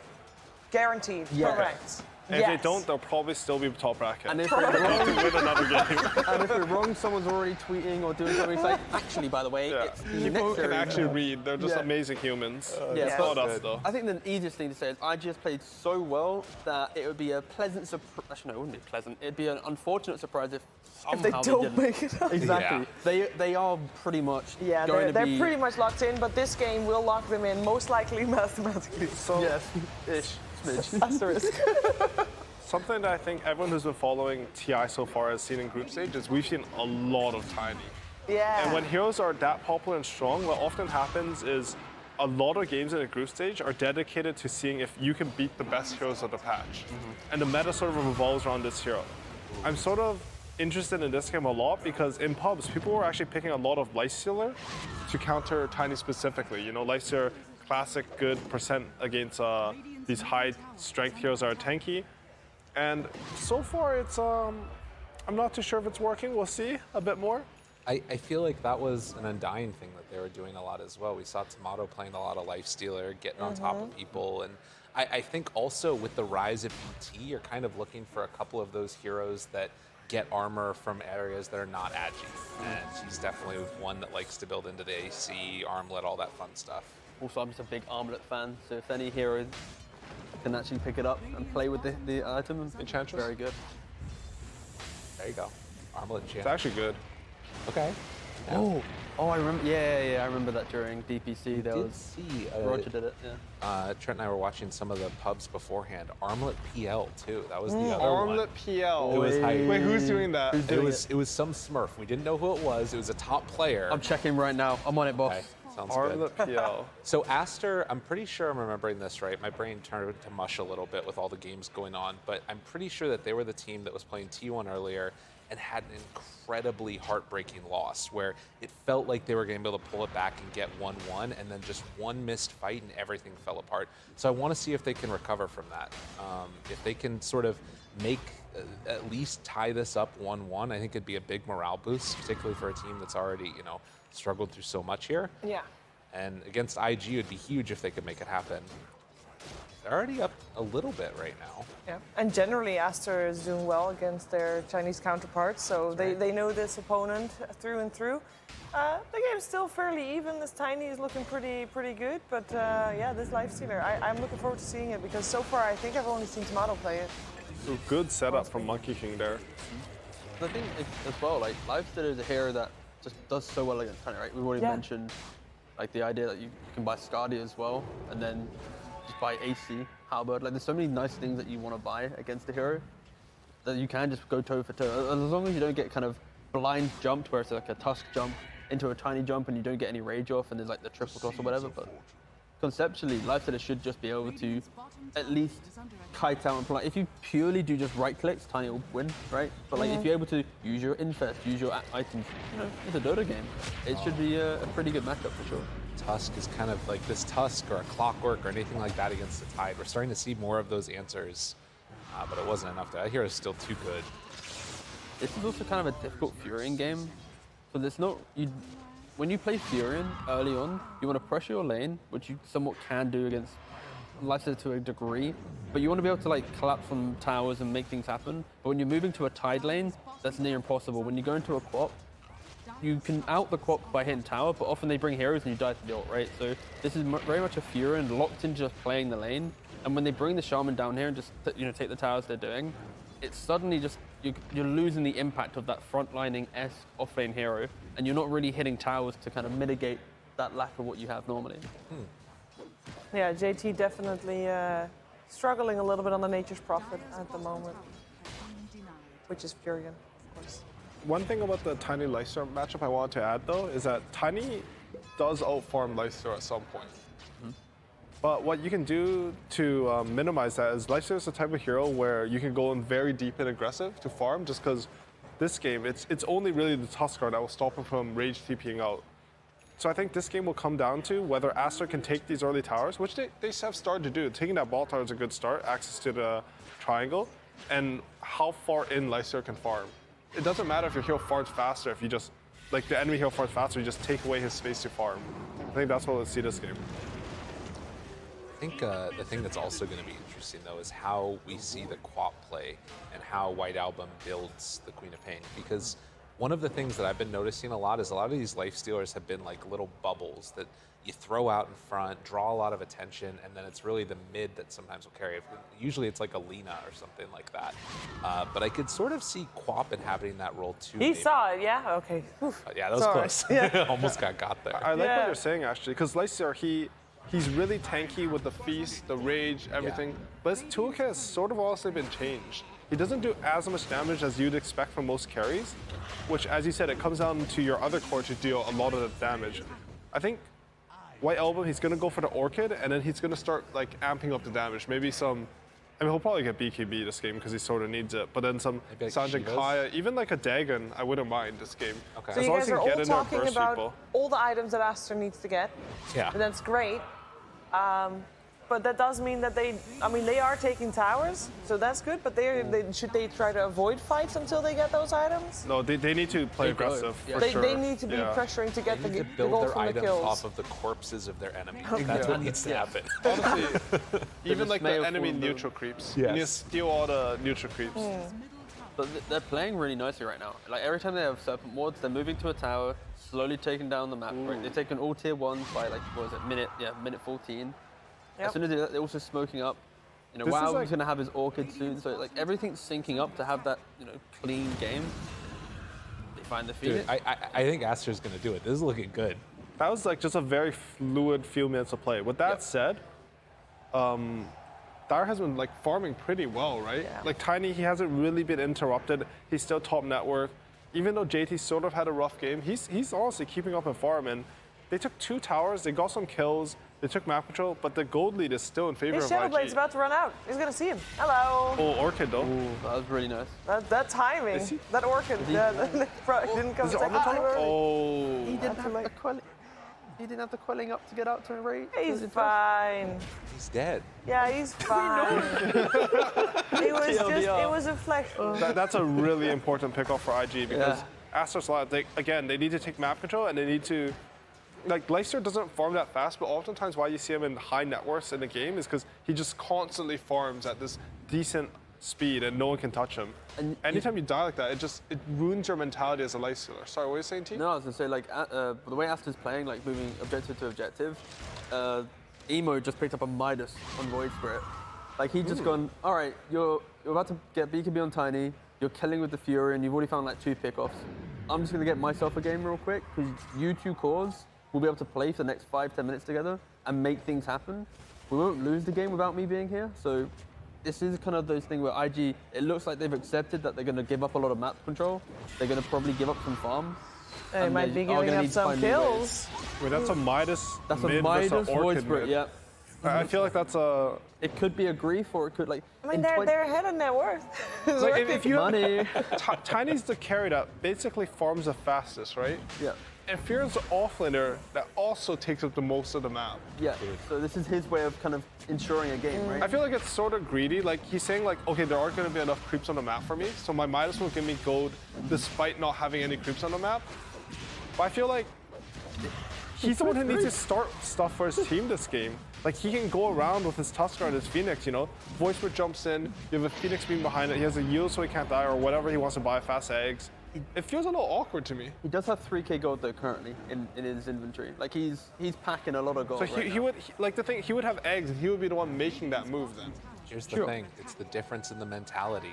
Corpses of the enemy, that's what the Orchid's for. Go get it, Aster, battle it out. I mean, Aster is definitely setting a nice tempo for themselves. I like it. I think IG is going to stall the game out quite a long time before they are able to make some moves, especially with those Midases picked up, which makes me think that maybe it's time for us to check out what's happening on Stream C, because we haven't seen that game 2 yet. We have, of course, 4 streams on the same time. We earlier checked out Beastcoast and Quincy Gaming, which is a very important game, especially for Beastcoast, as they want to secure an upper bracket slot.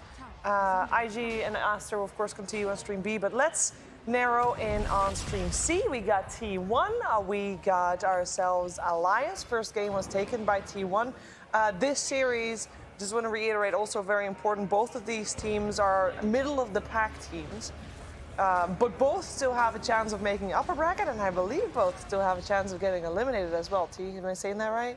Mathematically. If Thunder Predator win all their remaining games, correct? Yes. Yes. So T1 they're only at 4 wins now, or? T1 is 4-6, Alliance is 4-8. After this game? No, so they're 5-6 now, right? 5 and 6. Okay. Technically. So it's 5 and 6 T1, 4 and 8 Alliance. 4 and 9, and then. 4 and yes. Sorry. Yeah. Thank you. Got him. Sorry, I am This is sorry. another sniper coming up from Alliance. Limp looked really good in the early part of the sniper game against Thunder Predator, but that game turned into like some complete clown fest, and I don't know what was happening. They were just Was that running down because of mid the each other. sniper?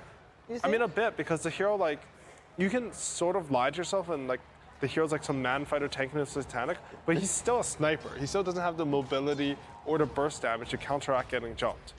You can make it like maybe the hero has more potential than I'm giving it credit for, but at some point, like, he can die. That being said, this is a really good sniper game, as it was for Thunder Predator. I think the way that we see snipers excel right now is when you have the sniper that can do all the damage, but it's cushioned by many forms of defense, be it through aggressive heroes or heroes that like to fortify areas, right? Like when you have Alliances line up, instantly I was like, oh, well, this sniper's going to be really covered because Ogre's going to be face checking the high grounds. Ursa's going to be a big threat in T1's like backlines. Mars can always like hug the sniper, and then I is going to either pivot between enabling the kill on Ursa or saving the sniper. So there is a really nice construct to enabling the damage to come out. It's just Alliance has to execute for this type of lineup to work.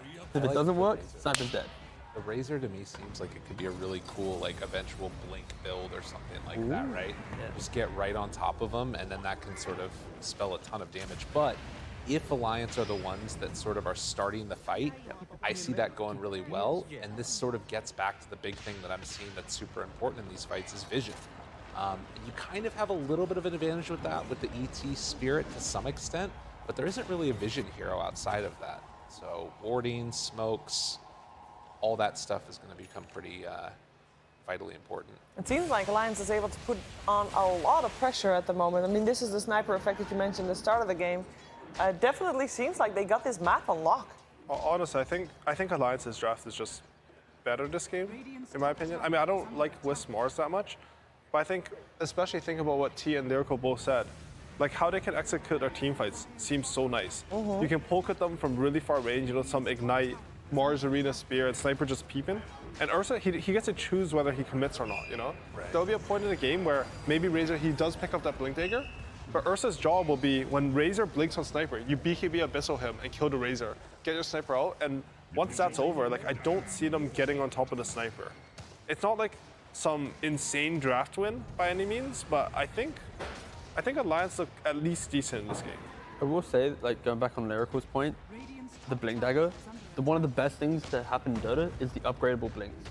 Right. I feel like there are a lot of cores who wish they had mobility, but wouldn't go for a blink. But now there's like the blink, and 20 minutes later, once I've gone blink into another item, then that swift blink, that overwhelming blink, it is so nice to be in the game. I'm so happy that exists, because it does give like Medusa's a game plan, Sniper's a game plan, Razor's a game plan, as T1 with their game plan is able to walk over Alliance in this fight. Yeah, that was pretty quick the way that turned around there. I've seen a lot of Io Ursa be an incredibly strong combo, and I think that that's something that we're going to see more and more often now, and probably start getting bumped up if you see an Io pick into a second phase ban of Ursa. But Snapfire's still showing why it's one of the top picked heroes in the patch right now. Yeah, I'm anxious for you guys. I have just confirmed it's not me. Ooh. Also, just to say, Io has a 40% win rate right now at TI. I'm talking about a replacement waiting in the wings. Someone's gonna get kicked. Uh-oh. Uh-oh. It's me, I get kicked a lot. Oh no. Jesus, that's You didn't very win grim. TI this time, though. Yeah. Oh, okay, we're safe. We're TI safe, and Miracle. kicking We're safe. UI, just Who is it? a good combo. Hey, UI, I'm sorry. Oh, it is. I'm sorry. Good I'm so memories. sorry. I like your too good. suit. I appreciate Very nice. It's a good suit. All right, I have a good agree. one, guys. Bye. Thank you. Bye. What a colourful couch we got now. I know, it's great. I love it. Thank you. Because I used to always be one of the very few that actually came colored, and now there's colored everywhere. Everybody's wearing any color under the sun. I'm like, look how coordinated we are. Like all like orange, pink, and you're orange and pink, and you're in between orange and pink. More of like a peach. Sure, that's I in said between orange and earlier, pink. and then Sunsfan looked at me and went, "That is not orange," and I was like, "Oh, sorry." He has strong opinions about that He has, stuff. yeah. I'm gonna go with a nice little pink little zoom. I like it. We're good. What do you do? I don't know. He was zooming. I felt like I had to. That's good. See, look, he's enjoying it too. Welcome, Alvo. Everyone's happy. We are watching Alliance versus T1. And so far, it was actually Alliance that was dictating the pace, but we also just had a big fight where T1 was able to make the line in the sand, if you will. So I don't know if you've had a chance to glance at these drafts yet. What do you they're think? running Limp Sniper again. Right? Yeah, they did. That's exciting. Last time they ran it with a Void, and so he was like the damage source inside the Chrono. This time it's 15,000 attack speed plus Sniper. Yes. That actually seems like a really good strat. I'm down with the new take a pass. The active, right? You just headshot on command. Pretty much. Yeah, exactly. I'm actually liking it a lot. I think Alliance draft's actually better. Yeah, that's. I think you replaced AY. He thought the same thing. So I'm glad you're on the same line. I'm surprised. I'm saying. I mean, The conclusion we had, well, kind of the quick points were Alliance has just got a nice cushion draft to enable snipers to do damage. T1, they have a lot of like range damage where Razor, once he gets blinked that he is buying, he will be able to get onto the sniper. But I guess we didn't really get to this point, but the concern potentially is once T1 executes into their lineup, they need to make sure if they get onto sniper, they also have heroes to kill him. Like if Razor's doing it with a link, it needs to be a Shaker as well, or a Mortimer's Kisses, or that extra little something, and maybe they can turn it. But right now we are favoring Alliance because it just feels easier for them to tank up that initial fight and then turn it around. Yeah, especially with the ages, right? Absolutely. I don't know, but did you feel like when you're looking around at a lot of the games that you've been seeing, to me at least, IO pairings have kind of been at a premium. What do you think about IO Ursa? I think IO Ursa is really strong. Yeah. I was talking about this earlier, and I think one of the strengths of IO Ursa is, if you think about how to counter the IO, right? There's the traditional strats of let's send the IO back with glimpse and other kind of strategies like that, a bit of cheese. But the majority of things is just you stun and ignore the carry while he's with IO, and you kill the IO first. Okay. But with Ursa, it's really difficult to do that because he has Enrage. So he's one of the few carries that will run in. He might actually be able to do a lot without the IO. It's fine. IO can pair with him afterwards, and the IO can distract as well. So there's a lot more mobility, a lot more like strategies than I see with IO Sven, or God forbid IO Gyro. Yeah. I'm so happy that it's gone. I don't think that was a good pairing at all. I think we saw it a couple of times in day one, tried. though. Yes. A lot of people tried. Look, if Alliance has decided to forego that matchup, that says something, because they were really hell-bent on making it work. I mean, you had to change something up after what was going on. It was a rough couple days there. I think also, though, that this is sort of an interesting answer of the Lina is you pick up the Mars, right? How often have we seen this Lina get boots of travel, get a BKB, and then eventually just start, pointing at people and they eventually die? It's dangerous. While this is going on, let's take a quick look at one of the other streams going on right now, because there's a game playing out very differently than what we saw. I'm talking about stream B, where we thought Aster was setting a good tempo and was doing a good job at having a shot at taking over IG in this game 2 of the series. But stream B is showing a different story for us at the moment, because IG is the one crushing it. Like, Aster is left with nothing. I think IG's unbeatable. Unbeatable. They lost one game. Who did they lose to? The one game. It was to... Was it Fnatic? Sorry to throw you guys under the bus right now. I know it too, somewhere. What's the question, sorry? Was it Fnatic? Who did IG lose to? Yeah.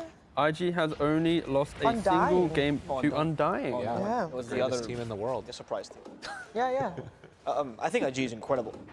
I was discussing this with Effie as well, and she agrees with me in the point that I think IG might have the best individual players in this tournament. In each position, like JT, Emo, they're just so good. And I've seen them outplay teams, even if their strategy might not always be the best, or their draft isn't always the best. They will outplay you. And I feel like Aster might not be at that level. I also think they're one of the best teams against Aster, particularly the China Slayers, per se. So the thing that we were hoping to see out of Aster and what was looking so good was continuous smoke plays, Queen of Pain jumping in with the Lifestealer and making like quick blow-ups happen. And it looked like that last fight, IG was able to get a smoke into the Aster triangle, and basically JT went ham and killed everybody with his Nature's Prophet, played a bunch of cleanup. So the Midas is starting to pay off a little bit, it seems like, for the... It was Void Spirit, right? The Void Spirit Midas. So this is the thing here, when we left this game, they, in 14 minutes, had taken all tier 1 towers. It's now, I believe, 8 minutes into the game, 29, 40 minutes yeah. later, and they've not taken any tier 2 towers on Aster. So the assumption here is they have not been able to muster the ability to get Shaman plus, Tide to get across to a tier 2 area and continue hitting towers. Like Lifestealer, he has Skadi, he has Armlet, he has his Sanch. Like they are slowly progressing, but if you look at Quap, she just completed her BKB. So in the absence of our 14 minute of going to another game, it is just IG piecing together the pickoffs with the Void Spirit, with the Furion, getting that Tiny into the fight. That has stopped Aster from moving from objective to objective. And that kind of small thing has just built IG this lead, because most of the gold for Aster, it is built around either killing or towers, and they haven't been doing pretty much either of them in 14 minutes. I do want to say that I think that the strategy of spawns that we used to see so often, I actually think that's quite bad now. Right. I feel like if you watch the teams that were starting to utilize Lifestealer when, post nerfs and people were starting to pick him up again, they were actually utilizing his baiting potential so well. Like they would wait for a team fight with usually a core that deals a lot of damage, like Queen of Pain. But they would counter Nishi with the Infest by saving her last second, giving her a huge HP boost, and then coming out right afterwards. And I think this draft actually can do that really well, because you have Tide as well, and a Hexing hero, so you have really good counter initiation. But the difficulty with that kind of idea is that you're either running at them and controlling the tempo of the game and then forcing when these things happen, or alternatively, it's relatively easy to fall behind. Because you actually getting those Infest bombs, I most of the time think it's a bit of a waste. I think Infest has better usage than that. Oh, 100%. Like Infest is pretty much like the mid-fight, I make the guy you're jumping tankier type play. You love to see it. Well, if you're an IG fan in this game. He infested a creep and ran. Yeah. Nice. And this is as well, it's so difficult for Lifesteal in this game, because even though you have Rage, there's an Orchid on Fury, and there's the Ags on Void Spirit, which makes obviously your E, or Resonant Pulse, silence as well. So this frontlining hero we're mentioning, if you don't itemize to deal with silence, you aren't really a frontlining hero. So this is also something that's kind of been exploited by IG, and it's making it a little bit difficult. That is painful for them. I mean, again, from how well this game started to where it is now, I mean, this is what happens when you play against a top team. This is why everybody thinks that IG is the best, because you make one mistake and then after that, it feels like it's impossible to catch back up. Yeah. It's difficult to play against teams that will outplay you in team fights. I think T1 does it a lot too. Yeah. I think that's why it's also kind of difficult to play against them. Results don't always show. In this TI, they've been having kind of shaky results, but for the most part, I do feel like IG and T1 share a lot of the similarities, where they're trying to outplay their opponents. I do think IG has a bit better map control than T1, though. Yeah, IG indeed looking very hot. We'll leave them to it. We'll leave Aster to go for their high ground defense. If they make a comeback, of course, we'll check back in with them. But for now, this game looks to be somewhat of a done deal, and I am personally really curious because Stream D has just started their next round, and they've got PSG LTD versus SG. And SG has actually been looking a little bit hotter than they did at the start of the tournament. So let's take a look at their laning stage, SG and PSG Stream D, of course. If you want to watch the full game, full screen with commentary team, you can do that in Dota TI_5. And we're only like 3 minutes into the game. We only just missed first blood, and so far, I am talking a little bit longer to allow my panelists to study these drafts because they need a little bit more time. Well, Shiva, I actually have a question for you then, for which me? I'm curious about, because you had said that they're starting to look hotter. Did they? I hope I'm not putting you on the spot right now. Putting me on the spot, I can tell. Oh, they did not know. They lost against Elephant, actually. They got O2'd. So they're not looking hot today. But they did win a game, though. They did win at least a couple of games. Yeah. They're not in the Fnatic pressure. They're 2-0 Fnatic. They're 2-0 Fnatic. But the last I checked in with them, They're 2-8, and but they need to look hotter. So this is one of the teams that need that is actually in contention for elimination. This is scary, this series for SG. And for Quincy Crew. This is the final series until they play Spirit and Quincy Crew. And that's the most important. And those two are like the teams for last place, right? Yeah.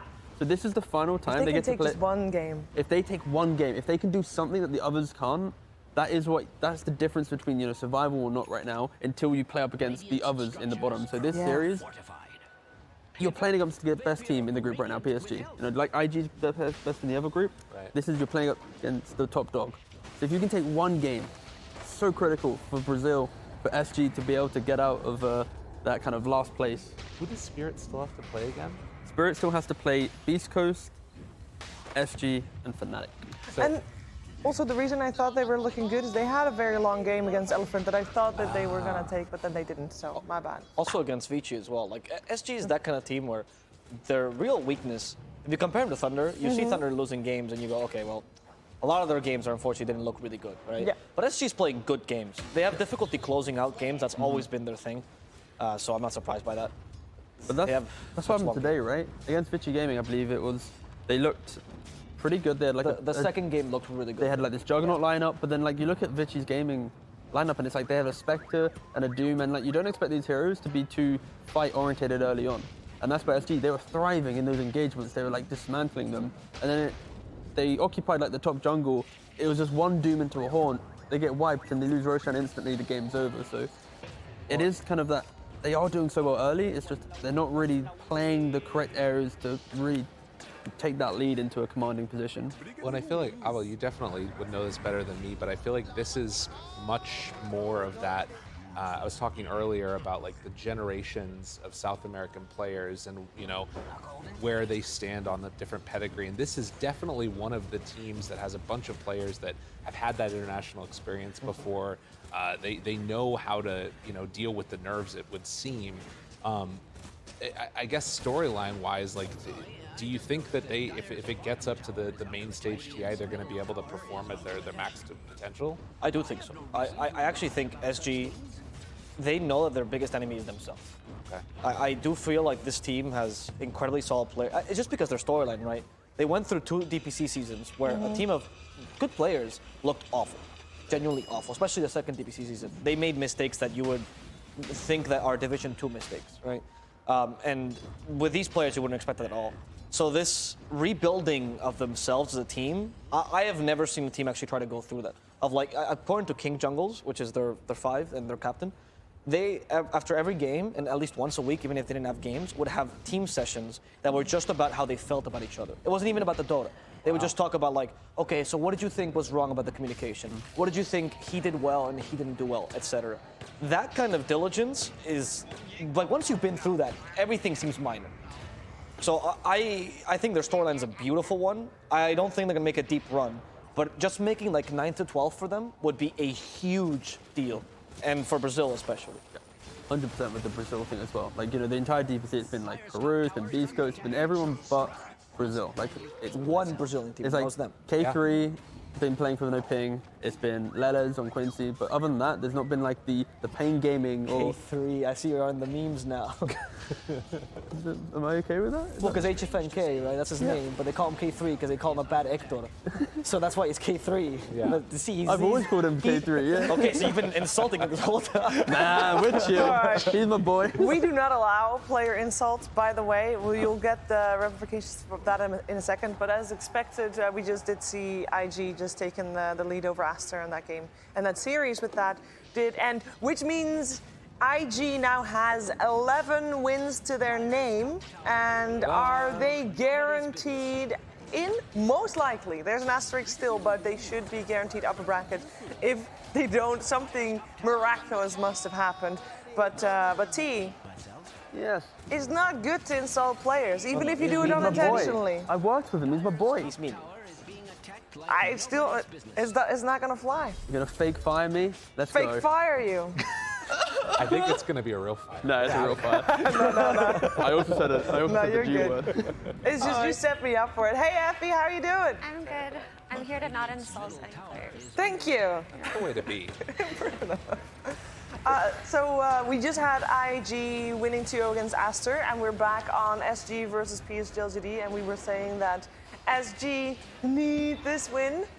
But I know you're a big PSGLGD fan. How do you feel like they've been doing compared to how you thought that they were coming in? Because you obviously have them as winning TI, and a lot of people with you as well. What do you think? I think they've performed the way that most of the fans have expected them to. They've been incredibly dominant. Even the games that they lost, it didn't look like it was one-sided or anything like that. It's just a matter of like refining the way that they're going to play against all the other teams. So I think this groups will be very informative and for LGD. And all the other teams too as well. I'm just speaking as a fan. Fair enough. But But I'm not biased. You're not biased. Nobody's biased. Nobody is biased. I think you're right though. Like I was thinking about that matchup that they had the other day against Secret, and like how close all those games looked. It was back and forth constantly, and it feels like even when they're playing against some of the other best teams in the world, like they're right there with them. They're never getting completely knocked out of it. They're coming in as the favorites, but it's also like the type of favorites where usually you don't expect the favorites to win at TI because there's so much emphasis put on them.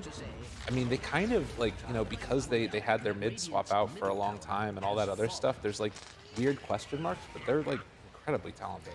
Yeah, and you have to keep in mind that the delay that TI had was actually detrimental to PSG LGD because at the Animator, they established themselves as the favorites for TI, right? So it was all the extra time for all the other teams to study and prepare for PSG LGD.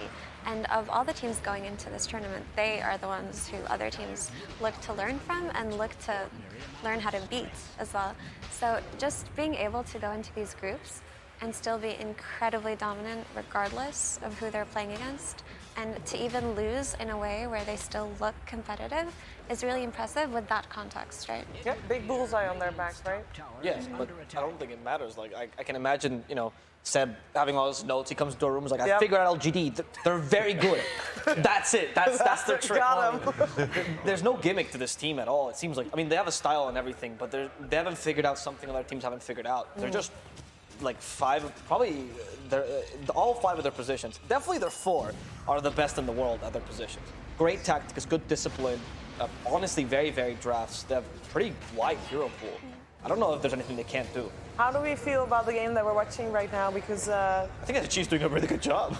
Well, they were until Medusa just died, I would imagine. But oh, actually, they do make a comeback. You know, they got some kills in return. Like, how big of a chance do we give SG here, Lyrical? So I think one of the things that's really cool with this draft is that it feels like if you're SG, you actually probably want to slow down the tempo a lot. And LGD are trying to ramp up that tempo with this Bounty Hunter. We were just talking about position 4, ZingQ. He's a monster. Dude is really, really cool. And I feel like that's them, like SG have set themselves up for some success as far as like getting a very clearly identified way that they can win. But then the question is like, are LGD just going to force them into some bad fights or even just fights in general? Any trades that you get are amazing with Bounty Hunter in the game. That's true. I think SG is a very good team at. I'd rather see them lose early and then recover from that than win early. I feel like they often struggle what to do with a lead, but they're pretty good at dealing with enemy teams that want to run at them. So I think this is actually the kind of draft that they excel against, a draft that to a degree wants to run at them. Mind you, LGD does have a pretty solid win condition as well. I don't think they fall off too hard at any point, but the idea here is that Costabile will hopefully carry it with Medusa. I missed the beginning of this, as usual. I'm just trying to piece the story together. That's what we're doing. That's, Yeah. that's all we're doing. Oh. They're going for a Tide Ags. This has become very popular. The first player I ever saw doing this like consistently as a first item on Tide was Rax, and it was his solution to any sort of fast tempo game. What you do is you just Tide Ags and you just push out lanes like crazy, and you secure a lot of space for your carries. It's actually very smart. It's really good for team fights. That was awful. That was awesome. Why did he do that? I don't know. Do you know what it was? He probably wanted to go see if he could get a kill, but the Astral step damage didn't proc the flame guard yet. But because it comes afterwards, right? It comes a few seconds after. So he still had the flame guard, so he went in. But when he got there, the flame guard was gone, and he just died. NTS is just like, hey, I'm gonna right click you. Yeah. Then he died. A little bit unfortunate. But now they're back to losing, which is good for them. So that's got it. This all it's just a roller coaster. Logic. In the meantime, there is a game finishing as well on the top side. On the left side, you got Quincy Gaming winning up against Beastcoast. That was, I believe, game 1 only of this 2-game series. So there will be another game. Of course, Stream A is on Dota TI_2, handled by Gareth and Lacoste. And game 2 is still, this series super important for Beastcoast. They need an extra win if they want to step away from potential tiebreakers for upper bracket. Getting these wins in now, especially against VG Gaming, will just put them over Team Secret and Virtus.pro, I believe. Is it Virtus.pro? Yeah, I think that the biggest thing here is that it's like, it's good, but I think it's they're not the Team Spirit necessary. group. So Virtus.pro's in the other one. Yeah, I think so too. So it's Elephant, I think. It's definitely Secret. It's Secret and it's Secret and Fnatic. Elephant and Fnatic is actually still having a chance. Yeah, it's Beastcoast, Elephant, and Secret. Right. Fnatic has got a shot. It's far away. A little bit away. A little bit away. But Beastcoast, if they win this game, the next game, they could separate themselves from the pack. We're back with PSG LTD versus SG. Actually, I think we might leave this game for a little while. Because I'm curious, we haven't checked in with Stream C for a little while. Game 2 is going on there with Alliance and T1. Of course, if you want to continue checking out PSG LTD versus SG, that is on the 5th TI stream with the lovely Sven and Sinrin. So make sure to check that out. This game seems to be in favor of T1, even though we start... Yeah, so we'll break down what happened. All right, so for you guys just joined us, it was looking really good for the sniper. There was going to be the IO relocates with the Ursa. All this great stuff was happening, but there was this threat of like, okay, if Lina comes online, if Razor is able to get on top of that sniper, things fall apart, and it looks like that's what happens. I was going to say that just teams alone, drafts aside, I feel like T1 might be one of the worst matchups for Alliance. Because they are a team that's prone to forcing mistakes out of the enemy and then punishing that in great team fights. And Alliance is prone to over-committing sometimes when they feel confident. So drafts aside, T1 seems like a really bad match. Just playstyle match. Yeah, exactly. Playstyle-wise. That's a very interesting point to make, actually, because I can see that. And we saw Alliance run Sniper to success a couple of days ago. With Void, yeah. But it had a Void, right? And it had some kind of hero that made sure to absorb the spells and the damage of the enemy. Sorry. To absorb like the attention, supposedly, from the enemies, while Sniper was just in the backlines, right? And just having that chrono be this area where the enemy team can't get through made it so that the Sniper looked unstoppable, really. And they were also playing against the Lina. And the Lina went for a Blink Dagger, and that was a huge detriment to them at the end of the day. But in this kind of game, I don't know what Lina's item build is, but she could go for both and still have a great game. Because they don't have damage issues at all, the way that they did last time. This is a crazy Razor build. Ags, Refresher with BKB Halberd. I thought he was going to And he's got a Refresher Shard. Yeah, he's got Refresher Shard too. The triple Eye of the Storm. This Envy build. This is the build that he popularized, right? That he actually started going Refresher first in pubs. And then people started flaming him for it. Turned out it was really good. I mean, it looks pretty good. I don't know. Yeah, Carl is indeed having quite the field. He's just allowed you to stand there. Like, who needs a sniper when you got turret Lina on your team? That was a weird Look at Lina, though. I have a lot I want to say about this hero. I want to see how the fight plays out. Please do. No, go for it, yeah.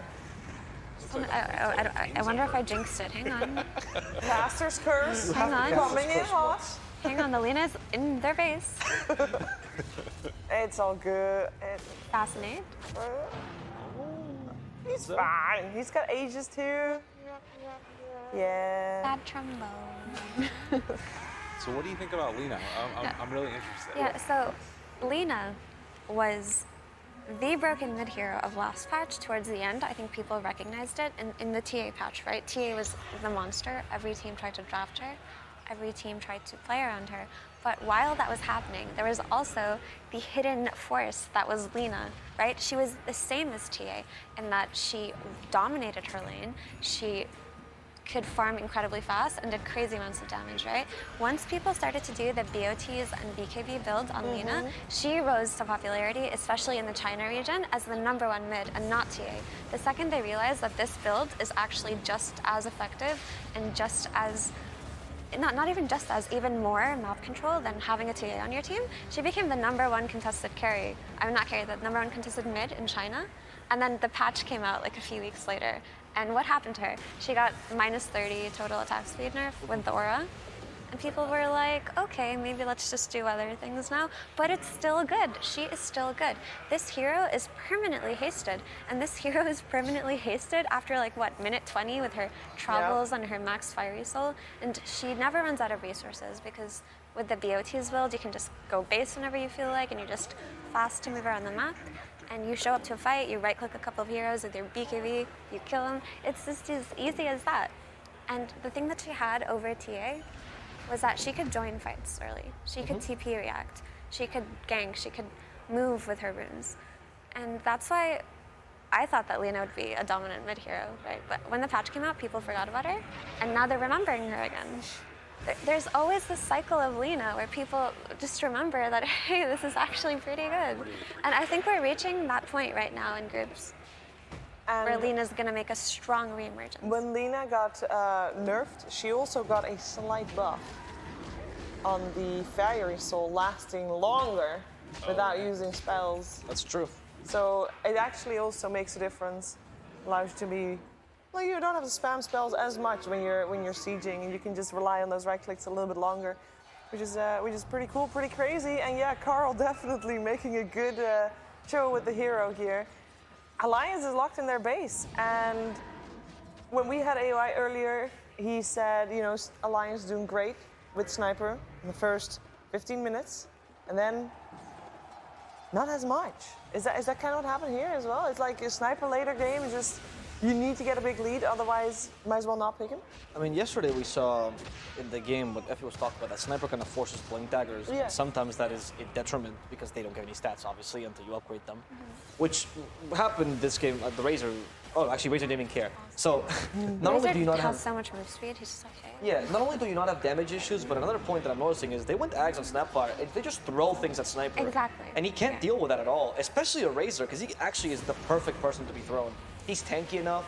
He's one of the few, I think only two Agi heroes that have more strength gain than agility for some reason. Him and Arc Warden. And look, he just walks in, and that's what he does. So this is the thing too, to me, this fight right here is like emblematic of one of the big problems I have with Alliance's draft. Mars being like sort of this answer against ranged right clickers, it's good, but the problem is that if you get BKBs and you have like highly mobile range cores, that's when it falls apart and like it no longer works. Because I was thinking when I saw this, like, all right, you're gonna get the Mars, that's gonna mitigate this like, you know, carry Lina thing that Effie was talking about. You've got this problem of right clicks thrown in there, but if you just run past the freaking arena, who cares? Like, he doesn't have an answer to that one. That's a very good point, actually, because the Lean and Raze are not the traditional range carries you think of countering. It's not like the Terrorblade or Dusa that don't move at all. Well, Dusa now does, but you get the point. She does other stuff. And it's also Carl. I've never seen this man not go in. He only has one button, it's forward.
cheery, happy stuff going on. It feels like they're in love with each other. That's honestly what it seems like amongst all the teams. Cuckoo is like all about it. I think that March is a great coach for them, and I think that those first couple of days, you know, it was just nerves, and now they're starting to pull it all together here. There was an interesting interview with 23 Savage on position 6, and he was talking about that kind of family atmosphere that they have over on T1, and that's something that he didn't get to have on Fnatic. Yeah. I can imagine that there's sort of a little bit of a difference there, and I think that it's maybe just, again, like, you had him coming back and playing with somebody that he had played with before. So if you remember back to TI8 qualifiers, I think it was Genespris that was playing. March and 23 Savage were on a roster together, and they came within 2 Tier 4 towers of going to TI together. And then one bad mistake, one bad decision, whoever it was that ended up making it, they didn't end up going. And then next year, 23 Savage is on Fnatic. March is playing again on, you know, he was playing on another team, I don't remember what it was, but he pulls all this roster together in the former Geek Fam. And I think that it was just sort of a coming home type of moment in a way. And, you know, this player that made his impact and sort of first blew up on the scene with that other roster now has been able to find a little bit of a home there with T1. I can't help it. I root for the new kids. I feel like 23 Savage, he's still so young. He's been around a few rosters. He's making it stick with this one. I really want to see him play on the main stage. Me too, I'm a big fan of his. Yeah, you can't help but root for him, right? He has a bit of a cult of personality around him in the C scene. Yeah. But yeah, it would be really nice to see him compete frustration. But heading back into the match that's going on, I mean, we turn away and we have a conversation about teams that aren't even on screen, and what would you know? LGD have absolutely done it. It's fine, it's the first game I've hosted, guys, but you'll forgive me. So as you can see, obviously PSG like gaining real momentum in the late game there. I don't know if either of you guys had like one eye on it just to kind of talk through what did happen there, how they got that momentum. I mean, SG just needed so much time to actually make their lineup work, and there was a moment where the Ember Spirit started really just falling off, and LGD is a team that gives you no chances. If they take the lead, they will make sure. Like, this was the first team that whenever Jenkins on panel, we always talk about their creative use of buybacks, because they're not, for most teams, a buyback is, oh no, we just lost our one jet, like if something goes wrong, maybe this buyback will cost us the game. LGD does not care. Xiaoba used to do buybacks when he was on mid for the team as a coach. He used to buybacks just to farm, because he thought it was more efficient. They have a really, really good understanding of the game. So if you give them a little bit of an edge, they will destroy you. They give you no chances, and that's what SG gave them, unfortunately. Well, I've been asked to choose where we want to go, and I'm wondering about Vici versus Beastcoast, because I'm dying to talk about this matchup. So if we can head into there, that would be wonderful. Fabulous, even. It looks like we might have a new contender for the sofas as well. So as we head into that, there's going to be an off-camera fight, I imagine. I'm quite tempted to commentate it. But as it is my first day on this production, I might just go a little bit easy. In fact, you know what? We're not even going to do it off-camera. We're going to do it right now. Wow. Who's he going for? Who's he going for? Duck, duck, goose. On-camera fight? I can give you an on-camera fight. I want it looks like an on-camera massage to me. You pinching him. You said that you wanted This guy is the nicest guy in all of Dota. You're not going to get any dissent out of him. I'll be here. I'll be the voice of dissent. Skedaddle. It was like a little wrestle. I know. I'm satisfied. Listen, I come from a really like bloody background of Counter-Strike, and that's just the green room. So this is so nice. I'm not used to it, to be quite honest with you. So I'm going to change the subject. I'm going to talk about what's actually happening on screen. Vici versus Beastcoast. Obviously, we're very early into the learning phase here. Now, not that I want to throw you guys completely under the bus, because I need you to like me, because, you know, we've got over a week together. But some people on this sofa were calling Beastcoast psychopaths earlier today. And so I thought, you know, what do you think their American Psycho business cards look like? Is that too niche a reference? Well, eggshell with Romalian type. I shall clarify. I call Beastcoast psychopaths, but I mean that in the best way possible. When I call a Dota player a psychopath, it just means that they're just crazy with their plays. They just go in and do the most absurd stuff. And shout out to the biggest psychopath on Beastcoast. Chris Luck? Chris Luck. Chris Luck. Absolute psychopath. I mean, you have to be a psychopath to call yourself Chris Luck. That's a great name. I mean, imagine that business card. That's a great name. No, but what I mean by psychopath Dota when I talk about Beastcoast is that they're just non-stop running into people. And we used to call that caveman Dota back in the day. But, you know, I've tried to reform it. It's keto Dota. Ketos.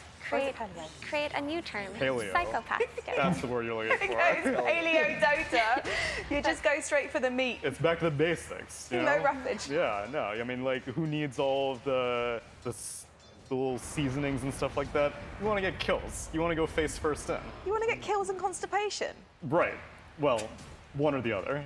Yeah, that's fine. One or the other. I agree with Effie because I feel like the caveman Dota, or paleo Dota as we're calling it in modern times now. Keep it classy. It kind of like simplifies the strategy, right? And it takes away from the nuances. Like one of the things that always stood out to me about Beastcoast when they were starting to pop off, it was them and TNC, the only two teams that were doing it. They had a different understanding of what death means in this game, right? Like they would sacrifice themselves to gain farm and space in the carry. They would open up the map by dying, which Pylai was famous for doing this, but he was, you know, there was a line he would cross very often. But for Beastcoast, they actually really maintained that equilibrium, and they still do this to this day. That's why they're like, they really are crazy. They make plays that you don't think are good, and then you look at the replay and you go, oh, that was genius. And then you ask him, and they're like, we didn't know. We had no clue. We just felt like it was right. This team does not write down Roshan timings. I will never get tired of saying that. They laughed at me when they first met me because in a Spanish cast I was calling them genius for like timing in ages perfectly. And they're like, nah, that was just chance, man. You're so stupid. You thought we wrote that down? No. Yeah. They're crazy. Psychopaths. I'm telling you, That is why I have become such a big fan of this team. And what particularly drew me into this team was just their ESL fall performance in the group stage. It was ridiculous. Yeah, but afterwards it was good. It's okay, it takes time. But during the group stage, they dominated. I think they went like 7-1 or something in a group, or maybe more, in a group with LGD in it. Like. Oh, they beat LGD as well. Yeah, and the reason why they did this was because there was a new patch, right? So every team came in with ideas for the patch. And all the ideas were a little bit similar. It was just like zoo meta. So they were picking Lycans and Beastmasters and whatnot. And then Beastcoast came with their own idea that was just different than all the other ideas. And it was just like, oh, we're just gonna pick, you know, Earth Spirits and Psycho Heroes, and we're just gonna bother them. We're just gonna run into people and fight them nonstop, and our timber saws and whatever we need, and we're gonna do it. And they just picked all of these heroes and just ran at lanes, and it really worked for them. Everyone was like, what's happening? This is not what we expected. And it took them very, very far until people kind of cracked the code and they were like, okay, we can expect this team to run at us, so now we can like have a counter plan. Yeah, and that's where it went wrong. That's why I feel that Paleo Dota excels whenever a patch is fresh. Yeah. And so now that maybe on the D patch they're taking advantage of the fact, because Animajor was played on a fairly old patch at that point. Everyone had done all of DPC Season 2, and all the Beastmaster axes from the beginning had been nerfed, and people had figured things out. And that's why they did so poorly, or at least that's part of it, at the Animajor, because you can only go so far before people are like, okay, you went back to basics, but now we've refined the patch, and we kind of know what's going on. So hopefully first 2 weeks are highly compressed in this TI tournament, and they can maybe make it work. I want to add to that, because their Animajor performance, one of the biggest reasons, so this is insider information, so please don't kill me, Grant. One of the biggest reasons they did really badly in that major was that Beastcoast, they have two draft, well now they have three, but they have two drafters, and it's Hector, their carry, K1, and Stinger, right? Okay. And then that Animajor, Hector was not feeling himself, he just wasn't okay. Like physically okay or physically and mentally. He was not in the headspace, right? Sometimes happens, nothing like, no personal issues or anything. Yep. Sometimes you just don't get in the space for Dota. And like he was playing less pub matches, stuff like that, and he wasn't contributing to the draft.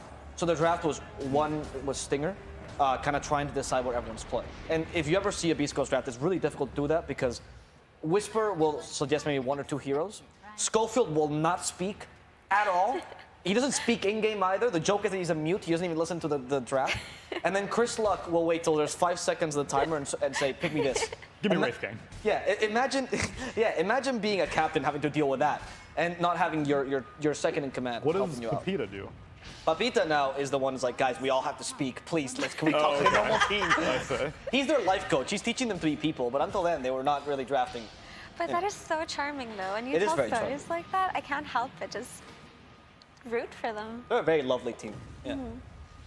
No, good for them, honestly. Good for them. As long as they can keep up their style of Dota without having to change themselves too much, but still have good results, that feels much more natural than maybe a team like Thunder Predator having to rebuild and change their playstyles, which is kind of what we've seen from them so far. Yeah. Now, I've got a confession. I've got contact lenses in. I cannot even see the draft on the screen. I'm going to have to bring this That's been the case for granny literally spec. everybody, so don't worry. We can read them to you. Because I'm just wondering what we think of this draft here. Because again, I'm just like telling you what I've been doing. I've just been theorising about Vici versus Beastcoast and potentially Beastcoast being able to throw that kind of very consistent Vici style off balance. But What is that? Meteor Hammer That's on Meteor Hammer Mars? Mars. Oh, wow. It is Didn't I kind of say- a thing. Did I Okay. not Tell me about that. yesterday? Was it not AUI who said there were no meteor hammers? It's a dead item, and I said we will see one soon. Jenkins did a whole theory today, and Insania just shot down immediately. Oh my god, What yeah, the was Meteor Hammer. Oh. What was Yeah, the yeah, theory? What was He talked about binary item timings and how Meteor Hammer is only good if you get it really early. And Insania's like, people only get Meteor Hammer early because they like Perseverance. Yeah. Jenkins, you're overthinking this. And Jenkins like, no, but like I had a whole video idea planned. Also, birds aren't real, and it kind of derailed. I saw the bird thing. Yeah, that was. So, some people in the talent group do not like birds. No, they don't believe in them. Don't believe in them. Yeah, they like they Fictional don't exist. concept. You're gonna love Jenkins. I mean, already I've met Jenkins. I'm so impressed with what they've Wait, done with but- his hair and this green screen. Oh, I It's know, right? unbelievable. He was kicking and birds- screaming. He did not want that to happen. But birds are our mascot for our group. So how are they not real? Right. It's What- you know, it's like having a dragon as a picture for our group or something. You know, like. You know, Scotland's The national group isn't animal is real, a guys. unicorn. The group isn't real. I thought we were a bunch of Effie, bird we all died 4 years enthusiasts. ago. The crash wasn't real. You're not supposed to say that. It's fine. No one watches that The show dream is anymore collapsing. anyway. We have to go back. We have to go back to the game because Yeah. just kind of looking at what's happening here in terms of, I mean, obviously, it's I mean, the man is even the pushing. Meteor Hammer. This is funny. Homie is taking down the tier 1 tower. May I say something about this Meteor Hammer Mars? Please. It may seem bizarre, but this is something that they did in iLeague for a while on their offlaners, and not just Mars, but Night Stalker. And perhaps there's a bit more of a justification on Night Stalker in that he has no wave clear, so you can just kind of use it to clear waves during daytime, right? But for Mars, I guess you just like the regen, and then And your spear combo, right? they like to do the spear combo and like maybe a little bit of extra tower pressure. But it may look like a meme, but this was popular for a very long time.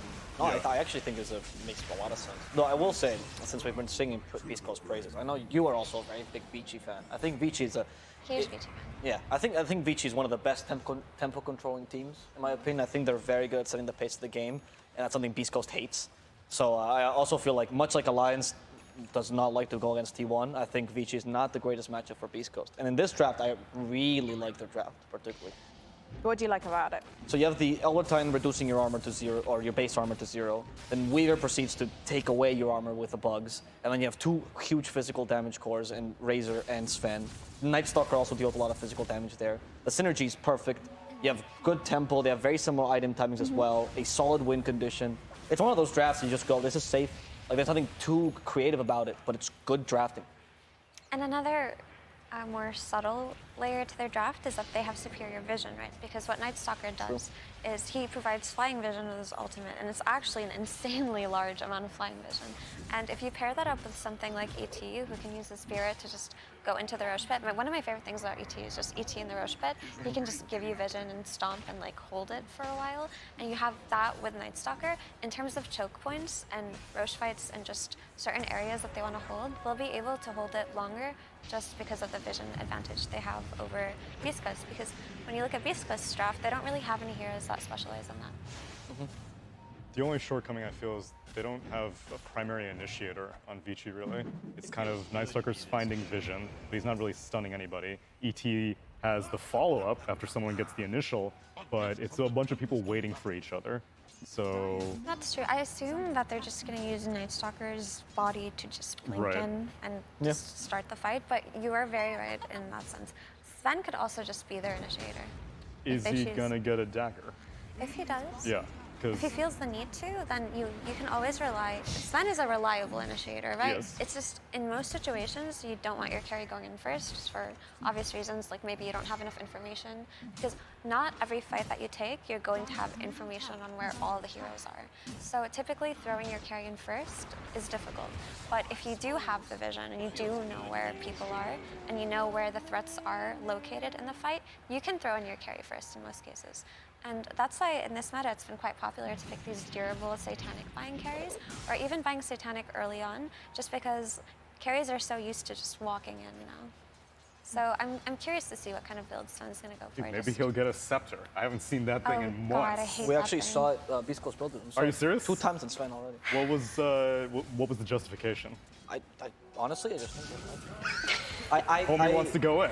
Genuinely, I think Hector doesn't know Blink Dagger exists. I don't think he picks up that. Remember when Silver Edge wasn't good? He would still build it on every carry. And you'd ask him, why not Blink Dagger? And he'd go, how do I does Blink Dagger give stats? And he'd ask you like you're a clown. It's like, what, have you ever thought about that, you fool? Oh, okay. All right, Hector, all right. I hate that thing, by the way, Sven Eggs. What, the Sven Eggs? Yeah, like You still hate it, or is it because of your memories of when it was really good? Back when it was really good, it was awful to play against. Yes, it was. But now that it's awful, and when people do it, it's like, what are you trying to accomplish here? Are you just trying to trigger my trauma Does from the the phrase previous Superman pack? Sven ring any bells for you, Frankie? It doesn't, so Oh, I man. would love you to explain that. Yeah, Daffy, go ahead. No, you take it. You All look right, fine. excited. So there was, I think it was when TI10 should have been, was almost exactly a year ago. And if it happened, then we would have seen it constantly. But Sven's Aghanim Scepter puts him inside of his stun, and so he goes with it, and he also gets a hit on contact. And so basically every single time you were a support, you would see this man with a giant sword, he would see you, he would toss the Stormhammer, and that's the last thing you see before you die. It's true, actually. And you couldn't That's cyclone true. yourself either because there was a talent that made it There dispel. you go. Which is what made it so That's strong. what made it horrible. Yeah. One of his talents makes his Level Stormhammer 15. dispel. So a lot of support items that let them live through Sven typically are Ghost Ghost Scepter, Scepter. Glimmer Cape, and Yules, right? But if you're trying, if he throws his stun, there's nothing you can That's do. it. You can't Glimmer yourself, and you can't preemptively Ghost because it will dispel it. So you just die. There was no counterplay to it. Yeah. Support started buying Dagger to counterplay it, which Dagger you and can't Lotus get Sword. 2250 gold as a freaking 5 position. Yeah, it was rough, man. So we have traumatic memories from that era. It was bad. I have traumatic memories from most of the games I've ever played of Dota, to be quite honest. Yeah, but Being when to pick Clinks earlier, I was just especially like, against Clinks, that's what I was gonna say. You have That's good. That means you're becoming a Dota player. That's the truth. That's what it is. Dota is just a collection of bad trauma that we all experiences. share together as a community. Yep. And that's why It's a big that's support what group. unifies us. it is a big support group. Especially, have you encountered a hero called Techies? oh, let me tell you. I mean, the first time I got to play Techies was on my team when Slacks joined. Oh, And then, Oh, okay. So you got a crash but course. then in he got a Texas. call from someone, so he put himself on mute. Like 5 minutes in, I was like, this is not the experience I signed up for, people. Come on, Slacks, come on. Sometimes when he plays techies, he takes it extremely seriously. Do you know if he got a call or if he was just in I want to win mode? It could have been he was in I want to He win takes mode. it really seriously sometimes. But we didn't, and then I had to play against the Techies more recently in Unranked, and it was painful. But it wasn't that painful for me. It was painful for Purge because Purge was trying to coach me, and I'm putting down wards, and I'm seeing the mines, and I'm not doing anything about them. Yeah. I mean, I am technically. I'm exploding them by walking on them, but still, the Techies experience is it's an initiation. So I feel like I have played Dota now. Yeah, that's the hazing. Did he win or lose? Because We definitely lost. I mean, we lose most of the unranked games I play because I'm really fortunate that people in Dota have been so lovely to me. So I have people with extremely high MMRs offering to play with me. So then we go into these unranked games. And we always lose because I can't hold up my to the bargain. But So, I'm yeah. glad that your new player experience hasn't been the typical one of you dive straight into Dota, load into a game, you got 9 Smurfs. Oh no, 4 we had on your that. team, 5 on the enemy team.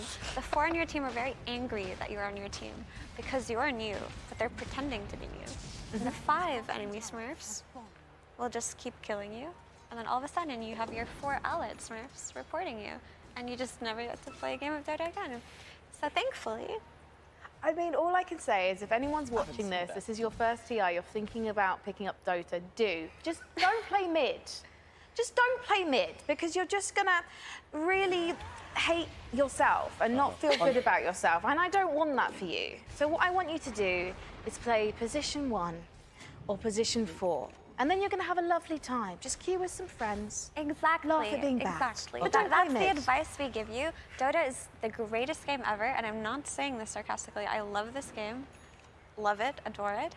But it's best when you have a group of people that you can just play with, because it'll increase your love of the game. Yeah, and it's okay if you deny your own team the Aegis after you fought really hard to beat Roche-Brew, okay? It's all right. It's not going to haunt you for the rest of your career. Did you A-click an Aegis? I did. Oh. So did KYXY, so that's Someone told me to do it on my team. Oh, okay. I'm very compliant as a person. Look, a pro player did that too. So if you, like, I'm... At TI. At TI. They won actually a decided match as well. Are they still... With TA, right? Are they at this TI? No, he did it with TA. Was it TA?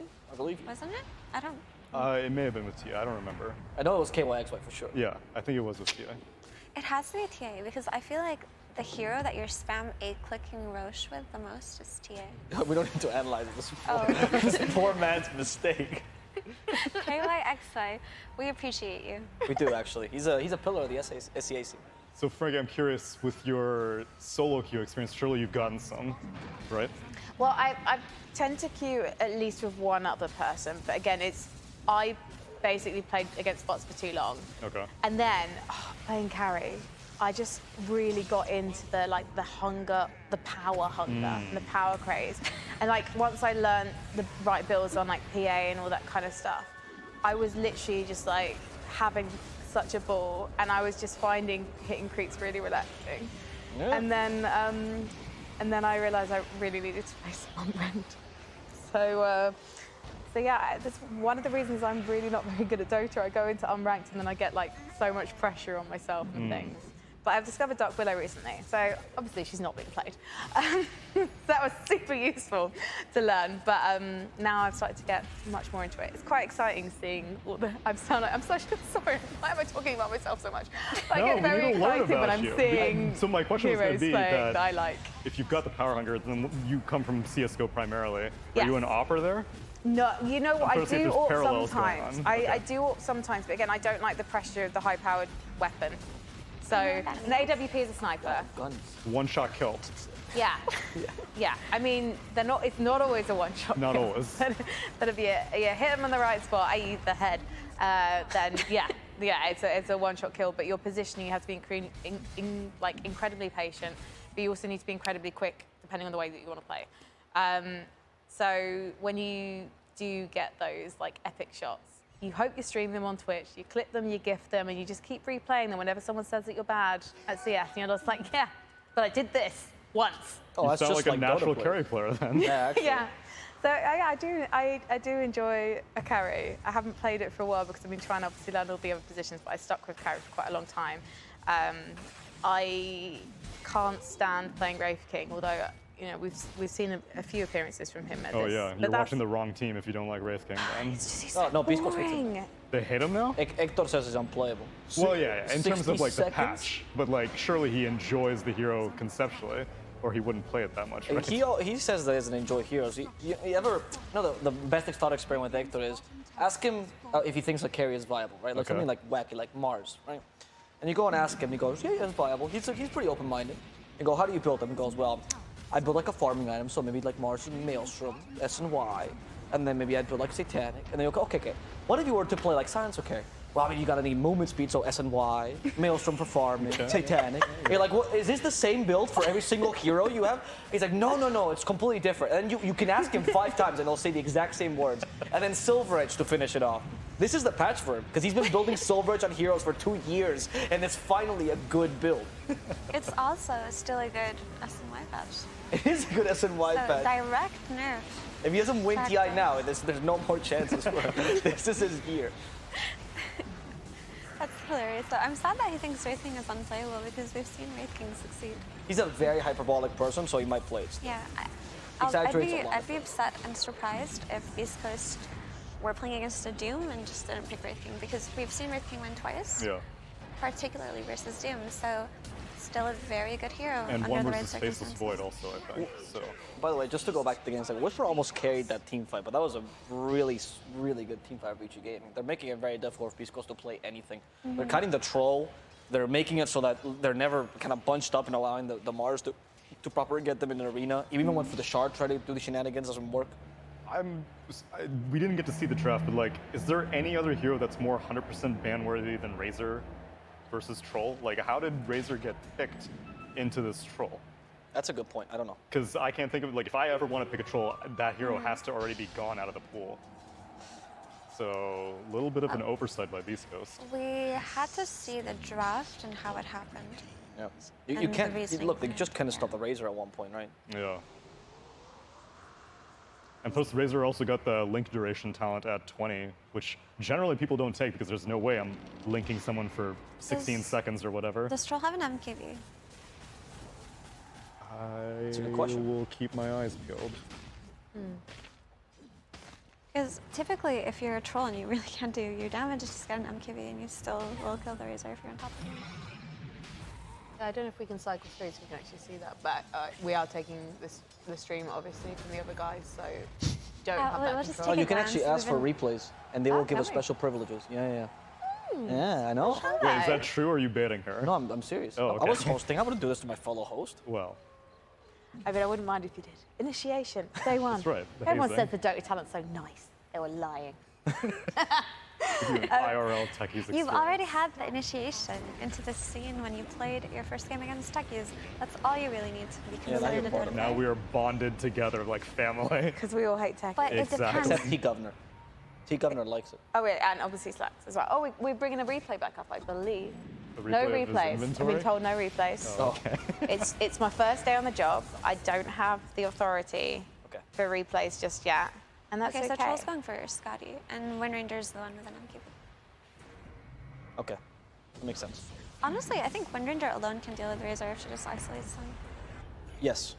You know what's actually really good against Wind Ranger, though, is if you go for the Shard. Shard? Oh, man, that would be so good. I think Shard is very underplayed on Razor. For those of you who don't know, because that Shard never gets played, it's like the old Unstable Current, where if you try to, it's a target spell at him, it'll send little rays of lightning, and that slows you and deals a bit of damage. And I think it's a 14% chance every time you get hit as well with damage, where it will send a little rays as well. Hit with a right click specifically. I don't think it's just damaging. Is it damaging? I think it's okay. It's right click. I mean, I'm not sure. Well, I thought the reason you said it against Wind Ranger is because she has so many right clicks. Yeah.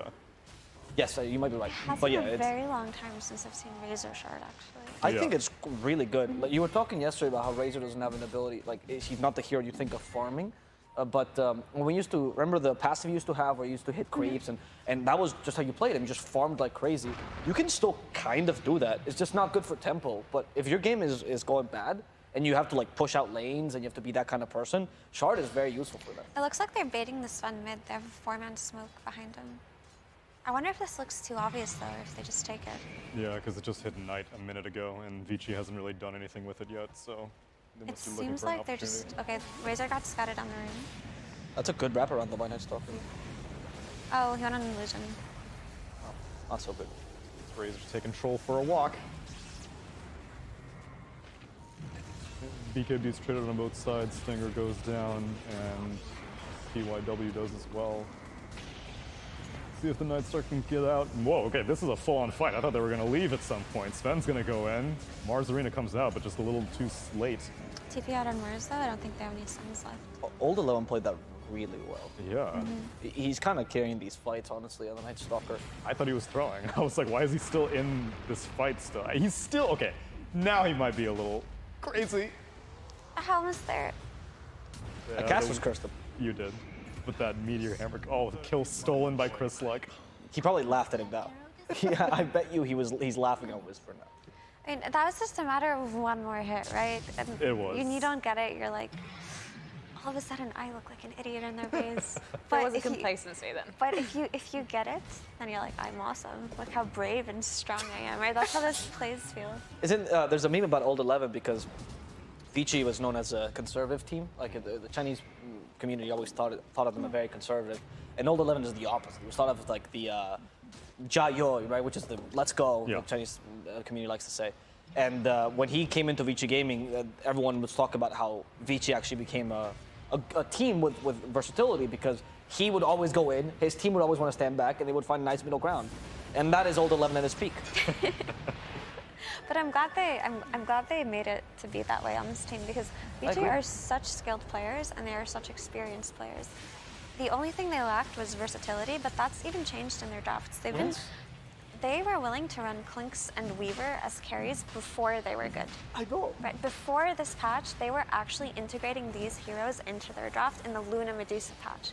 So that's very interesting to me. So not only did they get rid of some of these more traditional ideas of Dota, they started to innovate their own wacky things. And when I say Weaver and Clinks, that doesn't look wacky now for everyone at home, but it was wacky. It was. When it happened. And Vici was the team that they would have to try something for 4 months until they realized, okay, this is actually like a good pick.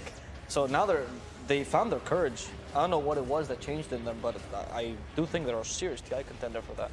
Perhaps it could have just been PSG LGD's success with their innovative drafting that inspired a lot of other Chinese teams to also be innovative with their drafting. Because you can't really just stick to a Dota formula and not branch out from it if you want to be the best. Because anyone can stick to a Dota formula.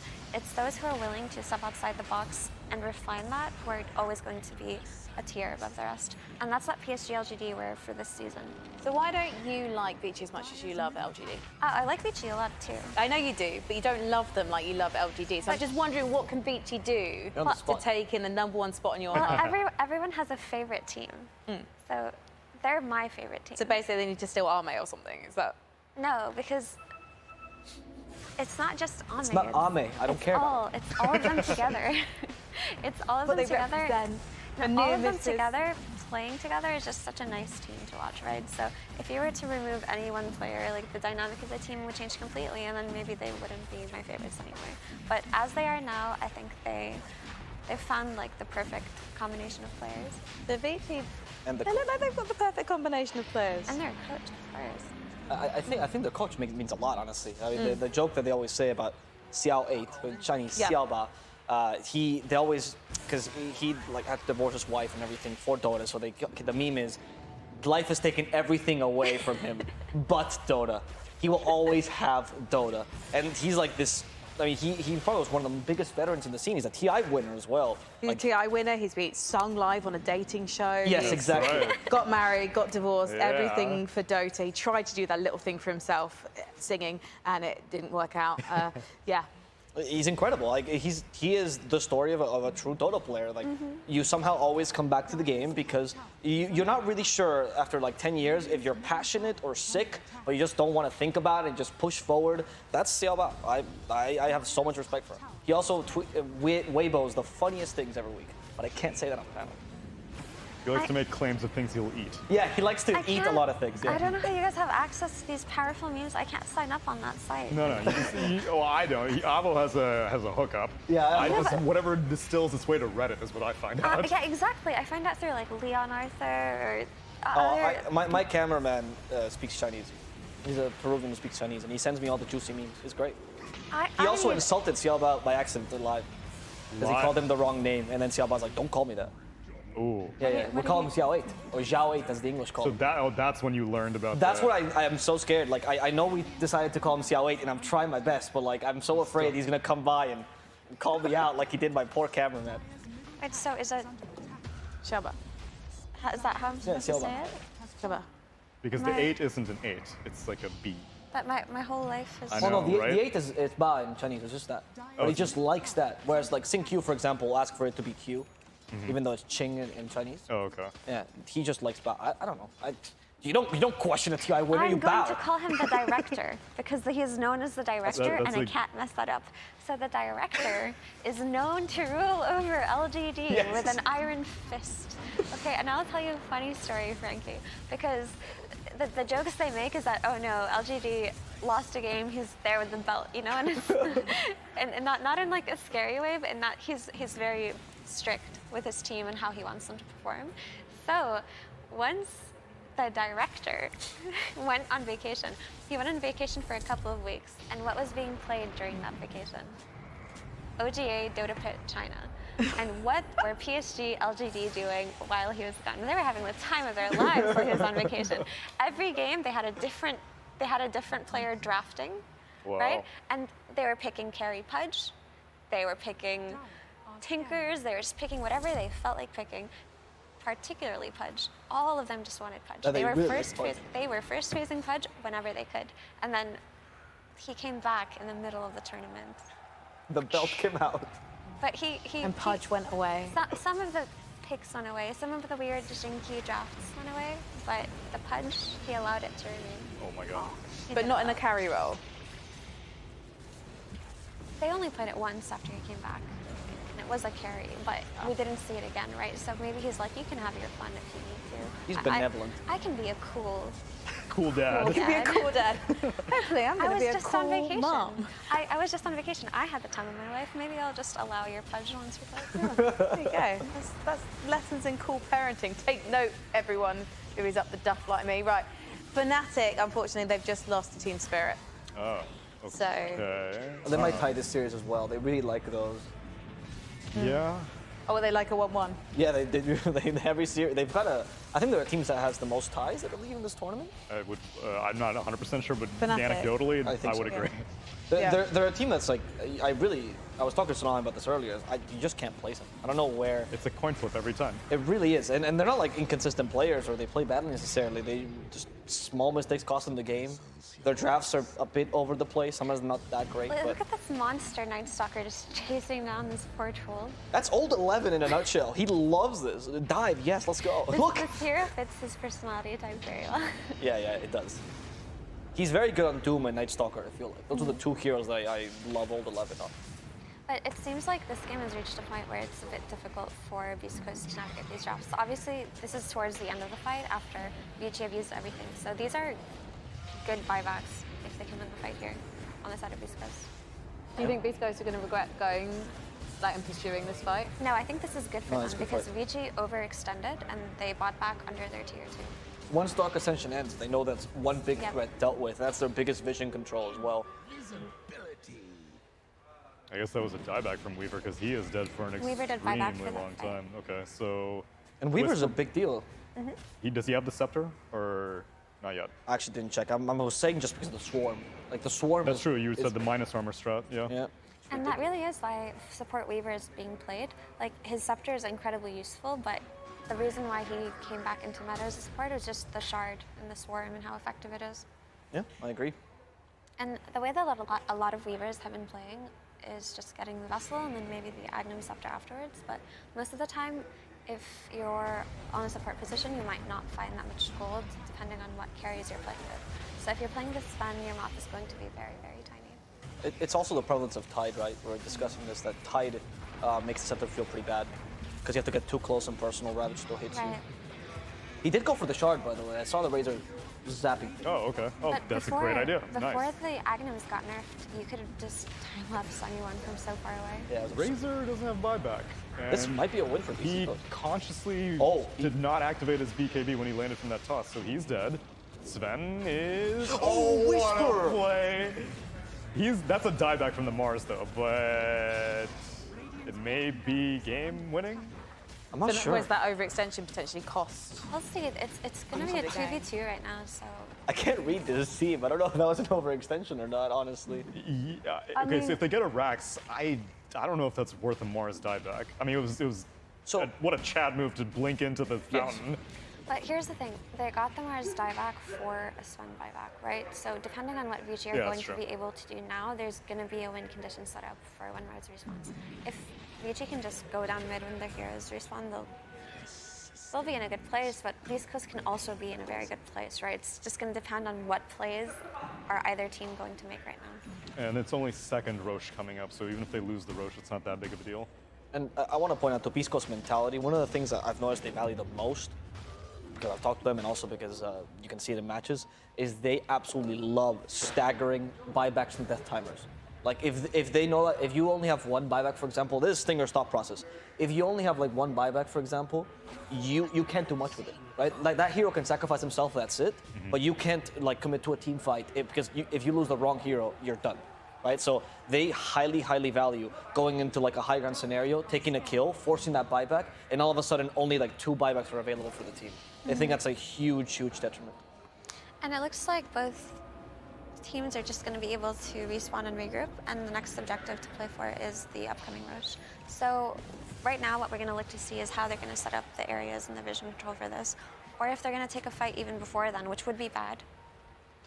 They really just should be gravitating towards the left side of the map right now. Yeah, it's a late Roche though, so both those teams will actually end up getting quite a bit of time. And Disruptor just finished Aghanim Scepter. I was worried for a second there because they were both in the triangle and their respective jungles that they're just going to run into each other, but they went back to the Roche area. I was like, goodness, please. Alt 11 was really hoping for that again. And they're smoking actually, so it looks like they want to be the ones to catch them off guard first, but Beastcoast have to have a read on this. I think this is the right play as well. Like this is, even if the smoke is very easy to read, you have to do this. You have to do the sweep smoke right now. They only have like 30 seconds left on Knight though.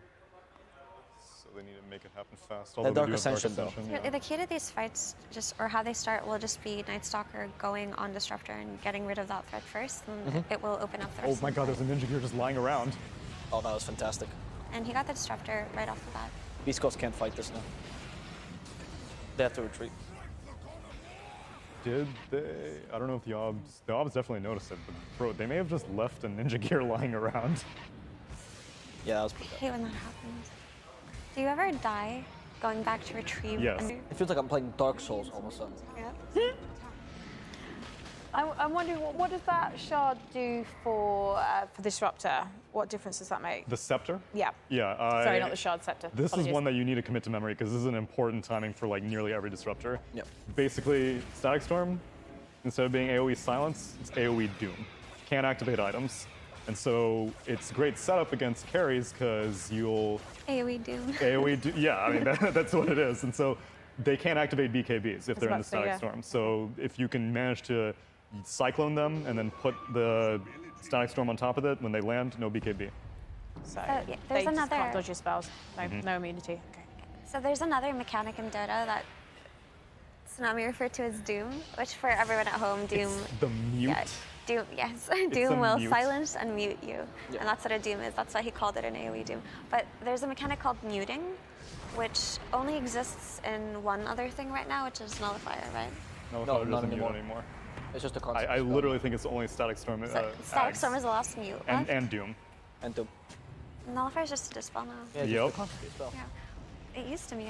I know. No, used to mute. And carries whined so much that they had to change it. I was pissed. My BKB went away. Yeah. Oh, I can't do yeah, so the mechanic that's called mute, so if you ever see that jump on the screen that says muted, it just means you can't use your items. Your items are... Okay. The visuals. But I spent so much money on them. That's why carries were whining about it. That's why they cry a lot. But so typically the counter to Disruptor's silence is that you just either BKB or you use yourself to buy a little bit of extra time, or maybe glimmer yourself so you take less damage. But you can't do any of that anymore. And that's why it's a really game-breaking ultimate, because if in a late game situation, you can drop the Ag Static Storm on their carry, you can guarantee a one fight. Well, it sounds like that money's well spent then. Oh, for sure. Yes. That's why if you are, how hyped do you get when you get a Philosopher's Stone? Well, to be honest, I normally give it to one of my teammates because someone else is like, oh, that's really right. good. Yeah. Okay, so wow, that's a really Stone. good carry player. Please teach the people in my pubs to do that.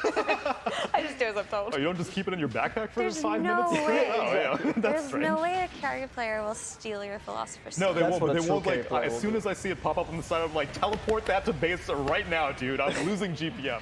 And they're just That's like, Tsunami saying this. where He's the chillest person in this battle. I will where the tension, the Philosopher's Stone tension, it exists. It's the thing, when it drops, everyone kind of tenses up. The tension exists between the position 4 and the position 5. Really. And then they both have their little neutral list open, and they're ready. They're like ready to spam right-click it the second it gets teleported back. And then sometimes the 4 will snatch it up faster than the 5, and then the 5 will spam ping it, like, give it back, give it back, give it back. And honestly, you really should, because take pity on your fighters. There's priority though. Some fours I'll be like, okay, you can get your first item or whatever, but then you're giving it to me after. But Disruptor is one of those fights that you're like, you give me that shit right now, or I swear to God, because the Aghanim Scepter is so important. He's one of the best scaling supports. The Shard's also incredibly good. There is another tense scenario with Philosopher's Stone, and that is if you have a Tinker on your team, and that's your mid laner, wanting to take the stone from his supports. I have not noticed that actually, but yeah. They take they don't care. I hadn't seen Tinker in so long that I forgot, but yeah, that dude doesn't need a right click. They absolutely don't care about you. If they see the stone, they will not let you have it. Same with techies, but that's techies. Yeah. That's the techies play. If you're a Tinker player, if you already, do you have a soul anymore?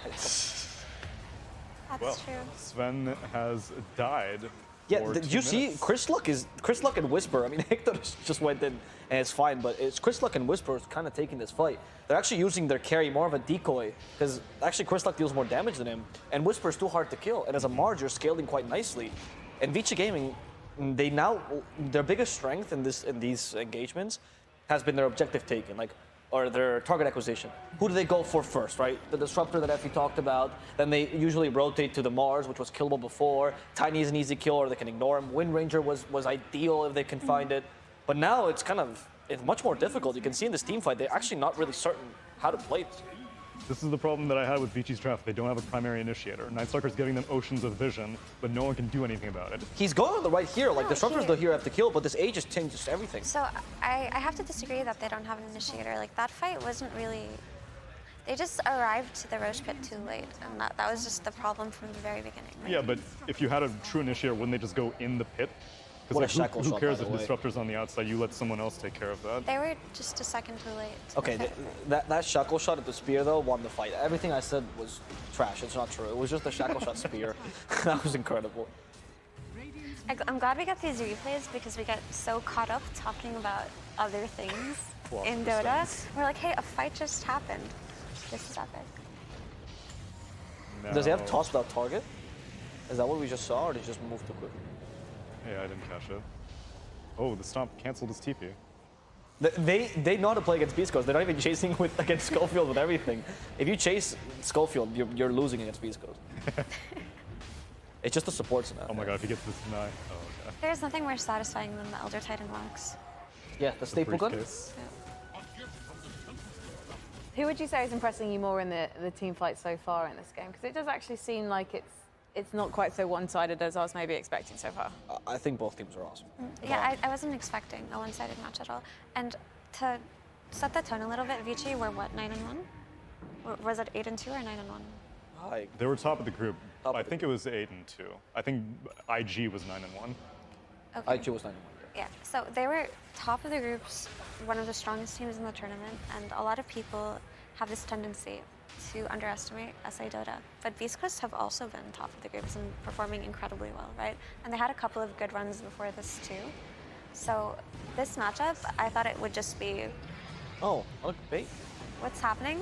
Oh, sorry, I have to finish my point. So I thought this matchup would be, okay, Beastcoast's aggression versus Vici's rigid Dota. Yeah. And that might maybe catch Vici off guard, and I think that it has a little bit.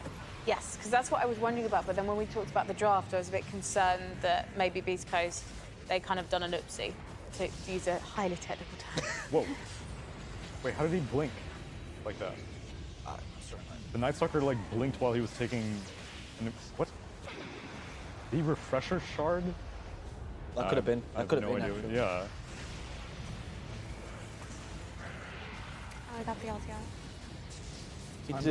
Can they turn this around? They will. The bastard time lapse. I'm just looking at Chris Luck there because I'm just like, are you trying to sacrifice yourself? So good. Yeah, he's running interference. He's the only one who can deal with the Razor, but that's Aegis now. Wind Ranger respawns. Man, Whisper is out of his mind this game. Oh, the Stormcrafter to dodge the spear. I feel like Vici is, I want to say getting outplayed, but Mars is doing much more than I expect a Mars to do at any point in the game. Especially with a Meteor Hammer Mars. Seriously, these arenas are crazy. This is the time they have BKBs, and just waiting his BKBs out. Yeah. Troll's really good for this though, because he is a carry that will be able to tank a fair amount of damage, come back, BKBs are gone, reinitiate with arena. And the thing about Sven versus Troll is typically, as a Sven, you want to get on top of Troll and kill him as fast as you can, because if you don't, he's going to pop his ult and just keep you in place. Sven's biggest issue is getting kited or just having his movement be disabled in some way. And if Troll gets his ult off on Sven, Sven hasn't killed him, he's just going to be rooted in place. And Whisper followed that up with a beautiful arena.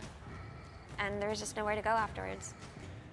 Whisper's a player we've been talking about quite a lot. I'm so sorry. I don't want to interrupt your point. I want to continue and then I want to ask about Whisper. I see Vinci's draft having some serious struggles in the late game playing against Beastcoast's draft, just for those specific reasons.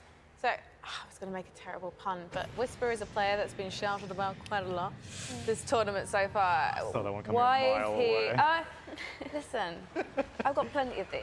Okay? I can't wait. Just one whole week. So, British sarcasm. It's like tea governor's already here. So, why do you think he is a player who is definitely kind of making waves so far this TI? He's a grinder. Like the right term for him is a tryhard.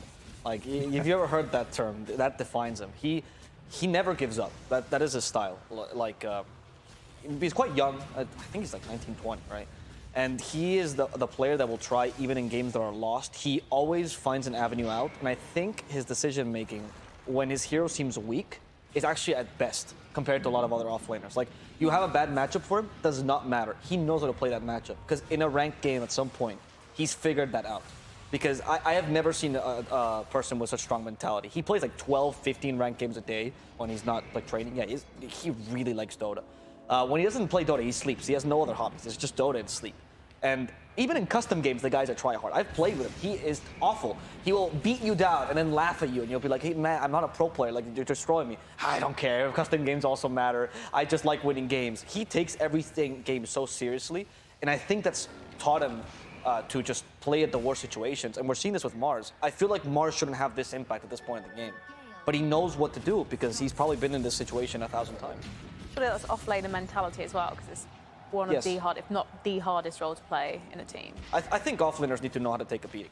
I think that was Moonyander said this a long time ago when they asked him, like, Moon, why do you die 7 times every game in the first 10 minutes? I just have to learn. You have to learn where the line is, and that's how you learn. Oh yeah. I think Whisper understands that too. Though I think mid is the hardest role. I don't think offlane is the hardest role personally. It's patch dependent. I think mids nowadays.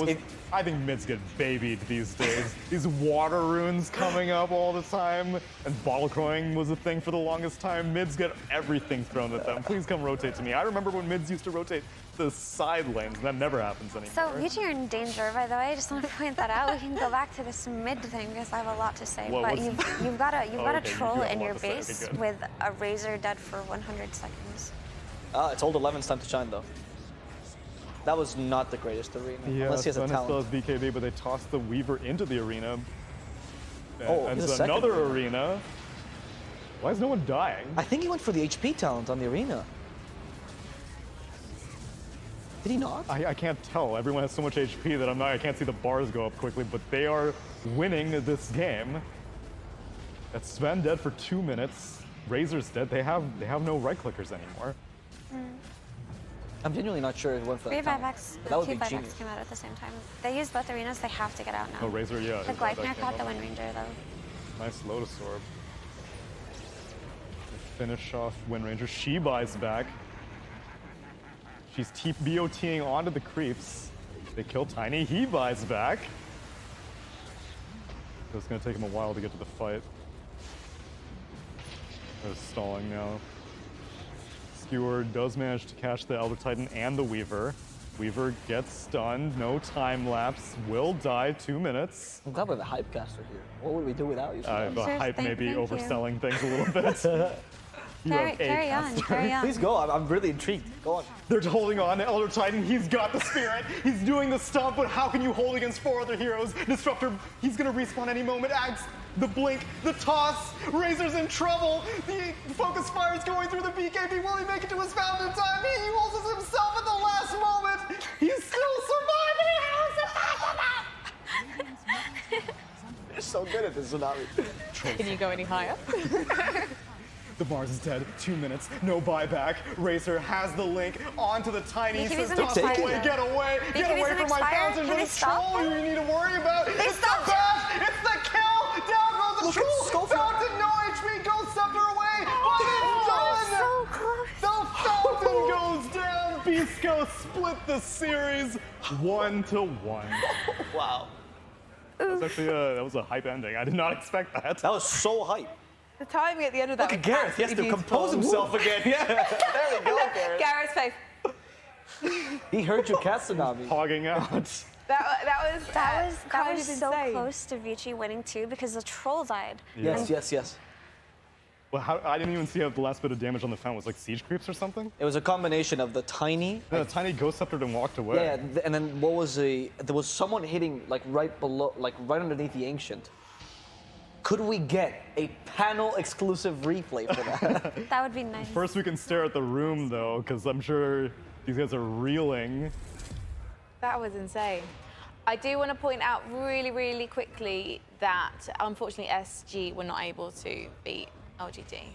So it's a 2-0, sweet 2-0 to LGD, and it looked like it was actually quite a quick one as well. That's pretty expected, I would say. I didn't expect SG to fare well versus LGD. They're probably the hardest team to go up against in this tournament, only because they have so many ideas on how to play against different kinds of teams that even if, as Avo said in the first one, maybe they didn't look into SG too much. All they needed was one game to be like, this is what they like. We have something for this, which explains why the second game was probably so. That's a very good point. Right, we've headed over to Stream C. We've got Quincy Crew versus Team Secret. Uh-oh. This is their last match of the day, and they have not had a good day. I'm still recovering from that ending. I would love to... So, again, it's fine. Like, I'm not expected to know anything. But I suppose one of the things that I was looking at with Beastcoast was the restraint from Chris Luck in those fights as Wind Ranger and the ability to stay alive when I guess people will probably expect an SA team to just like run in, and obviously that's not the position that he's playing. But having the Mars and the Wind Ranger in that final fight as well seems to be what took it for them. The double arena, and I think he may have taken the talent. I think it was the HP regen talent. But that double arena was so clutch because Troll is a hero that needs the enemies to be locked in place. So his synergy with Mars is excellent because Troll gets kited very easily and he just doesn't want people running away from him.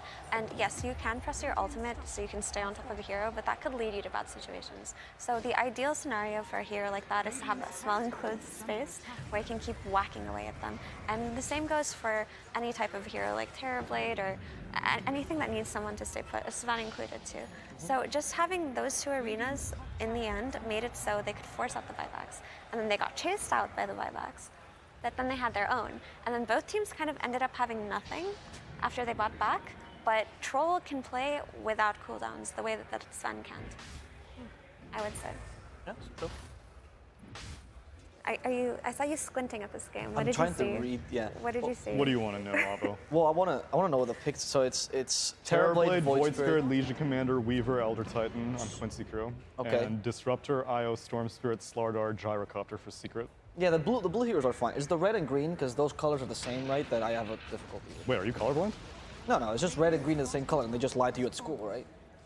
They've been telling me this for years, but I can't tell the difference. Oh, if I show you a picture with a bunch of tiny green circles and tiny red circles with the number 17 in it. Everyone knows those are lies. There's no number inside. They're monochrome. Exactly, oh, yes, okay, thank you. No, but seriously, I think this game is hyped in a different way because I feel like Quincy is back a bit to the bread and butter. The Yawar Terrorblade, I think, is their most successful hero probably on Yawar. It's that and the Troll, but I don't like the Troll for them. So I think the Terrorblade it's where it's at. His Medusa's quite good as well. His Medusa's really good too, but I do feel like the TB is what they can excel at. I think that's where that's the only hero I've seen where if they lose their lanes, they still can recover nicely. They have a really good backup plan, and I feel like Quincy has been too reliant on winning those lanes. And they also went for the minus armor strat that we actually saw Vici run, the Elder Titan plus Weaver. I just want to say that what just happened is such a Quinn thing because he was just sitting in the trees waiting for that storm to get impatient and show up, and he killed him the second he showed on the wave. He was just in those trees for a while, but unfortunately for him, there was a 3-man smoke going on behind them as that happened. So it didn't yield the best results, but I still think it's impressive that Quinn is always looking up to set these like flashy solo plays. It just feels like a staple of his playstyle. if we talk about grinders, I think Quinn is also fulfills Quinn that is a role. grinder. I think he's one of the hardest workers in the scene. That's why Quincy's so beloved. Like you can't diss a man who will play again 15 matches at Dota. Isn't he rank 3? It's him, GPK, and Nothing to Say are all trading rank 1 right now. Right? It's just ridiculous. And Quinn, I think, is still playing pubs in his off time just to get the practice in. And he was often called as the secondary win condition, even when he's not playing. You just give him like a win condition hero. You give him a spirit, and he will carry the game for Quincy Crew more often than not. So the thing that I like to say when I watch Quinn is that typically, like, there are two kinds of mid players, right? Well, there's a lot of mid players, but there's the type of mid player that likes to be a little bit more farm dependent. So they'll take up space from their team for a while until they start to provide them with that. But Quinn is not that type of player. He creates space for his team by himself. He doesn't need space. That's how we always see him do these insane things, like run into the enemy triangle by himself, or run into their jungle by himself, and set up his own vision and try to hold an area, or just bring people to him. Like, he will create situations for his team where they feel like they're able to just play a side of the map comfortably. And that's similar to Tundra's 9, actually. He does the same thing where he will create scenarios for his team all by himself. And to have a player like that, I would really call that a backbone of a team. Because having that comfort and that space and that less of a job or pressure on supports to move around with their mid player can make it so that they can make the map more comfortable for their carry and actually ward and de-ward around them in particular and not the mid hero. But what do you sacrifice in the process, though, if you've got a mid player that plays like that? I think you see the sacrifices come TI time, because usually it's a more team-oriented mentality. That's kind of like a solo queue mentality. Like, I need to carry this game. I don't trust my teammates. I'm going to go into that triangle because I need to get the kills. But it's not so much about trust. It's more about I will give you the space. Right. It's more of he trusts them by kind of putting himself in dangerous situations. He's saying, I don't care if I die here. I know that my teammates are doing something really good on one side of the map right now, right? So maybe he did learn that in solo queue. He perfected that, I'm sure, in any solo queue, because the rank disparity there is insane. Like, Quinn probably gets in these like games with people 5k MMR less than him all the time. So he probably learned and refined how to do this kind of crazy jungle invasion thing by himself, and that's a benefit for him because it just allows his team to have so much comfort. So that's a really cool thing. To add to this point, something that Quincy also does to like really bring out this style is Leslao. He is the king of the lane dominators, right? We talked about his Venomancer earlier. He's very good on the Viper as well. He is relatively static off lane, right? I mean, he does play other heroes that are a bit more mobile, but he's not the space creating off laner, the initiator that you usually see. Yeah. In fact, Underlord was a hero that used to initiate on, even though that's not really his role. And so, Quinn takes that out, like uses that role to create the space that Leslao would usually make, and you get a secondary core in the off lane that usually bullies the carry out of that lane. So their synergy, in theory, is very good. And that's why AOI likes to refer to them as the North American OG, because OG do have a similar playstyle. It's true, yeah. So they are a fun team to watch, and it's sad that they haven't performed quite up to par with what people wanted from them, but it really is a process. Like, it's hard to like insult or take away from all of the hard work that these teams are doing. So sometimes it works and sometimes it doesn't. That's the best thing that I can say here. It took them a while to find the player that would fit in that 3 position. Do you think it was because Leslao is someone who really can work with Quincy, as opposed to being like, oh, hang on a second. I would like to say that. My duties it. What I think was the case around the time is that NA doesn't have too many great offlaners. It's not a position they like playing. I don't actually know the reason for it, but they tried with like DM beforehand as well. Who's also a non-American. Who's also non-American. He's a Russian player, actually on VP. And the reason why it didn't work with DM is, according to them, there was not a culture fit, right? So I don't know. I think that's more where they're leaning towards after they got rid of Snake This King. is so scary for Terrorblade right now. Okay, that was great. The LC used her shard on Terrorblade, and he dodged the glimpse. I was like, he's going to be glimpsed back into the enemies and no BKB, but LC perfectly timed that pressing attack. That was a good position by Yawer as well. He fought back when they were in the high ground. Oh my god, Weaver managed to... That could have been so bad if that glimpse came off, though. We've just been in the middle of this gyro.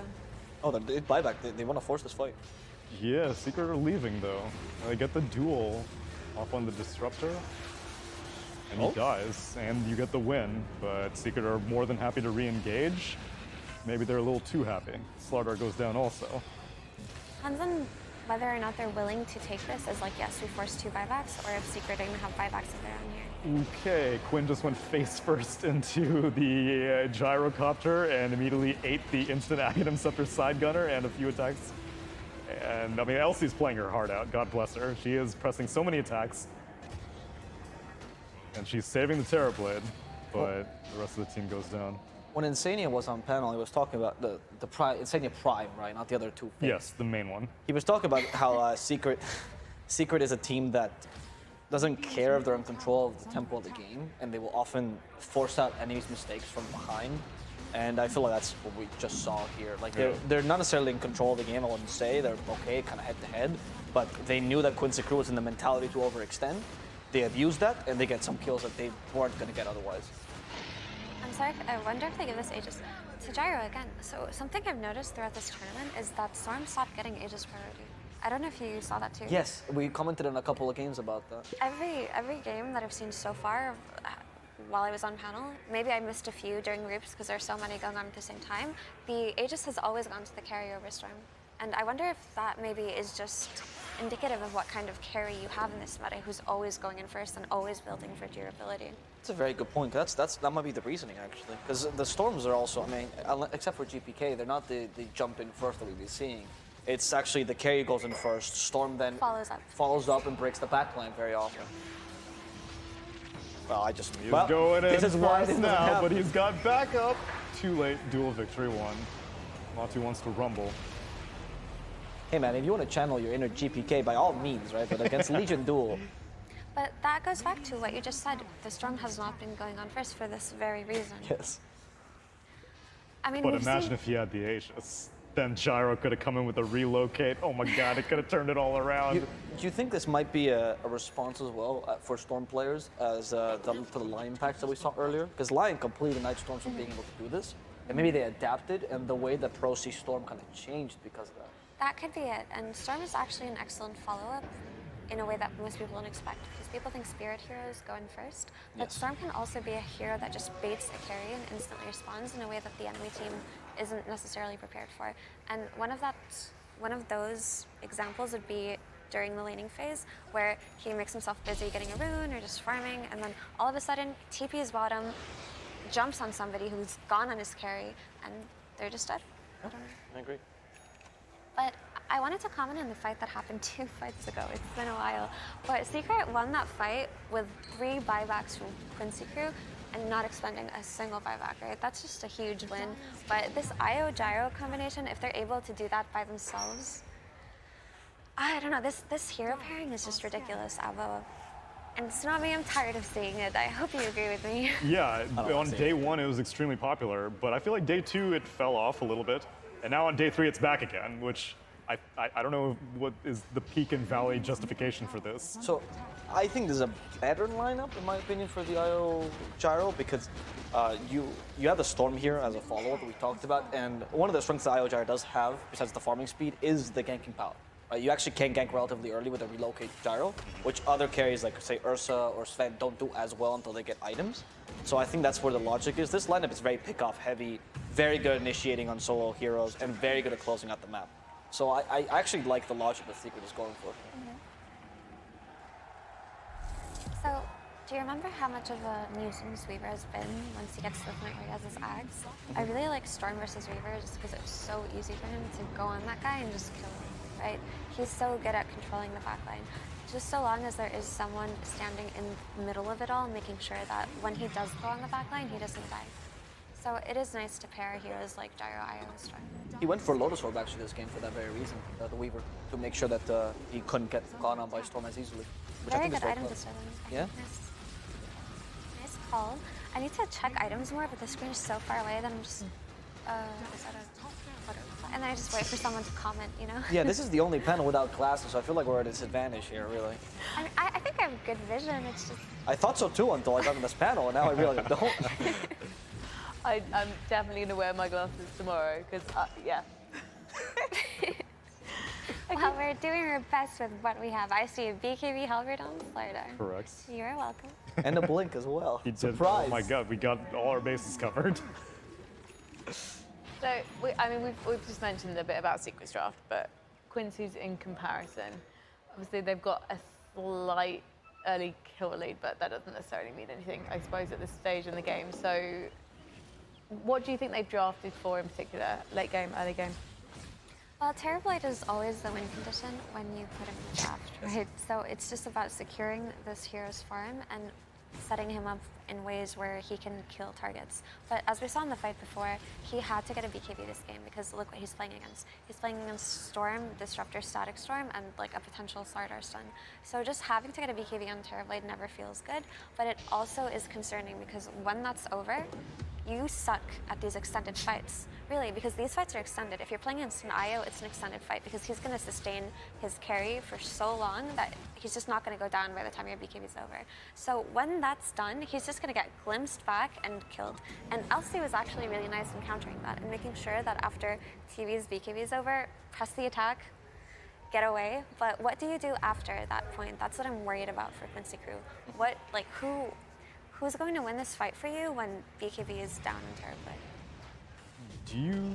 Well. Oh, what a so slithering after crush! That crush goes off. Homie just pressed the panic smoke button, and Quinn gets bashed. That was a very panicking move. Nice setup. Oh, the time lapse, but he's still in the Static Storm. Okay, so if Disruptor gets Scepter, does the Static Storm mute go through spell immunity? Because I'm wondering if Legion presses the attack on a Terrorblade. It does not go through spell immunity, so they get a second to actually activate that. Okay. That's a very good point. I never thought Legion was a good counter to I think maybe, I didn't click on Void Spirit's items, but I think Void Spirit had to have itemized incorrectly because in these fights, it seems like he goes in, he dies. Right? Scepter, Yule's phase boots. He is very underperforming. It's tough to itemize when you have no gold to buy items. So if your carry winning the game for you is BKB dependent, typically you'd have another core or another really strong hero to rely on who'll do the damage for you at that point, where you can kind of find your way back into the fight, maybe on the backline or on the sneaky cliff or something like that. But there's no hero on Quincy Crew's side that does that for him now. They saved him before the Earth Splitter hit? Yeah, right? They were yeah, they saved the gyro. Honestly, Secret can disengage whenever they feel like it too, so they can just wait out this meta. And that primary threat is gone. Like, who's gonna go in? Quinn is dead, Elsie is dead. Yeah, and it's so difficult to, like, what do you do as Elsie in this situation? Are you there for your press the attack, or are you there for your duel? If you jump in and start fighting, then that means that you're not gonna be able to help your Terrorblade stay alive. And if you stay back, like 20 miles back, then your initiation is gonna be Void Spirit, who is way too underfarmed to pull that off. That's a really good point, because if Elsie dies, then Terrorblade is in serious trouble, because he's not killing anybody in his 6-second BKB. And that's just IO. This comes down to IO. He's such a pest. Yeah, I think the Void Spirit was, you kind of just relied on the Void Spirit to do better, so that he could be the initiator, and it's just not happening. And the weaknesses in Quincy Crew's draft are showing much more, just because they lack that pillar to play around, which I thought was honestly Quinn, and usually is Quinn in their drafts. And interestingly enough, sorry, this goes back to the point we were talking about, Frankie, when you asked, so what is the trade-off when your mid player makes all of these moves where he tries to open up the map for his team by himself? The trade-off can be games like this, where it didn't work out for you, you didn't find enough farm for yourself, or maybe you died a couple of times in bad places, and you're in this late game scenario with no items. You just got MKB on the TP. Yeah, I don't think it means anything. Needed it against He's trying to do more damage as fast as he can. They have to find a way to kill this IO. It has to be like Void Spirit stepping in and then maybe follow up with Echo Splitter and then just TV using everything he has on him. But they just catch out the Void when he goes in with Disruptor. He doesn't have a BKB. He doesn't have a means to survive Static Storm. So even that is so hard to just jump the backline, because jump the backline jumps you, bro. Static Storm. Boom. Yeah, Puppy just got enough gold for the Scepter, which, Frankie, what does Aghanim's Scepter Disruptor do? It gives you a mute. Yes. Oh my gosh, she's quick. She uses the right term as well. Static Storm. Yeah, that's true. Actually, it was the term. That was the right term, mute instead of Doom. Thank you very much. Sorry, Doom. No, it gives you a Tsunami Doom. great. We're creating terms. We're maintaining terms. That's right. I'm going to use Paleo Dota in the future. Paleo Dota. There you go. How cumbersome. Cumbersome. When did you learn that one? T-Gov. Oh, okay. Said cumbersome yesterday. Of course. What did he? Well, I asked him earlier what he meant by that. Can you remember what he meant by that? What is low ass heroes who take a long time to build up? That's what he said? Basically. No, that was not what he said. That was my translation of it. Oh, yeah, Agnes. I'm going to get told I was wrong later, I'm sure. Sorry. How cumbersome of him. Yeah, this fight's looking cumbersome for Secret. That Legion Commander duel actually managed to get the kill on the gyrocopter. I was wondering why she got Blade Mail, because we don't really see Blade Mails on Legion that often anymore, but Gyro just killed himself on it. Yep. You can't control your damage. Gyro is actually the prime hero to get Blade Mail, or the prime Is Roche carry. up again? Yeah. Yeah, but How Secret- do Quincy can't contest this Roche? Look how fast it does. Yup, that's how Gyro killed himself. With Amp that much damage plus Disruptor Shard giving bonus attack speed on Gyro is too much. Wait, Io take the scepter? Who took the scepter? Was it Io? No. He picked it up. I don't know who. They'll probably give it to Slider, no? How much gold does Thought Disruptor already had it, I think. Disruptor has the buff.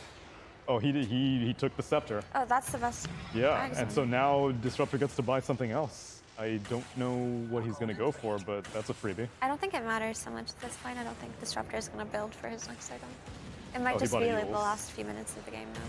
Yeah, he just got a Cyclone, I guess. I mean, it's probably last fight at this point. Terrorblade just bought a refresher. I think this Yules, the idea behind it is that he's going to build it into a Wind Waker and just save people in LC duel. Oh, yeah. Duel again! Oh, they do get the gyrocopter, but they only get the Aegis, and that's Elsie giving her life up, and she knew that, immediately buys back. That's TV Titanic is still. trying to deal damage, but as soon as You raid gyrocopter boss turns Gyro. around, he gets shredded, and Quinn dies. There's something that Ali was saying, like, TV, yeah, he tanks a lot, but if you have the amplified damage, his armor doesn't feel as strong, and even Gyro can deal with him. They And do manage to kill Storm's dead though, and Quinn did buy back. I wonder if they're going to chase here. I feel like if they chase into a bad position, this could backfire on them really heavily. Yeah, they've committed a ton of buybacks. Although Especially not if they terrible. chase without meta. That's true, and his refresher's on cooldown. Right, they've decided not to chase into a bad position like the triangle, and are just going to settle for this. Good call. That's a good call there. Do you think Io and Yapsor are just like the perfect match? Because Io is such a, like, can be terrorizing in terms of the damage, the output that he can produce, as well as obviously the support. Because Yapsor, from everything that I've heard about him, is someone who really likes to be the greedy farmer, right? He's famous for it. And just obviously limited experience of playing against Io, and obviously watching it at TI, it just seems to be a hero that's actually much more flexible than you would imagine a big ball of light to be. So typically, I wouldn't consider Io a Yapsor hero, even though he does play it very well. One of Yapsor's really good qualities is that he's always high up there in net worth, and a good Io should find farm for himself, because that hero he doesn't need items the way that a carry does, but if he gets them, he can become a core for his team, right? Like, items in Io have so much value. So to have a player who's able to conjure up farm for himself on a hero that does so much better with farm is always going to be a good pairing, right? But I don't call it the perfect match, because there are some heroes that Yapsor in particular stands out on, right? Rubik. And that's Rubik. He stands out on playmaking heroes. And Io makes plays in his own way, but they're typically defensive plays, right? But Yapsor is an aggressive playmaker type. He likes to make plays where he just kills people or turns around a team fight single-handedly, or just is a nuisance, you know? So.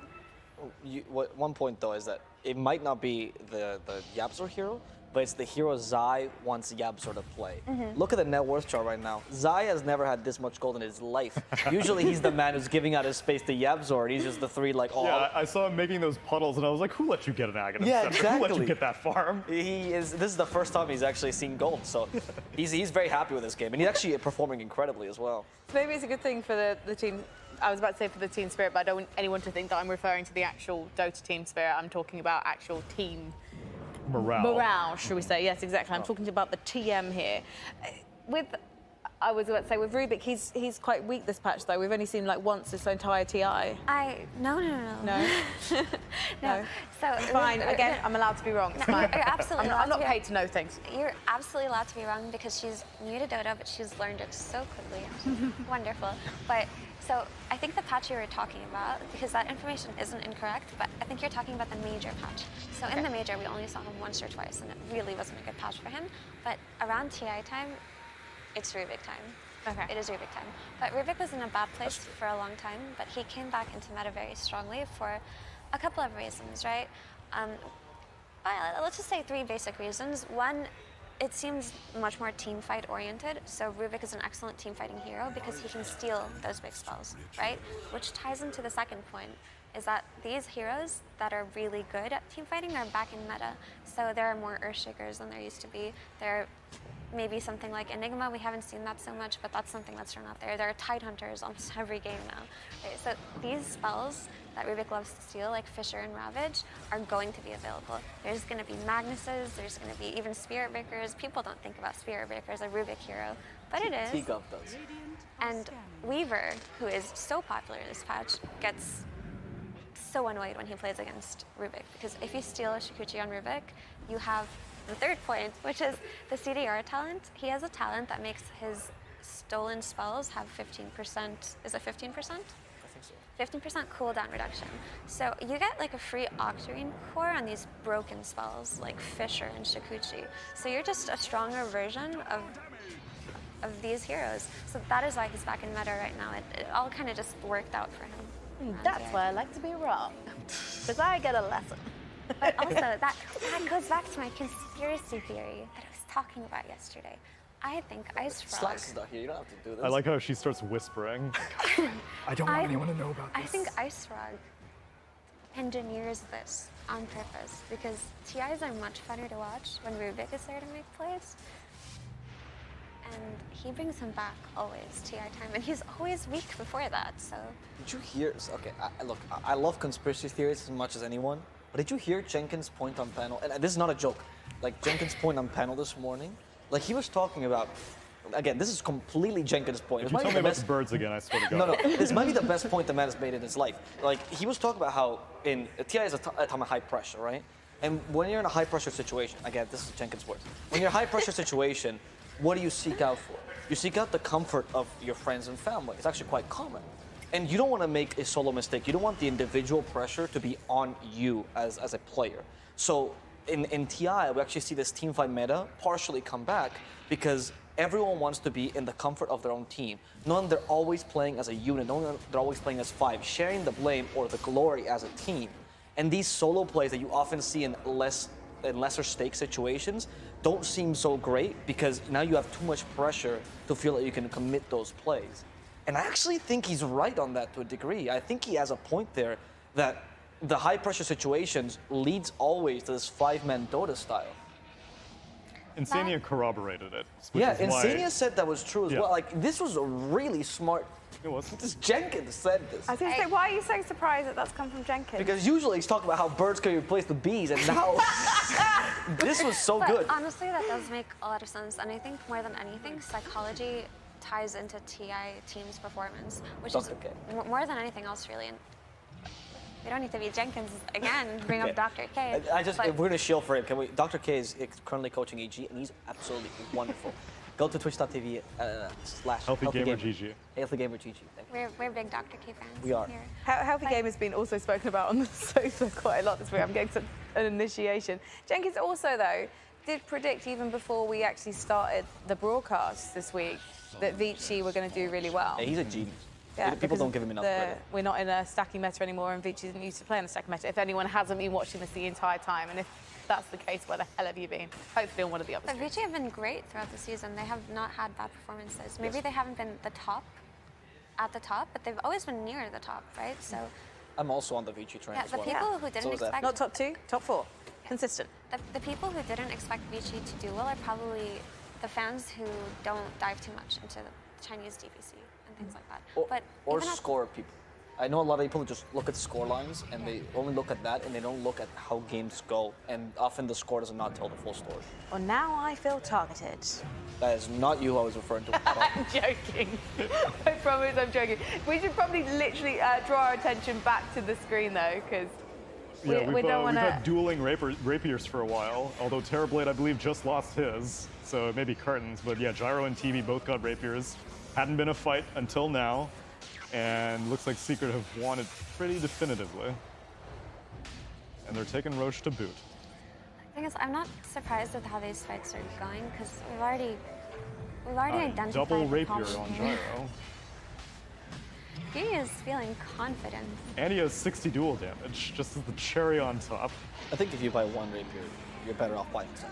Of course. Yeah. I mean, he has 2 cannons on his thing. No, I mean, but genuinely, like, if you're already in for it, like, if you're losing the one rapier... it's TB's rapier.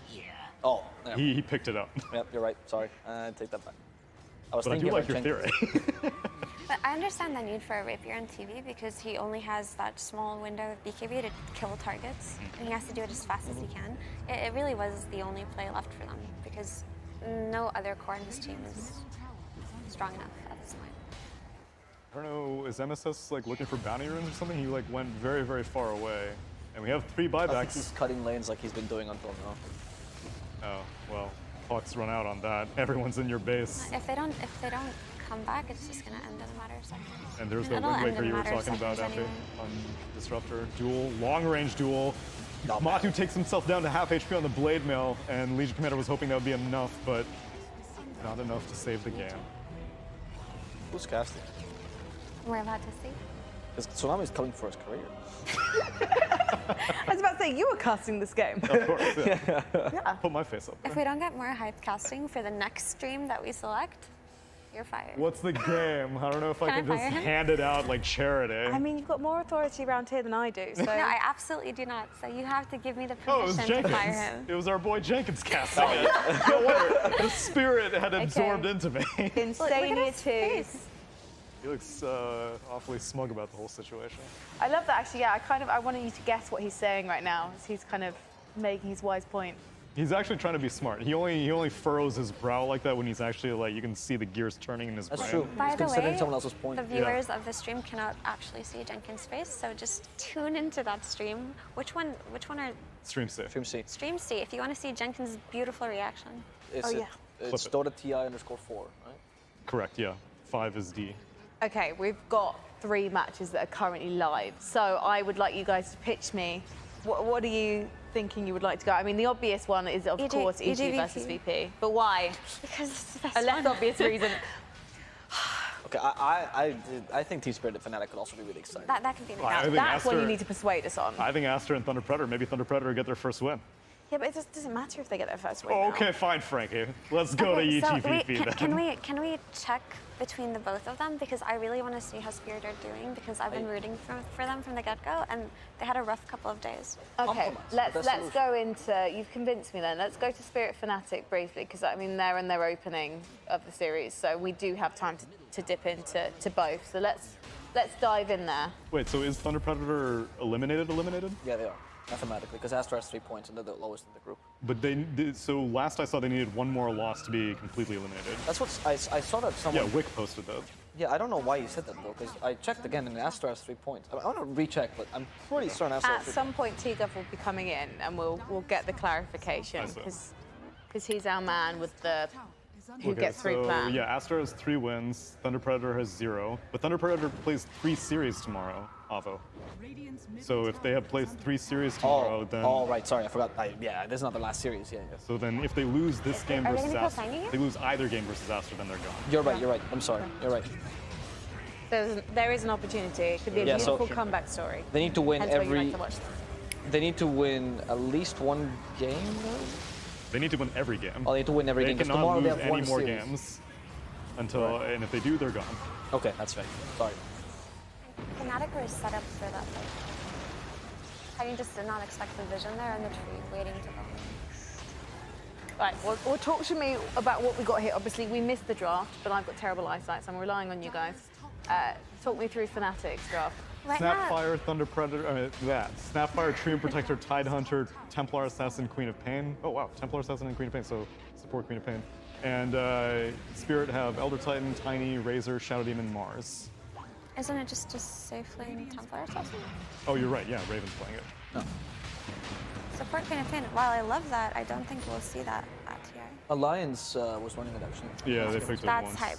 I have been advocating for that hero as a 4 It's really for strong. a very long time, by the way. was, There's but then- proof. It is on the internet. On my Twitch, I play that hero. What is your Twitch again? I don't have a Twitch. I do have a Twitch. I just don't want to put it in here because I don't want. I was giving you a chance. I didn't want that. She doesn't want the chance. Is it /HealthyGamerGD? Yes. Yeah, Yes. that's the one. Thank you, Frankie. Yeah, I'm learning my means here. So talk to me about why you love Queen of Pain as a support. It's just I just like playing her as a sport. But no, Very selfish reason. Yeah, no, she has really high mobility, and you can transition into a core quite easily, which is a nice thing to have if you play a lot of pugs the way that I do. So. And her laning is crazy. Like she's one of the strongest like harassers in lane. As a 4, that works well because you harass the carries. That works nicely. You have a nice utility actually with the shard as well. And you can place a ward behind the Safeling tower, and you can just blink snipe their couriers, and it bothers them. And I do that a lot. Well, okay, again. I feel like a lot of your reasons are a bit toxic. The one thing I'm wondering about, looking at her kit and the fact that she has a blink on her, I'm just wondering, is that a waste of an ability slot when you could buy a blink dagger? No.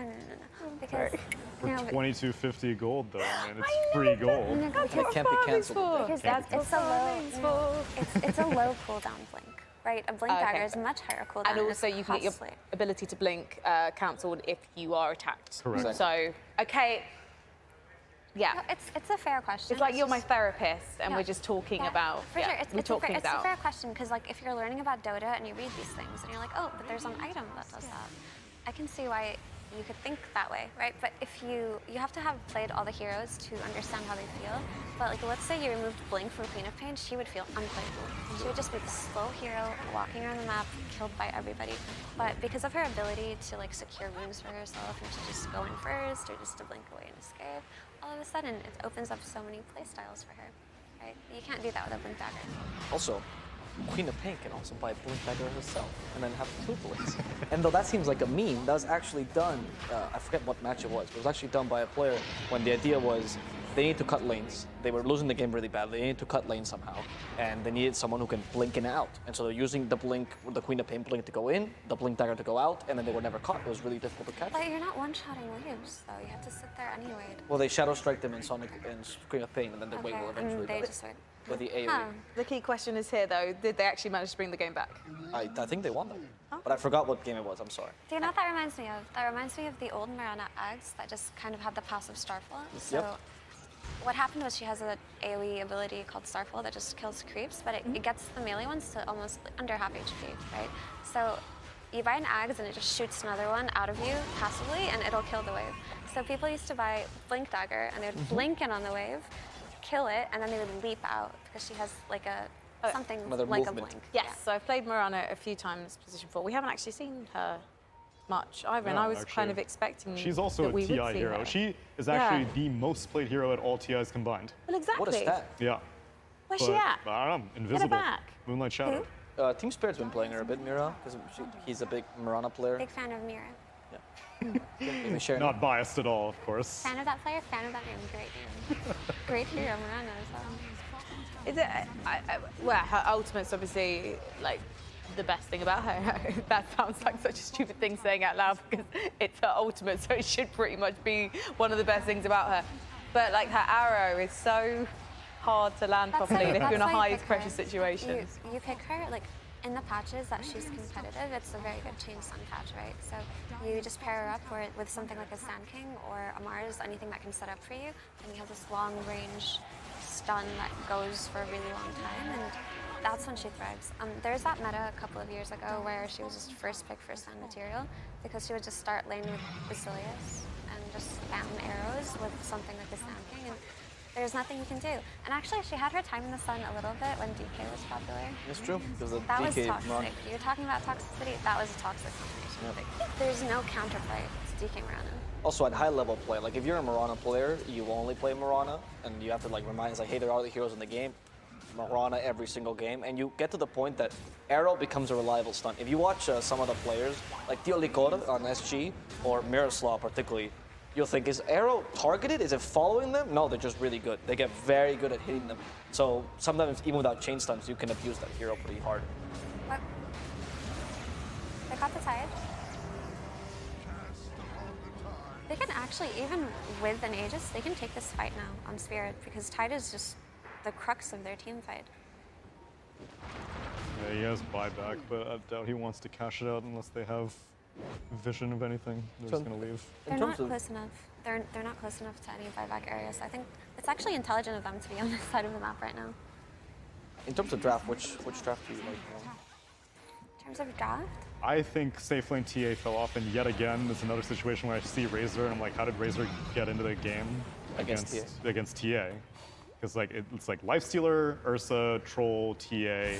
I'm generally like, you can't let Razor get in against these heroes. I do like Spirit's draft personally. Just because I think Shadow Demon is a really annoying hero, but he plays very well against TA too because he can either disrupt her or just purge her, and that lowers her mobility in fights. He can also save his teammates if they get ravaged, if he's at a far enough distance.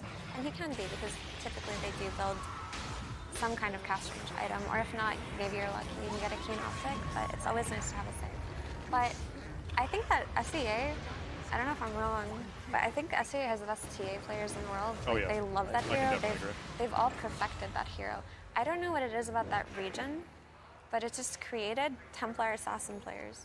Yeah, that's why they also have the best Razors, because they had to learn to deal with TA. Like, that really could be it. Whenever, I remember when you do team prep, some of the teams will actually look at how SCA deals with TA, for example. Like, they know certain regions have certain really good picks. Yeah. And for TA, I know a lot of teams will look at SCA and be like, what do they think about? Like, what is the meta counter? Because obviously Viper is very obvious, you know, Venom might come into play. But the Razor was actually an SCA idea. SCA was the region I was like, no, Razor's the hardest counter to TA. And just, who's the best North American TA? It's Abed. No, this is easy. Well, it's Abed. But he's not. Where's he from? Well, he's from SCA, right? Yeah, but he's SCA. So there you go. Case in point. That's the most American thing, right? We claim him. Yeah. Planted the flag. On Abed's face. That's right. Yeah. I'm just, the region he's playing in currently is not. Yeah, that's fair. Right? Right? That's what I meant. But he's actually an SCA player. Yeah. Right? People are like, we have TA players with Abed. He doesn't belong to you, bro. Do you guys want to stick with Fnatic versus Spirit for the rest of this match, or do you want to head over to EG? I would like to check in on it. Yeah? I'd like EG. Okay. If it's possible, Dota Wizards that be, can we head over to VP EG? Thank you very much. Wow. They're so nice here. They're so nice here. I was having acid reflux earlier. They went out and got me some Gaviscon. Great people. Such lovely people. So yeah, let's head in there and then just like see what is going on, because that is kind of the marquee matchup of I guess this time slot that we're in right now. These four matchups that we have. It's going to be Stream A. Obviously, you can head over and you can watch that one. I think it's Gareth and Lacoste maybe are casting that one, but you can watch it also with us. Yeah. As I ask inane questions. And speaking of Abed, his Ember today versus OG was ridiculous. I don't know if you caught that game. Yeah, it was at the beginning of the That was an absurdly good Ember performance. What did you think of that match then? 1-1. That's the result we want, right? Oh, we don't want a 2-0. We want to obviously have an even matchup so that when we go to main stage, if there's a possibility of seeing these teams play in the main bracket, that's when we want the drama. Okay. Yeah, we want a level playing field as we exit the group stage between those two teams. But really, who was the most impressive for you, Salami? Did you get to watch much of it? Yeah, what was most impressive to me is that EG came back, because they got obliterated in game one. It was the fastest game so far at the group stage. Like 27 minutes or something. It was 21 or something. Yeah. So they got murdered. And typically when that happens, an old EG that may not have a mental coach might fall apart against a team like OG. Say his name.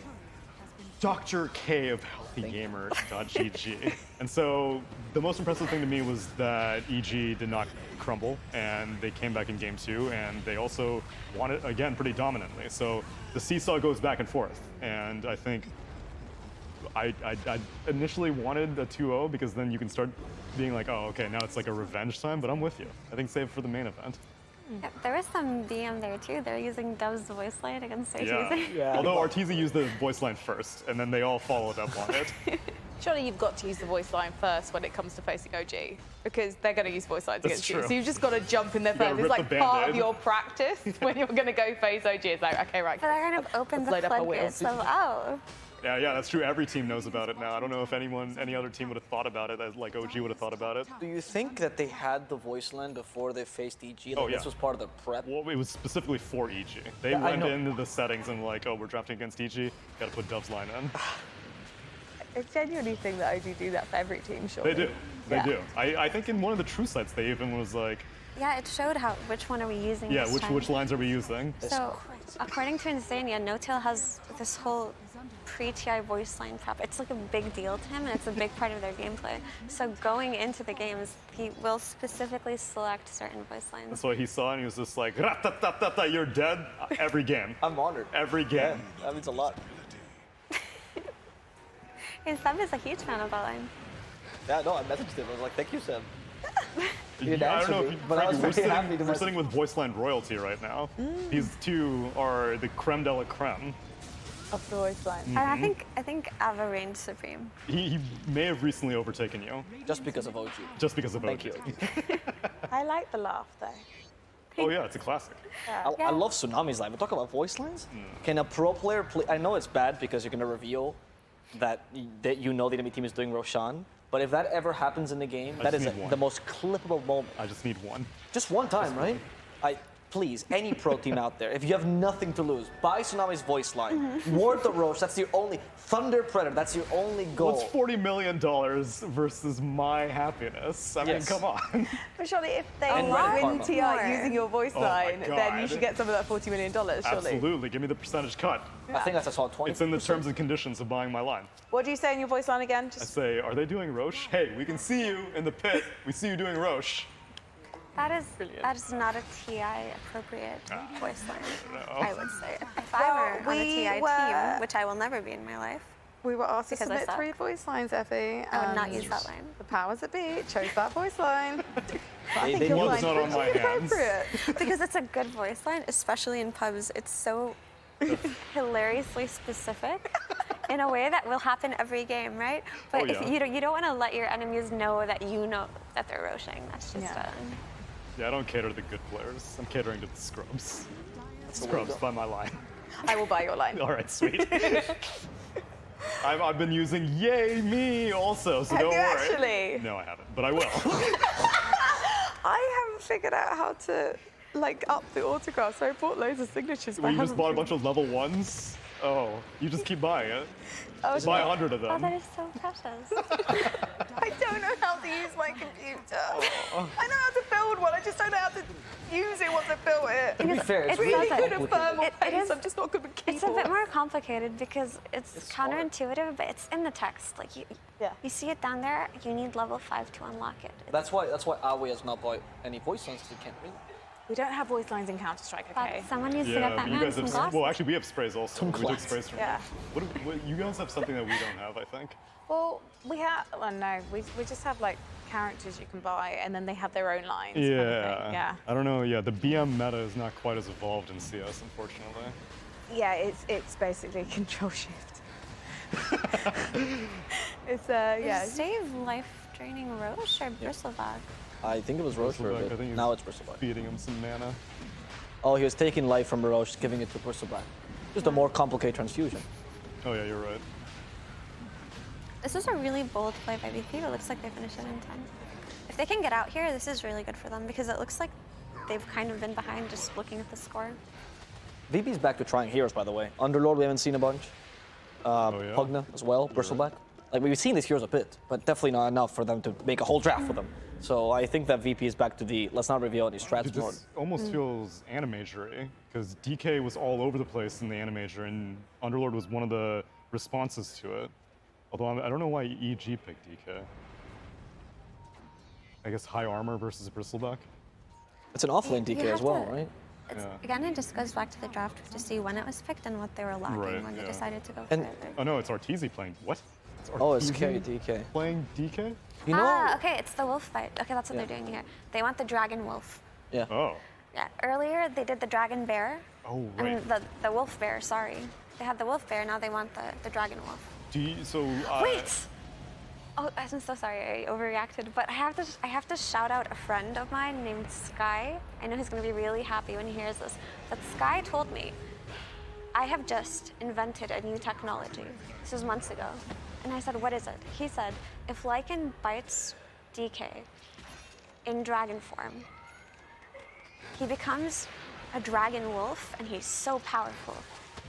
And that could be a TI meta. And then I just laughed in his face. I was like, man, you're thinking about some crazy things, but we're actually here in this timeline. So, Sky, I hope you're watching this game, and depending on the outcome, I will apologize to you. Well, also, I think there's a qualification to that, which he actually also told me, which I think depending on if you bite the dragon while he's in dragon form versus if you bite him before he goes into dragon form, I think he can stay ranged. Yeah, that's the point. That's right. the technology. But I think it depends on when you do it. Yeah, you have to do it so he stays ranged. That's why it's cool. Right. So you do Which one don't is you it, do it though? before? Yeah, before. Before and then he Because goes dragon. If you bite him while he's in dragon form, or any kind of hero like Terrorblade 2, they're not going to get their ranged. I think Terrorblade also still doesn't get it. No, he can. I'm pretty sure. I think he can. Oh, Terrorblade does get it as well. Yeah, you can if you do it the correct It way. has a weird thing as well where Terrorblade You might see the attack projectile or something. But it's instant. It's an instant attack projectile. Yeah, so it's instant. It works. It's really strong. Yeah, it's like a melee hero with range. I see. It's actually similar to Tiny. It's basically a Meatloaf song called Took the Words Right Out of My Mouth, but that's a very niche reference, and now I've aged myself as 10 years older than I say I am on screen. We're going to have a change really soon. I keep doing the hashtag spoilers. I've got to not do this tomorrow. Oh, yeah, it's just true. that which one of you is going to be Well, we don't know eliminated. yet. So all we know is that it's about to happen. What are you pointing at me for, boy? Oh, it's me. Oh, it's me. Me? I can see it. It's me? Yeah, You're see? in the chair I associate with, though. If I someone's going to associate replace with me, that it chair. has to be the wonderful T-Gov. Sweet old We Amber. need the it is pink your wave time. sofa, that's what we need. Yeah, we're going for the bright colours for the slightly less, more peachy vibe. Hello. Hello. Can I also say, I think, I can't remember, maybe it was you I was talking about, Tiga, but I hadn't seen anyone playing Pity McPitface, a.k.a. Lovely Badonkabonk. Underlord. What are you doing? Underlord. What language are we speaking? You got a lot of nicknames. Yeah. We good? I don't know why, but offlaners I never call them by their actual name. I literally That's right. objectify them. What's your centaur nickname? Oh, Warhorse. Oh, Warhorse, that's Because he's half a horse. right. And The other he's half is into war. Yeah. Ah, I see it. So I call Centaur Runner Warhorse. I just think it's catchier, and I just think some of these heroes already have two names. Why can't Centaur War Runner have a second name? And Warhorse is a good play. Yeah, it made millions on Broadway, so we like making money. Were you about Welcome to to ask if Dota. Underlord had That been is picked yet Dota. or seen? Yeah, because I hadn't seen him yet. He doesn't seem to be very kind of TI meta so You're far. correct. It was unpicked before this very game. There was 14 heroes that weren't picked, and then this one picked from VP. Now it turns out to 13 heroes. So Playing some crowd noise. there we go. I'm actually really excited. I'm right now. Right now? Right here. Right now. Okay. Good. I'm really excited. We're almost there. 2 more components left before we see the Dragon Wolf. Oh yeah, also, Sounds like I heard an you guys awesome metal talking about the song. whole range and stuff thing. They were right. It was With the Dragon Wolf. Yeah, so if you bite them and they haven't activated their additional range spell, if they use the additional range spell whilst wolf, they become ranged wolf. Okay. So that's it. What If about you- troll? Can That you one- toggle? Don't know. Okay. Literally no clue. But I'd assume it would also work with that vein because you're switching into the range, right? But probably not. But the metas, the DKs, these ones which are very clearly plus range with spell activated. If you're wolf, you become ranged wolf.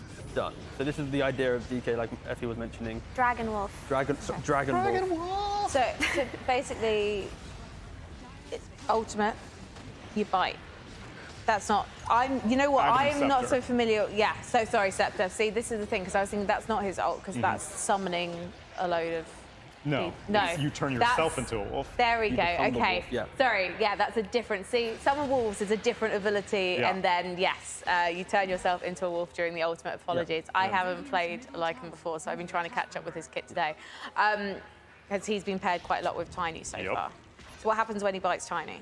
So there's a variety of bonuses. There's nothing special with Tiny. Well, I guess with the tree also he gets bonus range, but you know we're going down a whole rabbit hole. Yeah. So you get all the bonuses that Lycan gets from his own shapeshift. You get bonus night vision, you get a crit, you get to move around at hasted move speed, and you and him also share lifesteal with one another. So if he right-clicks somebody, you get the lifesteal. If you right-click somebody, he gets the lifesteal. There's a lot of like positive, and the whole idea and what we're seeing in the meta, or at least people are trying to do, it's having that Lycan who's in the off lane, eventually get it around 20 minutes, pairing with this like big physical damage core that normally gets a little bit kited. You don't get kited anymore if you're a literal wolf with a dragon wolf, wolf man, Wolf a bear. rock wolf. Wolf Bear. Rock wolf. Wolf bear. What's wolf bear? Wolf Bear. It happened earlier. Game 2 of EG versus OG. They picked Ursa. Ursa was getting kited very, very badly, right? They couldn't win these fights because there's just no way for Ursa to fight. All of a sudden, Ice gets the bite, bites him, and then Ursa's this unstoppable force. There's no one to stop him. I am a fan of seeing these like accelerated cores. Because normally you'd have to buy like a blink or something, you know, it's like non-damage dealing, but yeah, it's refreshing seeing that this wolf meta develop. But why are we seeing Underlord in this game? Very good control and anti-push hero. So passive takes away physical damage by a percentage. He has a big old AoE root, which stops obviously movement. And then, yeah, he's just a big beefy boy. He can buy Crimson if he wants. He can also just be a more annoying hero like a BKB frontline. But in regards to this whole idea and concept that we mentioned about Lycan biting heroes, that's good in the open field of like running around a jungle. It's actually pretty bad running into a base, right? When you're running into tier 3s, tier 4s, this high ground area, there's not much open space to kind of maneuver. So Underlord is one of the better anti-aggression heroes. So we are kind of seeing that here where the entire Dragon Wolf VP was a disaster. Yeah, just everyone's hugging this Underlord and like walking together, right? That no one's kind of playing out by themselves. They're just using this Underlord as like a nice beacon in which they light the way to winning. Radiant are scanning. Yeah, that was the debut of the bite. Went extremely poorly. DK tried to initiate, got caught in the pit. It was a choke point, and that's where Underlord does his best work. And so, yeah, we'll see the replay here. Arteezy gets the bite, goes into dragon form. He's like, all right, it's time to party. He gets caught in the root, and he's like, I don't want to party anymore. But look, they also had Crimson Guard. Like, this Underlord pick is kind of genius because there's Atrophy Aura, and he's going to build the Crimson Guard, and he's going to have this pit to actually stop this Dragon Wolf. He doesn't have the mobility that he wants to have. So I don't know at what point they picked it, but it looks so good just judging from the way this fight went. This is like, you know how Silver Edge is very meta right now? This is too good of a Silver Edge game. Like you want that proc to be hitting the Bristle or the Underlord. Like you want it to be hitting everyone, but you have for one. the break. Yeah, exactly, for the break, exactly. So this is kind of the game where DK right now, he has Ags, he has Armlet, he has Falcon Blade. These are kind of the cheaper items. But he still needs the BKB, the Silver Edge, and then after that he probably needs like a Daedalus, a Satanic. Like there's so many items that you kind of want, and it's just because of the innate tankiness that you have on VP's lineup. I wonder what they're doing it again. This Bristle has no fear whatsoever. Follow up from the Shaker. And it's quite powerful, but they're It's a just nice day, very They're all tanky. stuck in these trees, and then another root. The value of decrypt there as well, right? Like if you decrypt the guy they're going on, and they have no way of getting rid of that. Look at this Bristleback, he has no fear whatsoever. Yeah, there's no damage. Just this Crimson Guard and this Atrophy Aura and this Pugna in the backline is just like giving HP to anyone who DK is going on. Makes it so that even if he's bitten, he doesn't really do anything. About to finish Lycan. Stomp comes out on Ember. Look at the hero portraits for VP, the red bars below them. Them being full, that means it took 0 damage, but that poor little old trooper Pugna, he was the one who's sacrificing himself for everyone else to live. That is, yeah, EG has a lot of damage issues right now, and it does kind of lean towards the fact that they don't have that Silver Edge, they don't have that way to, you know, get rid of the tanky front line. Yeah, I wonder how Abed did in this game, because this is ideally one of those I need hybrid damage from my cores. They have a Crimson Guard. I need someone who's dealing a lot of magic damage. And Ember is able to pick off the backlines with the Pugna, but yeah, everyone's HP bars were full. And Ember pretty much cashed out everything. All the cooldowns, all the mana, and yet no one really got a scratch on them. This is looking really difficult for EG because these VP heroes are way too difficult to kill. And they have damage issues right now, not just the lack of hybrid damage, but just damage output in general. DK isn't the best at it, right? Ember does damage, but it's kind of a long duration kind of damage. It's slight chains, slight chains, slight chains. That's true. And if you're gonna take long fights versus Bristleback and Pugna and Underlord, you're not doing it right. So I would have liked to see how the draft played out, but it really looks like VP's draft here ticks all the boxes versus EG's in particular. Just to draw your attention to Stream D, Aster has beaten Thunder Predator, which, if I'm right, T-Gov, means they need to win this next match. No, they need to win this next game to stay in. It's no, all wrong now. Are they just out now? They're done. They're done. Oh, I thought they had one more chance. They don't. This was their one more This chance. is the first time we can happily say. Happily? Happily? I mean, this Psycho. is TI. There are 18 teams. We can't. Okay, I didn't mean to say happily. That was a wrong word. But anyway, we can, with mild emotions, be it some happy, some sad, say that this is the first team that is eliminated from TI. International. Is there something we need to do when that happens? Is there a... Yeah, we all need to. Can we join hands, please, and sing a prayer for? We can fist bump. We don't. Okay. Well, COVID. that sounds like a High five from a celebration distance, kind of Tsunami. thing.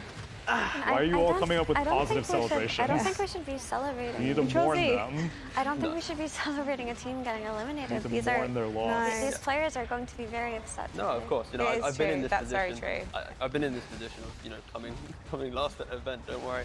But This event specifically, actually. Yeah.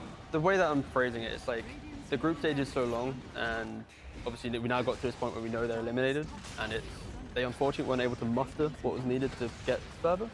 And I think it's just the thing where you need to look towards the next phase. But of course, like Effie mentioned, is for sure they did really well to get to this point, to get to TI. They did put an amazing performance during the Singapore major. Unfortunately, again, at TI, during the intensity of this event, they didn't do it. So commiserations that they weren't able to make it further, but they did have a beautiful story throughout the year. They won over a lot of fans throughout the year. And again, this is a brutal event.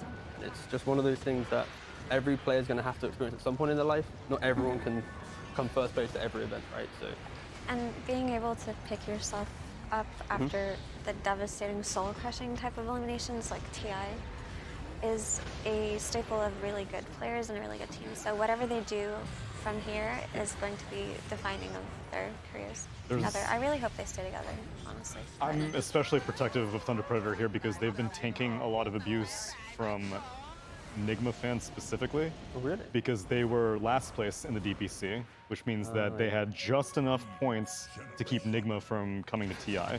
And so a lot of people have been critical of the South American DPC for letting Thunder Predator make it, but Thunder Predator earned it fair and square. They did well at the Singapore major, which Nigma did not. Yeah, they earned it, and they're not at fault for the way that a system is put in place, right? Yeah, so exactly. for fans to blame a team that has nothing to do with it is just ludicrous. Yeah. So let's not do that at all. We were all happy to see them here. It's unfortunate that they couldn't have had the run that they wanted to, but their run at Singapore was incredible. People were so impressed by them, and I think no one's going to forget that crazy group stage that they had. So with that being said, I hope that they can have fun in their game too and not take it so seriously. Maybe just pick whatever you want to pick. They also have 3 series tomorrow. 3. So just have fun with it. Have fun with it. Yeah, I mean. Games, right? Well, yeah. They have 1 more game tonight and 2 games tomorrow, which is 1 series. Yeah. So wait, they have 2? They only have 2? Oh, they played 3 today. Yeah. Okay, so the moral of this thing is just like if they can enjoy themselves now and just not be too depressed, just try to play like it's the pub and try to have fun. Go out with a bang. They still got to TI in the first place. Yeah, exactly. And that was kind of at TI9 when we came last, that was the exact same vibe we had, which was like, we're already out, let's have fun. Then we started winning. And it was like, no, why are we now good when we don't care? But that's honestly the biggest takeaway is if you can go to an event and have the philosophy of it's just like another game at home and just you disconnect the importance of the event to your quality of your game and you just enjoy it with your friends. Your team is your friends, right? That's when you play its best. And I think that's why we see these teams excelling when they're able to break down the kind of intensity of the tournament. And VP just closed out the game, so I will go on record to say, Nate, Sky, Dragon Wolf did not work out. Back to the drawing board. Don't paint that invention you talked about. Well, this is exciting though, because hopefully that's going to awaken something in EG, like we saw this morning against OG. So this is kind of the result we wanted. We wanted the young guns of VP to actually kind of step up and kind of whip EG into a frenzy. So potentially that's what we're going to see in the next map. Especially with creative drafting, because I mean that's been VP's hallmark. I could have seen this Underlord fail and been like, why are you stepping outside of the box? But their creativity was rewarded. I also need to stop calling it maths. I apologise, everyone. I call it games from now on. We do have the option to pop into a different stream. We have the option, as you can see, we've got Spirit versus Fnatic. We do have Secret versus Quincy Crew we could return to.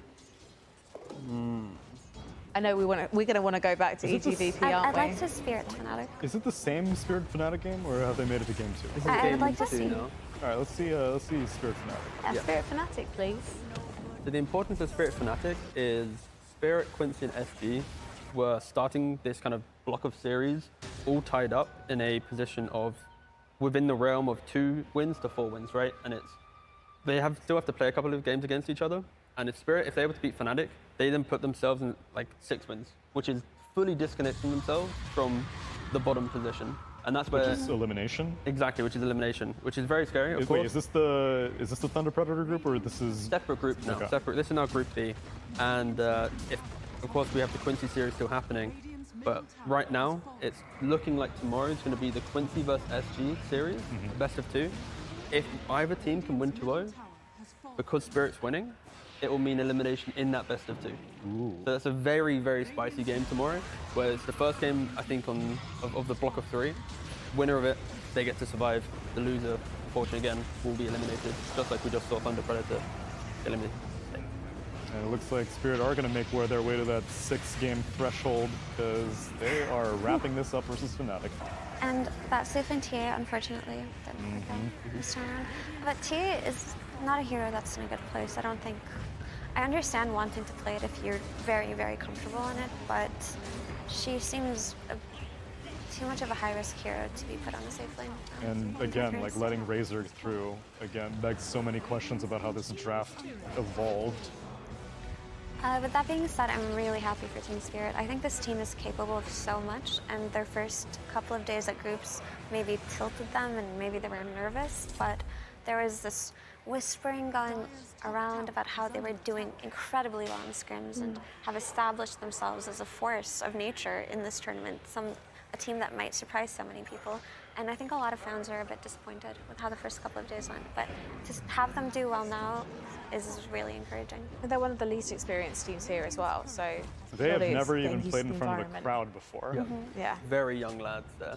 But that's kind of like, I've said it on previous panels, this is the team that we wanted the DPC to elevate, because before, especially like within the Eastern European region, it was always like the same old lads holding down the fort. It's like, we'll make it to the events, but with the kind of longevity of DPC being able to like improve over time and always be having to play at this like high level, it does push these kind of on the fringe teams over the edge and into kind of the international space. And Spirit is that kind of beautiful story where they can now comfortably say they are fighting always to be the best in Eastern Europe, tied up alongside VP. And again, I'm very happy that we get to see these new storylines appear, because it's refreshing just seeing new faces within the scene. In terms of VP, because their average age is 19, or 4 of them are like 19 years old, they're all very inexperienced themselves, but because they had a good streak with VP Prodigy, maybe they're like 6 months ahead, or maybe a little bit longer, further along than Spirit are. Yeah, I think that's a fair assessment. Also, because you get to attend these international events, VP got to level up faster, because Spirit was probably like neck and neck in the Prodigy days, but then you get your break first, and you get to go to be the representation for CIS/Eastern Europe, and then you get to play all these other international teams, so it starts escalating. I just saw your little hands just go like an excited dinosaur. It's like Sky was trying to deny the Earthshaker, and then he clicked him, and then he had like 10 HP, and I was like, oh, he won't have time to do it, will he? And he didn't have time.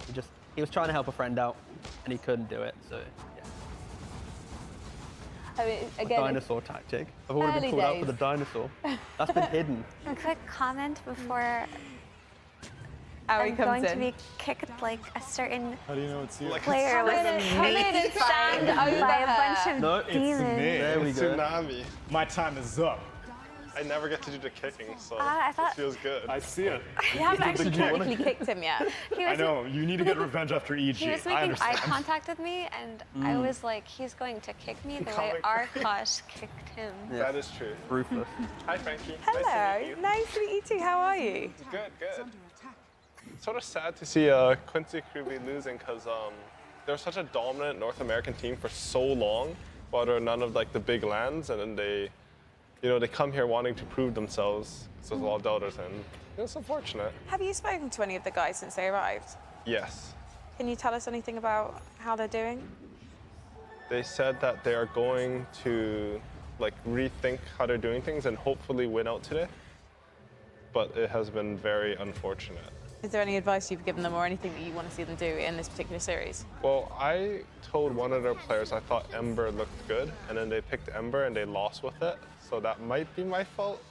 To be fair, Ember was doing extremely well. It was in like I 9 think and he 1 looks time. good. So much. Yeah, it's been very, very good. One of the best of the Spirit heroes.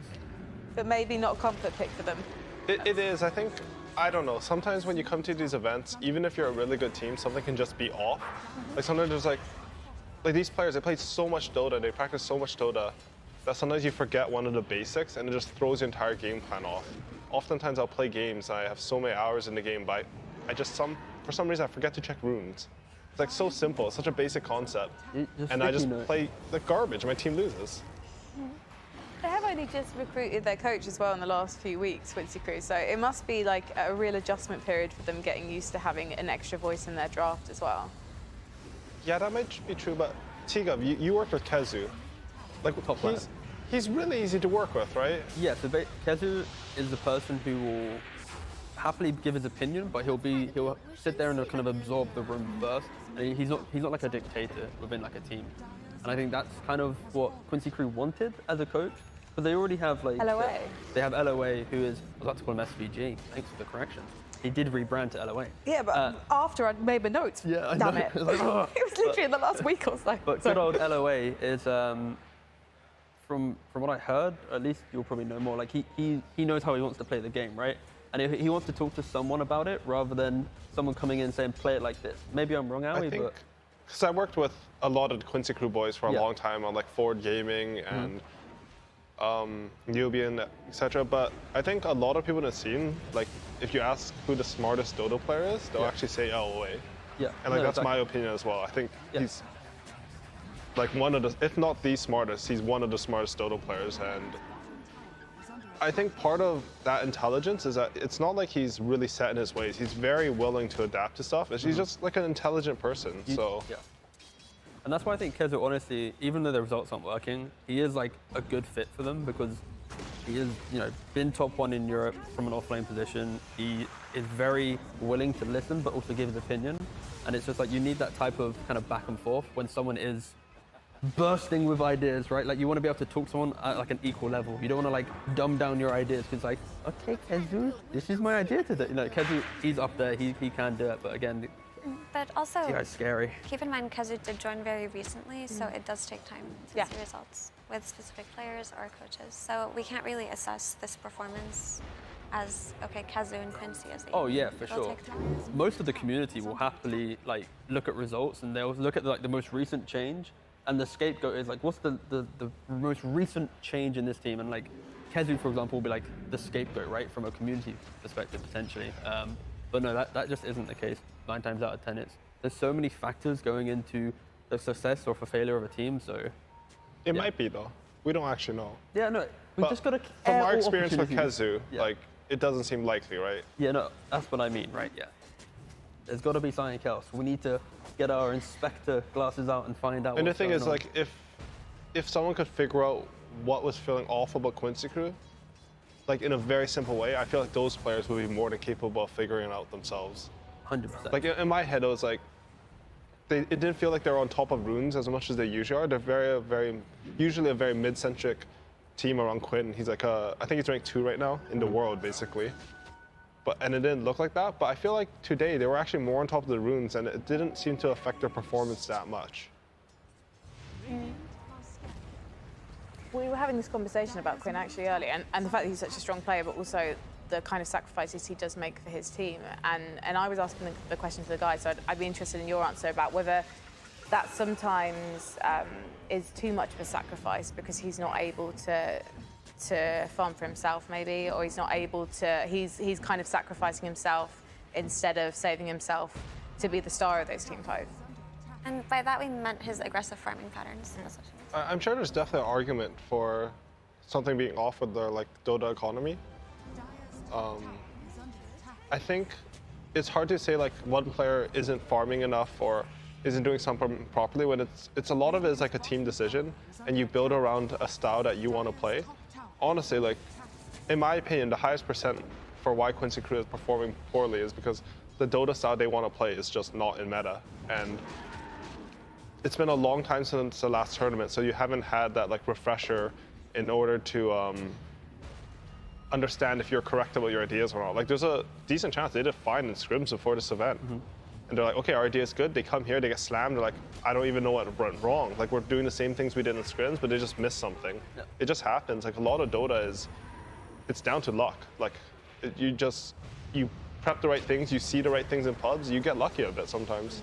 The thing as well with TI, it's as soon as you go from scrims to actual group stage, there isn't enough time to lose, see why you're losing, and take it back to the practice room, right? It's all, from here on out, this entire group stage is talk over dinner, talk over, going outside, getting fresh air. It's all hypothetical stuff. And getting a Dota player to understand what went wrong or right through a replay or through just physical verbal, and not actually putting them into the game to say, let's recreate that situation, let's play it, let's try it, etc. That is what makes and breaks players at TI, because outside of that, other tournaments, it's you play a group stage, you have the morning after the day off.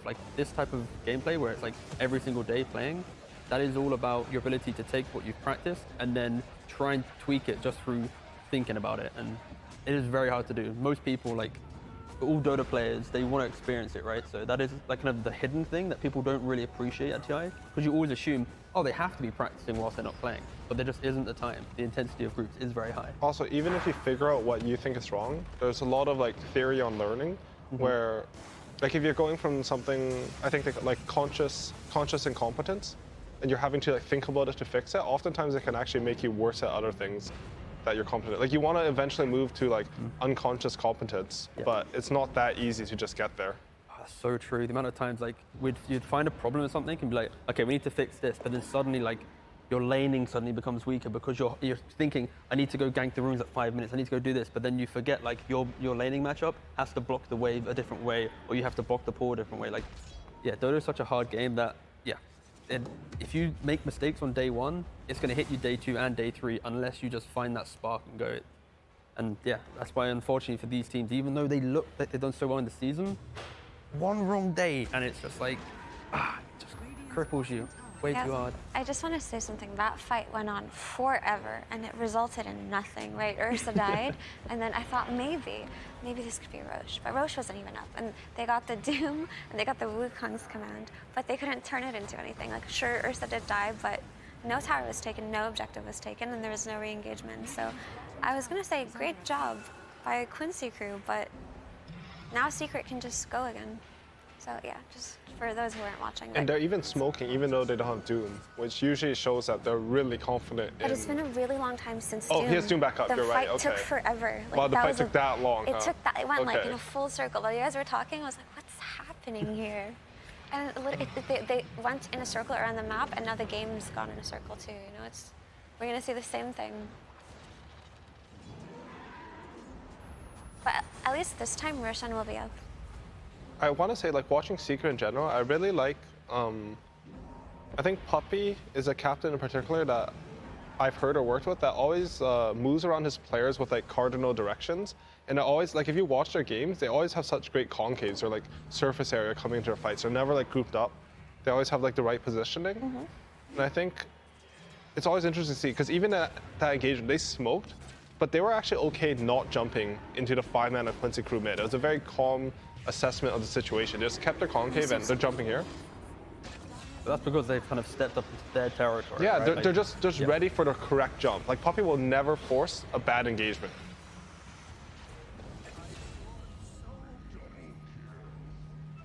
That was a really, really, really good jump. They got the Train Protector buyback, and Train Protector being dead in fights is important because his root versus Void Spirit is such a thorn in his side. So this buyback was necessary given that the fight was going on. But if Quincy Crew can't pursue anything afterwards, it's a bit of a wasted buyback. I guess it was enough to just make them turn around. I'm wondering what timing Quincy Crew are sort of waiting for though. Like maybe the Skydion clings. Maybe they're just sort of in some sort of limbo where they don't feel comfortable pushing forward on the map, but it does seem a little bit that if they just sit around Roshan, they're falling a bit behind. I mean, there's a Doom falling with Devour. Agreed, but if they leave it, then Ursa takes it. Yeah, right? I mean, So- they have to do this. It's just like, at some point, you need to pull the trigger, right? Yeah, they have to. It feels like a strange impasse, but they're just scared of so many. They're scared of so many things that could go wrong. It's also like, if you look at the Come on over. Oh, wait, hold on. Oh God. Oh no. Here's the I'm so dinosaur excited. eating. All right, let's just get it over with. Effie, get the hell out of here, my friend. Go! Okay. Go, you sassy banana I'm sitting on bread. You're a banana bread. You're a banana bread. You're Get Brain out. was moving faster I'm than he was sitting on talking. battery packs. I I don't care. I have Your to battery go to packs. Gentle Vixen or something. This is my time to shine. Get out! I'm just kidding. You cannot, like, literally, like, on Everyone the will be sideline, he's extremely just like preparing excited to to run. see me. I have a baby on my bladder. You cannot do that off camera. Jesus. I'm so excited to see you, Frank Kersey, everybody. The big Frankie herself. It is I am so the dog good to see you. from the Twitch emote. That's Hello. right. No, actually, the dog from the Twitch emote died. I got messages from people saying, "Did you die?" Why would you bring that up? Sorry, I don't know. I just got, listen, Twitch has already upset that I replaced Effie, and now you're bringing up that the dog died. What else, how else would you like to christen the panel, my friend? Oh, God, she put me on the spot now. I tried to christen the panel earlier. I mean, I've already graced them with my theories about Queen of Pain having a useless, like, an unnecessary blink when she could buy a dagger, and I was swiftly put correct. And I realised, I started doing the maths out loud, and I was like, oh, hang on a second, because cooldowns and not being able to use blink dagger in a fight, because if you're attacked, then it can't. And then I was like, oh, we've come to a conclusion. It's actually a really useful bit of kit. So I'm learning. Don't let the but smart what can people, you teach know, me? These guys are like analysts. You know what they do? They watch other people who are smart and then repeat what they do. Is that how you win TI, Frankie? Absolutely not. You got to be an innovator. You got to be creating the new meta.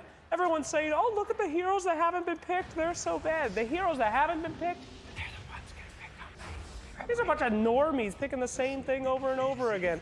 You're an innovator, Frank. You always have been. So basically, when it comes to the main stage, completely screwed, because we're going to see completely different hero picks. Absolutely. But then you just get to talk about how smart they are. You also just got jumped for free there, it feels like. We'll watch a big fight first. Okay, let's watch the big fight. Okay. But the point you made is very TI-esque. Ooh. What does that mean? That means I get my job tomorrow. Yeah. TIS? I made a TIS Things that point. happen due to like the meta of TI. Anyway. Whatever. What's going on, guys, in this fight? I mean, I looked at So, don't look at Slacks. Don't look at There's a cooldown after Don't you trust do that. him. You can't see anything. He's dangerous. I'm literally blind. All right. Yawer went to hit the mid tower. Yes. Secret tried to jump him. Yes. And they got him really low, really fast. But they were able to sort of protect him a little bit with a fissure, a tree armor, and an overgrowth, and they actually managed to trade pretty well. Enchantress and Ursa with a buyback on Puppy for just the Clinks. It's not bad, honestly, especially if you're down gold like this. Yeah. I mean, I'm really rooting for Quincy Crew here. They had a pretty rough run, and today was the day they were supposed to prove. We faced off against the best teams in the world, but now we're gonna rip them apart, and they got 2-0. Do you know what happened? Oh, what's that? Oh, we told them to play Ember. Yeah. I did tell them to play Ember. That's why we kicked them. He even said for a percentage of prize Piece of pool. shit. Yeah. No, sorry, go ahead. What were you saying? Nothing. I've The been point kicked you by made so about many the heroes people. changing. It just keeps getting brought up. Guys, the British people are trying to have a conversation here. Sorry, T. Thank you. I guess like the rest of the world, no one will care. Why don't you go Brexit yourselves out of this couch so we What can... language do you speak? I don't know. American. America. Yeah! How many languages do we all speak? Yeah, we all just speak one language, right? We're kind of weak. Right? We're all weak and inferior compared to the world, right? Doesn't matter if we're British or American, we're all whatever. Politics aside, I highly respect your opinion, so please continue. You too, brother. Thank Anyway. you for touching me. You too. What was it? Yeah, so you said about how the heroes will change from group to playoffs. The whole spiel that me and Ali went through about the intensity of group stage, that 1 day off between groups and playoffs is when people get to truly test things. And it's why they will, fight for their lives to be able to get to that point, because that single day, that 6 hours of practice to try the new heroes, to scroll to the bottom of the heroes played and go, these 14 heroes not played right now, that's the one I'm going to surprise people with. So that is why the first day of group stage is so fun. You see all the new stuff, and then happens, people get eliminated, and then you get the day one of playoffs. It's like, this is the new inventions once again, like Slacks were mentioning, maybe like your top Blink, probably not, but that's the idea. That 1 day, it's creativity day, so good. Thank you, my TED Talk's over. I'm just so happy to see you here. You're just so great. I don't know, the Dota community... Already hate me. No.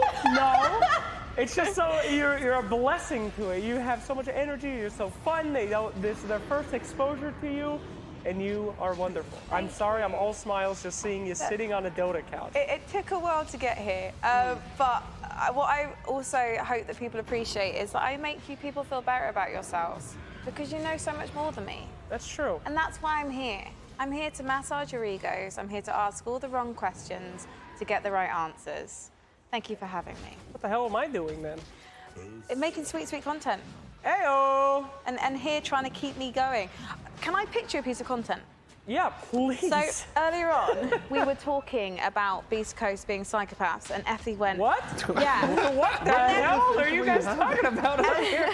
They're very joyous. You had to be there. Anyway, but then Effie was just like, oh yeah, like my top 10 psychopathic hero picks. But unfortunately, there's selfishly some teams competing for millions of dollars, so we didn't get to talk about it on the sofas. That's messed up. But I just thought, you know what, I'll ask Slacks when I see him. Can you please make that happen? Well, I studied psychology, actually, graduated with a degree in it, and I find that one of the best things to do when you're trying to talk about something like psychotic tendencies, we do something called a case file, where we'll find somebody, a case study, if you will. Well, Ali, what heroes do you pick typically these days?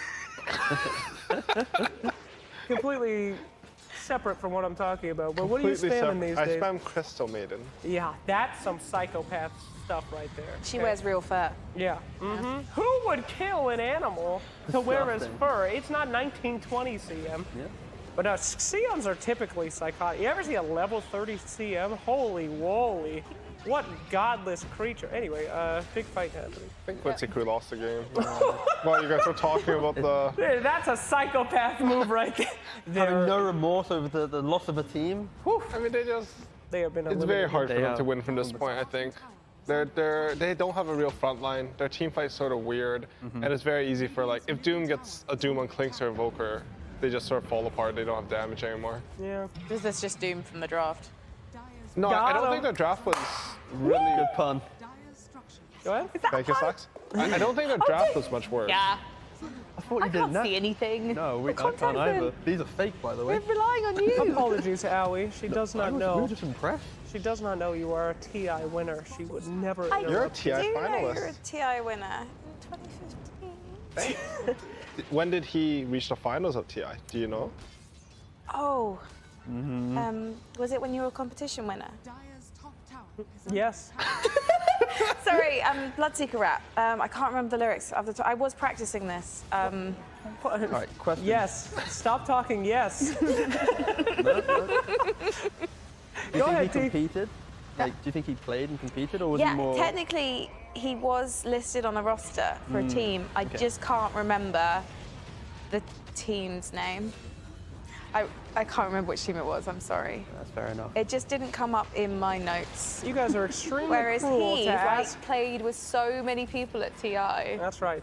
You're extremely cruel to ask the new host of random, nonsensical trivia that no one cares about. No, it's important. Well, we all care now. I'm sure Twitch chat are the just reason like... why I said it was part of me was worried that you thought he was a player.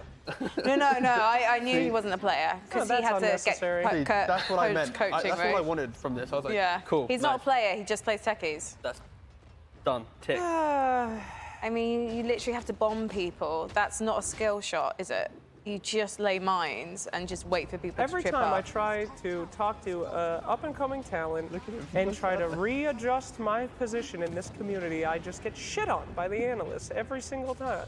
When will I be treated with any respect? Well, I'm getting the same respect as Quincy Crew in this game. Holy woly. Can we talk about Void Spirit? I'd like to talk about Void Spirit. Maybe This you hero. should, What maybe about you it? should be playing with Quincy Crew this event.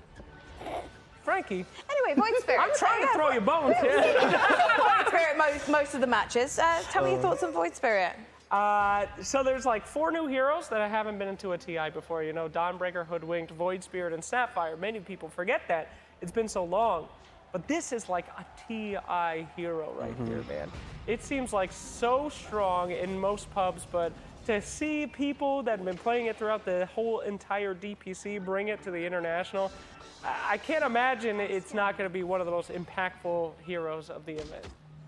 I mean, all Spirit heroes do the exact same thing, and they do it so well. Find the backlines, rip them apart, punish poor positioning. And when you have lineups like Quincy, where you don't really have saves, and you can't really keep that hero alive, technically Tree to some degree can do that with Overgrowth or Living Armor, but when you have the Ember Spirits, the Void Spirits, it's so hard to position well, and Dota is a game simply about positioning. So when Void Spirits and Ember Spirits and any of these exist in the game, you're going to be able to dismantle that very cleanly. So it's very refreshing these type of heroes keep kind of existing within the space. Content space, please. Top 5 spirits. Okay. Yeah, Breaker is number 1, thank you very much. Did you guys happen to see the draft for this game? Were you watching this or something else? Yeah, I think they picked We've Doom, missed all the Void drafts, Spirit, unfortunately. Monkey King, Enchantress. Go ahead. You are very smart. Thank you. I was just curious when they picked Invoker, because I feel like their lineup needs something more like an Ember. I got it for you. Was it banned? It doesn't show in order of like... Is that track Dota? Because it doesn't show the... Yeah, it doesn't show order. That's Okay. what I was going to say. But it was a first phase Tree and Invoker, and it was a first phase... No, Does it show the bans? It shows the bans too, yeah. Okay. Was Ember banned? Nope. Oof. That talk you had with them, Owie, must have destroyed them. They lose Yeah, one after game. they lost one game, we should do the opposite of what they AUI blamed Owie. says. I don't think this is an... I assume this must be in order, actually, but it was Tiny IO ban by Quincy, Snapfire ET ban by Secret, and then it was Tree Invoker first phase by Quincy, Monkey so and it Void was Spirit first by two then, Secret, okay. yeah. Oh, hey, I was watching the multi-stream earlier. How did they add Underlord pick, though? Crushed. Really? Crushed it. Really? It beat the DK safe lane carry? Yeah. Oh, let's go. Yeah, it That's was sick. a lineup with limited physical damage, just got pretty much 1v9'd by Underlord and a Crimson Guard. Just kind That's of very appeared. cool though, because the hero was just unpicked before that, and it just comes in and destroys the game. Like, imagine the kind of gusto you gotta be to be like, literally no one else at this event thinks this hero's good. But, however, what if it is? And then you just pick it. That's Dramatic, insane. slow. Right. Big boys get it done entrance. That's who I want to rap about. Exactly. That's right. You really want to rap, don't you? I do actually. I was tempted before this event, and then I thought I've got no one to make me some sweet, sweet beats. So I read it. T-Governor? I am wearing my attire to do such a thing, but You yeah, look sure. like I you're in played the clarinet Bastille. when I was younger, so You played the clarinet? yeah, I don't think I can get that into a rap though. I used to play clarinet. Why did I admit that? Oh no. What the hell's a clarinet? a It's like woodwind a reed instrument. So before you play, you have to suck a reed for about 10 minutes. And you just walk around the music room just being like, I'm sucking on my reed. Not gonna touch that one, production. You can't get me fired. That one just goes. It's basically just like a saxophone but use them smaller. too, and bassoons. Yeah. It's a saxophone but smaller. But anyway, Not me. But they're a reed Now instrument. you can put your hands down. so many added details we didn't need to share. I'm trying to remember what number reed I had. It wasn't. And I had also a played big cornet reed. and trumpet, but my mouth got too big for the mouth. Sorry, it's up to you, Let's put those down. Void Spirit. She's already lost her pass. If Void Spirit can turn up and just like let me use his ability right now, I'm just gonna go into one of those lovely purple worlds. This is a green screen studio. Hashtag spoilers. We could literally do this to That's me true. right now. Please. Howie, how many reads have you Reads of you suck. played? I have Slacks muted.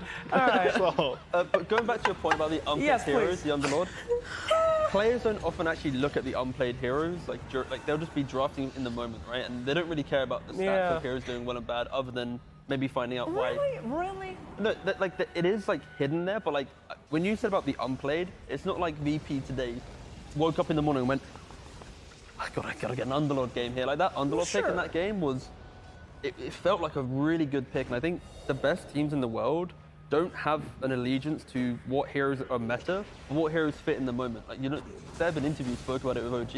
They will always look at all heroes as options, and in a draft, if they see something where it's like, this is a really good, I don't know, Ricky game or a Techies game or something, they all try and work it in because they see the way in which it leads them to the win, right?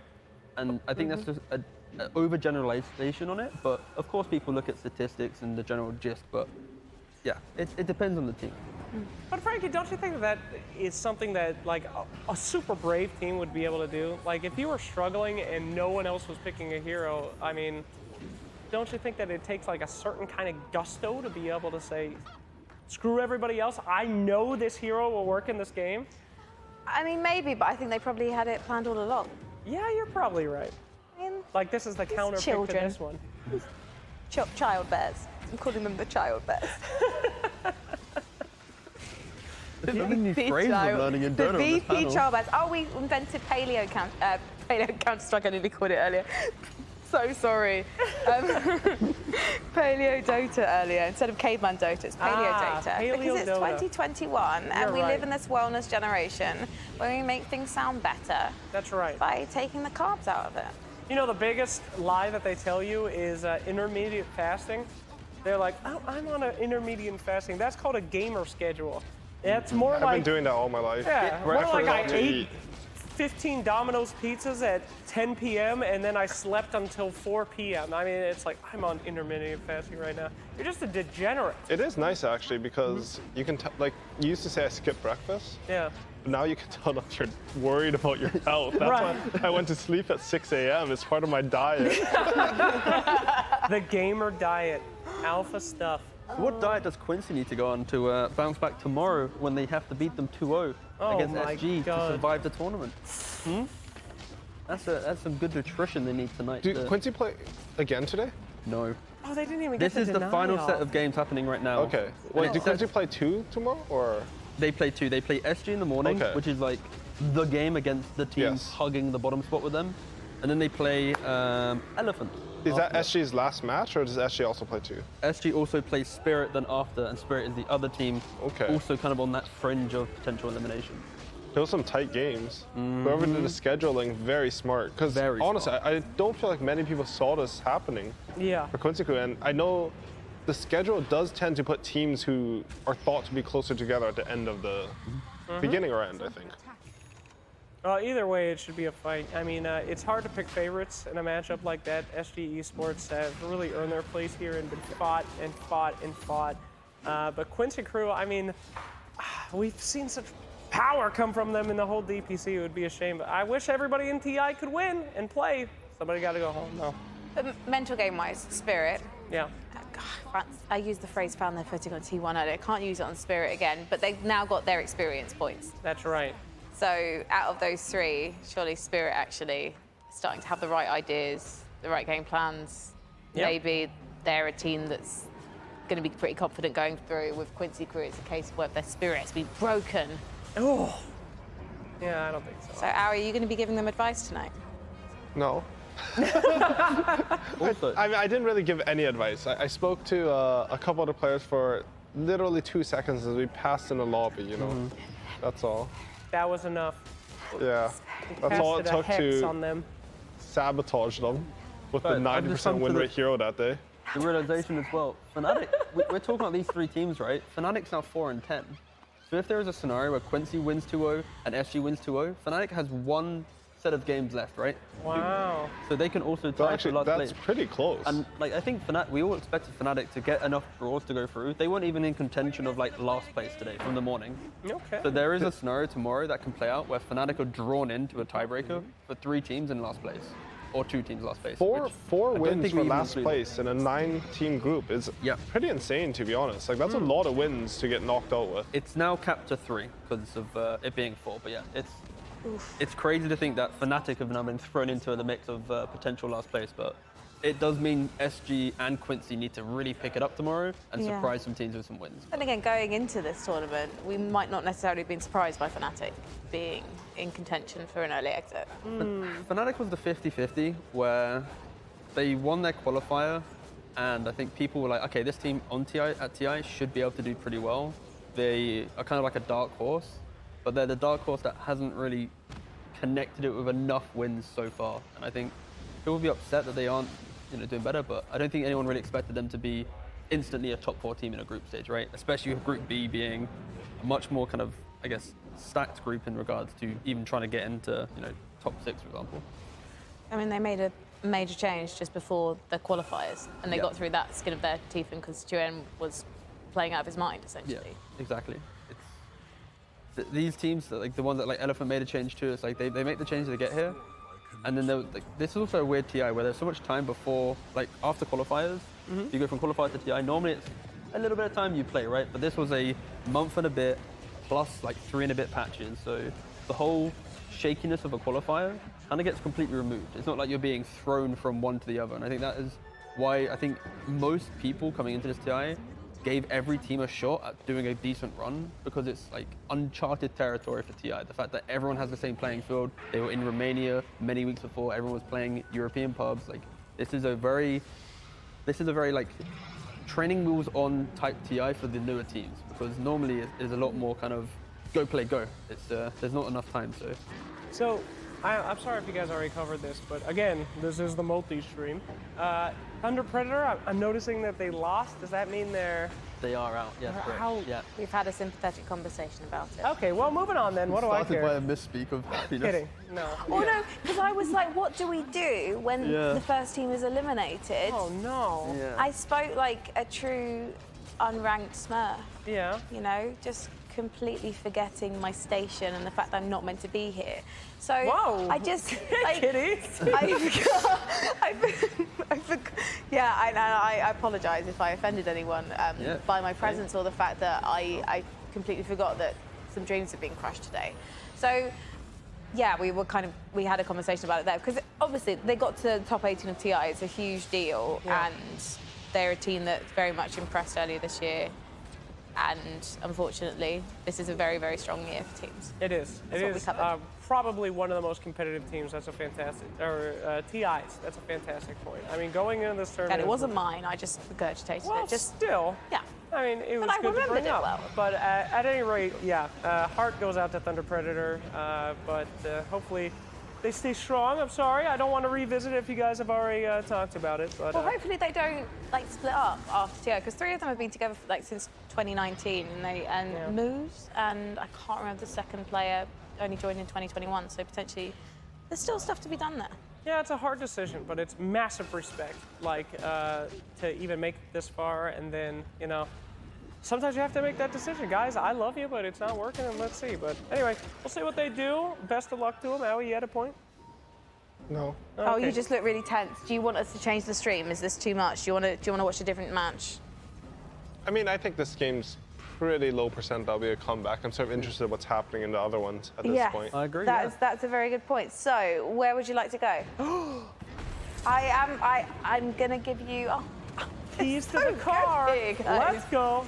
Straight away. Oh, we did talk about returning to EG versus VP earlier on. I'd be down to see that one, because I think game 1, the drafts were very weird, and I can't quite see the heroes, but I'm assuming it's a bit more standard. Okay. I mean, I think DK safe lane. We're gonna it's dive. definitely not meta. Definitely not a hero you see for TZ. All right, let's ride on Frankie's magic school bus. Woo woo!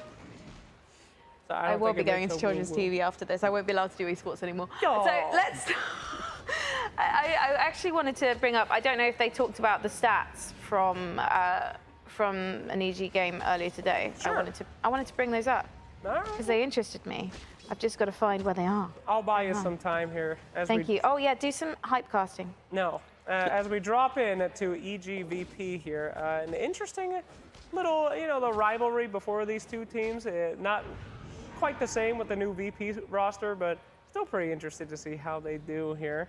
The classic EG Luna, that's what you like. Well, talking of EG Luna. Yeah, I'll perfect do this in my segue. special stats. He knew Hell he knew yeah. the stats I was looking for. Earlier on, against Thunder Predator. So Looks like hashtag Team too Secret soon. won, by the way. We exited Well, there we perfectly. go. We knew that was going to happen. Indeed, indeed. Look at the celebrations, going wild right now in the secret booth. Look at them, can't contain the excitement. Oh, Misha yeah. looks really happy. Yeah. I've seen him when he looks really mad, and this is his happy face. Yeah. That's great. Absolutely buzzing. Anyway, Frank. Guys, you don't want to hit my stats. Oh my God, you're going to be so buzzing for these ones. I am buzzing for stats. So buzzing for these stats. And it was EG versus Thunder Predator, our first team to obviously, unfortunately, exit the group stage. So Yes. it was a David Goliath matchup. So make of these what you will. Arteezy as Luna, goal per minute, 973. Last hits per minute, new TI record. What? 16.04 by Arteezy. Holy A moly. new record. I obviously don't know who he was playing against in terms of the matchup, unfortunately. I don't even know another member of EG, to be quite honest with you. Last hits, 895 from Arteezy. Yeah, that was awkward after, yeah, that was an awkward couple of years ago, that one. But also, Yes. one more stat. Hit me. Most important stat, guys. Come Yeah. on. Map pings, 277, ice, as Razor. Wow. And That I is feel like that impressive. tells us a lot about what EG are doing with their game plans at the moment, guys. Analyze that! Coincidentally, we did talk about this earlier, map pings, surprisingly enough, and that it's 130 less on average VP as a whole team does in a game. So Ice is holding down the fort by himself for the entirety of EG. So yeah, VP is very vocal, but clearly Ice is a lot more. So all those 277 pings relevant? Absolutely. So, okay, I feel like it means he's having fun. Yeah. I feel like in EG serious, he won't be pinging that much. But what do I know? Like I've never seen Ice. Do you use the hotkey? No, I don't know if he's real. True. Do you use the hotkey for show previous ping on camera? No, I don't. Okay. I tried using it, but like it's kind of hard in solo queue. I think it's bad because it's unreliable. Like someone will ping and you don't know if someone's going to ping somewhere else, and then you'll go to the wrong one. Yeah. I always thought it could be really cool, but coordinating... It's really good on RTSs, so maybe Ice uses it. Maybe. But no one else uses the ping command but him, so he can... it could be cool. I'm not ready for this high-level conversation. So My first day at the office, just guys. to make it easier, there's a thing in Dota where you can bind a key to show on the map. So see the ping I mean, you right can now? do that for pretty much everything in Dota, right? Yeah. You can use a key for everything, like the dollar key, for example. It's amazing. You know? that would be ridiculous. No one should use the dollar key for anything. That's true. That's one That of the would be first things I was taught by extremely Purge. Don't use your dollar key. Yeah. Continue with whatever point you had. Thank you. Basically, see these pings happening right now, the ping exclamation marks? The idea is you can press a key and your camera centers exactly on that. So the idea is, for example, Aoi could ping in a game, I press my space bar and it instantly shows where his ping was. So Okay, that's really clever. if Fine. you're saying like, guys, I got the shaker, if a team practices with it, every time they press spacebar, it shows exactly where the shaker is because it's been pinged, right? And that is why Dota 2 is Gaben's favourite game. Yeah, so that's like the thing, right? It's like, it We could don't be do cool. that in Counter-Strike. We've only just got pings. Yeah, we got advanced pings, okay? They yeah, have pings in exactly. Counter-Strike too, though. Yeah, we only I just know got them, because though. I used them. We don't use and them. my friends got really mad at me. We don't use them. What's we this talk. noise? We talk in game. And we don't spam. What are the... I was supposed to ask CSGO questions. What's the ping do? The like bomb site? It's Just like pings, like there's a drop, there's a gun there, or maybe there's an enemy there, but you can literally just say. Yeah, exactly. Like- It's a very vocal game. Yeah, very you quick. just And the thing in say so-and-so's CSGO, you Xbox have names for every part of the map. Yeah, we've got in call-outs. Dota, the map is a lot bigger, and you don't really have that. Dude, imagine if Dota had call Tree! And by the And they do, right? They have like triangle. You know, for the That's really it. important things. I mean, like super advanced ones. Yeah, like, no, that'd be crazy. Call-outs with a little There should be like goose, you know, there would be a little artwork of a goose You know somewhere. the camp on Radiant side bottom where there's the little turtle that runs around? It's like, guys, I'm on the turtle camp Yeah, right I've now. talked about this with Lizard though, like in a similar thing, but you used to have to use artifacts to remember where the neutral camp spawned. So you'd effectively boys. have that. Is this deliberate from VP? That's right, my boys. VP's gonna win this series. Why were they- Buying good voice packs. Why were they saying no jokes though? No jokes. He was all chatting no jokes. He Yeah. said his mouse died. Oh, okay. Mouse okay. died, no Okay. jokes. Yeah. Because they just wiped them and they paused, huh? Yeah. Oh, GPK. Oh no, his mouse is working. He's flicking. Very toxic behavior. He's Love standing still. He's stuck. He's giving vision, guys. Yep. That's a support's job. Always. Wait, I want to know whose mouse died. You might go early vision with an offlaner at the start of the match. That's correct, Frankie. I never go vision in any match. Worthless waste of my time. Slack is Because you're immortal. trying to avoid other people getting vision on what you're doing. Because Doesn't it's the only matter. way to counter you. Doesn't that matter. worked.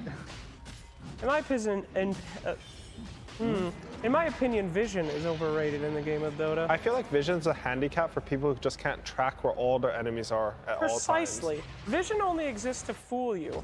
People smoke under vision, and it's the most effective way to smoke. If It's you like- know where a ward is, you smoke under it, and then they're like, we're safe. Yeah. I never put vision down to make sure that my team never feels safe, always alert. Do you also ascribe to the worrying last hitting as assessment a of rank. handicap for people who can't fight? That's correct. Yeah. Like last hitting's Heroes. overrated. You should just brawl it out. That's right. It's a different style of Dota that Immortal many gaming. teams will take. Immortal gamer. I'll teach you things Purge can't teach you. Okay? Sounds. Like how to never buy a ward. You buy like sentries or is it all war? Doesn't matter. Doesn't matter. Sentries, if you buy a sentry, if you never buy a sentry and the enemy buys sentries, then you're putting them at a deficit. Yes. Mathematically, it makes And you're not perfect buying sense. wards. It checks out. That is literally a net worth lead. Right. If they never get money dewarding you because you've never purchased a ward, it's That's- only a deficit. That's actually, yeah, that does check out. You're the really basic smart. logic, the underlying logic is actually accurate. That's a big boy Philly right there. Now that's an issue. If you get a Philosopher's Stone and then they just get free money, that's not good enough for you. We did have a debate about the Philosopher's Stone earlier as well. Oh, yes? Sending you in, yeah. I was Probably a asked good if I gave pick-off. up my Philosopher's Stone. I was like, yes, because I used to play Position 1. Ah. So I would give it up, throw it to the wolves. Let the supports fight, have some fun.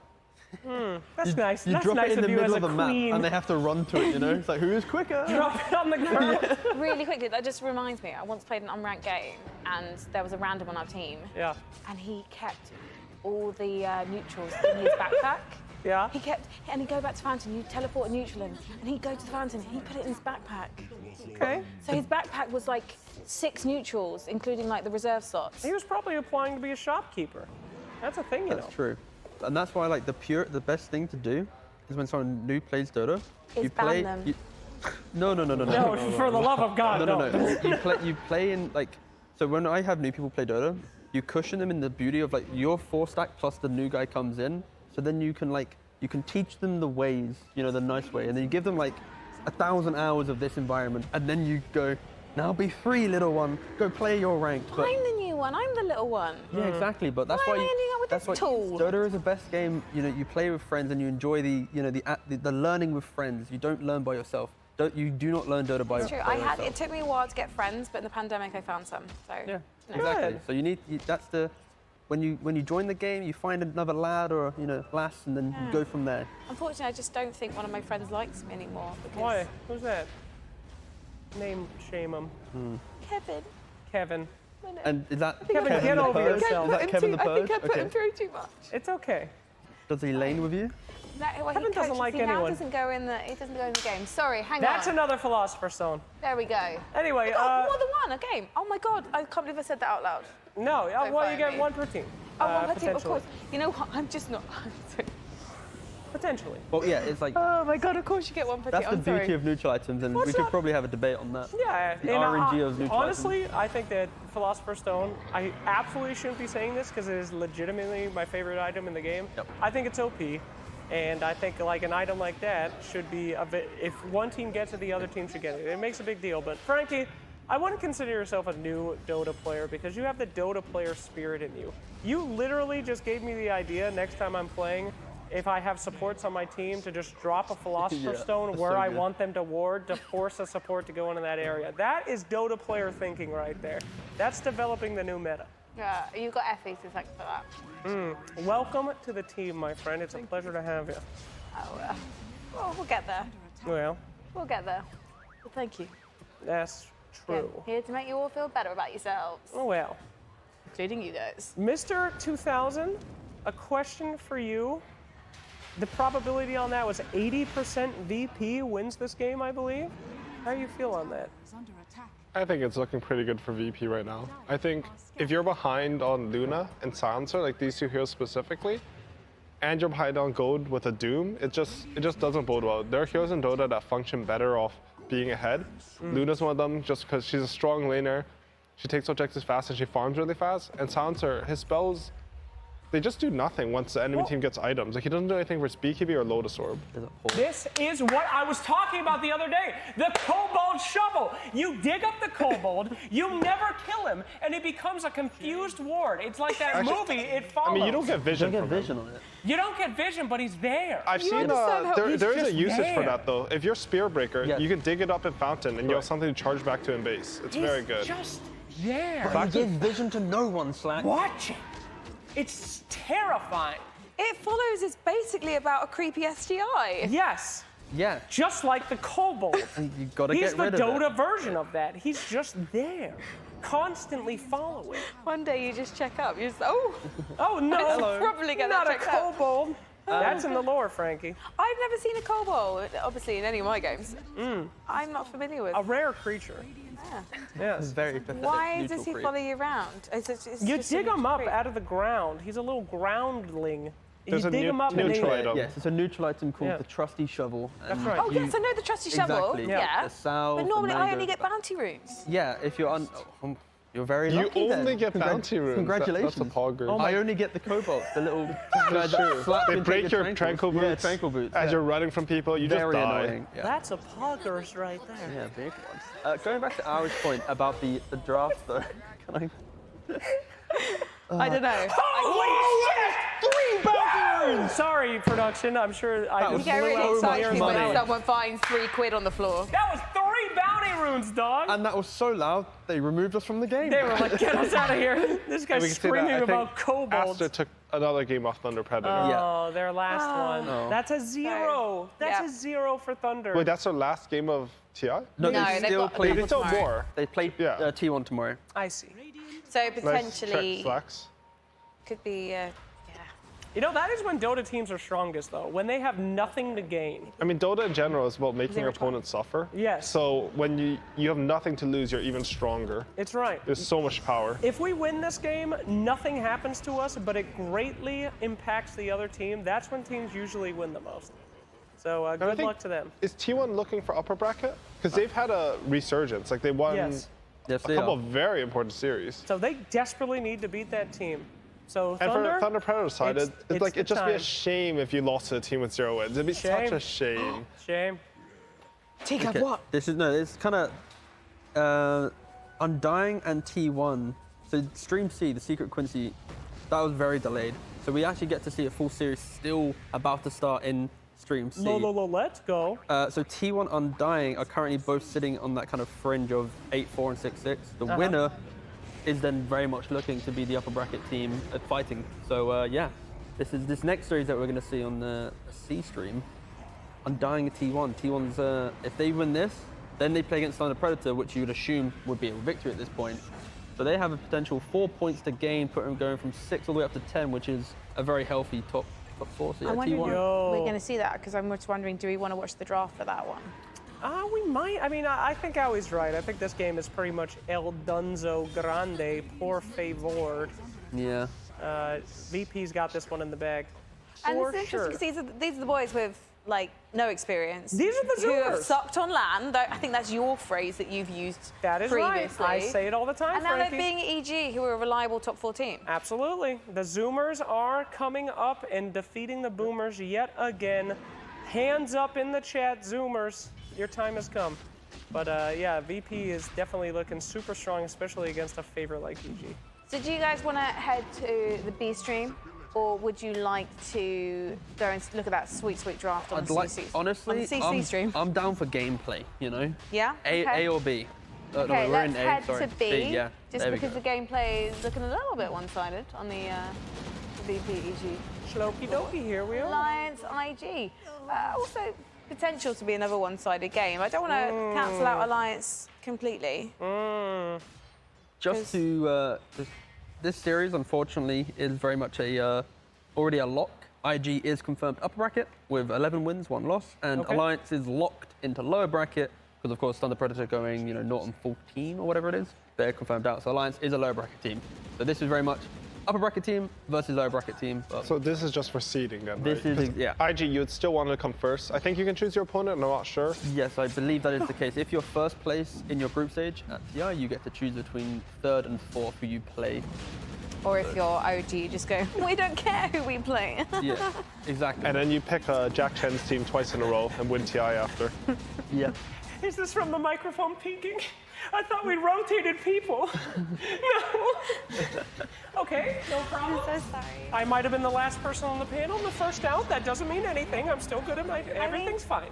You could host for me, and I could pop to the There's no getting out of that, my friend. You're that doing was great. a nice subtle way of actually asking for it. I don't think Sax actually hurt. Oh. Don't make me laugh, but I meant to ask for that in private, but I have no shame. Just 3 more hours. Yeah, that's why I'm really excited for that C-Stream full 2-0 series. Yeah, I think you can blame Alliance and the boys on that one because they had some They had some amazing games earlier that lasted like 60 minutes. It was some beautiful stuff, but yeah, that does kind of push the C-Stream into a bit more of a delay compared to the earlier games. But the quickest game at TI, I believe, today as well. It was PSG's game. We've got some consequences playing out. So if VP win, we're going to be in a 3-way tie for 3rd place in the upper bracket. Apparently. Are you checking your notes just to make sure I said that right? Yeah, so right now it's basically VP will be tying with OG on 9 wins, and then you'll have EG and Undying both on 8. So I think it's easier to look at this situation at the end of the Undying T1 series because then it'll be a very clear-cut what are we looking for tomorrow. But just for the big kind of winners in contention for upper bracket, OG, EG, Undying, VP, and T1 all very easily could make it to upper bracket if they get the right wins and maybe a couple of teams falter. And that's why this C-Stream, once this draft finishes and we get into the game, it is so crucial because a lot of people put Quincy Crew higher than Undying. In regards to kind of any representation at TI, they assumed Quincy would be like the team behind EG, Undying kind of there. But right now, Undying is showing up to be a pretty strong looking team. And if they beat T1, they're looking to be a lock for upper bracket, which is a hot commodity at TI. Being upper bracket, you don't play best of ones. You get to escape the spookiness of that single game. And whew, yeah, exciting stuff. Are you surprised by Undying and their contention? Because you know Moon Meander in particular pretty well, Howie. Yeah, I played with a bunch of the guys on my last competitive team. I actually think Brio is really good, like top tier. I think it's not just his play, like how he calms is really solid. It's like, the thing with coming to this TI is that there's so little information. So every team's just gonna have their own strong idea and try to go with it. I think Moon Meander is really smart and his ideas will be really strong and he'll be able to rally his team around it. I think it shouldn't be that much of a surprise that Undying are doing better than people expect. However, like, they're doing like absolutely fantastic. Like, this is maybe even better than they expected because usually there's like a learning period coming in. It's not like they got to play any LANs really before this, all online tournaments because of COVID. It's the first time that Tomato and Saberlight have actually met the teammates as well, I think. Well, they were on boot camp before this, but it's the first. They basically met a matter of weeks ago, essentially. Honestly, Saberlight and all the Undying boys, right? Yeah, pretty much. Like he's never come to any.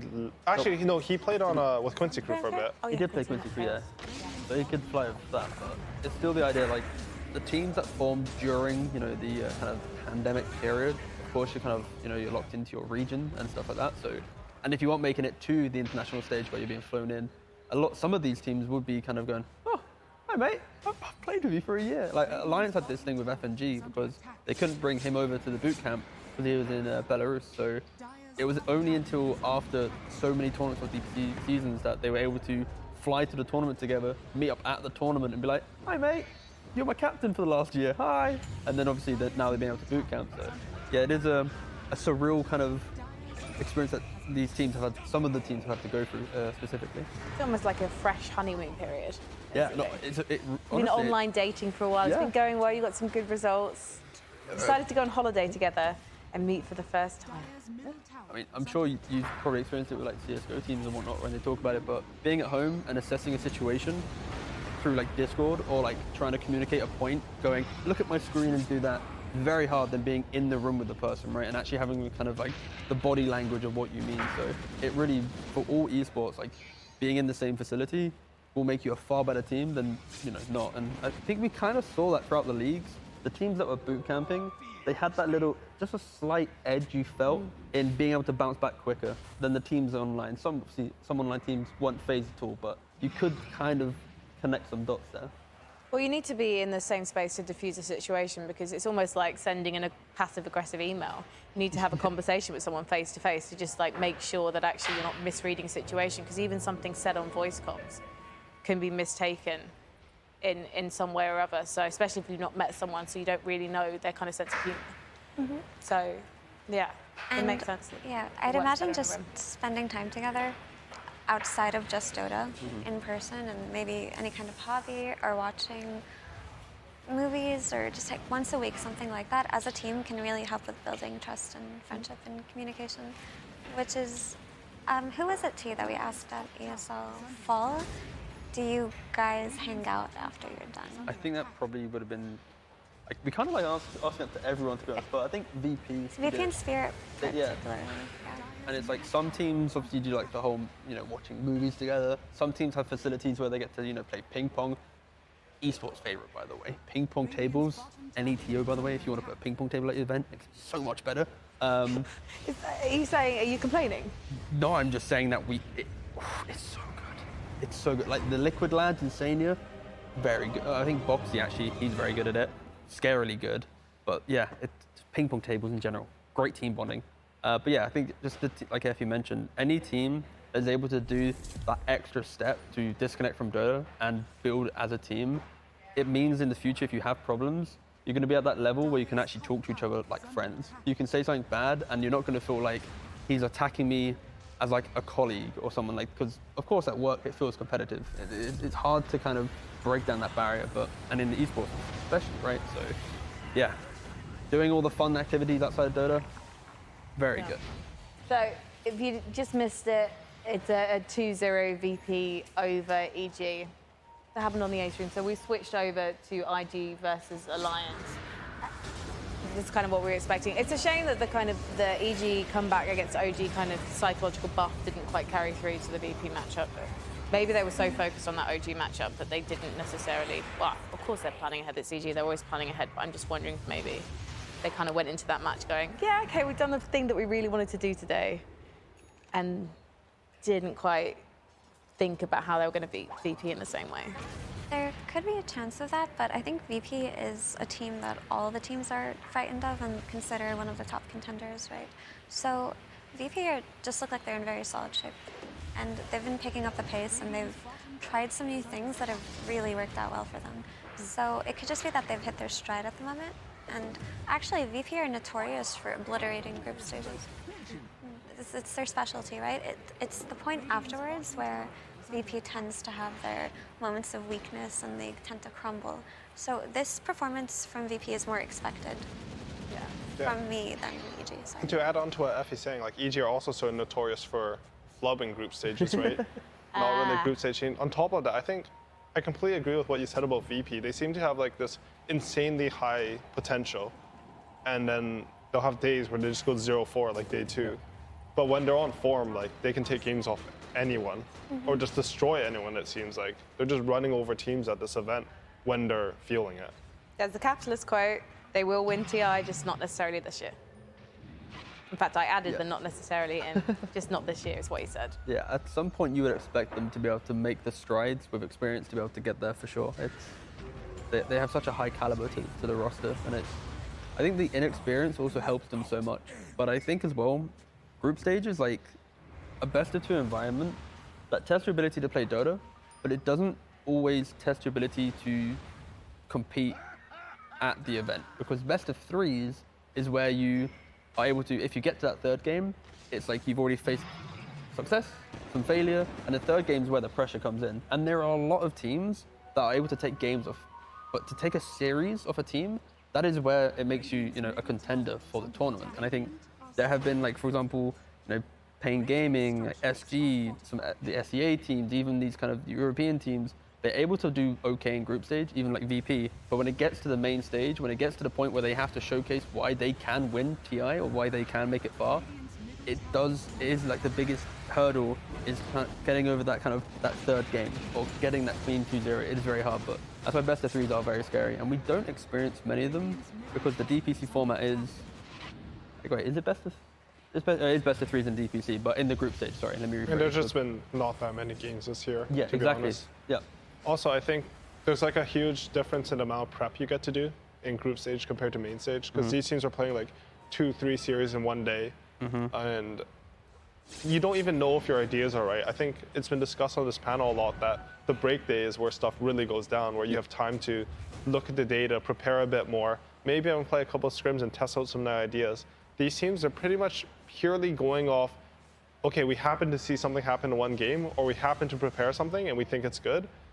And maybe at the end of the group stage, you have more solidified ideas. But in the VP series, EG were still trying like some DK carry with Lycan. It's a cool combo, but sometimes it doesn't work. Which is a shame, because we really wanted DK Lycan to work. The Dragon Wolf. The Dragon Wolf, yeah. So I now even know the phrasing. I got correct like 3 times. Okay, Do you say Wolf Dragon? Wolf, wait. Dragon Wolf. The Dragon Wolf. Dragon Wolf. You're not allowed to say Wolf Dragon. No. Dragon Wolf. Okay. The dragon has become a wolf. Well, technically speaking. I think the wolf becomes a dragon. I mean, it's not technicalities, it's what sounds cool. Sounds better. Okay, Thank you, Frankie. You know, Dota is already a complicated enough game as it is. Just go with what sounds cool. Fine. Strong agree. So, I want to introduce you to another British word, which is ecumenical. Is Alliance coming back an ecumenical matter? I mean, obviously they're not behind yet, but in terms of Even draft, I'm flabbergasted by this use of the word. like, so when I was like a child, I heard it on a sitcom called Father Ted. There's a line about that would be an ecumenical matter. So I think it basically means religious. So is it? I can't even spell it. A godly I got 0 results from Google. intervention to be able to win against IG in this series. Yes, they need a Ecumenical matter. Actually, I won't make that meme again. You know the meme chat. Haha, ring, etc. Yeah, no, they're in a bit of a sticky situation here. But I think a lot of things that maybe we've seen today at least is you count out these teams where they have a Spectre or they have this ET, but then suddenly this pause 4 ET whips out the Ags, or this Spectre has the Ags and 3 more items. So it is very much IG, but there's that 3-4% chance maybe. Okay, so how do they increase their percentage? Pick-off after pick-off. If I have to speak like Aoi, play the side lanes, get a couple kills. Also, I won't lie, Frankie, we've been chatting so much, I haven't really been truly watching this game with this intent, because we had such a nice chit-chat about other topical things, but now I'll sit back and watch the game. Well, I mean, it looks almost like it's a level playing field, even though it's not, if you guys have informed me. Well, Gyro has an Aegis, and it looks like they're going to make an aggressive play here. And he's got an IO. Every time you have an IO Gyro, it's monstrous. I think we saw it earlier, Frankie, with, what team was it, Curtis? We just watched it. What? Secret just played it. Oh, yeah, sorry. I'm very useful. I deserve to be here. Game 1 against Quincy, yes. These 2 heroes together are just a force of nature. I think these 2 heroes alone can win a team fight, right? Even if their team is dead. We saw that happen with Secret. So the concern is, what means do they have with dealing with these 2 heroes in particular?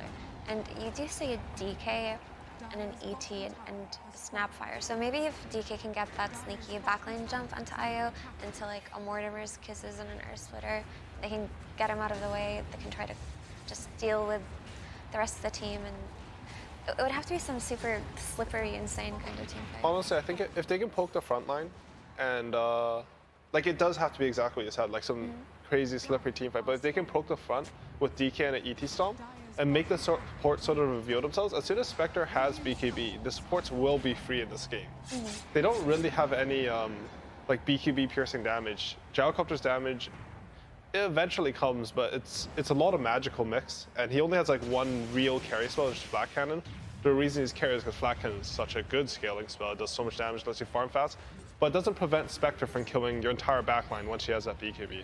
I suppose it's kind of a shame that we didn't see the draft, because I wonder how Alliance ended up in this situation, given that it's a combination that has been played previously, like, I don't understand why that wouldn't have got banned out, but I suppose there was something worse that they were being threatened with. I don't think Ao Jaro has that high win rate at this event. Exactly. I think it's just a traditional combo, though, right? Too? Yeah, it's a traditional combo, but it's been varying success for sure. Teams actually opted to look more towards Jari by itself, or at least pair I with other heroes. I think right now as well, it's like, I think Spectre has like 1,000 gold or so, and no components of BKB yet. So it is going to be a little bit of a, bit of a trek to find the farm for the BKB. But once you get that, then maybe, like Effie mentioned, like Ali mentioned, like it is going to connect into this one team fight that Alliance has, right? It's that one moment where if you get the jump, you have the BKB reveal, there is no Aegis. So right now, IG, they need to play into that lack of BKB because like that is the timing Alliance need to play for a potential comeback. And if they just keep, barreling down lanes and hitting towers, Alliance will never get to that time for that hopeful turnaround. And this is also sort of cute. Usually you can decrypt the enemy carry and he can't hit your racks. But Gyrocopter's special in that he has his Aghanim Scepter upgrade. So even though he's in Ghost form, I don't know what decrypts even call it. Ethereal? Ethereal form, you're right. There you go. Should have known that. He's still doing damage to the buildings. Yeah. And they have so much to back him up. Like, they really need to find a way to wrap onto the back line, whether that's just like poking the front to see the supports and getting a good haunt off, or just wrapping around with the smoke as they're trying to do. And I actually really like the smoke. They're sort of flipping a coin that IG aren't going to keep pressuring top and sort of going for like the preemptive move here, hoping that someone will come push on mid and be sort of overconfident alone. Not going to work, but it's a good idea. Yeah, I mean, these are the type of ideas that you need to kind of put yourself in, right? Like, if you don't make this play, you're just sitting in base, right? You're doing nothing, and then IG farming the entire map. I think it's important when you're behind in Dota, if everything continues as it is, you're sort of just staying even. You need to take risks in order to come back into the game. But the issue with trying to make plays like that is obviously the strength of IOGyro and just being able to go top and hit your X, right? They instantly had to TP back on all their heroes. It was a really simple matter for Ollie to bring him back. And like, they don't even have like the stuns, right? So there they go on the gyro, Spectre haunts. But like, if they had something to stop the relocate going off, then maybe you could punish them there, right? But you have a cookie, a sleep, and a DK stun. There isn't that simplicity of, if IO's close, that one designated guy, use your spell, prevent that relocate. And of course, then Ollie, good old little relocate, gyro's back to safety. Well, it's the cooldown of relocate, but yeah. He almost has BKB now. So that is one thing going for Alliance.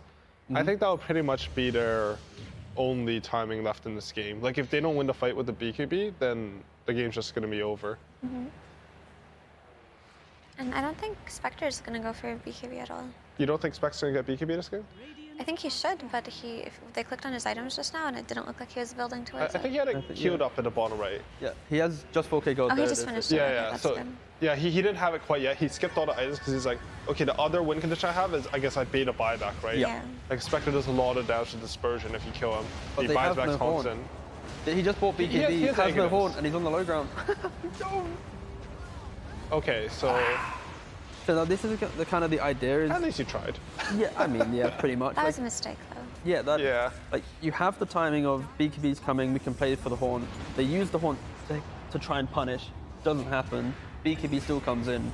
Wait, Unfortunately, so did doesn't he get it off. taunt on Jaro Isle top? Is that what happened? Yeah, so what happened is IO Gyro relocated to top lane. But he has Aghanims. Yeah, DK auto-stunned the Gyro, but they didn't have the person to, remove the IO from, do etc. Because he was coming back from relocate, so he can't Exactly. stop on It the wasn't a stun. reload in, it was a reload. I see. It was a reload leaving.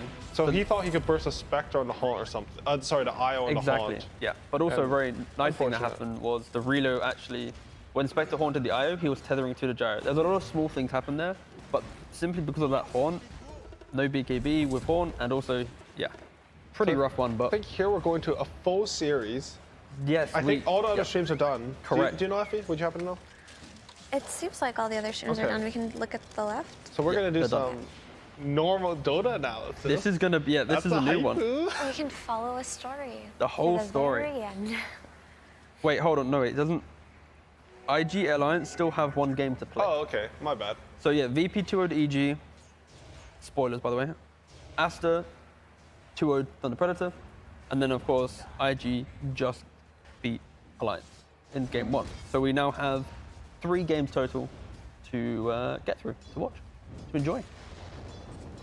Undying and T1, again, just to set the scene on this game, Undying and T1, Undying has 8 wins, T1 has 6 wins, of which if T1 is to win this 2-0, they will then be tied up with EG for 4th place. So potential tiebreakers there. So wait, how many wins does EG have? EG has 8. So if this were to be 2-0 for T1, all 3 teams would have 8 wins. They would all be tied 8 and 6, correct? And then tomorrow, the match between Undying and EG would be a decider of in or out, because T1 plays Thunder Predator, which you'd assume is a 2-0, right? Because unless Thunder Predator bounce back. But again, you can never assume that with an eliminated team, because they are the scariest teams, because they have nothing to play for, and they can try anything. But this is a very important series. If T1 wants to get upper bracket, they have to win 2-0 to be tiebreaker contention, or just auto getting it with the loss of the other team. So yeah, exciting stuff. Upper bracket on the line. Imagine I'm just kind of zoned out because I haven't seen a mid-doom in a minute. Yeah, I think Carl played it. Quincy did play it. It did not look good. Yeah. I think Carl did play it in another game this tournament, just because, you know, T1 mid-doom sort of their specialty. But I think you're right. Like it has fallen out of favor a lot compared to something like Animage or even the tournaments after it, right? Like there it was just terrorizing every game. It kind of deconstructs the idea of Dota, right? Like with praising Spirit Heroes because they go from mid to killing everything, right? To invading your triangle. A mid-doom is like a mid-Medusa or a mid-Morphling, right? You're playing your mid lane, you're poking some jungle, and that's it. You're playing inwards. And I personally am a big fan of mid laners who play from mid to runes outwards, into the enemy jungle, into just annoying everyone. But again, it's a greed hero and it's a T1 classic, so you can't rule it out just because of other teams not playing so well with it.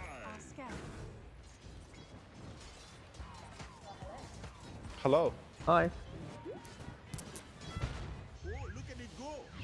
I did miss the start of the game. I'm not gonna lie. So did we, don't worry. We tuned in literally like a minute ago. And we were setting the scene of Undying T1, the battle for upper bracket, the fact that Undying might have to play against EG for upper bracket, the NA showdown. So yeah, there's a lot of, this is a pretty important series. I legitimately just noticed there's another Underlord, because we just had our first one of those in VP versus EG. And now people are like instantly picking up on the trend and picking out Underlord for themselves. It's now a trend. It's been seen once. It's a trend. I mean, 2 times for unpicked heroes. 2 times, that's true. Sorry. Within one series, you know, it's very VP close. Twice. By one team. Is it a trend if it's only played by one team so far? VP played it, and now Undying's playing it. Now Undying's playing. So they're the second team to play Pity McPit. I mean, I guess trend probably isn't the right term. Okay. But going from unpicked, like, the thing about Dota is it's really complicated, and the heroes are so varied that you can often find like niche applications for one specific hero. I think in the VP game, that Underlord, it dominated, right? Like it just tore apart that game. And I wonder if we'll do the same here, because honestly, I don't know a lot about the hero this patch. I haven't seen it in any of my games. I haven't seen anyone really playing it, but it's popping up here at TI. It was a hero that people were holding back for main stage. Honestly, I doubt that. Like, I think people usually play the heroes that they will play in officials and pubs, at least at some point. And I feel like in the month coming up to TI, pretty much no one played Underlord. I can check the Let's find out if any cool pro players are crying right now on the screens like, I've played this. Let's see. Wait. Ooh, Saberlight is the only one that's been playing it really. And he's playing it 3 games. now? Yeah. Other than that, it's Faith Beyond 1 game, Boxy 1 game, Mickey Smurf 1 game, because of course he could have been playing for OG potentially. So, Underlord is an interesting hero because he normally comes out in drafts when every other offlaner has been banned. That's usually when you see him, right? And the team is lacking something. Like, we need to be able to defend our towers, and we need some kind of frontliner that can build auras for us. And then Tide would be banned at that point, Mars could be banned at that point, and then you kind of see the Underlord come out. But I think Underlord as a hero is a bit undervalued because depending on the kinds of lineups he's playing against, he can offer so much. And the standout for me was the game that we just watched, right? Obviously it was the only one, so it's gonna stand out. But the standout quality that he had there was he basically negated EG's damage to 0. And that is something this hero can do against physical damage lineups. So T1 do have an advantage in that their damage is mixed damage. So Underlord is going to be effective to a degree, right? Yeah. I think the nice thing as well with that is in this game, I think his ultimate might actually come into play more, right? The previous game, he was king for the Crimson, the Aura, like you mentioned.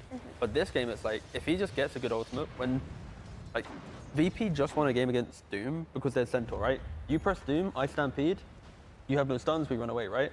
This game could be the same application where not only are they removing all the physical damage, it's the fact that if Underlord's behind, hey guys, let's reset the fight, let's leave the area, smoke back up, go back in. So if T1 wants to commit to a fight, they have to make sure they kill the hero they jump. And you know what? I can see that because look at the heroes on Undying's side. They have Terrorblade and Leshrac, who both excel in pushing towers, right? So what just happened there is that they went for this top lane push with their heroes, and Underlord was just there to make sure, don't worry, I'll get you guys out of there as soon as I can. So if they ever do decide to go for some 5-man push and they want to chip away but they don't want a hard commit, this hero allows them to do that. So that's an interesting take to how are we going to take the towers, at what speed, and what will we lose? So if he does his job correctly, they can probably get away with so much tower damage without actually losing anything. This is actually so beautiful what we've just seen, right? It's exactly what Effie just said about the top lane going there, and now because they've used a spell to leave the area that not many heroes have, they then use their TPs to go bottom to punish a hero overstaying their welcome. So you're having constant map pressure just through pushing one lane, resetting, going again, because you have the TPs. T1 had to TP to top to try and take that defense, trying to keep that tower alive, and then Undying, so all right, we're just going to keep playing the most extreme parts of the map, top to bot. And yeah, I'm enjoying the I'm enjoying seeing Underlord a bit. I've always enjoyed his ultimate, if used correctly. Why have we only just seen First Blood? Some teams like to. I know T1 like to play a long game. Is that typical for Undying? Only just engage? I don't think it's typical for anyone, right? Like this is just a really late First Blood. Yep. It's an incredibly late First Blood. It's because if you look at the lanes and the lane matchups, there is some kill potential, but the lanes are pretty much even. So if no team took a risk or tried to make a play for something and just focused on the lanes, I can see why the First Blood didn't happen, and that's just probably what happened here. Yeah, like Underlord and Phoenix doesn't really kill anything in that lane unless you like really overstep your mark. Leshrac into Doom's just gonna happily farm, right? And then if you have a Shaker off lane, he's gonna reset the lane to his tower. So it's kind of like every single lane in their own way was kind of unkillable if just played, you know, slowly and not really trying to overstep your mark. So I think in addition, like the heroes who rotate aren't that great. I mean, maybe Lion can make some rotations, but it's very unrealistic for Phoenix to come in and make a rotation. At this point though, the game is starting to pop off because after like 10 minutes, once you get the tome, all the supports have their ultimates, and when you have heroes in Dota that sort of have like maybe slower laning stages or something, usually they're compensated for by having really strong ultimates or timings later on in the game. We just saw one with Finger of Death, and even top lane with Snapfire OT. It's just funny to me that both of these teams were just content farming, right? They didn't really need to make any plays. But this is the point of the game where we're going to see this Leshrac tower push come into play. So my guess is we're always going to have the Undying behind the Underlord, behind this Leshrac, just to get him out in case it goes wrong. And we're going to have the Terrorblade just playing an opposite side of the map. It's interesting seeing that patience because Saberlight is someone who's confessed to the fact that he just likes to run at teams. He gets really excited. He's so hyped to be playing in a LAN environment, but he's been talking about how his teammates have had to kind of teach him to hold back, and it seems to be paying off potentially. yeah, I think Underlord's that type of hero where, luckily for Undying maybe, the hero tells Saberlight, hey buddy, stay in the lane, But I think this is the portion of the game where what you just mentioned, we're going to maybe see bleed through, because once the laning phase collapses and you have that tanky item plus fate, you kind of want to get amongst it. You want to go and vibe out in T1's face. So we'll get to see Saberlight shine through maybe in the next 5 or so minutes with the Leshrac, like Effie mentioned. Carl picked up a haste rune, so they're making to look an aggressive play. Anytime you're playing mid and you get haste in your bottle, you know that you're the dominant force on the map. Right now, I actually expect them to go for a smoke with Doombringer. He has Blink, he has Doom. Yeah, they're going for a smoke right now, and they're able to chain another play off this first Witch Doctor kill. And Shaker has Blink too. And the key thing here, Doom has the Centaur, the War Stomp. I wonder what they're doing. Oh, this is really cool. Are they baiting the rune? I can't quite see the timer. Yes, just hit 12. Okay. That's a very interesting idea, because you would expect Leshrac to go for the rune, and here we go. They caught the Terrorblade. Oof. Clean kill. that's just smooth, clean Dota right there, right? Like you get rune control. It's in steps, and you don't skip anything. You get the rune, you use it to get a pick off, and then the enemy's down a hero, which means you have more map control. So you can go for a smoke. You can pierce an area that maybe Witch Doctor otherwise would have been guarding. They pick off the enemy carry. Just a really nice sequence of events and solid Dota coming out from T1. And for anyone at home, when we keep using the term macro Dota, what that basically means is just what AUI described as in playing Dota on a larger scale, where you think about core concepts in the game and how they affect your movement on the map. And T1 is actually one of the best macro teams in this game. So what they did there, perhaps a less patient team would have just run up into the triangle instantly with the smoke. But T1 knew, wait, 5 more seconds, a rune's gonna spawn. We might just find a key target here instead of putting ourselves in danger. So it's a really good like option select effectively, right? Because the rune doesn't spawn, the ancients will spawn, and you know where Terrorblade will be. Yeah. Honestly, like I don't think they'd be happy killing Leshrac or Terrorblade there, and then you play your odds, right? Okay, the first one doesn't happen, we have another chance. Oh, and now Terrorblade died twice in a row. He's also used meta. Rough. It's just such a good punish. I mean, we talked about Underlord being able to come behind his cores, but that was a lot of burst damage. Just some Finger of Death, tiny combo. Terrorblade got 100 to 0. He didn't do anything there. But that's a product of the fact that T1 made the play with Shaker had Blink the same time Doom had Blink, but they didn't bring the Shaker in with the Doom and go, guys, let's bring everyone for this kill. They went for the kill with the minimum amount of resources needed, knowing that if they find someone, they'll die. And that allowed then Undying to go, okay, we just died here, we probably should take a tower, they don't have Doom available, we're strong. And because Shaker has Blink, it's now like the double Blink reveal a minute apart, which does net you both kills, and it's just the understanding of what do we need to kill a hero? Let's do it. And yeah. I like what you said about them not bringing everyone to the smoke, because there's like a concept in Dota, it's like sort of like acting. Like if you know your teammates are going for a kill, they're smoking for something, you should actually make an effort to show on the lane and like, you know, raise your arms up and be like, hey, I'm here, we're not doing anything. I'm an Earthshaker, I have Blink even, my team can't be doing anything without me. And Terrorblade, like, oh hey, I see Earthshaker, I'm safe. No, you're not safe. Yep. It's not okay, and then because of this, like, even these, like in pub Dota, maybe you just do some smokes, but in pro Dota, it's a full team thing because the reads on the map are based on the information you have. Giving your team a false sense of security is as important as actually making the move itself. very well said. Thank you, Afi. You're very welcome.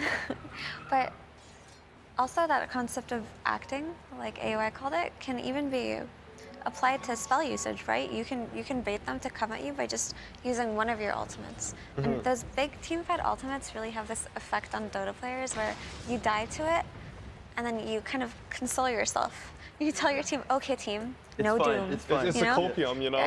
Guys, it's okay, he used Doom. He used Doom, and then you're like, it's time to do something. I just died for you to go do something, right? And then in fact, sometimes, even if they don't have that one big spell, the enemy team can still take a very favorable fight depending on how it went, even without it. But it can bait the enemies into just running into you, right? So I feel like that's a hallmark of a really good team too. Like I see it a lot from OG in particular. Like I watched a game where Sumail actually got picked off on Magnus, and OG held their triangle, which is where their ancients are, as 4-man. Earth Spirit rolled in, I think it was versus Beastcoast. They instantly popped the Earth Spirit because they're like, Dota's a lot about you're making a guess between your perception of strength and what your enemy perceives their team as, their strength as, because no one's going to run into each other 5v5 unless they think they're stronger. So the best moves are often when you make the enemy think they are stronger, but you're truly stronger because you have an extra edge, like you're there faster, you have extra positioning, exactly what Abby said. Yeah. And I love that part about Dota. Like, you think you know something about the game where it's like very clear, like, guys, they have no Doom, we are stronger. And then the RT's like, nah. But isn't that's like the whole thing with NoTail and OpenAI, right? Or even like Secret when they played against them. It's the idea, it's like, normally in Dota, you can do things, make mistakes, but like, the other team hasn't clicked on you, or they haven't like seen it appear, so it's like, oh, okay, I survived this. But when against OpenAI, they know everything. So as soon as you make a very small mistake, it's like, bam, let's go punish that. And of course, you know, pro players are going to make mistakes now and again, or read a situation differently, and that's where you do get these like, kind of beautiful moments of like T1 specifically, like during ESL that happened during summer, they were actively smoking as 3 or as 4 when they had heroes dead, which is very like anti-logical of normal Dota 2, right? It's like if we have hero dead, we should play defensive push out lanes. But the fact that they always will actively find that minimal play, that kind of 10% chance of success, but they do find it, they do succeed, it does just attribute to the fact that they are reading the game actively across all players. They're not relying on like one voice. Like, what are they tossing there, by the way? He tossed a smoke ally onto the earth and then it clapped him. I mean, I think it was a misclick, but I think it it looks was really messing silly. with them. You think so? It's just TI. It's just, but to be able to have a little bit of fun wherever you can, when it doesn't hurt, it's just a nice thing to see from teams that it's not complete pressure and they can still goof around with each other. A lot of these younger teams have that though. Like T1 has it, I think Spirit has it, VP to some degree. Like all the young guys, because they are coming with like, they're not having like the old guard teach them how to play Dota. They're like saying, this is how we want to play Dota. And then when they meet up and like they're just like the best of friends, it's like, it's just fun. And I think it's so refreshing seeing the new talent kind of enter the scene, because they're tackling these games where maybe a couple years ago, if they're playing on an all-star roster, they might have cracked under the pressure playing with the experience, but because they're built within their own kind of unity, it is, yeah, such a nice little you know, it's a $40 million tournament, but I think it's easy to forget that like everyone here at the tournament, they love this game. Yeah. Like the reason why they're here is because this game is so fun that they were willing to dedicate, I'm gonna say for everyone playing the tournament, their entire life to it. Yeah. And I agree, like when Effie said that, I was like, it's TI, but honestly, you made me reset a bit and think, because like, yeah, it is a game. It's a game that we all love, and you should have fun playing it. And honestly, you play better when you're having fun. Yeah. I think OG is a testament to that as a team. They kind of set the wave. After like TI8, most teams looked at OG, or like, I tried to coin it, it didn't really take any speed, but the OG-ification of all teams, where like they looked at this team, was like, why are they winning? And then it was like, you see True Sight and you see it's like, they're friends. You can be friends in a team? That's crazy. Or just kind of, yeah. And then they went TI9 as well. And now we're seeing, you know, sports psychologists come into the mix. We're seeing so many different factors where if you look back maybe 4 years ago, competitive teams were just like, we have our 5 players, we have our manager, we have our Dota coach, and that's it. We go compete. We maybe talk Dota, but we're not really thinking about how to deal with our emotions, how to deal with all this, and how to just be, you know, enjoy the game together.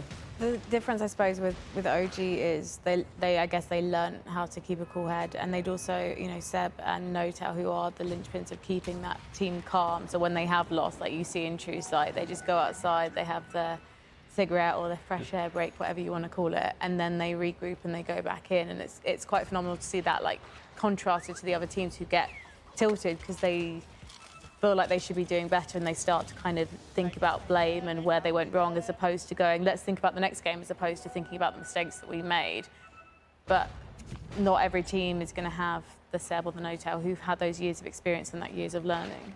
Luckily for T1, their coach March is going to be that grounding factor for the guys, really. And also, yeah, they just have such an infectious energy. Like in the interviews we had, they are just having fun. And there was a game where during ESL they were in isolation, where they couldn't obviously be in the same boot camp. They were losing games. The day after, they were allowed out of isolation. They win the group. They had a comeback in a game. It was like 20k down or something.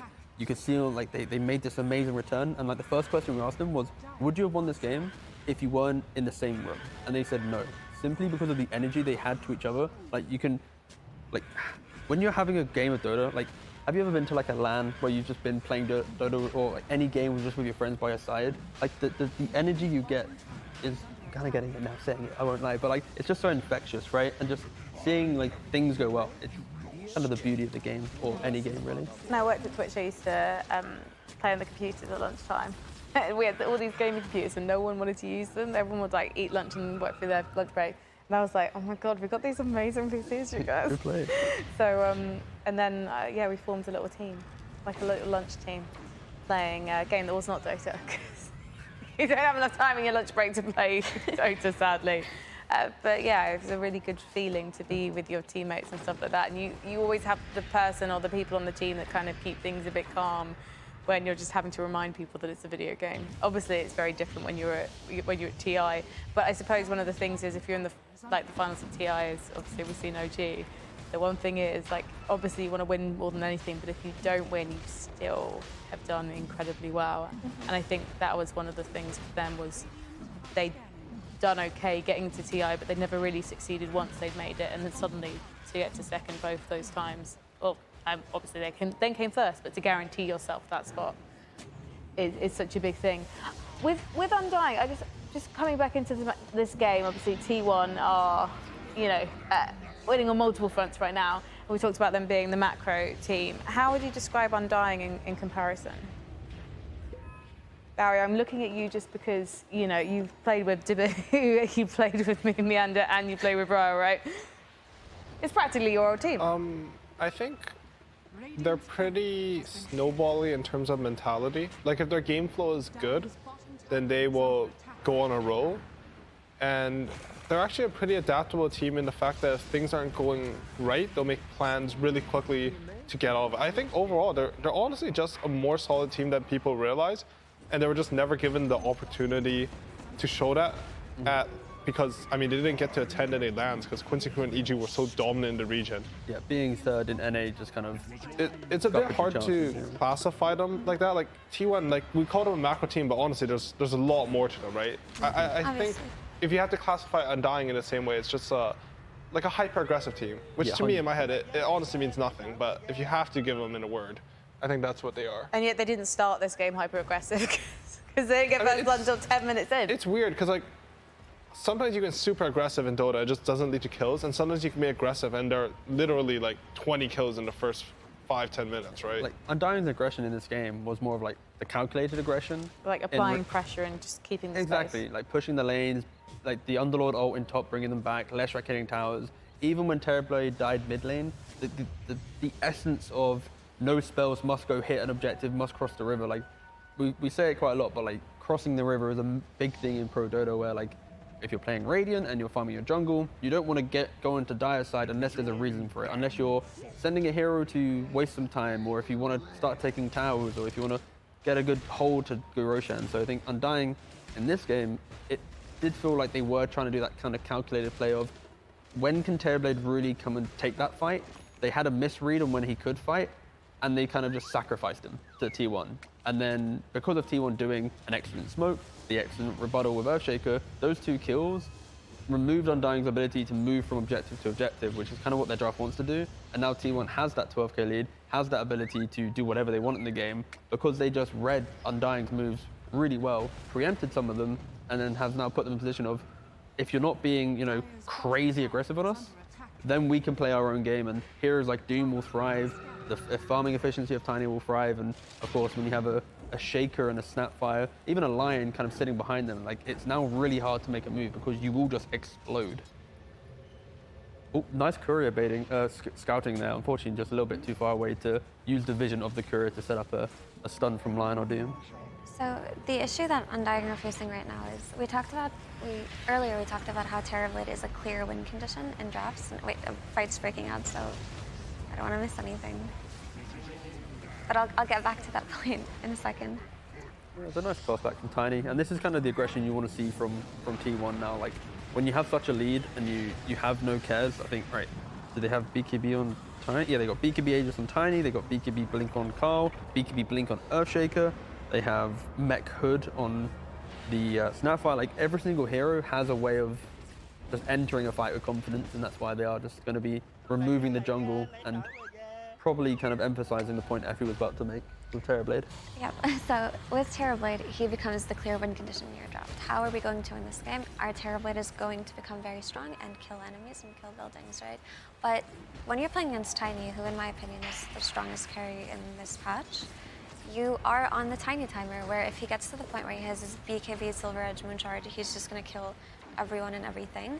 So the moments leading up to that point are so important. You really don't want your Terrorblade dying on the side. You don't want him joining fights early. You want to have opened up the map for him with your Leshrac and your Underlord, and that didn't happen. So now you have to look at the point of how can we fight them so we can find our way back into the game. But if you look at Undying's draft, right, they have Phoenix into Snapfire, so you can't really rely on Supernova as a team fight spell. And you have him playing versus Earthshaker and Doom and Lion, there are just so many ways for T1 to take a fight without actually putting themselves in the threat of Supernova. And outside of that, what do you have? You have a Leshrac, who isn't quite strong enough yet, and an Underlord, who does provide auras and damage, but we talked about T1's mixed damage, so it's just really hard for them right now at this point of the game. And I'm not sure exactly how they're going to find their way back into the game. What they've been doing is correct. They've been trying to just push out side lanes and get out safely and maybe try to create some space by forcing heroes back. But by the time the next Roche comes around, if T1 get it, it's just straight up their high ground at this point. Yeah, I agree with what you said about they're trying to play the map right, but honestly, their heroes aren't really set up to come back in that way, right? Like, this is sort of the reason why we don't see Underlord that much. Because most offlanders in this patch, they just have an initiation stun. It makes it simple to play. Like, if you look at Undying's heroes, even if they see someone on the side lane, like, what's their kill condition? It's so complicated. They have to, I don't know, sneak through the trees with a Witch Doctor stun, 1 second long. They have to already be there, has to right? hit a skill shot. Yeah. Like, it's not simple. And if they're ahead, their lineup looks great. But T1, they were really good at punishing Undying when they tried to go for these aggressive moves. No. And oh, he doesn't even... He just dies so fast because they're just too far behind. Just looked at his passenger and just drove off. Sorry, mate, not today. Like, it's not easy for Undying to come back into this game, just by nature of their lineup. They still have a chance because Terrorblade, at the end of the day, is still Terrorblade. He does a ton of damage. Maybe if T1 overcommit into the lineup of Undying and he gets to hit freely, but otherwise, like, it's not looking good for them. It's really difficult. I agree with what you said 100%. And another issue with Terrorblade is he is going to be the primary Doom target if he ever does get to the point where he's strong enough, because there really is no other good one, right? There's no other hero that can take that away from him. And a Doom Terrorblade will die. Even if he does a lot of damage, it's not ideal. A strength that Undying does have, silver lining, is that their high ground is going to be pretty difficult to breach, because that, even though Underlord doesn't have that stun that we talked about and that most offlaners do, he does have strong high ground defense in his Pit and his Firestorm, and so does Leshrac with his Earth Splitter.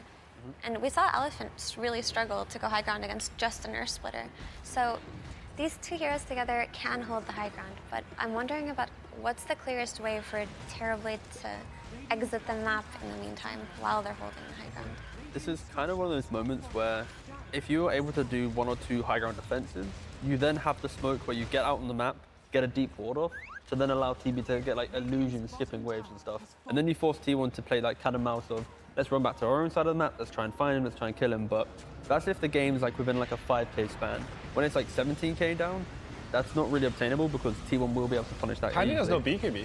No, he used it aggressively trying to kill the Terrorblade, but then Undying was in position to save him. So this smoke up from Undying is a really nice read of just understanding, like, if they've wasted a BKB, we have a 60-second window where this like 15k lead feels only like, you know, like an 11k lead. I mean, also BKB is like worth 10k in a game like this. Sure, so if you want to it's worth really even more. Yeah. Like BKB is some crazy item, right? Yeah. But this was so good for them because now it's going to allow Terrorblade to finally leave and find his place on the map that he can park in comfortably for a while they start to push out these lanes and hold out the way that we were talking about. So just hats off to them for that, and I really hope that they can maintain some sort of area. You know, I was watching this game, I was actually thinking about what Frankie was saying about how there are no kills early.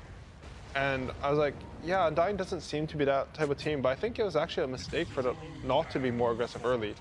If they wanted to play this sort of game, then I feel like Witch Doctor probably should have been a different hero, That's right? what I was thinking. Like I was thinking like Lion, he's going to do so much this game. He's going to deal with all the Terrorblade illusions, his instant stun, his burst damage. We saw that on the Terrorblade mid on that first tier 1 move. Like, what does Witch Doctor, his hero kit isn't meant for that. Witch Doctor, honestly, I think he's an inferior hero in Dota right now, except his laning is insane. It's just the and laning, he provides a crazy amount of damage for the first like 15 minutes of the game. If there are no kills in the first 10, you're missing out on like half your potential as a hero. Because, I mean, Maledict, it doesn't do that much later. It's just really good early. Do you want to guess what the Witch Doctor has in his inventory right now? Oh, okay. He just completed it. I was worried he just had Fluffy Hat, Wand, and Boots. But He has a 4-staff now, I guess? He has a 4-staff, yeah. I couldn't see his net worth there. I was worried, like, where is he missing his gold here? He has no items in Life his as a 5 when you're losing like this on a hero like Witch Doctor is sort of rough though. You're just spamming sentries, hoping you can get any wards. You place like some sneaky wards or a ward that you try to camp like this one they're doing here, and you're not going to get any farm because the gold has to go to your cores. It's kind of the same for like Warlock, for Jakiro, for Lich. These are all the heroes, even Witch Doctor, where if the game's going well, you're loving life. If the game's going poorly, you're slowly trickling towards like double-digit deaths, and you are kind of becoming just like the warder in the team. You don't have like plays to make. I felt for Saberlight just then. Blew up. Yeah.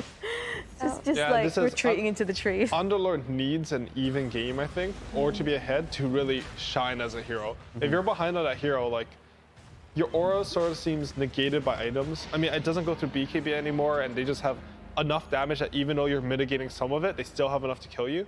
Whereas in an even game, you would actually see the effect of that aura, you know, his pit stronger in those types of games when, you know, you're taking even fights and it's just getting ran at. You can't hold your ground.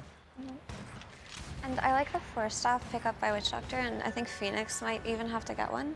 He got a Glimmer Cape too, but it's just because they identify that Terrorblade is the primary Doom target, and when he gets Doomed, they have to be able to get him away if they have any shot of like resetting in order to win the fight. So if they can build for that preemptively before they go high ground, and they already have 2 defensive items, I think they still need a 3rd, right, or he's gonna die. They could actually have a chance to reset while Underlord is holding the high ground. So I'm trying to think of ways here for them. Definitely some like one more damage hit on Terrorblade, and then you try to take the fight where you're saving him. Yep. And they overcommit, and you're just able to get clicks in, and you know, made it distracted. They don't kill the Phoenix Egg, and that's how you win the fight.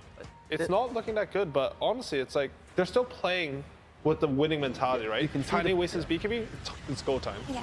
You can see the pieces kind of coming together here. Like if a lot of ifs, but it's like if T1 come to the high ground, if they try and go for the tier 3, Terrorblade's able to A-click the entire time. They waste their BKB, because like when you have a 6-second BKB at this state, going high ground into that route, into the shard stun from Leshrac, like the cast, even if like an egg, it doesn't enable Terrorblade just to A-click off. And as long as you get BKB and meta off before he's doomed, for example, he's going to be able to at least have presence in the fight. So it's 21k down, but I think Undying, they've got one fight in them to mount the comeback.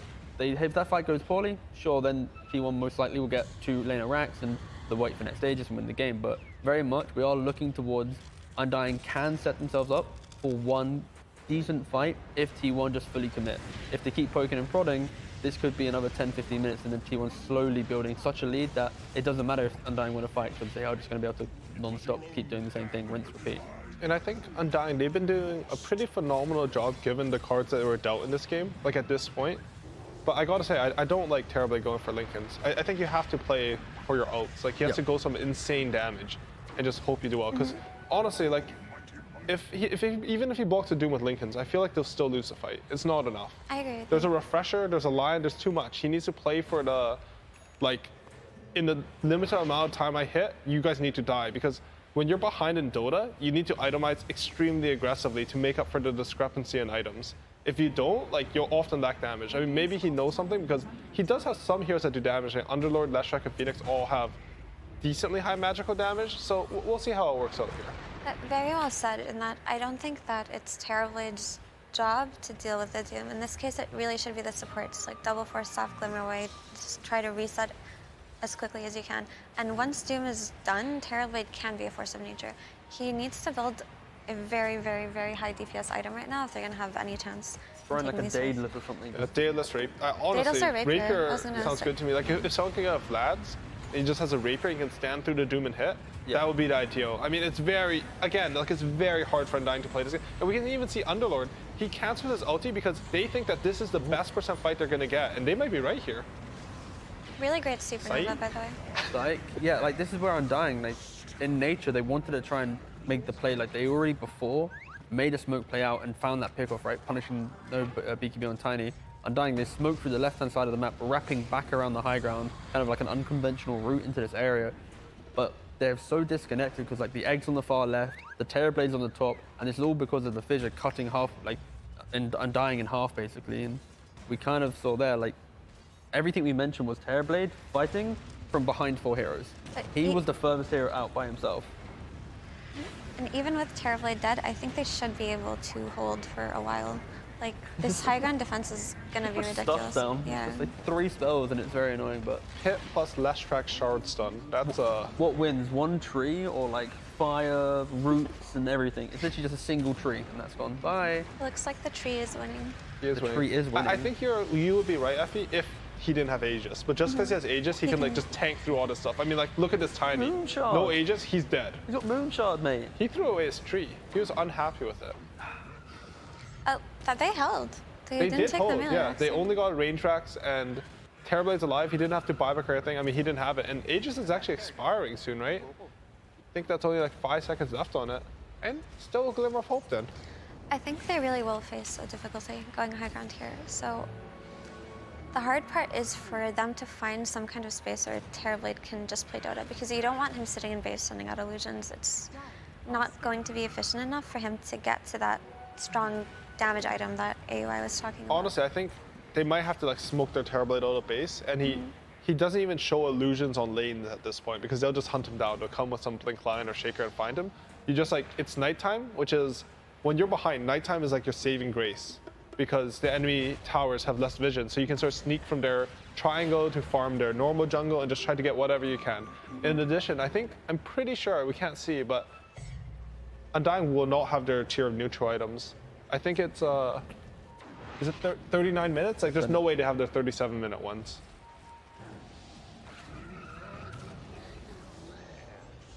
I see your spider legs. Spider Legs is tier 3? Yeah. Because 37 minutes, they'll get their tier 4 ones, I think. They still need those. I'm not completely sure. You're right. But, I mean, like, it's so punishing, actually, when you can't farm your neutrals. For neutral items, It's 7 plus 10, and then for each 10? tier, and then tier 5 is at 60. 60, yeah.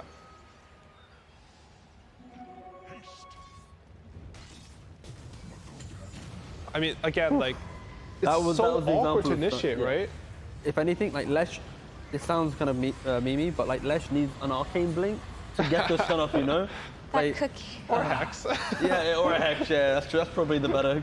Arcane blink is cool, though. But this is really good for them. This is really good for them. They managed to, like, they popped the BKB on Doom so early, and they bought such overwhelming numbers. I feel like T1 maybe either was slow to respond or they just couldn't. But I think they didn't expect that play. Yeah, they didn't at all. expect so many of them.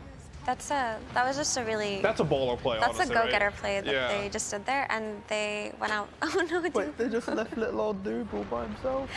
Oh no. But like that's the type of play as well where like when the Doom gets the BKB off like that, it's like, guys, I've outplayed them. You come to me, like you can see T1 kind of scrambling to the air, right? Because potentially the communication's like, guys, they've wasted this spell, they've wasted. We can reset in the area and then go, right? And they don't expect then the complete follow-up, right? So I think maybe a bit of communication breakdown from T1. I mean, obviously we can't hear it, but in my head, Carl's actually saying, guys, I'm alive or something. And then it's like, oh wait, I need help. And the TPs are coming in just slightly too late. But it's also the Dubu, I believe it was Dubu, force-stuffing the Terrorblade in so he's able to get damage off. And then the miscommunication of the cookie as well. The cookie was a grief. He literally griefed him where it was like he was running to tower and it's like, get back in there, Chief, get that Doom off. It's like, no, I'm dying. Ah. And he cookied him backwards into the pit and his BKB expired. So he instantly rooted. It was quite sad. I was going to point it out, but I wonder decided if he had a refresher or a buff. The highlight is like, oh no, I got to say it now. I mean, they were very much dominating the game previously, so you can definitely point it out. They're still dominating the game. Like this is like what we saw it earlier, like crit on Earth Spirit. He didn't turn a Luna to stone or something, and it meant TD died. But then they're in such a commanding position. Like that one thing's like cool, it happens, right? And the same thing here. It's like they'll laugh about this cookie at the end of the day, right? Like unless they lose this game, then they can be like, this cookie. I mean, even if you lose, but they didn't lose it because of the cookie alone. 100%. They lost it because they weren't ready for the team fight in the first place. This is team building for sure. This is they'll be laughing. And this is one of the teams that is particularly good at having a laugh at the end of the day. If we had True Sight on this game, that this cookie would be, featured in True Sight, They're all like slapping their thighs, like, great cookie, pal, don't do that again. Laughs awkwardly, Probably too. But that play was just really nice because T1 really didn't see it coming. I think most teams wouldn't try to go that far into enemy territory given the situation that they were in. But beautiful. I think that was a Moon Meander call. It had to be. Yeah, I would assume so. like even them playing in this position, like it does sound like we're kind of sugarcoating this game because you know they're 30k down or something. It's like, I gotta say some words, but like even them positioning themselves here at the triangle, most teams would either be smoking out on the map trying to make a weird play or holding their base. That was a good fissure. Like that was amazing fissure, but the fact that they even have the audacity to stand here, it does show confidence with each other, right? And like unfortunately, they have used meta now. They have used BKB. So this is going to give T1 like a 2-minute timing where they can be like, well, TB has no meta. He doesn't have a refresher. Let's go fight them again. But just the fact that Undying are still looking at T1 as an opponent that they can try and kill in a fight. This is also a thing in Dota, right? You don't always feel how far ahead the enemy team is, right? Like in this game, they're probably going to think T1's at least 20k up, but sometimes, like I think it was actually T1, when they made this comeback game, we were like, did you know that you were down like 25k? And they were like, wait, what? We thought it was like 4k or 5k. And it's like, if you have the confidence, maybe like it's a misread on your enemy, right? But if you have the aura in your team going, they're not that far ahead, we can do it. If we're in the good position, we have the correct mechanics for this fight, you can do it. And like Undying, they have the toolkit to be able to do that, but it's just about positioning, having the audacity or the confidence to make that call. So again, this is really commendable stuff from Undying. This is like the spirit that you want in your team if you want to make a run at TI. And they've got another game in this series, quite literally. So yes, it's in their interest to play for morale right now, see what they can pull back. And even if they lose this particular game, if they've managed to sort of work some ideas out and show some face, surely that's going to bode well for them when they go into their next draft. Yeah, and just to make it clear, we've been talking a lot about Undying here, just because like they're the ones who have the hill to climb. But this is a very, very good game from T1. Like, I know it's probably easy to say, but the two plays they made with the smokes, or at least the Doom reveal blink and the Earthshaker reveal blink, that's the type of moves where pros would go back in the replay and go, that def, completely set the chain of events for T1 to have that early 12k lead. And because of those moves, because of that kind of calculated aggression, T1 is able to just cleanly move around the map and make this play. So again, we've mentioned Undying a lot, but it's off of the merits that T1 have just crushed this game with 2 or 3 really clean moves. I think we were just talking about Undying from the sense that what can they do to 100%, this game, right? sure. But we definitely should have highlighted why T1 have been able to be so successful. And the thing about this game right now is that T1 are incredibly ahead and they really can take winning fights. The issue is it's just so hard to walk up this Underlord Leshrac high ground. And Undying isn't really giving them an in that they're playing really tight and they're not leaving their side of the map. So I'm not sure what the best approach for T1 would be but I think just walk up and see what happens, man. That's what I would do, and just try your best. Walk up. Just give it a cheeky little poke. Yeah. They do have Aegis. Yeah, just get in there. They've got the Aegis. I think ideally, like, if you can get both sidelines and poking in. There we go. I like this type of play. Like, you just blink in, get a few hits, and then reset. Some cookies on four. Oh, they're just going in. Oh, they're just, yeah. They got the correct hero, by the way. That Underlord is pesky. Oh, that was beautiful. That was clean. Get on out, boss. You got the Ags. He's maledicted, so yeah, he already knows on Cuckoo he's TPing home. Yeah, but like just that simple distraction has enabled the not broken, 100% balanced, yes, AOE voice line, whatever, tiny tree to just slap down the racks. And this is where kind of now with the Aegis, you can make this play, right? Like he instantly jumps in, they throw a couple spells, he BKB, reset. Then you have the Doom and Earthshaker come in, and Tiny will take the racks within this time. Like this is just distraction 101 here for Tiny. I think most importantly, they forced out meta here, right? So they have another timing come out soon. I think what I would like to see is, like, if you look at Undying's lineup, their catch is really bad. Like, they have nothing against BKB at all. I think they should sort of, like, do this, like, fake acting thing that we were talking about, and then just have Tiny on the other side. And he can just blink in and, like, kill a tower or take a range Rex in half a second because he's Tiny with a Swift Blink and all these items. Yeah. And like, he'll always be able to get out with BKB. Yeah, but about what just happened, so I just really wanted to point out how good of a decision it was to doom the Underlord, because that is the hero making it impossible to go high ground. So their priority there was not to kill heroes, but to just get that Rax with Tiny. And just the fact that he was able to get out with his Aegis was Look how really fair good. and balanced Dota 2 is. It's a very balanced game. What on earth is happening? He's maledicted on Tiny, so he's actually very vulnerable right now. I think he's going to lose Aegis. Yeah. Ooh, Tomato actually used BKB. That's sort of unfortunate for Undying. I guess he was scared because they just have so much instant stun on the side of T1, but because he used BKB, there's no way they can keep chasing here. They actually got another Maledict on Tiny as he respawned there, so if Tomato had managed to save BKB, I don't know if it's even possible because he might have got jumped by Earthshaker online. Like, they potentially could have won that fight, and I mean, as Effie was saying, like when Underlord's alive, like it's not simple to go high ground there. Tiny tried, and he paid for it with Aegis. Oh, that's just to emphasize, this is a 48k gold lead to T1, and it's just the pure simplicity of like three spells that you had maxed out at like, you know, minute 12 or something.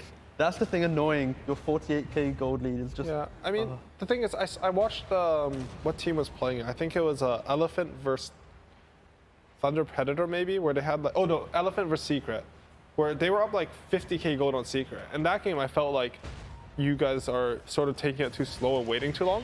In this game, I actually don't have that feeling. I feel like it's hard for T1 to go high ground into these heroes, and because of how Undying's playing. Psyche just hit the Raxes, killed both of them. I don't know what I'm talking about. Yeah. So I wanted to say what I couldn't really find in there was just all he has to do is expend a BKB charge and he'll kill a Rax, right? And they can just keep doing that. They don't even have to wait for Aegis. They can just get in there, use the BKB, get out after one Rax, and just do it again in theory, right? Because something that they approached the bottom Rax with that I thought was really cool was, okay, we're just gonna play for the building and not for actually killing the heroes. So they ignored the Terrorblade completely. Just doomed the annoying high ground defender and got what they wanted and left. So. And you think Terrorblade, he's trying to itemize against that. He's even built a Basher, even though he's basically a range hero in fights, because he saw this plan that you also saw, where Tiny would just hit buildings. I mean, it's not helping too much here because, I mean, they are just a billion gold ahead, literally a billion. But it's a good thought, right? Is it basically the plan from Undying here? Just wait in the base, defend it really well, and when they come in, try and take them out in the team fight, so we then got this advantage we can push with.